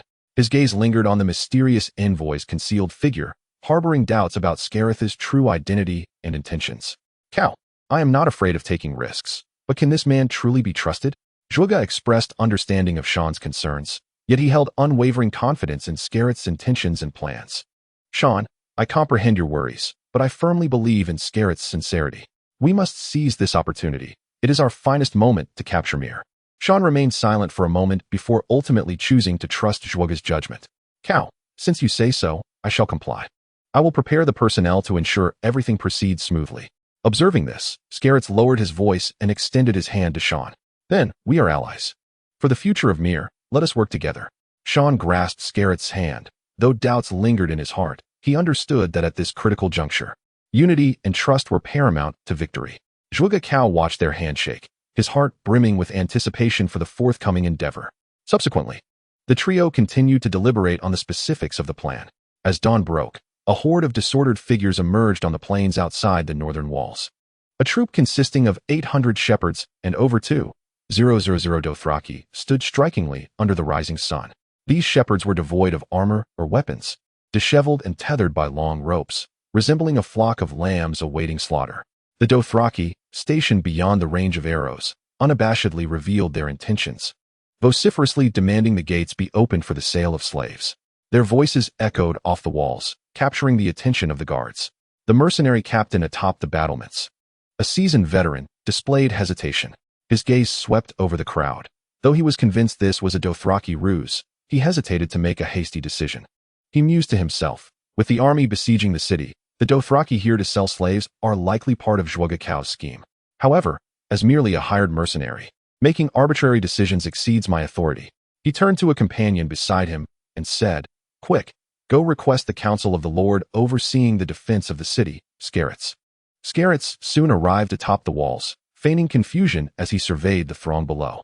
Do these people appear to be intending to sell slaves? The mercenary captain quickly countered. Lazalan has been breached, and Zhuge has encircled the city. These individuals must be a ploy by Zhuge Khal, lying in wait for us to open the gates for a sudden assault. Scarrets pretended to ponder, then replied, not necessarily. The northern walls are not besieged. Perhaps these individuals genuinely intend to sell slaves. The mercenary captain vehemently disagreed. Impossible. They are undoubtedly Zhuge's vanguard. We cannot open the gates. Yet Scarrets insisted. What if it is true? Mir welcomes anyone wishing to trade in slaves. Should we refuse to accept slaves due to a conflict? Merchants will sell them elsewhere in future battles, severely impacting Mir's commerce. The mercenary captain fell silent, feeling the weight of Scarrets' words leave him in a quandary. He recognized the validity of Scarrets' words, yet his instincts warned him that it was likely a trap. Observing the hesitation of the mercenary captain, Scarrets proposed sending a few individuals to ascertain the situation and inquire about their intentions. After contemplating this suggestion, the mercenary captain put forth his own. If they truly intended to engage in slave trading, it would be prudent to allow a few Dothraki to lead the sheepmen over. The Dothraki must not be permitted to enter the city. Scarrets initially furrowed his brow, seemingly displeased with the idea, but ultimately acquiesced, stating, very well, let it be as you suggest. We must not take unnecessary risks, yet we cannot overlook any potential opportunities. Thus, a minor noble and 2 slave soldiers settled into the basket. Several individuals atop the city wall secured the basket with ropes and gradually lowered it down. The envoys approached the Dothraki with caution, remaining vigilant and ready to respond to any potential aggression. Through the morning mist, a group of envoys hastened back to the northern wall of Meereen. Scarrets and the mercenary captain, anxiously awaiting their return on the wall, quickly advanced to greet them. Eager for their report. We have inquired thoroughly, gasped the minor noble. They are the caste under the command of Ogo Khal, and their leader is named Shan Khal. They claim that Ogo Khal has seized Lazalan while it lay vulnerable. With the loss of logistics, Drogo's forces will inevitably retreat. The siege of Meereen has been lifted. This news washed over the tense hearts upon the wall like a warm current, prompting an involuntary sigh of relief from all present at the imminent dissolution of the siege. However, the mercenary captain remained skeptical, pressing, is Ogo Khal not the one commanding an army of 20,000? Indeed, the minor noble responded. Ogo Khal has also fought against Drogo Khal in Westeros. After that, he vanished, and none anticipated his sudden assault on Lazalan. Upon hearing this, the mercenary captain began to lower his guard. After a moment of contemplation, he inquired of the noble, are those Dothraki willing to send merely a few dozen to escort the sheepmen into the city? They are agreeable, the envoy replied. But they request that we supply additional sturdy bows and arrows in preparation for the duel between the 2 cows. Weighing the conditions, the mercenary captain deemed them acceptable. Then let us proceed. Allow them entry, but we must remain vigilant. Only the sheepmen are to enter the city. Scarrets nodded in agreement and turned to issue orders to the soldiers on the wall. Open the gates and permit the Dothraki to escort the sheepmen into the city. Maintain alertness. There must be no lapses. Chapter 55. The fall of the gates as the flock of sheepmen drew closer. The mercenary captain atop the wall finally had the opportunity to scrutinize their appearance. Each sheepman was of short stature, their bodies caked in dust. Yet they walked with steady, unhurried steps. A wave of uncertainty washed over the captain. Why, in such sweltering weather, did they don such heavy attire? As the sheepmen approached the city gates, his unease intensified. He gazed intently at the group of sheepmen entering the city, endeavoring to uncover the source of his unease. Suddenly, a thought flashed through his mind, rendering him momentarily dazed as if struck by a hammer. He stood frozen in place, and in that instant, he comprehended. These sheepmen walked with remarkable order, unlike weary slaves. Most crucially, they were all robust men, devoid of women or children.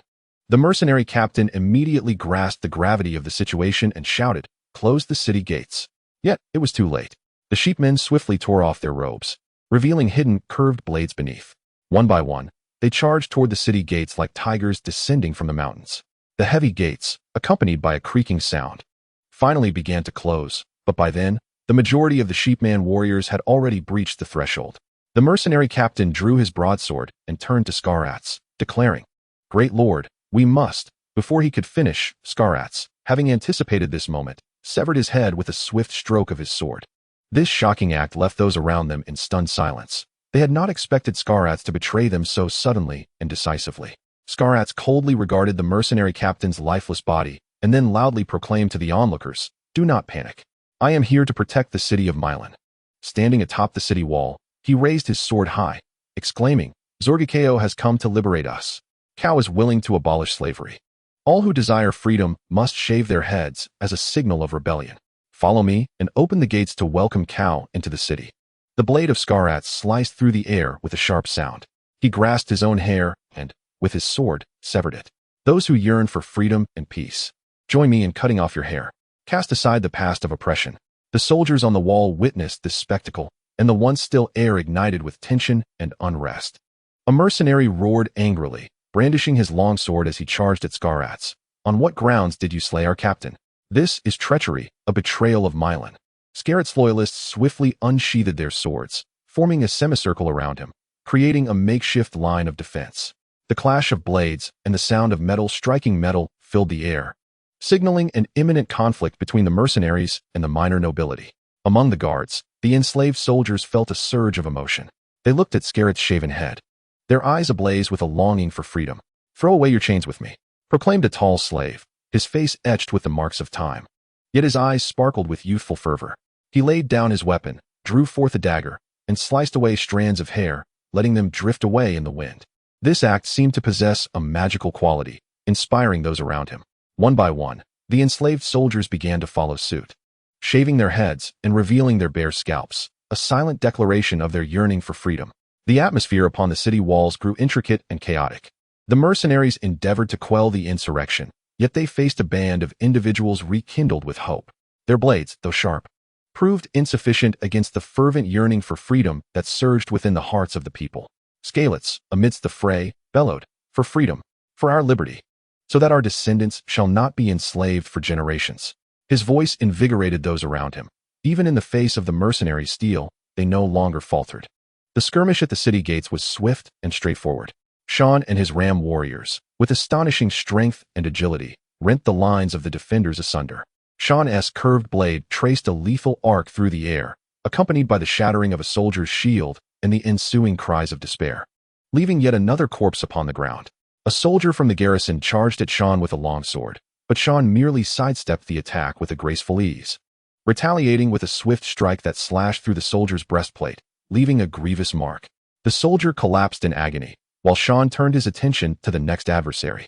The battle upon the walls was even more ferocious, with Scarats and his confidants surrounded by mercenaries and the innocents. The tip of Scarats' sword pricked a mercenary's shield, using the momentum to pivot and cleave at another foe. His blade shimmered like a meteor as it severed a mercenary's helmet, revealing a visage of terror beneath. A minor noble was pierced by a spear in the tumult. Yet even as he fell, he summoned his last ounce of strength to plunge his dagger into an enemy's chest. Scarats witnessed this scene, a flicker of sorrow igniting in his eyes, but he had no time for lamentation. He wielded his sword, transforming his grief into the vigor of battle, each strike growing increasingly fierce. As Sean's ram warriors surged into the city, the tide of the battle atop the walls began to favor Scarats and his companions. The mercenaries felt the mounting pressure, their formation beginning to waver. Scarats shouted with fervor, leading his loyalists in a final charge, vowing to utterly vanquish the foes upon the walls. At the city gates, the clash between Sean's ram warriors and the defenders reached a crescendo. "For Lazalan, for Khal." Sean's voice resonated across the battlefield, and the ram warriors answered his call with a thunderous roar. The soldiers of the garrison retreated under the relentless assault of the ram warriors, their shields splintering into fragments, and their longswords shattering in the fray against the curved blades. In a moment of desperation, a soldier from the garrison swung his sword at Sean, yet Sean effortlessly evaded the strike, countering with a decisive blow that felled him to the ground. At that instant, a ram warrior dashed towards the mechanism beside the city gate, exerting all his strength to pull the rope. With a resounding mechanical roar, the gate creaked open, revealing a narrow passageway. Upon witnessing this, Sean immediately led a contingent of warriors toward the opening, engaging the defenders in a more ferocious melee. "Quick, open the city gates," Sean commanded loudly, and the sheepmen warriors swiftly cleared a path under his guidance. Outside the city gates, over 2,000 Dothraki warriors had been waiting for some time, their eyes gleaming with a desire for plunder. When the gates finally swung open, they erupted with a thunderous war cry, surging into the city like a flood. Their hooves struck a rapid rhythm upon the cobblestones, akin to war drums heralding the imminent victory. Long live Shan Khal! Long live Khal Drogo! The Dothraki warriors shouted, their steeds trampling the last line of the gate guards, their curved blades glinting ominously in the sunlight. Shan joined forces with the Dothraki warriors, their might resembling an unstoppable torrent, sweeping through the entire gate area. Fear spread like wildfire among some of the soldiers in the garrison upon witnessing this overwhelming force. They began to murmur amongst themselves. There are too many of them. We cannot withstand this. One guard trembled, his voice quaking. Look at our lord. He fears not even death. Another soldier pointed at Scarlett's fierce struggle atop the walls, his eyes filled with admiration. Let us surrender.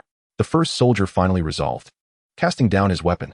Ultimately, the garrison collapsed entirely under the onslaught of the Dothraki, scattering in panic, some kneeling in supplication, while others were mercilessly cut down. Scarlett observed this from the walls, a victorious smile gracing his features. He turned to the warriors beside him, proclaiming, Behold, our allies have arrived. The Dothraki fight alongside us. Victory and freedom are within our grasp. With the arrival of the Dothraki, the morale of the defenders on the walls plummeted. They began to abandon their weapons, with some soldiers even emulating Scarlett, shaving their heads to signify their allegiance to the new order. Witnessing this spectacle, Scarlett's spirit soared. He realized that they had already won this battle. Raising his sword high, he declared to all, the northern gate is ours. Cheers erupted from both above and below the walls. Shan and Scarlett's forces converged, the banners of the three-headed dragon and the winged horse fluttering triumphantly in the wind. Chapter 56. The breaker of chains. The Dothraki surged into Meereen like a wild tempest, their presence instantly transforming the already tense battlefield into utter chaos. Shan stood beneath the city gates, watching the scene unfold, a tumult of emotions swelling within him. Halt! Shan shouted, striving to assert control over the warriors. However, his command was rendered inconsequential amidst the raucous cheers of the Dothraki. As soon as they entered the city, the Dothraki swiftly unfurled their banners. This was their greatest motivation for the siege, symbolizing their newfound freedom to roam and seize spoils. They scattered in a frenzy, some in small groups, others acting alone, rushing towards the various pyramids within the city, their eyes alight with avarice. Shan's commands were disregarded, and he let out a resigned sigh. Beset by an unprecedented sense of powerlessness, the Dothraki, with their fervor for battle and insatiable thirst for freedom, far exceeded his control. Meanwhile, the conscripted free folk seized the opportunity to flee the battlefield. Most had grown weary of the harsh life upon the walls, enduring the elements and vigilant night watches. Now, they could finally escape at all, content to return to their homes, ideally before the Dothraki could plunder their possessions. Shan and Scarlett's, no, after the baptism of blood and fire. He should now be addressed as Lord Roundskull, stood beneath the city gates, exchanging a glance at the sudden turn of events. They understood that consolidating their hard-won gains was paramount. Lord Roundskull stated, We must act immediately to intercept the enemy at the east and west walls, especially the Unsullied. They will arrive within mere minutes. Shan nodded, aware that Scarlett spoke the truth. They quickly summoned the remaining sheepmen warriors and loyal slave soldiers, firmly securing the city gates. Shan gazed up at the walls, where the fighting had ceased, while Scarlett led the charge against the enemy. Ignite the bonfires and signal, Shan commanded loudly. Soon, towering flames blazed atop the ramparts, illuminating the night sky and conveying a message far and wide. This was both a signal for the arrival of Khal Drogo's army and a proclamation for the entirety of Meereen.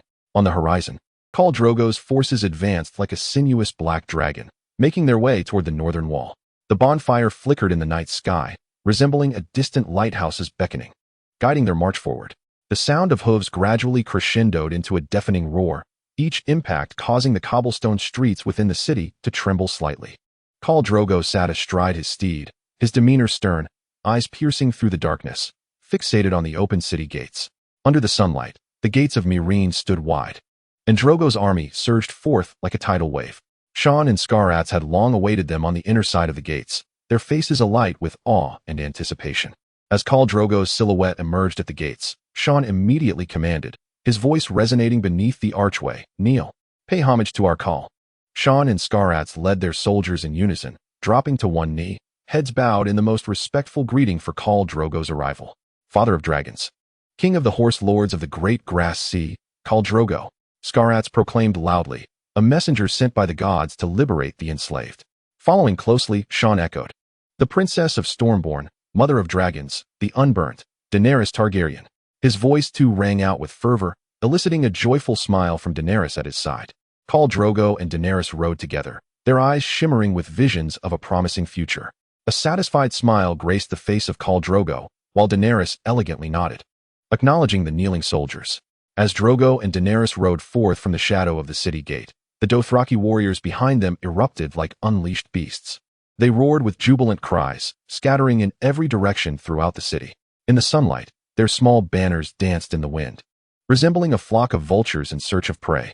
In a narrow alley, several warriors stumbled upon a mansion adorned with exquisite pottery. One among them, a towering figure bearing the scars of battle, forcefully kicked open the intricately carved door. The door crashed to the ground, sending up a cloud of dust. The slaves within looked up in astonishment, the sunlight bathing their faces in warmth and brilliance. "You are free," bellowed one warrior, his voice hoarse yet resonant with strength. He brandished his curved blade, severing the chains that bound the slaves. The iron links clattered to the ground, heralding the shattering of their shackles. Initially stunned, the slaves soon erupted in cheers, rushing outside to embrace one another, tears streaming down their faces. Meanwhile, another group of warriors engaged in a scuffle before a warehouse piled high with silks and spices. They shoved one another, vying for the right to enter. Suddenly, one warrior unsheathed his curved knife, its gleams slicing through the air. Others followed suit, drawing their weapons, ready for battle.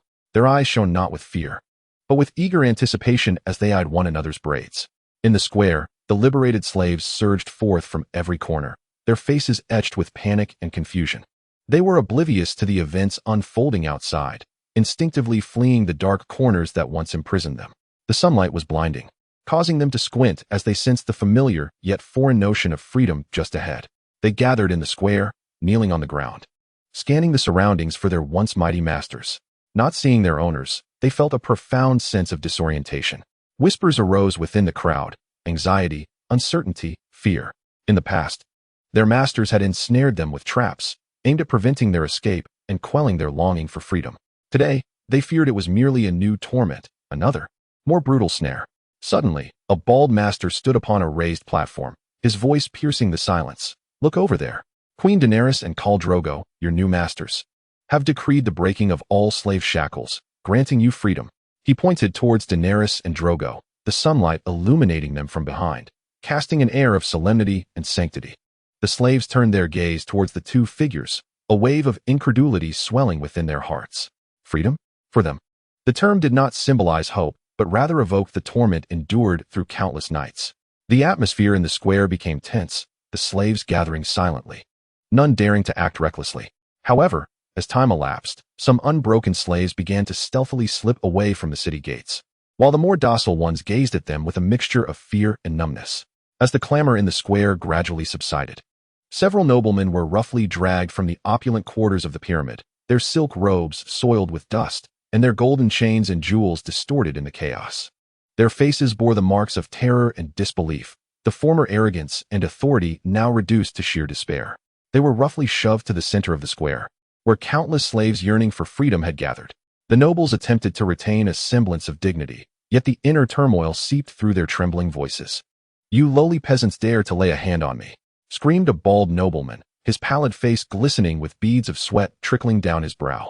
"The relatives of Yuan Kai will avenge me. You shall all come to regret this. The nobles of the entire slave bay will unite, and they will undoubtedly put an end to your atrocities." Another noblewoman cried out, her eyes brimming with disdain and disbelief. "You are nothing but a swarm of useless ants. Without us, you are naught."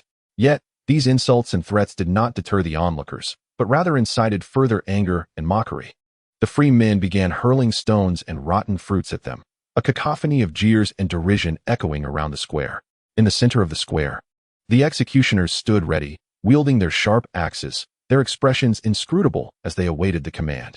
With a swift motion, Drogo swung down, the axe slicing through the air in a cold arc before descending decisively. After a few dull thuds, the heads of the nobles tumbled to the ground, blood gushing from their lifeless bodies, staining the stones of the square crimson. This scene seemed to serve as a signal, shattering the fear and uncertainty that had gripped the hearts of the slaves. They began to believe that this was indeed happening, that they were truly free. The atmosphere in the square erupted, the slaves unleashing deafening cheers. Yet, within some, Complex emotions stirred.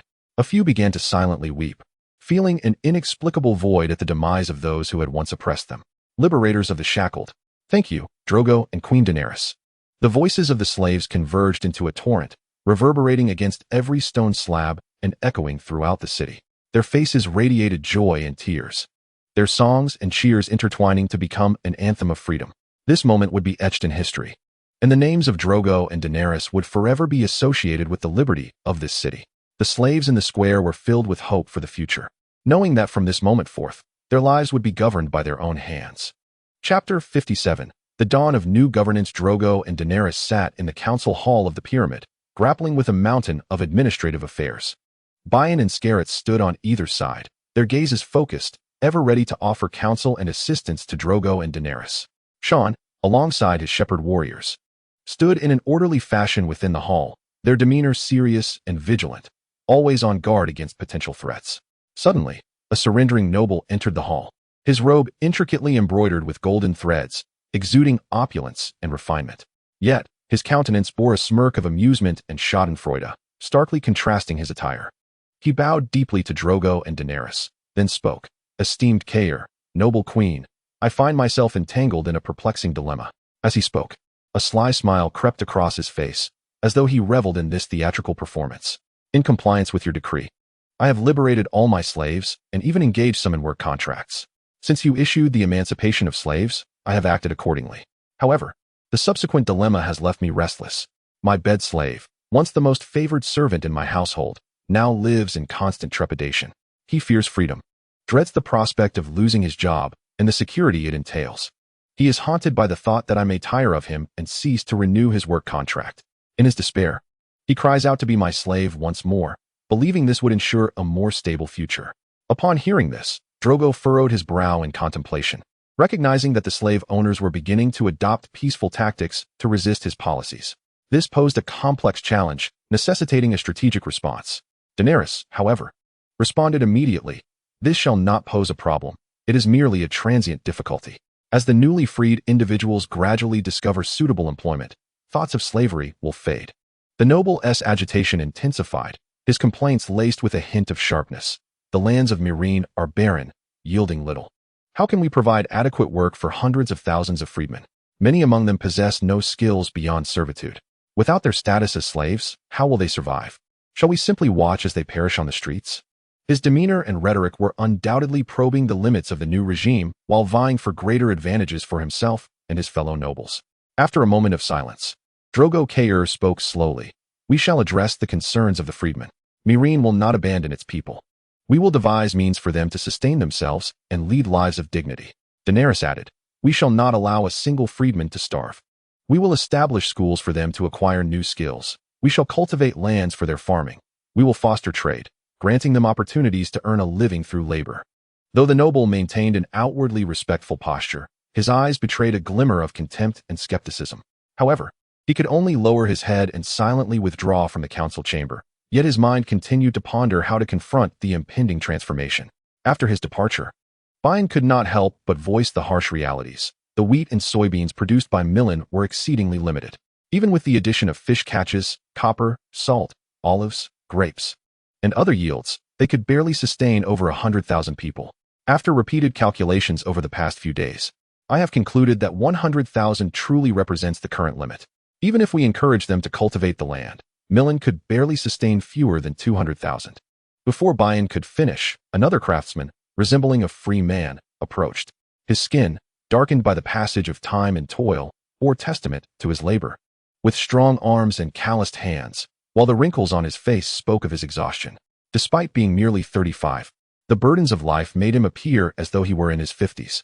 He knelt before Zorge and Dany, hands tightly clasped, his voice trembling with despair. Noble Khal. Merciful Queen, I implore you, save us craftsmen. Those freed slaves have seized our business at outrageously low prices, leaving our profits so meager that we struggle to fill our stomachs. His eyes brimmed with tears, his voice choked. I am a craftsman. I earn my living through my skills. But now, I cannot even provide for my own family. I humbly beseech you to drive away those slaves. Most of them are solitary, able to feed themselves without concern for others, while we free men of Millen have families to support. Wiping away his tears, He continued to sob as he described his plight. I have 4 elderly dependents and 3 children to care for, especially the youngest, who is but an infant in need of nourishment. Previously, my wife and I could toil through the night to make ends meet. Yet now, as I cannot afford food, my entire family must endure hunger. My wife, deprived of sustenance, is unable to provide milk, leaving the child on the brink of starvation. Having poured out his heart in tears, Dany's eyes mirrored his anguish. This time, she found herself at a loss for words. She longed to offer him fish or some other sustenance, but she began to realize that if she provided for one, many others would soon follow. Millen's finances could not possibly support such a multitude. Zorge, too, was rendered speechless for a considerable time. He understood that the issue was far more grave than he had imagined. Finally, he spoke. Craftsman, your sincerity and plea have deeply moved me.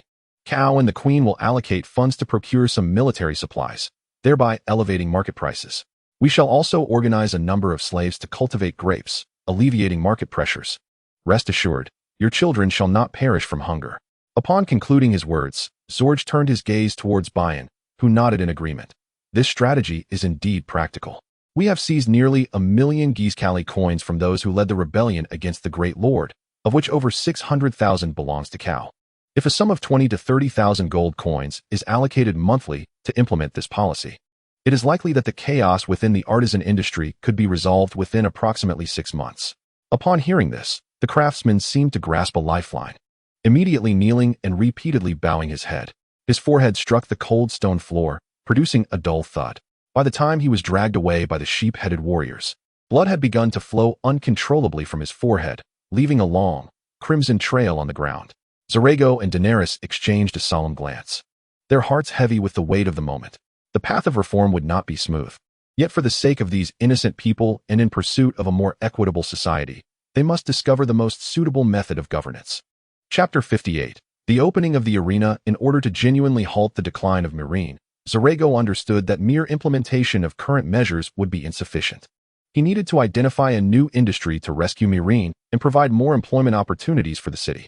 During a governmental meeting, Zorego inquired of Bane, "What is the current income of Meereen, and how much do we have available for development?" Bane responded, "We have approximately 200,000 gold coins in reserve. After the abolition of slavery, Meereen's monthly tax revenue stands at around 1,000 gold coins, which may potentially dwindle to 500 in the future." Then, hesitating briefly, Bane continued, "If we were to permit the arenas within the city to remain open, we could increase the tax revenue by at least 1,000 gold coins each month." 1,000 gold coins per month? Zorego was not surprised, even finding the amount somewhat modest, considering Meereen's reputation as a city renowned for its gladiatorial contests. However, Daenerys hesitated, expressing concern. Those arenas have been traditionally filled with slave gladiators. Is it truly appropriate to reopen them? Zorego replied, "We shall only allow voluntary participation from the gladiators. The Meereen Arena is not merely an entertainment venue. It is a profound reflection of social structure and culture." As Zorego, Khal, and Daenerys traversed the expansive Daznak Arena, sunlight streamed through the towering arches, casting a mosaic of light and shadow. The interior of the arena was grand yet silent, with rows of empty seats surrounding the vast circular field, once filled with an exuberant audience. The bronze statues of harpy figures on the walls appeared particularly austere under the sunlight, their vacant eyes seemingly haunted by echoes of past fervor. At that moment, a young, handsome noble approached, his robe intricately embroidered with golden threads, exuding elegance. He bowed before Zorego, Daenerys, and Khal. With confidence, he introduced himself. "Esteemed Khal, Your Majesty, I am Zizdala, the proprietor of most arenas in this city." Daenerys, puzzled, recalled that the arenas of Meereen were traditionally distributed among various nobles. She inquired, "Zizdala, how have you come to possess so many arenas?"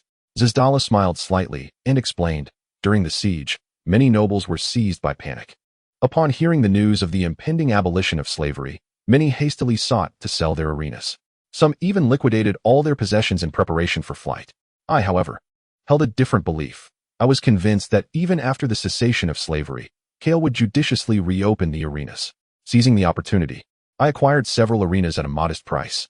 As soon as I finished speaking, a group of gladiators surged into the arena from various entrances. Their movements were synchronized, as if rehearsed to perfection. Muscular and robust, they knelt before Drogo and Daenerys, their voices laced with desperation as they implored, "Esteemed Khal, we require the games. They are our livelihood."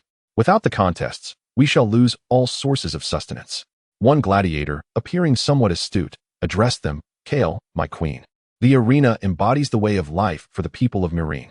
Whether nobles or freedmen, many have grown accustomed to visiting the arena for leisure and wagers. Without it, not only will the citizens lack entertainment, but their lives will also feel incomplete. Drogo remained silent, scanning the gladiators before shifting his gaze to Zidara, awaiting his continuation. Zidara went on. If the arena can reopen, I am willing to allocate 1/10 of the total income as tax, half to the gladiators, and the remainder to myself. This way, the city will benefit, and the gladiators can sustain their livelihoods. Daenerys fixed her gaze on Zidara, her voice resolute and clear. Your proposal sounds reasonable. But I must ensure that the participation of the gladiators is voluntary. They must receive their rightful earnings, and we must strive to minimize casualties during the contests. Drogo nodded in agreement and added, 30%, Zidara. If you consent to allocate 30% as tax, I shall acquiesce to your request. Zidara's eyes widened in disbelief as he exclaimed, Khal, that is utterly impossible. If so, the gladiators would receive only 30% of the earnings. Drogo calmly shook his head. His tone steady. No, Zidara. I refer to 30% as tax, with 20% to you, and the remainder to the gladiators. Impossible, absolutely impossible, Zidara retorted, his agitation evident. Khal, you do not grasp the operational costs of the arena. I must organize personnel, prepare the beasts for combat, maintain security, hire announcers, clear refuse, and upkeep the facilities. How could 20% of the profits sustain all this? Drogo merely chuckled at this, posing a question to Zidara. Once gladiatorial participation is voluntary, will it solely be the gladiators of Meereen who compete? Surely, there will be others drawn by the prospect of prize money. They may come from the free trade city-states, other slave-based cities, or even from foreign lands in Westeros. Zidara was momentarily taken aback.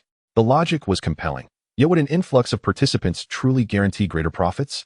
Even with several additional contests each day, the total revenue might only increase by a mere 2 or 3% at most. Drogo continued, stating that the arrival of each gladiator signified an increasing demand for various essentials. They required sustenance, weaponry and armor, herbal remedies, skilled women, horses and fodder, as well as wine and lodging. Your income is far from limited to ticket sales and betting commissions. Drogo began to articulate a novel business model. Simply by establishing a few shops in proximity to the arena, one could effortlessly double their revenue. It was conceivable that as soon as the gladiators received their earnings, they would promptly spend it in your establishments. Zidara listened in utter astonishment, as Drogo seemingly unveiled a new horizon for him. He bowed his head, rapidly calculating the potential income, then lifted it, gazing at Drogo with admiration. Khal, your words have illuminated my mind. I concur with your proposal. Drogo nodded in satisfaction. Very well, it is settled. Remember, Zidara, the new Myr needs new opportunities and a fresh beginning. Finally, Zidara elegantly bowed before Drogo and Daenerys. Tomorrow, at the break of dawn, the Dothraki Arena shall usher in a new chapter. I sincerely invite both of you, as our esteemed guests, to attend the opening ceremony. Your presence will be the greatest honor for this grand occasion and will herald to all Myr people the support and protection of Khal and the Queen for the contests of valor. Drogo's gaze penetrated Zidara's exterior, reaching into his very soul. He recalled the arena attack from the original tale. Yet, Khal had the might of his army to defend him. He feared no schemes or treachery. Zidara, I accept your invitation. Tomorrow, my Khaleesi and I shall attend, allowing Myr to witness our endorsement of the games. Chapter 59. Subtle tricks. Sunlight filtered through the arches of the Dothraki Arena, casting a golden hue upon the blood-soaked sands of the battlefield. Drogo and Daenerys perched upon a high platform, overlooking the renewed contest of life and death upon this ancient ground. The arena was filled to capacity, the clamor of the crowd rising in waves. With over half of the spectators being Dothraki, their faces adorned with war paint, they brandished curved swords or gold coins, their inherently combative nature unleashed in this moment. Some mere people, arriving late, found themselves standing in the aisles to witness the spectacle. The shadow of the siege still loomed in their hearts. They needed this event to release their long-suppressed emotions. As a trumpet sounded, 5 gladiators entered the arena, clad in leather armor and wielding spears. With daggers sheathed at their waists, they prepared for combat. The referee waved the flag, and the battle commenced. Gladiator Leax stood in one corner of the arena, his gaze peering through the slits of his helmet, scrutinizing the other 4 combatants. They were all seasoned warriors, yet upon a brief appraisal, Leax revealed a scornful expression. He charged at the nearest opponent, his spear striking like a viper, and although the adversary barely evaded, the axe's dagger had already slashed across his chest. The axe-wielder swiftly adjusted his tactics, skillfully utilizing the breadth of the arena to lure the second gladiator deeper into the fray. Suddenly, he pivoted, intertwining spear and dagger into a lethal web. The opponent attempted to parry with his spear, yet the axe-wielder's dagger silently severed his throat. As life ebbed away with the blood, he stepped over the corpse towards his final adversary. This gladiator, now fully prepared, bore a vigilant gaze towards the axe-wielder. The two began to circle, seeking each other's vulnerabilities. At last, after a tentative clash, the axe-wielder seized his opportunity, thrusting his spear with blinding speed. The gladiator barely managed to block it, but the dagger was already in pursuit, aimed directly at the vital points. In the fleeting moment before the dagger met flesh, the man exerted all his strength, barely deflecting the blade with his spear. However, this was merely a temporary reprieve. Before he could regain his composure, the axe-wielder discovered an opening. His spear plunged violently into the opponent's chest, concluding the battle. Thunderous applause and cheers erupted in the arena, the announcer's voice rising above the clamor with palpable excitement. The axe-wielder, our king of gladiators, has triumphantly secured his 40th consecutive victory. Physicians rushed into the arena, commencing their efforts to save the fallen gladiators. Despite their swift actions, not all could wrest life back from the clutches of death. The axe-wielder stood at the center of the arena, gasping for breath. His victory had forged a legend, yet left indelible stains upon the sandy ground. The announcer's voice resonated throughout the arena. Warriors, let us cheer for the victor. Cheer for the gold you have earned. Healers and apothecaries hurried onto the field, striving to assist the wounded. Their techniques were skilled and efficient, yet tragically, 3 gladiators succumbed to their grievous injuries, departing this world forever. Daenerys appeared somewhat pained. Isn't the casualty rate in such contests rather excessive? We could have conscripted them into our army. Yura, just arrived from Lazarene, casually shook his head. Khaleesi, you must understand that all combat is thus. This particular contest is quite merciful. I have witnessed far graver losses. The tournaments held by the usurper Robert were far worse. At times, only a few survived from hundreds. Indeed, these are voluntary choices. They are fully aware of the potential consequences before participating. Those who fear death are no warriors. This proclamation belonged to Corin. Before Daenerys could continue, a strident and haughty voice pierced through the crowd's cheers. Drogo, do you see me? I was once a slave, a gladiator, and now I challenge you. The arena fell into an immediate hush, only to erupt into a cacophony of astonishment. The Dothraki throng began to murmur. Who is he? A gladiator dares to challenge Drogo? Someone questioned loudly. He won a few matches and lost track of his own identity. Another voice thundered. Yet, a few individuals exchanged glances, whispering, if he truly prevails, could he perhaps become our new Khal? Impossible. A gladiator born of servitude. How could he possibly lead us? Someone immediately retorted. Upon the dais, Khal Drogo's expression shifted from disinterest to profundity. He comprehended that this must be a new scheme devised by the disgruntled nobility. He cast a sidelong glance at Yura, who had just arrived from the fighting pits. Yura stepped forward, his voice commanding. You are merely a commoner, not a Dothraki, and you possess no authority to challenge the Khal. In the arena, Khal Drogo stood firm, his body weary yet his gaze resolute. He proclaimed loudly, according to Dothraki tradition, the victor is king. I certainly possess the right to challenge him. I even have the strength to assume the role of the new Khal. He gestured towards the eastern stands, where Shan sat upright. That man is not a Dothraki either, yet he has been made Khal. Why can he, yet I cannot? Drogo's words reverberated throughout the arena, inciting further discontent and uproar among the Dothraki. He continued provocatively with a laugh. Or perhaps, Khal Drogo, are you afraid? Are you afraid of a slave, a gladiator? Do you fear that I might triumph over you, just as a bed slave fears the Lord? The atmosphere in the stands ignited like kindling, the Dothraki's fury flaring immediately. They raised their fists and shouted, Khal, kill him. Stuff his severed head into his mouth, and see if he dares to speak thus again. The voices converged into a thunderous roar. Accept the challenge, Drogo. Let him witness your invincibility. A young Khal shouted hoarsely, filled with provocation. No, no, no. Others echoed, their voices swelling like the tide, wave after wave. He must ride his horse and claim his wife and daughters before our eyes, reside in his house, and smoke his son. Sever his tongue, Drogo. Prove that you are the true sovereign of the plains. An elder Dothraki brandished his whip, pointing at Khal Drogo, demanding that no slave dare question the mightiest warrior of the vast grasslands. At last, Khal Drogo rose, his gaze piercing through the clamor. settling upon the challenger. Your courage is commendable, yet your demands are exceedingly foolish. Chapter 60. Claiming the throne, Khal Drogo stood upon the dais, facing the uproar below.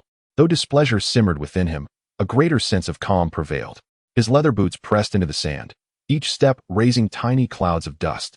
His silhouette elongated in the sunlight, the curved blade glinting with a cold sheen. As he entered the arena, the very air seemed to congeal, all eyes fixated upon him. The challenger, a robust figure, bore muscles taut as drawn bowstrings. He gripped a knife forged from coarse steel, yet in the presence of Khal Drogo, it appeared woefully insignificant. Zago Khau's curved sword sliced through the air with ease, its blade colliding with the weapon of the axe wielder, producing a sharp sound of fracture. That axe, beneath Zago Khau's curved sword, resembled a fragile twig, shattering into splinters in an instant. A glimmer of shock flickered in the eyes of the axe wielder, soon replaced by despair. Without a moment's hesitation, Zago Khau's curved sword cleaved through the air, carrying with it the chilling whisper of death, striking directly upon the shoulder of the axe wielder. The leather armor was effortlessly torn asunder beneath the blade's edge, and with a diagonal slash, Zago Khau bifurcated the axe wielder from shoulder to waist. The body of the axe wielder stiffened momentarily before collapsing weakly onto the sandy ground, blood swiftly spreading across the earth, staining it crimson. Zago Khau stood with his weapon sheathed, his expression devoid of triumph, etched instead with the tedium and helplessness of this battle.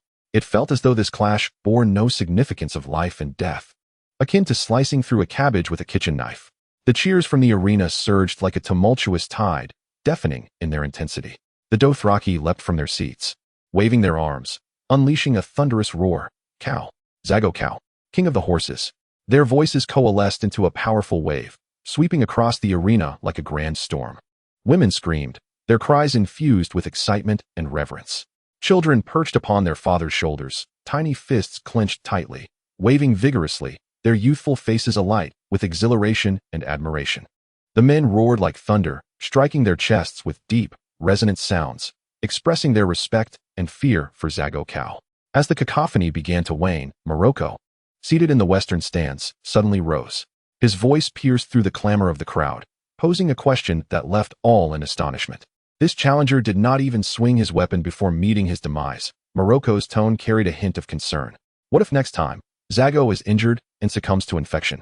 The great Dothraki conquest had only just commenced. It must not proceed without Zago Khau. Morocco's words echoed within the arena, resonating like the solemn toll of a bell, awakening the deep-seated anxieties and agreement within every Dothraki heart.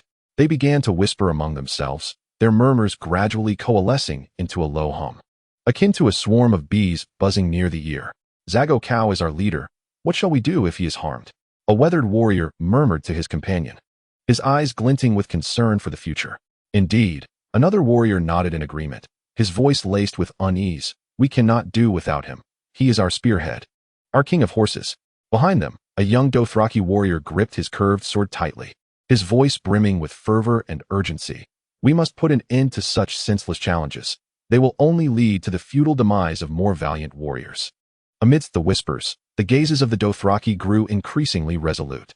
Zago Khau was not merely their leader. He embodied the spirit of the Dothraki, the very bond of their shared fate. An intense emotion and sense of solidarity permeated the arena, creating an invisible force that bound the hearts of every Dothraki together. Within this somber hum, the safety and future of Drogo became the paramount concern of all. They were willing to fight for his protection, even to lay down their lives for him. Thus, Morocco continued, since Drogo had vanquished all the great khalasars of the plains and led them to numerous victories. Let us elect him as the Khal of the Dothraki. His son, foretold to ride the world's finest steed, shall inherit this throne after him. Upon uttering these words, Morocco led the thousands behind him to kneel, their voices merging into a resonant force. Long live Khal Drogo. The khalasars of the Great Sea stand ready. On the eastern stands, Cheyenne hesitated not for a moment. He drew his sword, the sunlight reflecting dazzlingly off its blade. He raised the sword high, his voice thundering across the arena. Long live Khal Drogo. All the shepherds of Lazalan stand ready. Behind him, the shepherd warriors moved in unison, their shouts echoing with fervor. Soon, the southern stands joined the tide of allegiance, Bonoko and Giacocco raising their curved blades like a forest of steel, simultaneously proclaiming, Long live Khal Drogo. Your loyal Cass and Coes stand ready. Their voices were resolute, each word weighted with significance. Then, from the northern stands, support began to swell. The bald head of Scarrets gleamed under the sun. He knelt before his followers, his voice imbued with profound respect. Long live Khal Drogo. All the nobles of Myr, stand ready. In the stands of Drogo and Dany, Casso knelt, his voice a biting wind of winter. Resolute, we beseech Khal Drogo to ascend the throne. All the Bloodriders stand ready. Beside him, Ser Jorah had also knelt, his armor shining brilliantly in the sunlight. We beseech Khal Drogo to ascend the throne. Your knights and vassals stand ready. Witnessing the sight of tens of thousands kneeling before him, Drogo was equally overwhelmed with emotion. For a moment, he was at a loss for words. He had initially planned to coerce the Unsullied into crowning him. Yet, he had overlooked the fact that the people had already etched his deeds into their hearts. Drogo rose, his voice resonating like a divine proclamation from the heavens. Do you pledge your eternal loyalty to me and my heir? A thunderous roar echoed through the arena. We pledge. He then asked, are you willing to accept the constraints of the law upon you? The response boomed like rolling thunder. We accept. Finally, Drogo inquired, will you follow me to the ends of the earth, turning the enemy's stone houses into our stables? The arena erupted in a deafening affirmation. We will. At last, Khal Drogo raised his curved dagger, his voice brimming with fervor. I, Khal Drogo, son of Balbero, the Khal of the Great Grass Sea, the father of dragons, the breaker of chains, the Khal of the Dothraki, shall never betray your expectations. This profound emotion and sense of unity permeated the arena, forging an invisible strength that tightly bound the hearts of every Dothraki. In the midst of this deep murmur, the safety and future of Khal Drogo became the paramount concern of all. They were prepared to fight and die to protect him. Thus, Morikayo continued, since Drogo has vanquished all the great Khals on the plains, and he has led us to countless victories, let us appoint him as the Khal of the Dothraki. His son, too, is prophesied to ride the world's finest steed. Henceforth, let him inherit this throne. Upon finishing, Morikayo led the thousands behind him to kneel, their voices converging into a resounding force. We welcome Khal Drogo to his throne. The khalasars of the Great Grass Sea stand ready. On the eastern stands, Shan, without a moment's hesitation, drew his sword, sunlight gleaming off its blade. He raised the sword aloft, his voice echoing like thunder across the arena. We welcome Khal Drogo to his throne. All of Lazaren's sheepmen stand ready. Behind him, the sheepmen warriors followed suit, their movements synchronized, their shouts reverberating. Shortly thereafter, Bono and Jakaka from the southern stands joined this wave of allegiance. They raised their curved daggers, resembling a forest of steel, and collectively cried out, we welcome Khal Drogo to his throne. Your loyal Cass and Coes stand ready. Their voices were resolute, each word weighted with significance. Then, support emerged from the northern stands as well. The bald head of Scarrets glimmered in the sunlight. He led the members of the Roundhead faction, kneeling on one knee, their voices imbued with profound respect. We welcome Khal Drogo to his throne. The entire nobility of Myr stands ready. In the stands occupied by Drogo and Daenerys, Casso knelt, his voice like a biting winter wind, unwavering and firm. We beseech Khal Drogo to take the throne. All members of the Blood Oath stand ready. Beside him, Ser Jorah had already knelt, his armor shining brilliantly in the sunlight. We beseech Khal Drogo to take the throne. Your knights and vassals stand ready. Upon witnessing the sight of tens of thousands kneeling in the arena, Drogo's heart swelled with emotion. In that moment, he found himself at a loss for words. He had originally planned to coerce the Unsullied into crowning him, yet he had not realized that the people had long since etched his actions into their hearts. Drogo rose, his voice resonating like a divine decree, echoing through the heavens. Do you pledge your eternal loyalty to me and my heirs? The arena erupted in a thunderous affirmation. We pledge.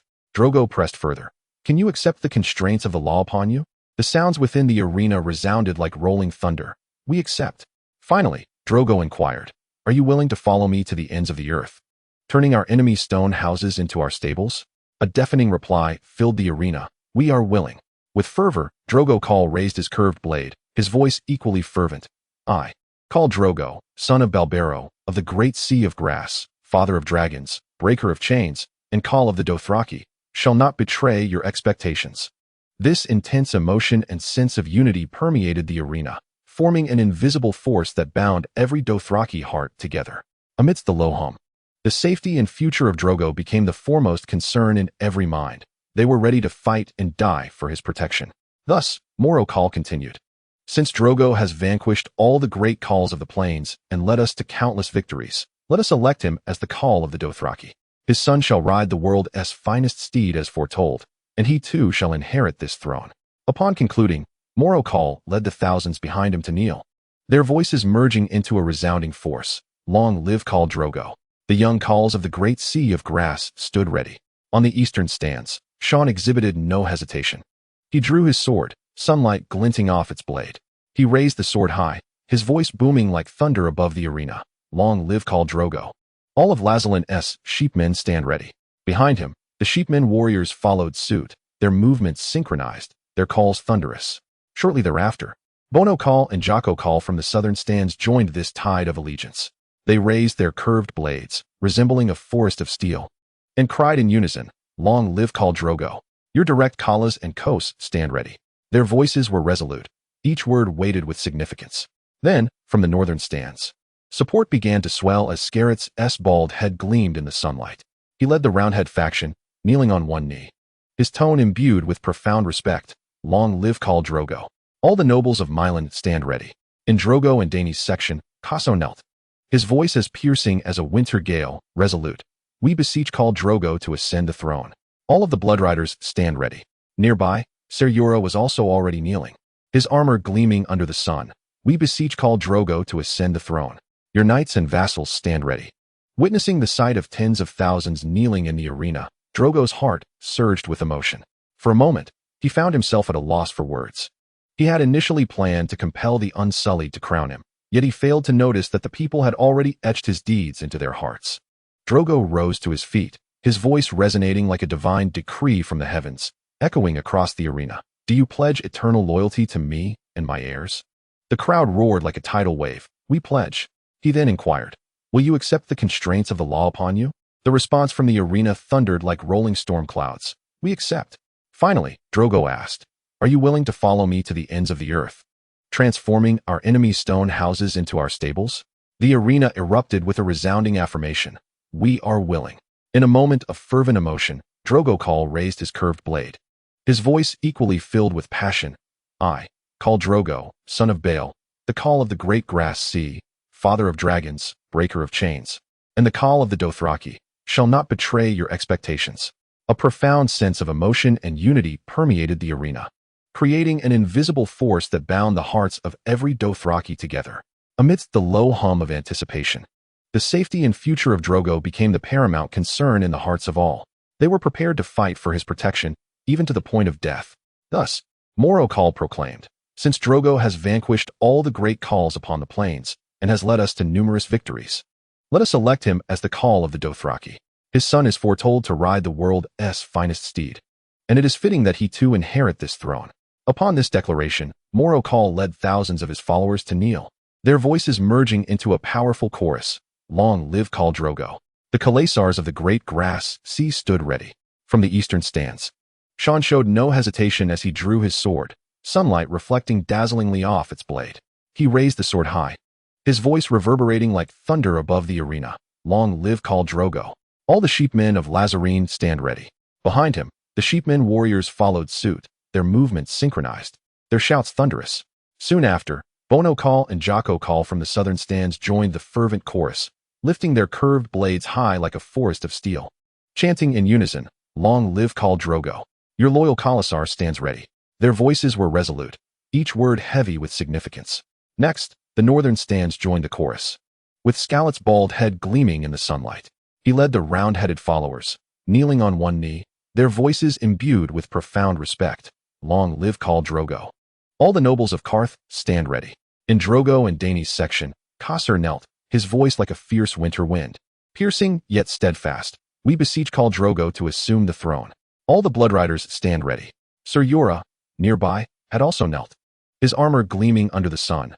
"We beseech Khal Drogo to assume the throne." Your knights and vassals stand ready. As Xiaoga beheld the sight of tens of thousands kneeling in the arena, his heart surged with exhilaration. In that moment, words eluded him. He had initially intended to coerce Dashikalan into crowning him with the aid of the innocents. Yet he failed to recognize that the people had already etched his deeds into their hearts. Rising to his feet, his voice resonated like a divine decree from the heavens. Echoing through the air, Do you pledge your eternal allegiance to me and my heirs? The arena erupted with a resounding roar. We pledge. Zhao then inquired, will you accept the constraints of the law upon you? The voices within the arena thundered like rolling storms. We accept. Finally, Zhao asked, are you willing to follow me to the ends of the earth, transforming the strongholds of our enemies into our stables? The arena resounded with a deafening affirmation. We are willing. At last, Zhao raised his curved blade, his voice brimming with fervor. I, King Zhao, son of Balkeo, of the Great Grass Sea, father of dragons, breaker of chains, and king of the Dothraki, shall not betray your expectations. This overwhelming emotion and sense of unity enveloped the arena, forging an invisible bond that connected the hearts of every Dothraki. Amidst the low, resonant hum, the safety and future of Zhao became the foremost concern in the hearts of all. They were prepared to fight and die to protect him. Thus, Morocco spoke. Since Zhao has vanquished all the great cows of the plains and led us to numerous victories, let us elect him as the king of the Dothraki. His son, too, shall inherit this throne, as foretold, riding the steed of the world. With that, Morocco led the thousands behind him to kneel, their voices merging into a powerful wave. Hail Zhao as king. The young cows of the Great Grass Sea stand ready. On the eastern stands, Cheyenne hesitated not for a moment. He drew his sword, sunlight glinting off its blade. Raising it high, his voice thundered across the arena. Hail Zhao as king. All the shepherds of Lazaland stand ready. Behind him, the shepherd warriors followed suit, their movements synchronized, their cries reverberating like a tempest. Soon after, Bono and Giacoco from the southern stands joined this tidal wave of allegiance, raising their curved blades like a forest of steel, and together they proclaimed, Hail Zhao as king. The Cass and Kos under your command stand ready. Their voices were resolute, each word carrying the weight of mountains. Subsequently, support surged from the northern stands as Scarrett's bald head gleamed in the sunlight. Leading the Roundhead faction, he knelt on one knee, his voice imbued with profound respect. Hail Zhao as king. The entire nobility of Yilin stands ready. In the stands of the arena, Khal Drogo knelt, his voice cutting through the air like the fierce winter wind. I hereby request Khal Drogo to ascend the throne. All Bloodriders stand ready. Beside him, Ser Jorah had already knelt, his armor gleaming under the sun. I humbly ask Khal Drogo to take the throne. Your knights and vassals are ever at the ready. Witnessing the sight of thousands kneeling within the arena stirred a profound excitement within Drogo. For a moment, he found himself at a loss for words.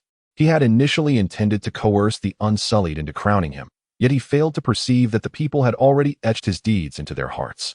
Drogo rose, his voice resonating like a divine proclamation from the heavens. Do you pledge eternal allegiance to me and my heirs? A thunderous roar erupted from the arena. We pledge. He continued, will you accept the constraints of the law upon you? The response echoed like rolling thunder. We accept. Finally, he inquired, are you willing to follow me to the ends of the earth, turning our enemy's strongholds into our stables? The arena erupted with a resounding affirmation. We are willing. In a fervent declaration, Drogo raised his curved blade, his voice equally impassioned. I, Khal Drogo, son of Bale, Khal of the Great Grass Sea, father of dragons, breaker of chains, and Khal of the Dothraki, shall not betray your expectations. This overwhelming emotion and sense of unity enveloped the arena, creating an intangible force that bound every Dothraki heart together. Amidst the deep hum of agreement, the safety and future of Khal Drogo became paramount in the hearts of all. They were prepared to fight and die in his defense. Thus, Morocco proclaimed, since Drogo has vanquished all the great Khals on the plains, and since he has led us to numerous victories, let us elect him as the Khal of the Dothraki. His son is foretold to ride the world's finest steed. Let him inherit this throne as well. With that, Morocco led thousands behind him to kneel, their voices coalescing into a powerful and moving chorus. We welcome Khal Drogo to the throne. The young Khals of the Great Grass Sea stand ready. On the eastern side of the stands, Sean hesitated not for a moment. He drew his sword, sunlight reflecting dazzlingly off its blade. He raised the sword high, his voice like thunder reverberating across the arena. We welcome Khal Drogo to the throne. All the sheepmen of Lazaland stand ready. Behind him, the sheepmen warriors followed suit, their movements synchronized, their cries deafening. Soon after, Bono Khal and Giacoco from the southern stands joined the tide of oaths.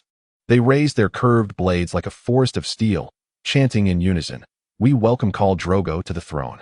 Your loyal kinsmen stand ready. Their voices were resolute and powerful, each word weighted with profound significance. Subsequently, The northern stands began to echo with support, as Scarrett's bald head gleamed under the sun's radiant light. He led the followers of the Round Skull Party, kneeling on one knee, their voices imbued with profound reverence. We welcome Drogon Ko to the throne. The entire nobility of Myr is ever ready. In the stands of Drogon and Dany, Kaso knelt, his voice like a biting winter gale, resolute and unwavering. We beseech Drogon Ko to ascend the throne. The entire Blood Alliance stands at the ready. Beside him, Ser Jorah had already knelt, his armor shimmering brilliantly in the sunlight. We beseech Drogon Ko to ascend the throne. Your knights and vassals await your command. Witnessing the sight of tens of thousands kneeling within the arena, Drogon felt an overwhelming surge of emotion. In that moment, he was at a loss for words. He had initially planned to coerce Dosh Khaleen into crowning him with the Unsullied. Yet he had overlooked the fact that the people had already etched his deeds into their hearts. Drogon rose, his voice resonating like a divine decree from the heavens. Do you pledge eternal loyalty to me and my heirs? The arena reverberated with a thunderous affirmation. We pledge. He then inquired, will you accept the constraints of the law upon you? The voices surged like rolling thunder. We accept. Finally, he asked, are you willing to follow me to the ends of the earth, turning the enemy's stone houses into our stables? The arena erupted with a resounding response. We are willing. At last, Drogon Ko raised his curved blade, his voice equally fervent.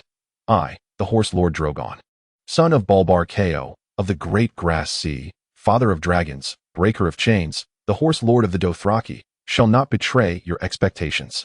This powerful emotion and sense of unity permeated the arena, creating an invisible force that bound the hearts of every Dothraki tightly together. In the midst of this low, resonant hum, the safety and future of Drogon Ko became the paramount concern of all. They were willing to fight for his protection, to die for him.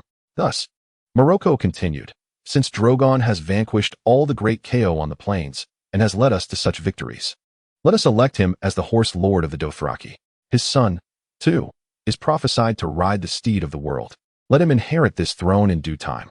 With that, Morocco led thousands behind him to kneel, their voices coalescing into a heart-stirring power.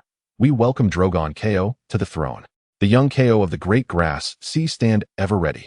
On the eastern side of the stands, Sean hesitated not for a moment. He drew his sword, sunlight reflecting dazzlingly off its blade.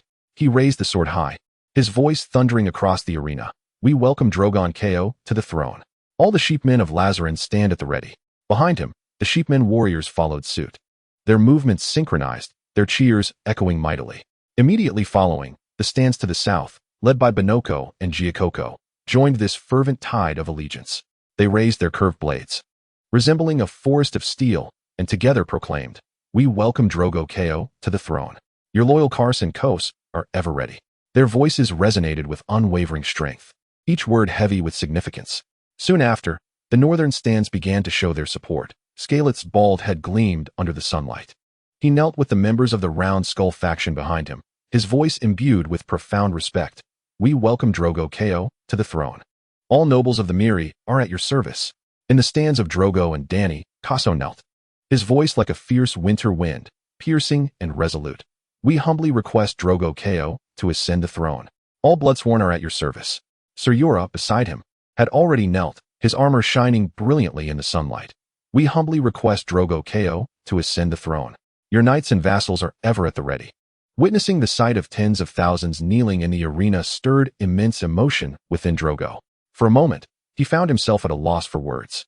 Initially, he had intended to coerce Dosh Khaleen into crowning him with the aid of the Unsullied. Yet, he had overlooked that the people had already etched his deeds into their hearts. Drogo rose, his voice resonating like a divine decree from the heavens. Do you pledge your eternal loyalty to me and my heirs? A thunderous cheer erupted from the arena. We pledge. He then inquired, will you accept the constraints of the laws that govern you? The response echoed like rolling thunder. We accept. Finally, he asked, are you willing to follow me to the ends of the earth, turning our enemies' stone houses into our stables? A deafening roar filled the arena. We are willing. In conclusion, Drogo Ko raised his curved blade, his voice equally charged with emotion. I, King Drogo, son of Balbako, Ko of the Great Grass Sea, father of dragons, breaker of chains, and the Dothraki's king, shall not disappoint your expectations. This overwhelming sentiment and sense of unity permeated the arena, forming an invisible force that bound the hearts of every Dothraki together.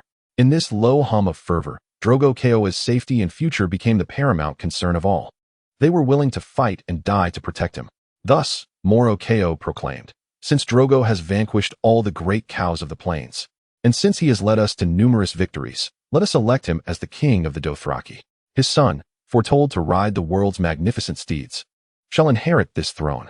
With that, Moro Ko led his several thousand followers to kneel, their voices converging into a resonant force. "We welcome Drogo Ko to the throne. The young cows of the Great Grass Sea stand ready." Without hesitation, Sean from the eastern stand drew his sword, the sunlight reflecting dazzling patterns upon its blade. He raised his sword high, his voice resonating like thunder across the arena. "We welcome Drogon Ko to the throne. All the sheepmen of Lazaland stand ready." Behind him, the sheepman warriors followed in unison, their movements synchronized, their shouts shaking the heavens. Soon, the spectators from the southern stands, Bonoko and Jakoko, joined this tide of allegiance, brandishing their curved blades like a forest of steel, proclaiming in unison, "We welcome Drogon Ko to the throne. Your loyal Cass and Kos are ever prepared."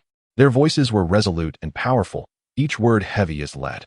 Following suit, the northern stands erupted in support, the bald head of Scarats gleaming under the sun. He led the round-headed supporters, kneeling on one knee, his voice imbued with profound respect. "We welcome Drogon Ko to the throne. All the nobles of Yilin stand ready." In the stands of Drogon and Dany, Corsos knelt, his voice piercing like a winter gale, cold yet unwavering. "We humbly request Drogon Ko to ascend the throne." The Blood Alliance guard stands ever ready. Ser Jorah, beside him, was already kneeling, his armor shining brilliantly in the sunlight. "We humbly request Drogon Ko to ascend the throne. Your knights and vassals are at your service." Witnessing the sight of tens of thousands kneeling within the arena, Drogon's heart surged with emotion. For a moment, he was at a loss for words. He had initially intended to coerce Dashikaran into crowning him with the Unsullied. Yet, he failed to realize that the people had long since etched his deeds into their hearts. Drogon rose, his voice echoing like a divine decree. "Do you pledge to forever swear loyalty to me and my heirs?" The arena erupted in a resounding affirmation. "We pledge." He then inquired, "Can you accept the constraints of the legal system upon you?" The voices from the arena boomed like rolling thunder. "We accept." Finally, Drogon asked, "Are you willing to follow me to the ends of the earth, transforming the enemy's stone houses into our stables?" The arena reverberated with a thunderous response. "We are willing." At last, Drogon Ko raised his curved blade, his voice equally filled with fervor. "I, the horselord Drogon, son of Bulb Ko, Ko of the Great Grass Sea, father of dragons, breaker of chains, and horselord of the Dothraki, shall not betray your expectations." Chapter 61. The 8-banner celestial soldiers. Drogon Ko's subordinates gathered within the grand hall of the Great Pyramid, an atmosphere of gravity permeating the air. The hall was filled to capacity, with nearly 1,000 individuals comprising both long-haired and short-haired attendees. Morocco wore a self-satisfied expression. He stepped forward, his voice booming as he addressed Drogon. "Ko, have I not performed to your satisfaction? After all, I was the first to endorse your kingship." His gaze brimmed with greed and anticipation as he continued in a tone of assured victory.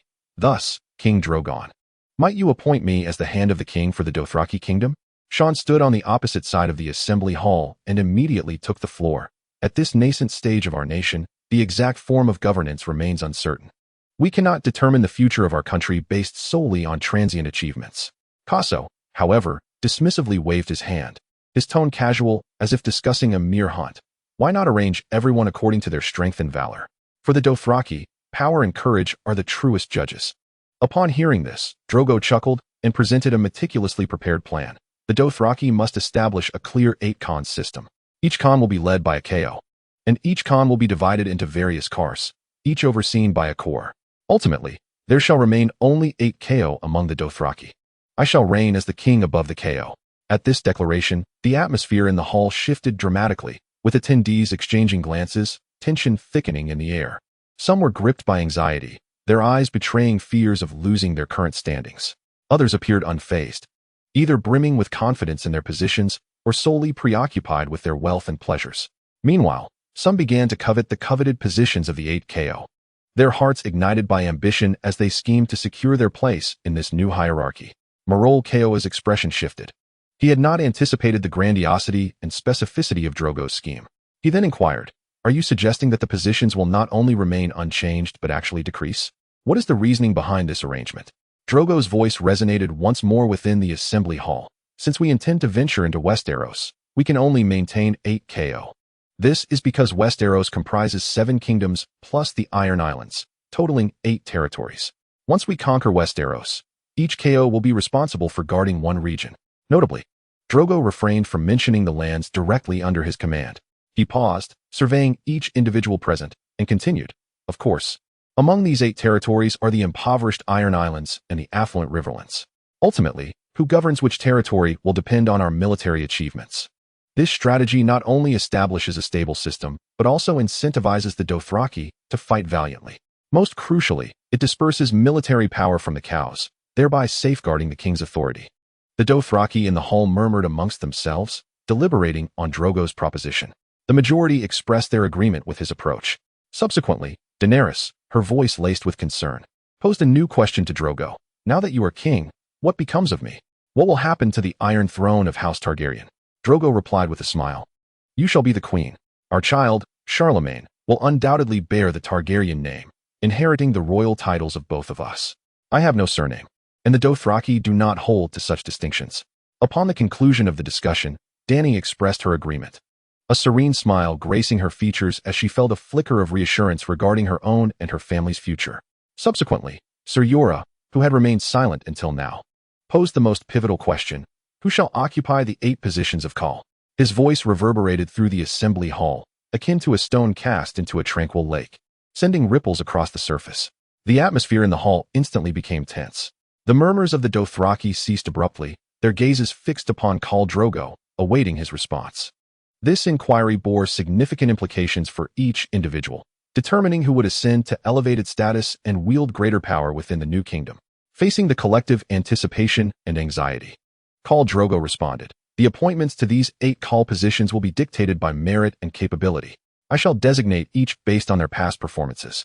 Naturally, every individual will have an opportunity. Should a Khal fall in battle or be unable to fulfill his duties, a new Khal will be chosen from the ranks. However, if one is merely an ordinary warrior, they must first rise through the ranks to become a Khal." The Dothraki within the hall began exchanging glances, whispering amongst themselves as they contemplated strategies to secure positions that suited their ambitions. Khal Drogo then announced the list of the 8 Khals: Khal Casso of the Gold Standard, Khal Jorah Mormont of the Yellow Standard, Khal Shan Seepjord of the White Standard, Khal Moro of the White Standard, Khal Drogo of the Blue Standard, Khal Ago of the Blue Standard, Khal Bono of the Red Standard, and Khal Jocko of the Red Standard. Upon the conclusion of his declaration, a palpable sigh of relief swept through the majority of the assembly. This appointment encompassed nearly all the formidable figures under Drogo's command, with each nominated Khal being a carefully considered selection. Their valor, cunning, and loyalty had been witnessed by all Dothraki. However, Casso furrowed his brow upon hearing the announcement, leaning toward Drogo to quietly inquire, "Drogo, have you forgotten the steadfast Hago, who remains in Westeros? He is one of your closest blood-sworn companions, having grown up alongside you." Drogo, having already anticipated this, responded, "I appoint Hago as the guardian of the Holy City.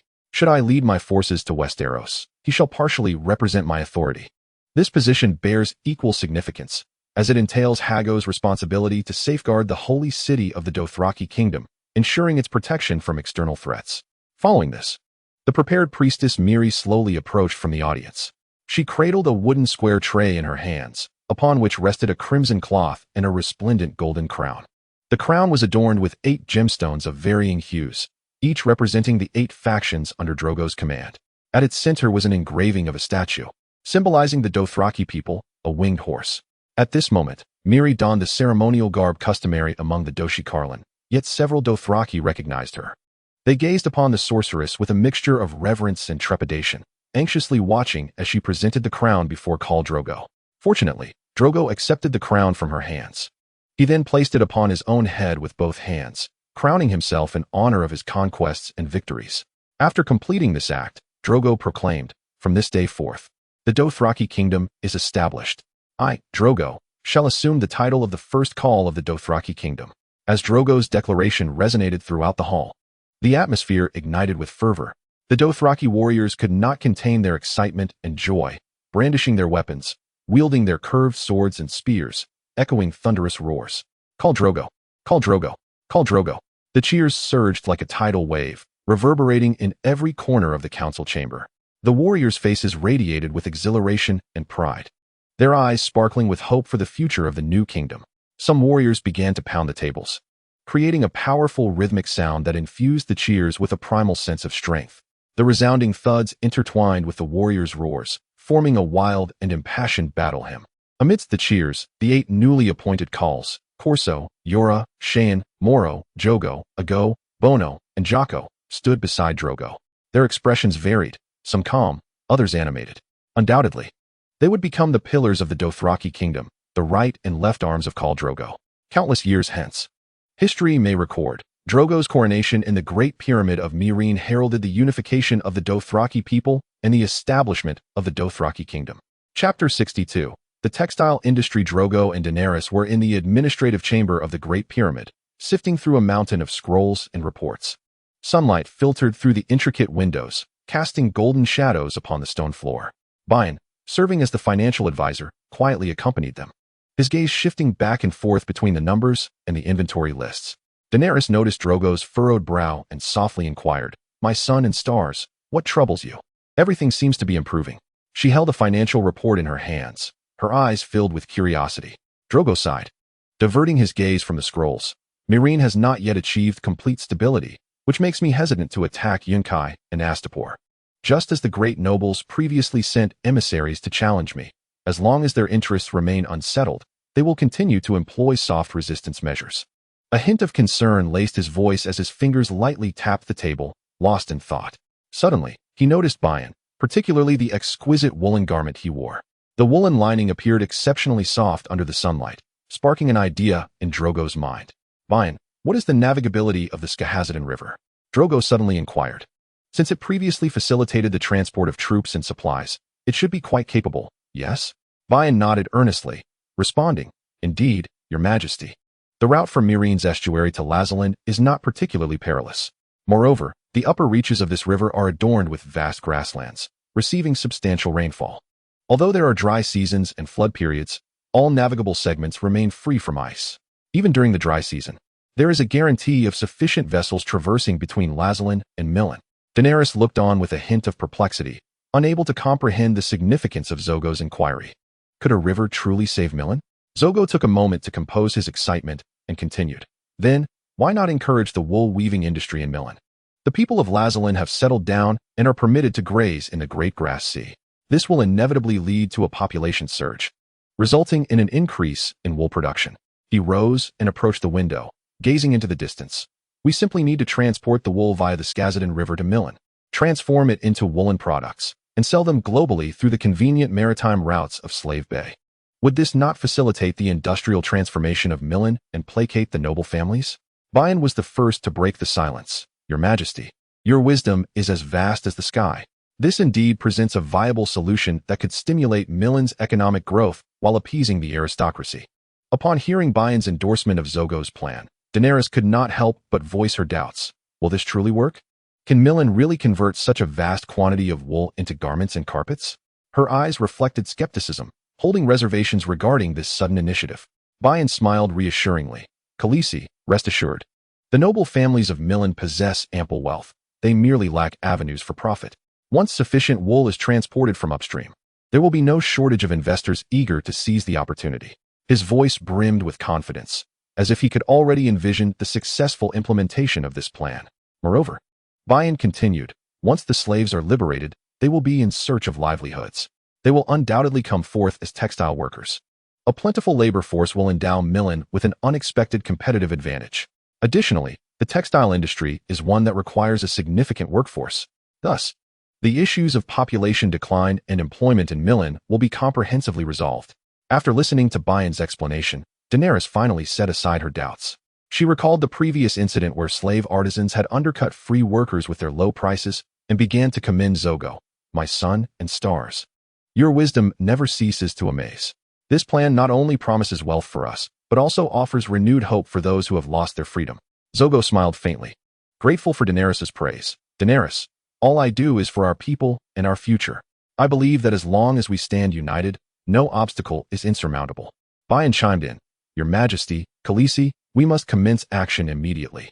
We need to expedite the route from Lazaland to Milan, ensuring seamless transportation of the wool. Simultaneously, we should begin recruiting artisans and laborers to establish textile workshops. Drogo nodded. Let us proceed as you suggest, Bane. Dany, engage with those nobles and illuminate the potential and prospects of this plan to them. As the initiative unfolds gradually, the city of Milan begins to exude newfound vitality. Wool will flow incessantly from upstream, and textile workshops will spring forth throughout the city like mushrooms after rain. Drogo returned to the table, a subtle smile gracing his features. Thus, we shall commence today the preparations for the promotion and development of the wool textile industry.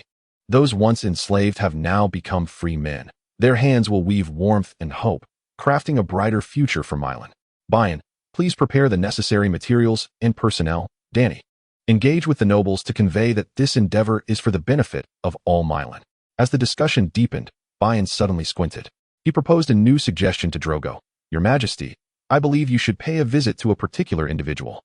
This person is a prominent noble of Milan, and with his leadership and support, we could inspire other nobles to follow suit. Drogo nodded slightly, intrigued by the suggestion. Who is this individual? Why would he be able to ensure that the other nobles set aside their hesitations regarding the textile industry? Bane confidently replied. His name is Reitznak, a member of the great nobility of Milan. He is also among the few who embraced emancipation. According to your previous promise, he established a talent agency to assist newly freed individuals with skills in finding employment. He has profited from this endeavor, and now many nobles regret not having acted sooner. Dany raised an eyebrow, intrigued by Bane's words. Will Reitzknak's investment in wool textiles truly influence other nobles? Bane clarified. Reitzknak's success demonstrates that the new business model post-emancipation is equally lucrative. If he invests heavily in the textile industry, it will undoubtedly prompt the other nobles to follow his lead. They will see Reitzknak thriving in this new industry and will naturally desire to emulate him, thereby advancing the entire textile sector. Drogo pondered for a moment before slowly nodding. Your suggestion holds merit, Bane. I shall visit Reitzknak to understand his perspective and invite him to partake in this initiative. Chapter 63.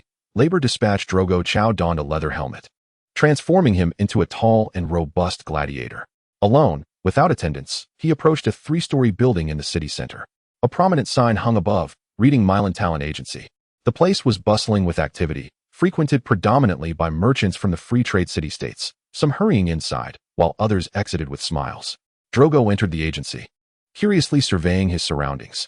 In the lobby, a female employee was negotiating with a merchant. This woman was strikingly beautiful, her demeanor alluring, resembling a courtesan.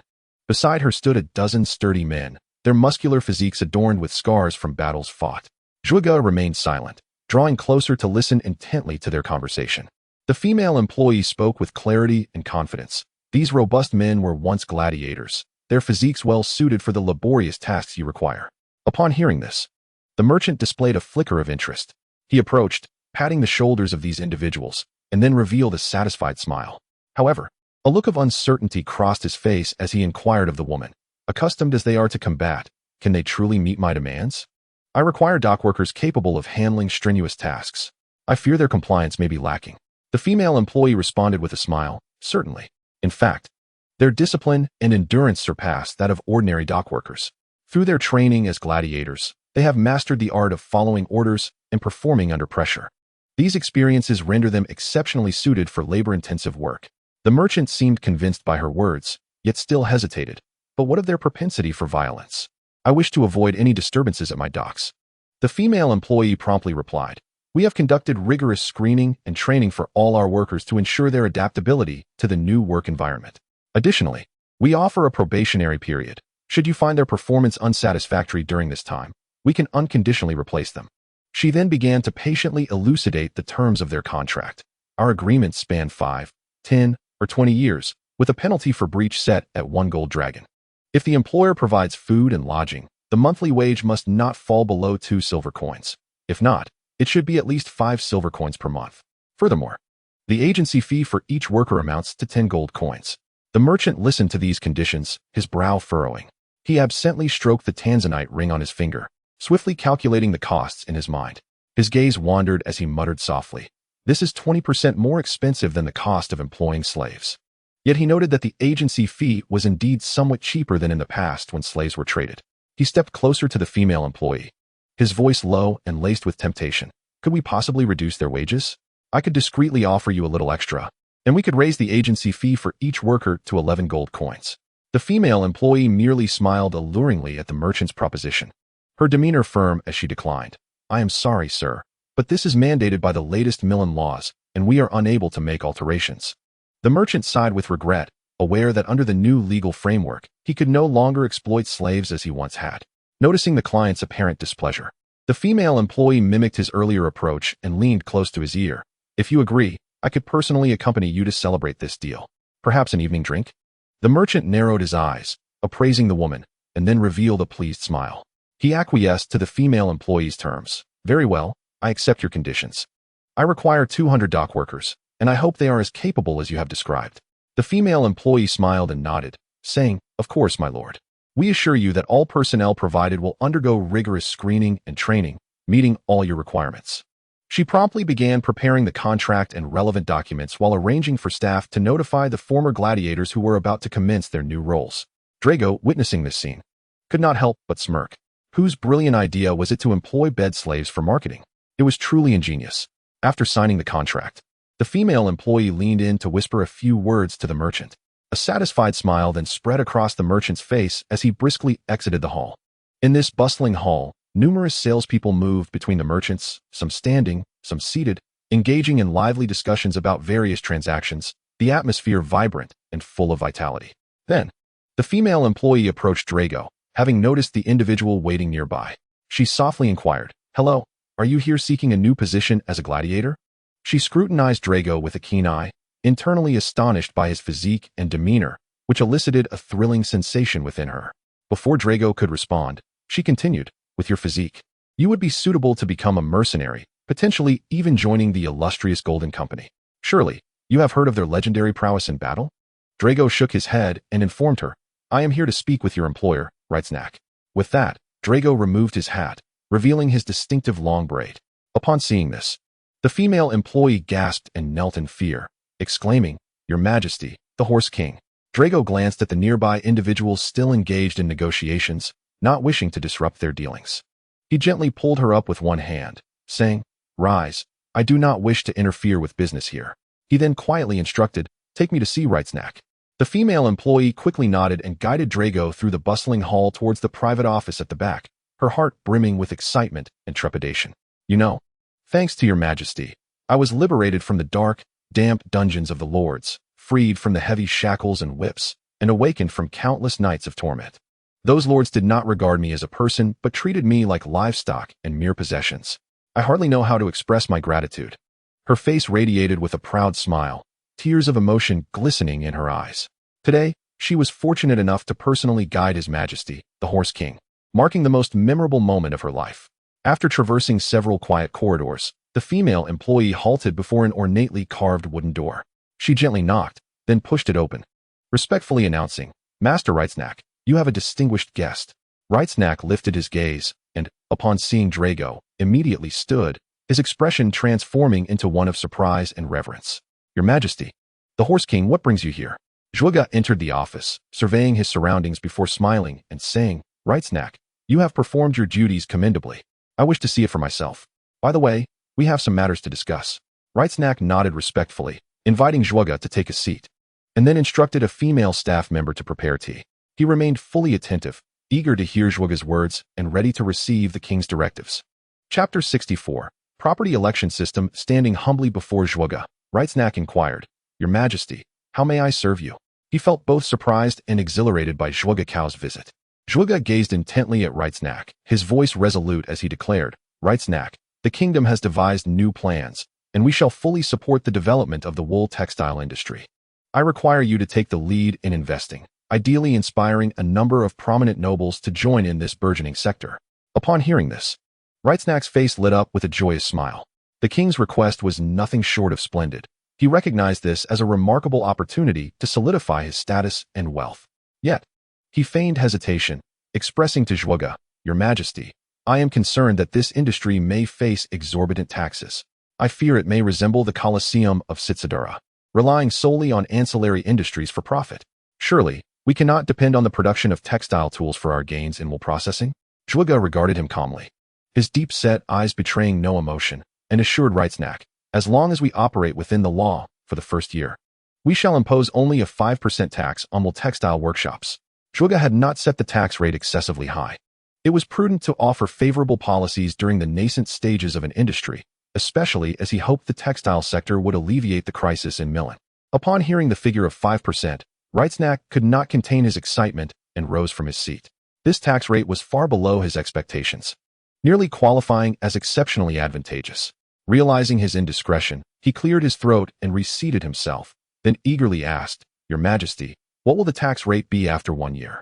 We must comprehend the sustainability of this policy." Zhuge smiled gently, understanding Reitsnack's apprehensions, and replied, "After 1 year, the tax rate will be adjusted based on the overall development of the industry. However, you can trust that the kingdom's government will continue to support this sector, providing investors with a stable policy environment." Zhuge elaborated on the new industry's tax policy. Specifically, a 15% tax would be levied.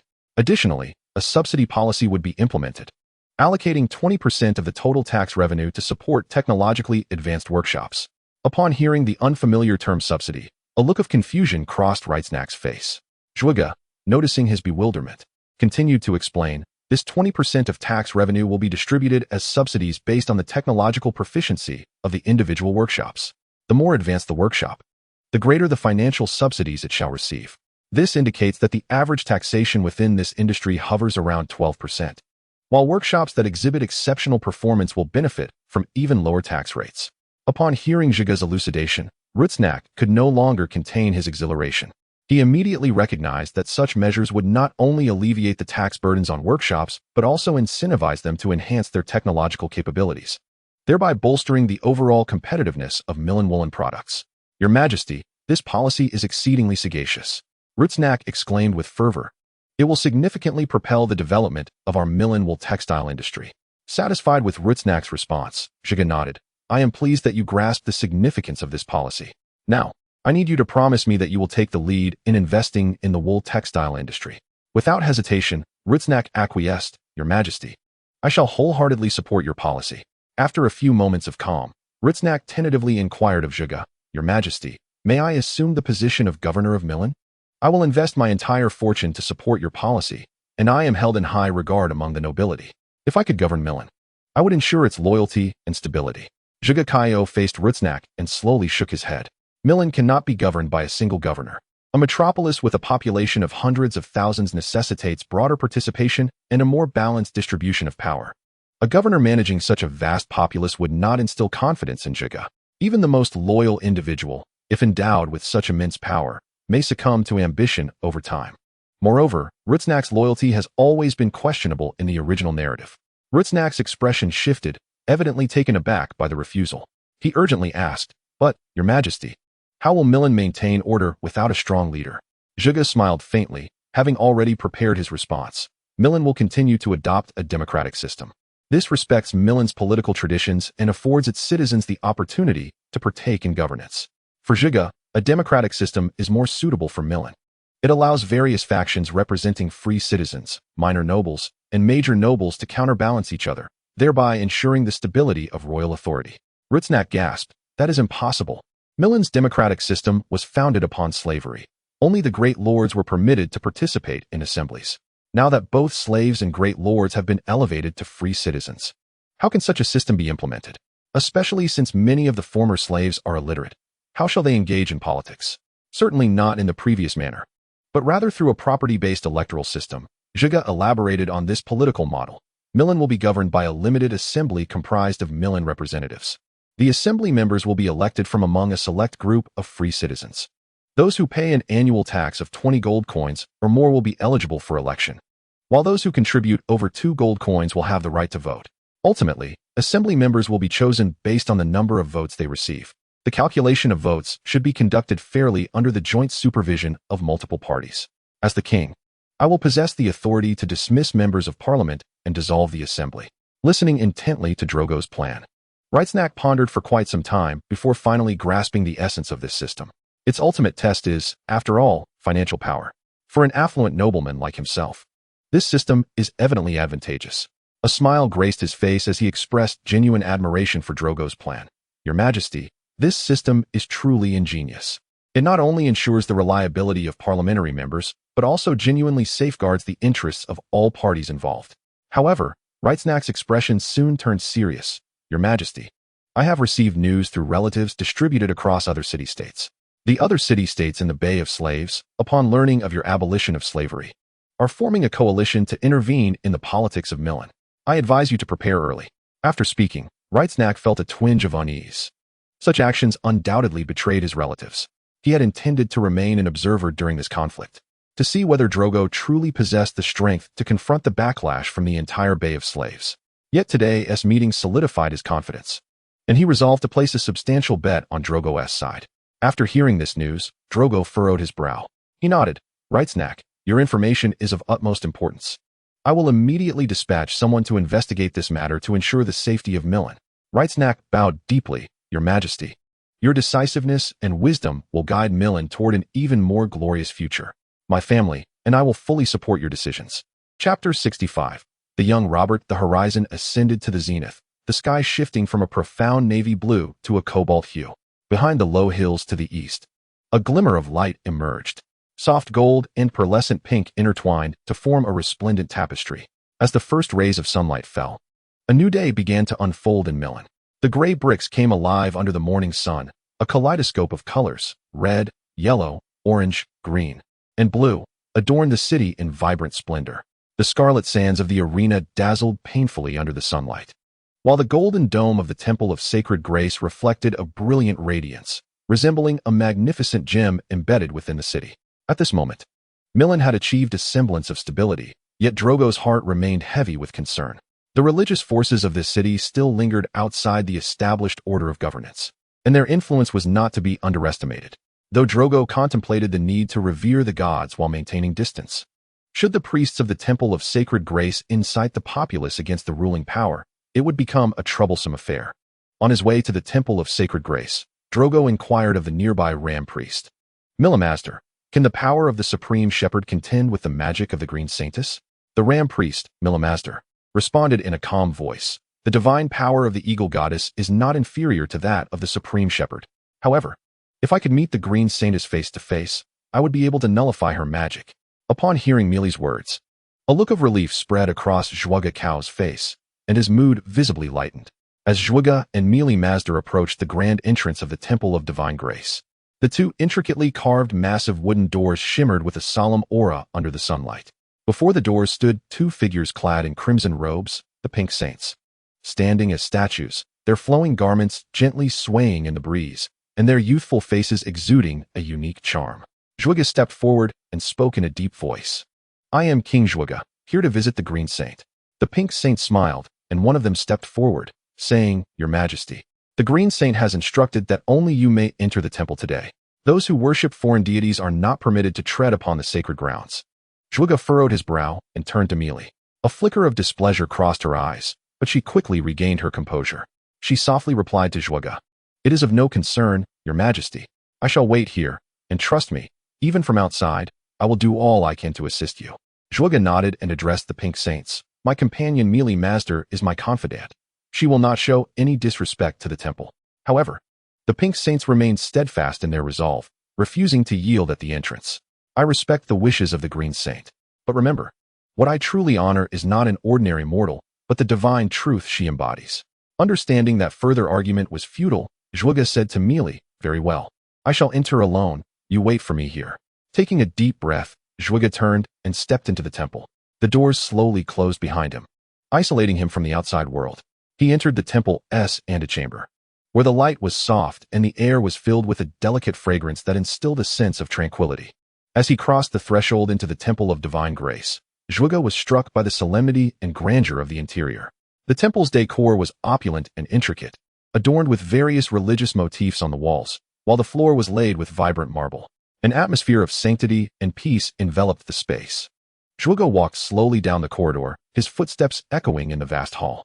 He could hear the muffled, low growls and delicate, prolonged moans from the confessional room, sounds intricately linked to the worship rituals of the hidden sirens. Within this temple, the young Pink Saints offered their bodies as offerings, providing services to the donating believers. They simultaneously studied medicine, embodying their devotion to the Harpy and their gratitude to the faithful. As Drogo ventured deeper into the temple, these sounds gradually faded, replaced by a chilling silence. The interior was dimly lit, with oil lamps casting a faint glow at long intervals, creating elongated shadows. Deeper within the temple, faint yet discernible moans of pain echoed, emanating from the medical chamber of the Blue Saints. These Blue Saints distinguished themselves among the Pink Saints in their medical studies, not only offering medical services, but also providing low-cost or even free medical assistance to the impoverished believers. The Green Priestesses are selected from among the Blue Priestesses. They are the true custodians of magical gifts. Their numbers are exceedingly rare, with perhaps only a handful existing throughout the entirety of Slave Bay. They serve as the pillars of faith for the believers and act as the earthly emissaries of the Harpies. These voices gradually faded as he delved deeper, ultimately replaced by an eerie silence. The temple's interior was dim and profound, illuminated only sporadically by flickering oil lamps that cast elongated shadows of Drogo. His vigilant gaze swept across the surroundings, each shadowy corner potentially concealing a hidden threat. Upon passing through an open doorway into a more shadowy hall, he did not encounter the anticipated Green Priestess. Instead, his attention was drawn to a figure at the hall's end, a robust man adorned with a golden antlered helmet, wielding a hammer. The man's silhouette exuded an aura of power and mystery, his green cloak strikingly prominent in the gloom. He stood slightly shorter than Drogo but appeared more robust. Drogo's fingers brushed against the curved blade at his waist, slowly unsheathing it, the edge glinting coldly in the faint light. Cautiously, he approached the enigmatic figure, every muscle in his body taut and poised to react to any imminent threat. As he drew closer, his keen eyes discerned the emblem upon the cloak. Under the dim illumination, a golden-crowned stag shimmered against a deep green backdrop, the sigil of House Baratheon. A wave of confusion surged within Drogo. Judging by the man's stature and attire, he bore an uncanny resemblance to King Robert Baratheon of the Westerosi realm. Yet, according to the timeline, even if Robert had not succumbed to his grievous injuries, he should have been incapacitated by a boar's attack. How could he possibly be present in the Temple of Meereen? Before his bewilderment could fully unravel, the robust man suddenly turned, his face contorted in rage that appeared particularly fearsome in the dim light. Brandishing his hammer, his voice thundered through the vast hall. He bellowed at Drogo, "You Dothraki barbarian, intending to aid the Targaryen spawn. You shall pay dearly for this." No sooner had he finished speaking than Robert charged at Drogo with his hammer raised, a fierce onslaught. Although confusion still swirled in Drogo's mind, sensing something amiss, he had no choice but to respond swiftly to the vigorous assault. Gripping his curved blade tightly, he adjusted his stance, bracing himself for the impending clash. Chapter 66. Illusion. Robert swung his massive hammer with the force of a thunderclap, hurtling towards Drogo. Drogo met the attack with his curved blade, but in that moment of collision, he sensed something extraordinary. The power emanating from the hammer far exceeded his expectations. It felt as if he were confronting not a man, but a formidable wall, no, an entire mountain bearing down upon him. Drogo was taken aback. Although Robert's physique was impressive by all logic, his strength should have been on par with Drogo's own. Yet, the force of the impact made him feel as though he was confronting a giant. He sidestepped, barely managing to deflect Robert's strike, avoiding a direct confrontation with this extraordinary strength. Immediately thereafter, Robert's hammer, propelled by its own momentum, struck a massive stone pillar within the temple. A tremendous crash resonated as the pillar shattered under the blow. Debris scattered, shaking the entire temple as dust cascaded from above. This scene further convinced Drogo that Robert was far from ordinary. Robert's mocking voice echoed amidst the stone columns of the temple, his laughter loud and filled with disdain. "Do you think you can compare yourself to the king of the Seven Kingdoms?" However, Drogo was not incensed, although his mind brimmed with questions. It was primarily focused on the battle at hand. His gaze was calm, akin to a hunting leopard poised for the kill, searching for his opponent's vulnerabilities. Suppressing his shock, he harnessed his speed and agility, swiftly closing in on Robert, each step light and rapid, as if he were a fleeting breeze across the battlefield. Seizing the moment, Drogo swung at Robert's neck. Despite the heavy armor encasing Robert, Drogo's strength was sufficient to pierce the thin layer of protection, aiming to slice through his throat. Just as Drogo's curved blade was about to connect, Robert executed an astonishingly swift maneuver, bending backward. This seemingly simple action cleverly evaded Drogo's attack. Drogo's steel blade grazed Robert's breastplate, igniting a flurry of sparks, reminiscent of fireworks illuminating the night sky, brilliant yet fleeting. The clash of blade against armor produced a sharp scraping sound, ultimately leaving a profound gash on Robert's chest plate. The mark was deep and distinct, so much so that one could glimpse the fabric beneath through the fissure. A flicker of surprise crossed Robert's eyes, clearly unprepared for Drogo's strike to nearly succeed. Yet, his expression quickly reverted to a rigid, mocking grin. As Robert leaned back with force, a sense of foreboding washed over Drogo. The scene before him defied all logic. Robert's layer of fat was slightly thicker than his own, and clad in heavy plate armor, he ought to have been less agile. Yet, not only was he quick to respond, but he also executed a remarkably flexible bend, leaving Drogo deeply astonished. Even from a design perspective, such heavy plate armor should not permit such movements. Heavy plate armor was originally crafted for charging into battle, not for exaggerated evasive maneuvers. The extent of such bending should theoretically be achievable only by those in chainmail or padded armor. Could it be that his plate armor had somehow morphed? Then, Robert's massive hammer sliced through the air, hurtling towards Drogo's waist with the force of a thunderbolt. Drogo's heart raced. He realized that should this blow land, it would be akin to being struck by a mountain, surely resulting in shattered bones and scattered flesh, like a watermelon hurled from a great height, its contents splattered everywhere. However, when the colossal hammer struck Drogo, he experienced an inexplicable lightness. It felt as though the hammer had lost all its weight, delivering no tangible harm. Akin to being struck by a pillow tossed by Daenerys. A flicker of surprise crossed Drogo's eyes, and he swiftly sidestepped, distancing himself from Robert. His gaze remained fixed on Robert's face, where an expression of urgency was evident. Robert's lips twisted as he posed a question. Do you yearn for power? In that moment, Drogo finally comprehended the truth before him. This was neither the true Robert nor a genuine assault. It was all an illusion conjured by the Harpy. The Green Priestess merely sought to instill fear and helplessness within him, persuading him that only a true deity could bestow power upon him. Thus, he would be led to succumb to the so-called Harpy. Yet, how could a true king be deceived by a divine entity? Drogo's tension gradually dissipated, replaced by a mocking smile. He regarded Robert coldly, his voice laced with disdain. Is the Harpy's illusion merely a tool for deception? Robert's countenance twisted under Drogo's mockery. A complex tapestry of surprise, fear, and fury etched upon his face. In an instant, his figure became indistinct, vanishing without a trace, as if he had never existed. From the depths of the hall, shadows began to contort, and a figure emerged slowly. It was an old crone, her face etched with fury, each step echoing like heavy drumbeats in the vast hall. Draped in a green robe adorned with intricate patterns, her visage was veiled by a green scarf, revealing only her piercing eyes. Despite her opulent attire, the passage of time was unmistakable. Her skin resembled withered bark, each wrinkle a testament to the ravages of time. To Drogo's estimation, she appeared to be at least 80 years old.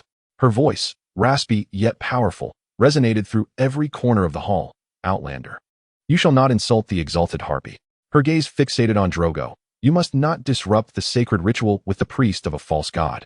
Faced with this sudden transformation, Drogo felt no fear. Instead, his anger and disdain intensified. His voice thundered, reverberating through the hall. You dared to mock the great horselord. What harm is there in my words? What if I were to slay you here and now? The Green Priestess did not flinch at Drogo's threat. Her voice sharpened. The Harpy shall unleash her wrath to obliterate her enemies, just as she did to the Valyrian invaders of the past. The Green Priestess glared, a fierce expression contorting her features. She continued, I shall lead the servants of the true God to rally the free folk to overthrow your dominion. Could the Harpy truly annihilate the free fortress of Valyria? Why then, did she not intervene when the Valyrians rode dragons to conquer the Giscari Empire?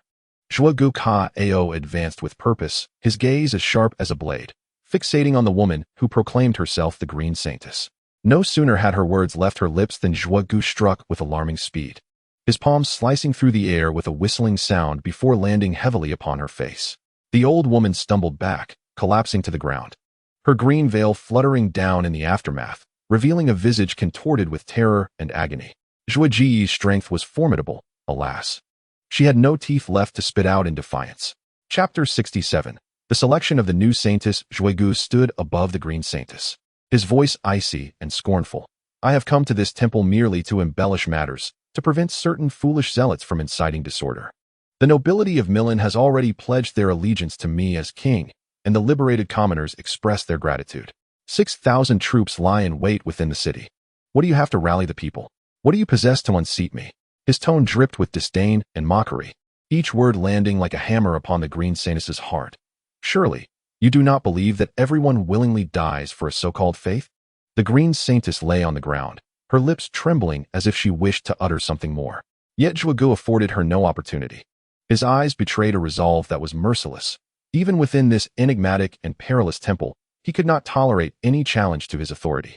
Amidst the green saintess's terrified screams, Zhuge swiftly drew his blade, its edge glinting ominously in the sunlight. With a powerful sweep of his arm, the curved sword sliced through the air with a shrill cry. The green saintess's head, propelled by his force, rolled aside, her body convulsing a few times before falling still. Zhuge Kao surveyed the lifeless body of the green saintess, his expression devoid of compassion. Eliminating her prior to any rebellion was undoubtedly the more prudent choice. After a brief moment of reflection, Zhuge recognized a pressing issue. The Harpies of Milan required a leader for their faith. Thus, he resolved to find a new green saintess. At Zhuge Kao's command, all the blue saintesses of the Holy Grace Temple were summoned to the spacious and foreboding hall. Over 20 women clad in blue robes entered, their faces reflecting the calm of healers and the solemnity of saintesses. However, upon beholding the gruesome remains of the green saintess, unease flickered across their features. These blue saintesses, accustomed to healing the sick, were not frightened by bloodshed, but rather by the uncertain fate that awaited them at the hands of the warlord. Zhuge stood upon the dais, looking down upon the blue saintesses, his voice resonating throughout the hall. I require one of you to be elected as the new green saintess. However, I will not interfere. I hold equal respect for all true deities. I have long stated that the king belongs to the king, and the divine to the divine. The blue saintesses exchanged glances, their eyes sparkling with eagerness. With Zhuge's tacit approval, they commenced a fervent debate. A blue saintess, in her 30s, stepped forward with an air of confidence and pride. My mastery of magic surpasses that of anyone here. I have served the Harpy in the temple for many years, healing countless devotees of their physical and mental afflictions. Not at all. You merely wield illusions, while I have already mastered 3 forms of magic, retorted a mere 16-year-old blue saintess. Yet, before the echoes of her words could fade, another young blue saintess rose to counter. While magic is undoubtedly significant, what the green saintess truly requires is wisdom and leadership. Though I am young, my skill in healing is unparalleled here, enabling me to serve the devotees better and earn their respect. Soon after, another blue saintess joined the fray, asserting, both healing and magic are vital for the green saintess, but the paramount aspect lies in our service to the devotees. Those I have served are most satisfied with my abilities, and their trust and contentment represent the greatest support for a saintess. The debate intensified, each blue saintess striving to prove herself as the most suitable candidate for the green saintess. Some emphasized their experience and credentials within the temple, others showcased their theological understanding, while still others narrated the profound connections they shared with the devotees. The atmosphere in the hall grew tense and fervent, their voices crashing like waves, each seeking the exalted honor of selection. Observing the endless quarrel, Zhuge felt a twinge of impatience. Once you've reached a decision, simply send someone to inform me. I shall return to the Great Golden Tower. At that moment, a blue saintess unexpectedly suggested, since we are at an impasse, why not invite His Majesty the King to adjudicate? Throughout the earlier disputes, she had remained silent, her gaze fixed intently on the tall and sturdy Zhuge. Upon hearing her proposal, the clamor in the hall began to subside. The attendees exchanged glances, falling into a contemplative silence. I concur. I second that. Your Majesty must choose me. As the blue saintesses rallied behind this idea, Zhuge was left with no choice but to turn back. He was acutely aware that in such a scenario, appointing any individual would inevitably offend all others. He stated, we must establish a fair and reasonable rationale for the election, one that everyone can accept. Well, that's essentially saying nothing. The assembly fell once more into silence. Just then, a young and radiant blue saintess spoke up. I bear a scar from when a brutish devotee once harmed me. However, I healed it with my exceptional medical skills. I implore His Majesty the King to assess my proficiency. As she approached Zhuge, she began to unfasten her blue saintess robe. I shall go first. I wish to confirm that the devotee's satisfaction with my skills is indeed genuine. Before the blue saintess could even step inside, a younger counterpart swiftly dashed forward, eager to present herself to His Majesty. The previous blue saintess, who had been fixated on Zhuge's physique, regretted her inaction, feeling as though she had been usurped. She had arrived first. Hastily, she too sprinted towards Zhuge, unfastening her garments as she ran, thinking to herself, surely, I shall make it in time. My proximity to His Majesty is far greater than that of the others. Witnessing the fervor of these 3, the remaining blue saintesses surged forward in a frenzy, quickly engulfing Zhao in a throng. As the sun dipped below the horizon, Zhao finally emerged from the Temple of Divine Grace, supporting his waist as he exited. He was compelled to return to the Great Pyramid by carriage, marking the first time in his life he opted for a cart rather than a steed. The exhaustive process of evaluating the skills of the Blue Saintesses had proven to be exceedingly taxing. Upon reaching the Great Pyramid, Dany looked at Zhao with concern, inquiring, "My lord, what has befallen you? What could possibly exhaust you to such an extent? You did not appear this way after a battle. Have you endured numerous fierce encounters today?" Zhao, feeling a mix of guilt and embarrassment, gazed at Daenerys and replied in a weary tone, "It's nothing. Merely a day spent at the Temple of Divine Grace, experiencing the magic of the Saintesses. You may be unaware, but there exists a spell that can drain a person's stamina. Skeptical, I decided to witness it firsthand." "Is that so? How terrifying!"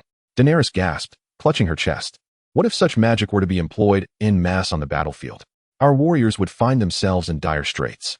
As Zhao reclined on his bed, he closed his eyes in remorse. Only the black dragon, Iguin, lay atop him, sniffing repeatedly before regarding Zhao with an expression of skepticism. Chapter 68. The Milan elections in the late summer. Slavers' Bay remained blistering under the sun. The heat lingered within the city, as if the very air were evaporating. Within the Great Pyramid of Milan, a significant ballot counting event was unfolding, tense yet orderly. Ideally, multiple representatives elected by the Milan Council would oversee the counting, conducted under the vigilant eyes of all members. However, as Milan currently lacked a council, the responsibility fell to several Dothraki individuals representing the crown. The spacious and grand hall of the Great Pyramid housed an elongated counting table laden with ballots. Several Dothraki, adorned in traditional attire and adorned with long braids, displayed solemn expressions as they meticulously scrutinized each ballot, ensuring equitable treatment for every vote.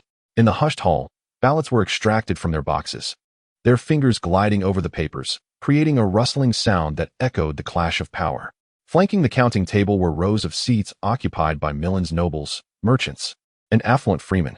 Their gazes were fixated on the counting process, each face revealing a spectrum of emotions, some anxious, others expectant, and a few barely concealing their worry.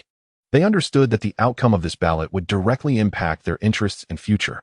At the forefront of the hall, Drogo and Daenerys sat upon their elevated thrones, surveying the entire counting process. Drogo idly toyed with the three small dragons beside him, his mind already anticipating the results of the election. In contrast, Daenerys felt a twinge of anxiety. After all, the result of this count would determine the leader of the Meereen Council under their rule. As the counting concluded, the atmosphere within the hall grew increasingly tense.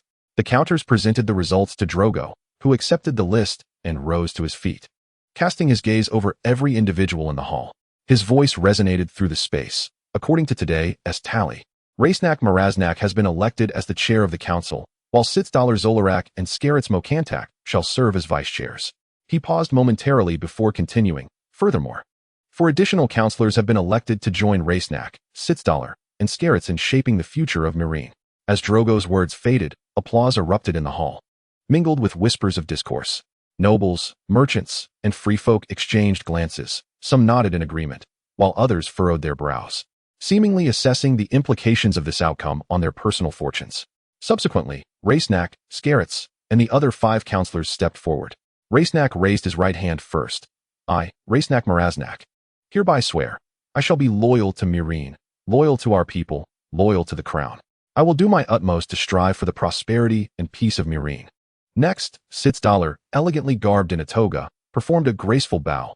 "I, Sitzdalr Zolarak, hereby swear, I shall be loyal to Meereen, loyal to our people, loyal to the crown.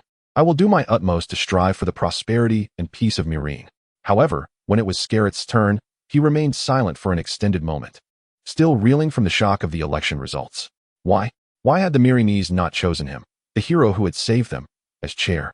He was undoubtedly more favored by the populace than Racenak. Without his intervention, the people would still be groaning under the oppression of the Great Masters. The Great Masters should be grateful to him. Had he not ushered the horselord into the city, allowing them to resist? The Harpy could hardly fathom the wrath of the Dothraki. Meereen could have faced unimaginable calamities. Scarets' discontent surged like a hidden current, quietly stirring within the hall. The minor nobles who supported him glared fiercely at Racenak and Sitzdalr.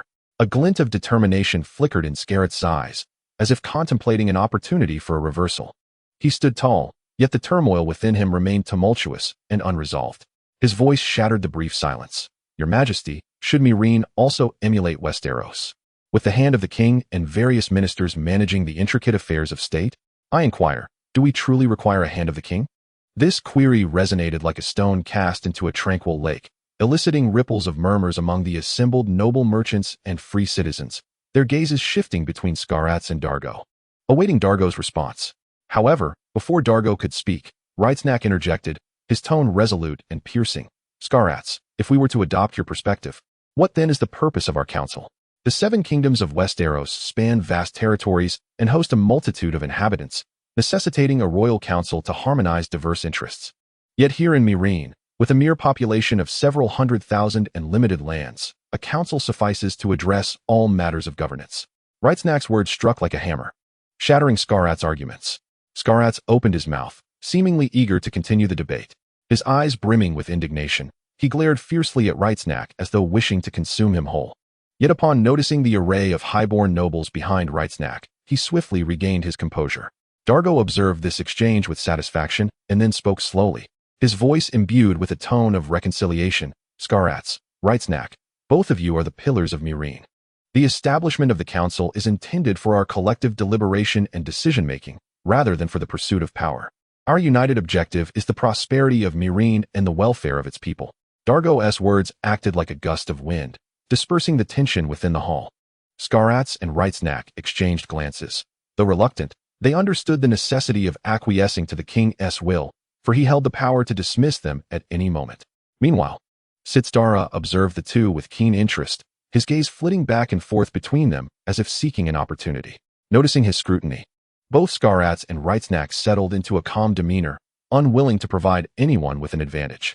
Eventually, Scarats and the other council members took their oaths in succession. Their voices united, forming a resolute force that echoed throughout every corner of the Great Pyramid. The nobles, merchants, and free citizens in the hall began to relax, resuming their laughter and conversations. Although the struggle for power was inevitable, the future of Meereen would ultimately require collective governance. At the very least, those they supported had ascended to positions of authority. All present were acutely aware that the days ahead would likely be spent in a dance of conflict and compromise. Chapter 69. The Alliance of the Abyssal Forces within the grandeur of Meereen's Great Pyramid. The members of the 7-person council convened, deliberating the governance of the city. Dargo and Daenerys presided over the assembly from the throne. Sunlight streamed through the towering windows, casting a warm glow upon the smooth marble floor, imbuing the solemn assembly hall with a cozy ambience. Suddenly, a servant hurriedly entered the chamber and leaned close to Zizdala's ear, whispering something. Instantly, Zizdala's expression shifted from ease to gravity, his brow furrowed, revealing an extraordinary seriousness. Reitsnack, noticing the change in Zizdala, immediately inquired, "What has transpired?" Zizdala replied in a low voice, "Yuan Kai, Astapor, New Guys, and Illyria have forged an alliance. The coalition from Yuan Kai is rapidly gathering, reportedly exceeding 10,000. Scarats was taken aback, questioning, how can it be so many in such a short time? Is there an error in the intelligence? Reitsnack, evidently unsettled by the sudden formation of the alliance and the swift assembly of troops, responded, it is not surprising. Astapor has nearly 10,000 unsullied. Of course, they cannot deploy all of them. A heavy silence enveloped the hall, with everyone recalling the shocking Battle of Kohor. In that encounter, the free city-state of Kohor had triumphed over tens of thousands of Dothraki cavalry, with merely 3,000 unsullied. That battle had made the unsullied renowned, and became a source of shame for the Dothraki, a topic they preferred to avoid. Now, 5,000 unsullied combined with an additional army of 10,000 would surely instill fear in the Eightfold Legion. If Dario commanded several thousand heavy cavalry, it might be manageable. But charging the spear forest with lightly armored cavalry would undoubtedly waste lives. Daenerys, upon hearing this news, felt a similar unease. She was evidently aware of the horrors of the Kohor battle. She leaned toward Dario, regretfully asking, then why don't we strike Astapor first? That way, we face fewer enemies at once, and could even recruit some unsullied. Dario merely cast her a glance before calmly querying, do you think I do not wish to? Do you recall that small stretch of wasteland from the Dothraki Sea to the road to Lazarene? Daenerys nodded. She certainly remembered the desolate red terrain. Dario then pointed to the map, explaining, there are mountains obstructing the path from Lazarene to Astapor. Even if we force our way through, Our horses cannot traverse those towering peaks. To travel directly from Lazarene to Astapor would necessitate a detour through the Red Wasteland, not to mention the months it could take. The critical issue is that a large force cannot possibly cross the Red Wasteland. Water is scarce there. While small groups might manage, a large army would be courting destruction. Dario then stood, his voice steady and resolute. The council must prepare logistics. Since they have formed an alliance, we shall resolve them all at once. This will save my time and energy. I have no desire to tackle each city individually. It may take a year without certainty of success. Following Dario's pronouncement, a subtle shift occurred in the atmosphere of the assembly hall. The council members, initially furrowed in concern, exchanged glances filled with worry and doubt. They now exhaled deeply, appearing considerably more relaxed. Reitsnack rose from his seat, his previously compressed lips now slightly parted, revealing a hint of a smile.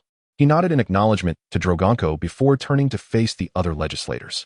He understood that the foremost concern was to stabilize the hearts of the people and to do everything possible to maintain the power he had painstakingly acquired.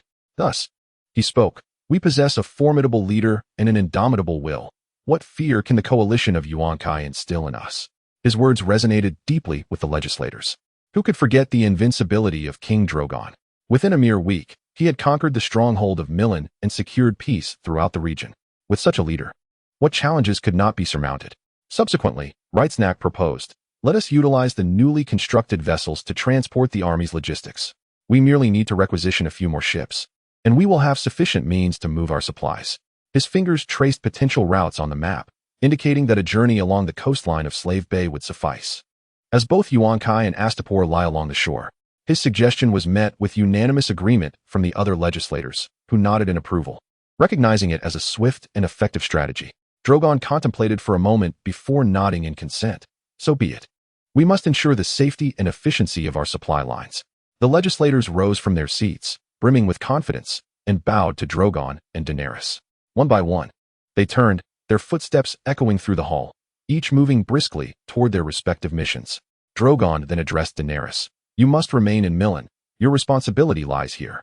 You are the heart of this city, the hope of its people." This time, Daenerys did not protest. She nodded in agreement with Drogon's request.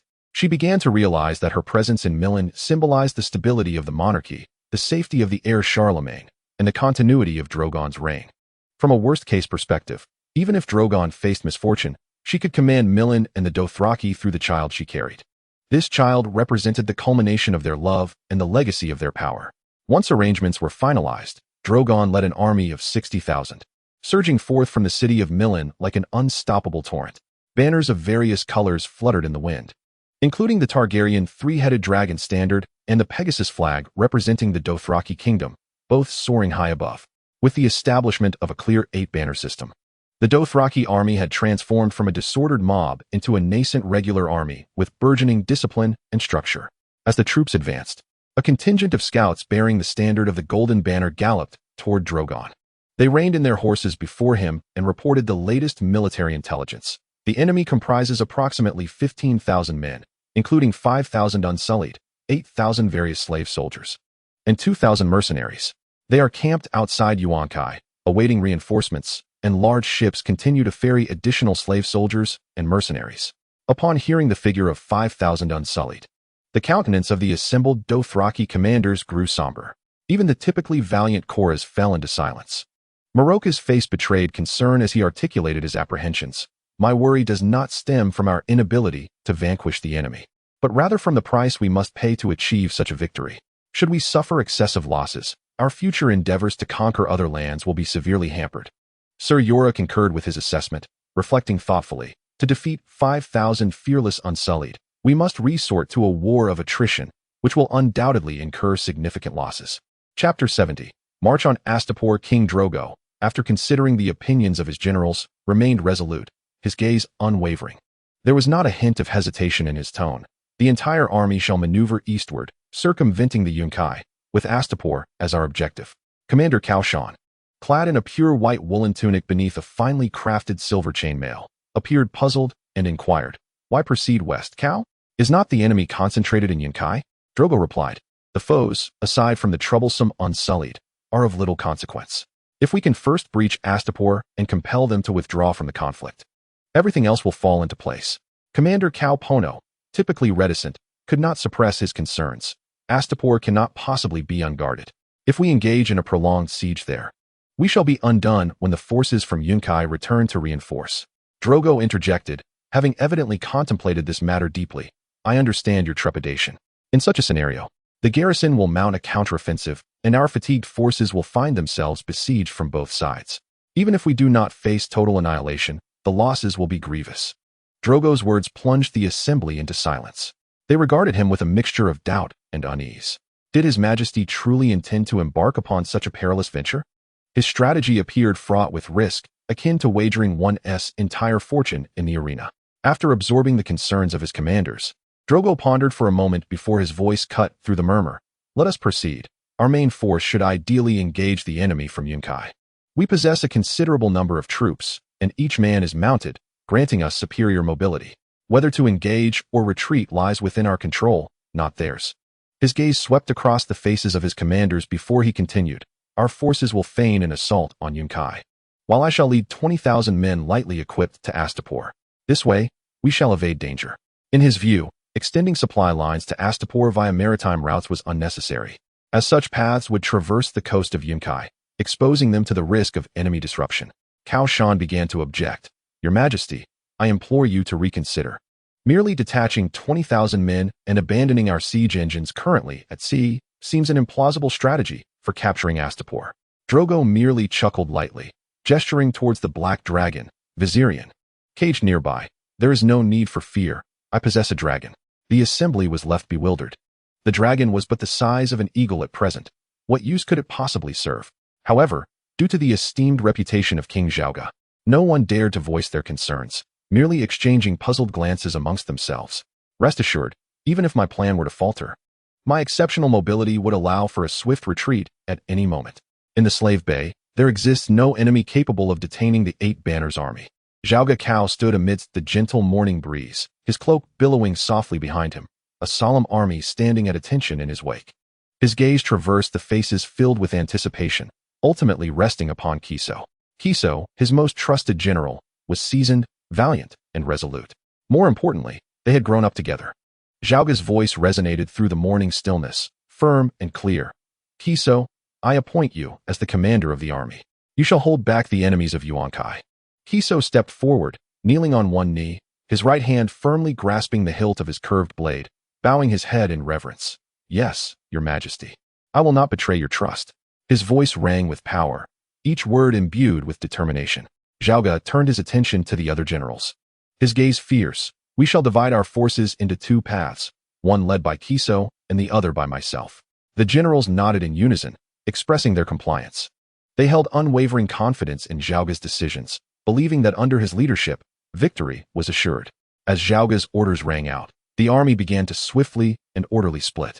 Kiso rose and turned towards the troops of the right yellow banner under his command. He raised his curved blade high, signaling the advance. Warriors, follow me to contain Yunkai and buy time for His Majesty. Meanwhile, Zhaoga led the soldiers of the white banner, blue banner, and blue-striped banner, totaling over 20,000. Prepared to march eastward, mounted upon his steed, he was accompanied by a cage in which, although young, Egan displayed an extraordinary demeanor. Zhaoga lifted his arm high and then swung it forward decisively. Depart. The troops commenced their movement.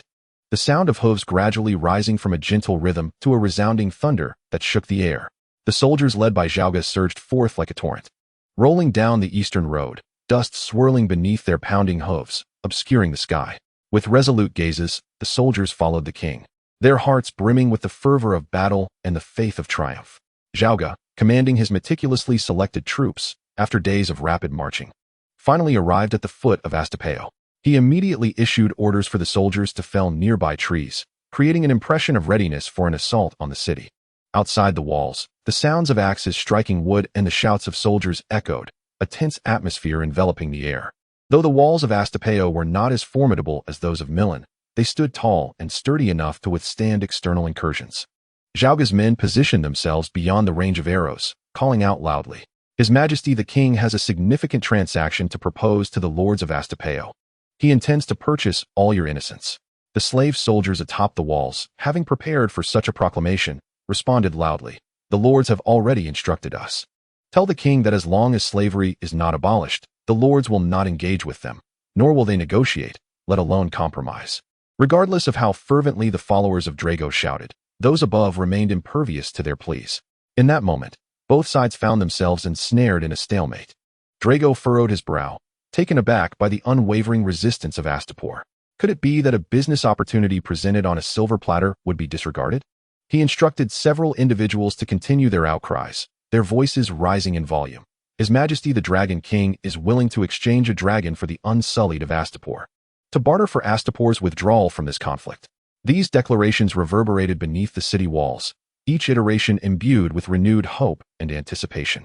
Yet, the ramparts offered no response, save for the occasional derisive laughter and scornful jeers that drifted down. Drogo's brow knitted in contemplation. How could this be? Was it not through such overtures that Daenerys had secured all of Astapor's unsullied, subsequently reclaiming her dragons by force and seizing control of the city? How could such measures elicit no reaction? The descendants of the Giscari surely yearned for dragons. Their empire had been obliterated by the Valyrians wielding those very beasts. Logically, they should harbor a pathological craving for dragons. It appeared necessary to devise a means to send someone within to persuade them. Drogo began to ponder the need for an individual capable of infiltrating the city to negotiate with the lords of Astapor, someone endowed with wisdom, courage, and ample persuasive power. Chapter 71. The mission of Moro. Drogo's gaze swept across the troops before settling on the white-flagged Khal Moro. Moro seemed to sense the scrutiny, a chill creeping up his spine, causing him to involuntarily shudder. Drogo's voice was calm, yet unyielding. Moro, I require you to enter the city. Moro's countenance shifted subtly, and he hastily shook his head in refusal. Your Majesty, those slave traders have ceased their dealings. This signifies a grave situation. Entering the city under such circumstances could spell disaster. Drogo understood that Moro was not truly afraid. Rather, he sought to secure greater advantages. With a slight smile, Drogo proposed a condition. Regardless of the outcome, I shall augment your ranks by 2,000 men. There remain numerous Dothraki scattered across the Great Grass Sea, and I have dispatched Hago to gather them. You will be prioritized for this reinforcement. The total number of the white flag was among the lowest in the 8 banners, and an appropriate addition to their ranks would facilitate balance. Upon hearing this promise, Moro's expression shifted from reluctance to avarice. His contingent consisted mainly of a few thousand men, with perhaps a handful more from other smaller khalas. Without hesitation, he acquiesced. As you wish, Your Majesty. Drogo leaned closer to Moro, whispering several crucial directives into his ear. Ultimately, he concluded, inform them that I do not wish to shed blood needlessly. I am inclined to resolve this matter peacefully. However, should they refuse, my army stands ready to besiege the city. Moro nodded earnestly, committing Drogo's words to memory. He understood that this mission was not merely about the benefits he could gain, but also about the honor and status of the white flag. Subsequently, Moro mounted his horse, adjusted his gear, ensuring that he appeared both imposing and credible. He took a deep breath to steady his emotions, then urged his steed forward towards the city gate at a measured pace. The sentinels atop the walls took note of the lone Dothraki man, their vigilance heightened as they observed his every move. As Moro approached the gate, he sensed the weight of scrutiny from the wall. The unsullied soldiers, with their characteristic calmness and precision, remained alert, with at least 500 arrows aimed at him, each poised to unleash its deadly flight at any moment. Moro halted before the gate and, with the utmost volume, proclaimed, in the name of King Drogo, I, Khal Moro of the White Flag, request a dialogue with your leader. The gate remained resolutely shut, while 2 masters clad in red silk tokar robes engaged in a heated debate atop the wall. Their voices echoed, revealing their differing perspectives on the current predicament. We must maintain our distance, insisted one master, his voice resonating against the stone. Any contact with Drogo could introduce unpredictable risks. We cannot jeopardize the future of Astapor. The other master appeared more composed and rational, responding, listening to the envoy poses no harm. After all, understanding the enemy's intentions and conditions benefits our strategy. However, the first master retorted, once we engage with him, we acknowledge his status and influence. This could undermine our position and diminish our advantage in this standoff. Advantage? The second master scoffed. We are currently ensnared within the city, while Drogo's forces lie just outside. Understanding his proposal might reveal a path to extricate ourselves from this predicament. That is not the case. King Drogo's policies in Meereen seem remarkably effective. Perhaps they could indeed resolve Astapor's issues, he said, his tone laced with hesitation and uncertainty. The other master firmly opposed. Astapor's situation is entirely different. The methods employed in Meereen will not succeed here. His voice was resolute, exuding confidence and strength. The messenger reached the battlements, breathless yet imbued with a sense of urgent purpose. His arrival silenced the quarrel between the two masters, as if a sharp blade had severed the tangled threads of discord. Their gazes met upon the messenger, and then exchanged glances, their eyes glimmering with complex emotions. The 8 masters had reached a decision. Though the messenger's voice was low, it effectively halted their dispute. They would heed the envoy's words. This city housed hundreds of slave traders, yet only 8 wielded significant influence. One master, adorned in a red tokar robe trimmed with gold thread, raised an eyebrow slightly, a barely perceptible smile playing upon his lips. He turned to the other master, his eyes sparkling with a sense of triumph. It seems we ought to entertain what this envoy has to offer. The other master, clad in a more modest red robe, remained contemplative. He adjusted his cuffs, demonstrating a hint of awkwardness, then nodded serenely, his voice steady. Very well. Perhaps I shall glean the intentions of Drogo from his words. The guards promptly set to work, the iron chains clanking as the city gates creaked open. The gates, slowly parting, emitted a heavy sound. Sunlight streamed in from outside, piercing through the shadows beneath the gates and illuminating the path that Moro was about to tread. His heartbeat quickened. He understood the perilous nature of this mission. Yet he also recognized that success would earn him the esteem and generous rewards of Drogo. Taking a deep breath, Moro steadied his emotions. He diverted his gaze from the arrow aimed at him and urged his horse through the city gates. The soldiers of the Unblemished, stationed atop the walls, remained vigilant, their eyes fixed intently on this envoy from the opposing faction. As Moro entered the city, his gaze swept across the surroundings, assessing the layout and defenses of this realm. He knew that this information would be of immense significance to Drogo. At the heart of the city square, the 8 lords awaited his arrival, adorned in resplendent attire. Their expressions were grave, clearly harboring great expectations for this meeting, yet also brimming with suspicion. The 8 bore a striking resemblance, stout and portly, with amber-hued skin, broad noses, and dark eyes. Their hair stood upright in shades of black, dark red, or a mix of both, hallmarks of the Gissi lineage.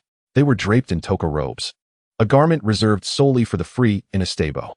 Dismounting, Moro approached them steadily, his demeanor neither servile nor haughty. I am Moro, the envoy of His Majesty the Horse King. I have come to convey our sovereign's wishes and to explore the possibility of peace. One of the 8 lords, tall and slender, clearly the leader, scrutinized Moro before speaking slowly. We are willing to hear your words, envoy. But remember, the freedom of Estebo is not a commodity to be bartered. Beside him, a translator accurately relayed the lord's words. The girl, no more than 10 years old, possessed a flat, round face, dark skin, and the distinctive golden eyes of the Naz people. Her people were known as the people of peace, making them the finest of slaves. As Moro contemplated Drogo's instructions, he heightened his guard. After all, these 8 lords were formidable figures. When it came to trading bed slaves, serfs, scribes, artisans, or teachers, they were rivals. Yet, in the manufacture and sale of the Unblemished, they had formed an enduring alliance. Their coalition monopolized all Unblemished across the globe. They were the true masters of this city. Chapter 72. The 8 lords at the center of the proud square stood a fountain constructed of red bricks, the water emanating a sulfurous scent. At the heart of the fountain loomed a colossal bronze statue of a she-eagle, towering 20 feet high. It bore a woman's face, golden hair, ivory eyes, and sharp ivory teeth, with yellow water cascading forth. Where arms should have been, there instead were wings reminiscent of a bat or dragon. The legs resembled those of an eagle, and trailing behind was a twisted and venomous scorpion tail. The emblem of an ancient empire lingered upon it. A heavy chain dangled from its claws, each end adorned with an unfastened shackle. Between the talons of the harpy, a bolt of lightning crackled. One of the benevolent lords, his robe adorned with silver tassels, brusquely shattered the silence. Beside him, a female slave, her voice soft and respectful, translated the lord's words for Moro. My lord inquires whether you have come to surrender. The innocents, even when faced with numerous cavalry, could still present a forest of neatly arranged spears. Should the horse lord choose to capitulate, the benevolent lord would permit the Dothraki to depart the slave bay with their treasures. Moro regarded the nobleman with skepticism, sensing the underlying insults and mockery veiled within the words, perhaps even laced with outright vitriol. He turned to the female translator, observing the insincere, businesslike smile upon her face. With calm composure, Moro replied, Please convey to the lords that Caro is willing to exchange his dragon for all the innocents of Astapor. Presently, The vast world contains but 3 living dragons, and the Giscari yearn for dragons. In the primordial era, the ancient Giscari Empire had faced Valyria in 5 devastating wars, each ending in utter defeat, for the Freehold possessed dragons while the Giscari did not. Upon hearing this, the benevolent lords erupted in a cacophony of discourse. They began to converse rapidly in Valyrian, their tones brimming with astonishment. One lord exclaimed in surprise, "I had thought the notion of trading a dragon for innocence was a mere ruse, a tactic to engage us in negotiation." Another remarked, "I deem it a most advantageous transaction. After all, a living dragon's worth far surpasses that of any innocent. A dragon. Whosoever possesses a dragon possesses the world." Yet, a lord adorned with golden tassels remained remarkably composed, posing a pivotal question. Why would the horse lord propose to acquire innocence with a dragon? Surely, Meereen must possess ample gold. Subsequently, another lord of similar stature speculated, perhaps Meereen's excessive expenditures have depleted all its gold. I have heard that tens of thousands of slaves toil outside the city, cultivating the land. Furthermore, there are numerous orders for ships and weaponry. Moro stood quietly to the side, meticulously observing each expression and gesture of the lords, striving to glean more information. At that moment, the eldest lord finally lifted his gaze. The tassels on his robe, crafted from large, exquisite pearls, swayed gently with his movements. His words carried great weight, befitting his age and status. What use is a dragon? Even if acquired? I have heard that the so-called dragon is now no larger than a pigeon. By the time it is capable of conquering the world, we may well be old or even deceased. Yet the current slave masters would swiftly claim our lives. After conveying this message to the lords of Astapor, Moro inquired, perplexed, why the abolition of slavery would cost them their lives. After all, Meereen has thrived post-abolition. The newly freed citizens live in peace, and the nobles enjoy stable incomes. The eldest lord smirked disdainfully, remaining silent, seemingly unimpressed by Moro's ignorance. Conversely, the youngest lord elucidated, Meereen can still rely on the Skahazadin River and the wool from the shepherds to survive. However, Astapor cannot. Once slavery is abolished, Astapor, which primarily profits from the Unsullied, would lose all sources of soldiers. After all, following the cessation of the slave trade, few would be willing to become eunuchs. People would rather seek livelihoods elsewhere. At this revelation, Moro chuckled and mockingly retorted, "You people truly lack understanding of the path to wealth." Upon hearing this, the lords' faces darkened with anger. Were it not for Moro's status as an envoy, one might have wished to send an Unsullied to silence him. Moro then conveyed through his translator, "No matter how many slave soldiers you possess, they are of no use if they cannot be sold.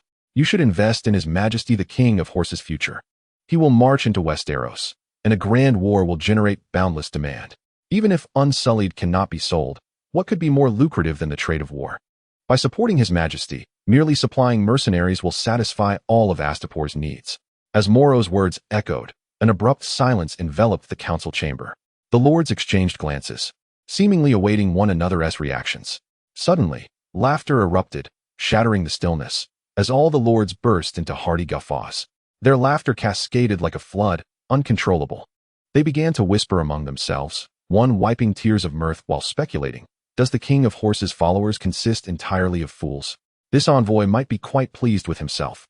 Others, still chuckling, praised, this man is undoubtedly an exceptional jester from the circus, perhaps sent by the King of Horses to entertain us. He hopes to amuse us so that we might let him go. Amidst the laughter, a singular voice emerged with a hint of seriousness. After finishing his laughter, he commented earnestly, "This man is treating us as fools, flaunting his ignorance despite never having held the title of lord. The King of Horses has ample warriors. Why would he require even a single slave soldier from us?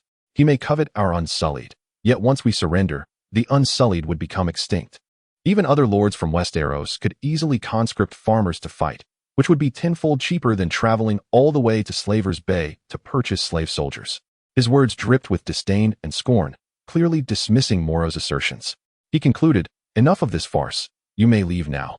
The translator, maintaining politeness and a smile, informed Moro, "The lords have declined your proposal and have requested your departure." Standing there, Moro remained unmoved, confronted by the lord's exaggerated and ludicrous expressions of mockery. His gaze pierced through the female translator like a predator fixating on its prey. He was acutely aware that she must have comprehended their conversation. Maintaining a smile, he inquired of her, "Why do the benevolent lords reject my proposal?" As he spoke, he subtly tapped his fingers against the gold adorning his waist. Upon witnessing this, the translator's eyes flickered with understanding, and she eventually provided a quiet explanation of the reasons. After listening, Moro nodded slightly, gaining a deeper insight into the Lord's concerns and self-interest. At that moment, the laughter of the lords had nearly subsided. One among them began to urge, "Why are you still here? Do you wish to sell yourself as an innocent?" Following this, a chorus of laughter erupted once more. Moro, after a moment of contemplation, emitted an even more exaggerated laugh. His laughter was loud and grating, overpowering the mockery of the lords. One of the lords furrowed his brow and asked, "You jester, what is so amusing? Is it that your mother horse is about to foal? Pray tell, esteemed lord, what brings such joy to the envoy?" Moro ceased his laughter and replied, "His Majesty the Horse King anticipated this long ago. He informed me how to ensure an ample supply of individuals to serve as your eunuchs. I have yet to finish my words, yet you fools presumptuously deem it impossible." His speech dripped with sarcasm and disdain as he continued, "Of course, you are not as wise as His Majesty. Otherwise, how could he ascend to kingship while you remain mere footnotes in history?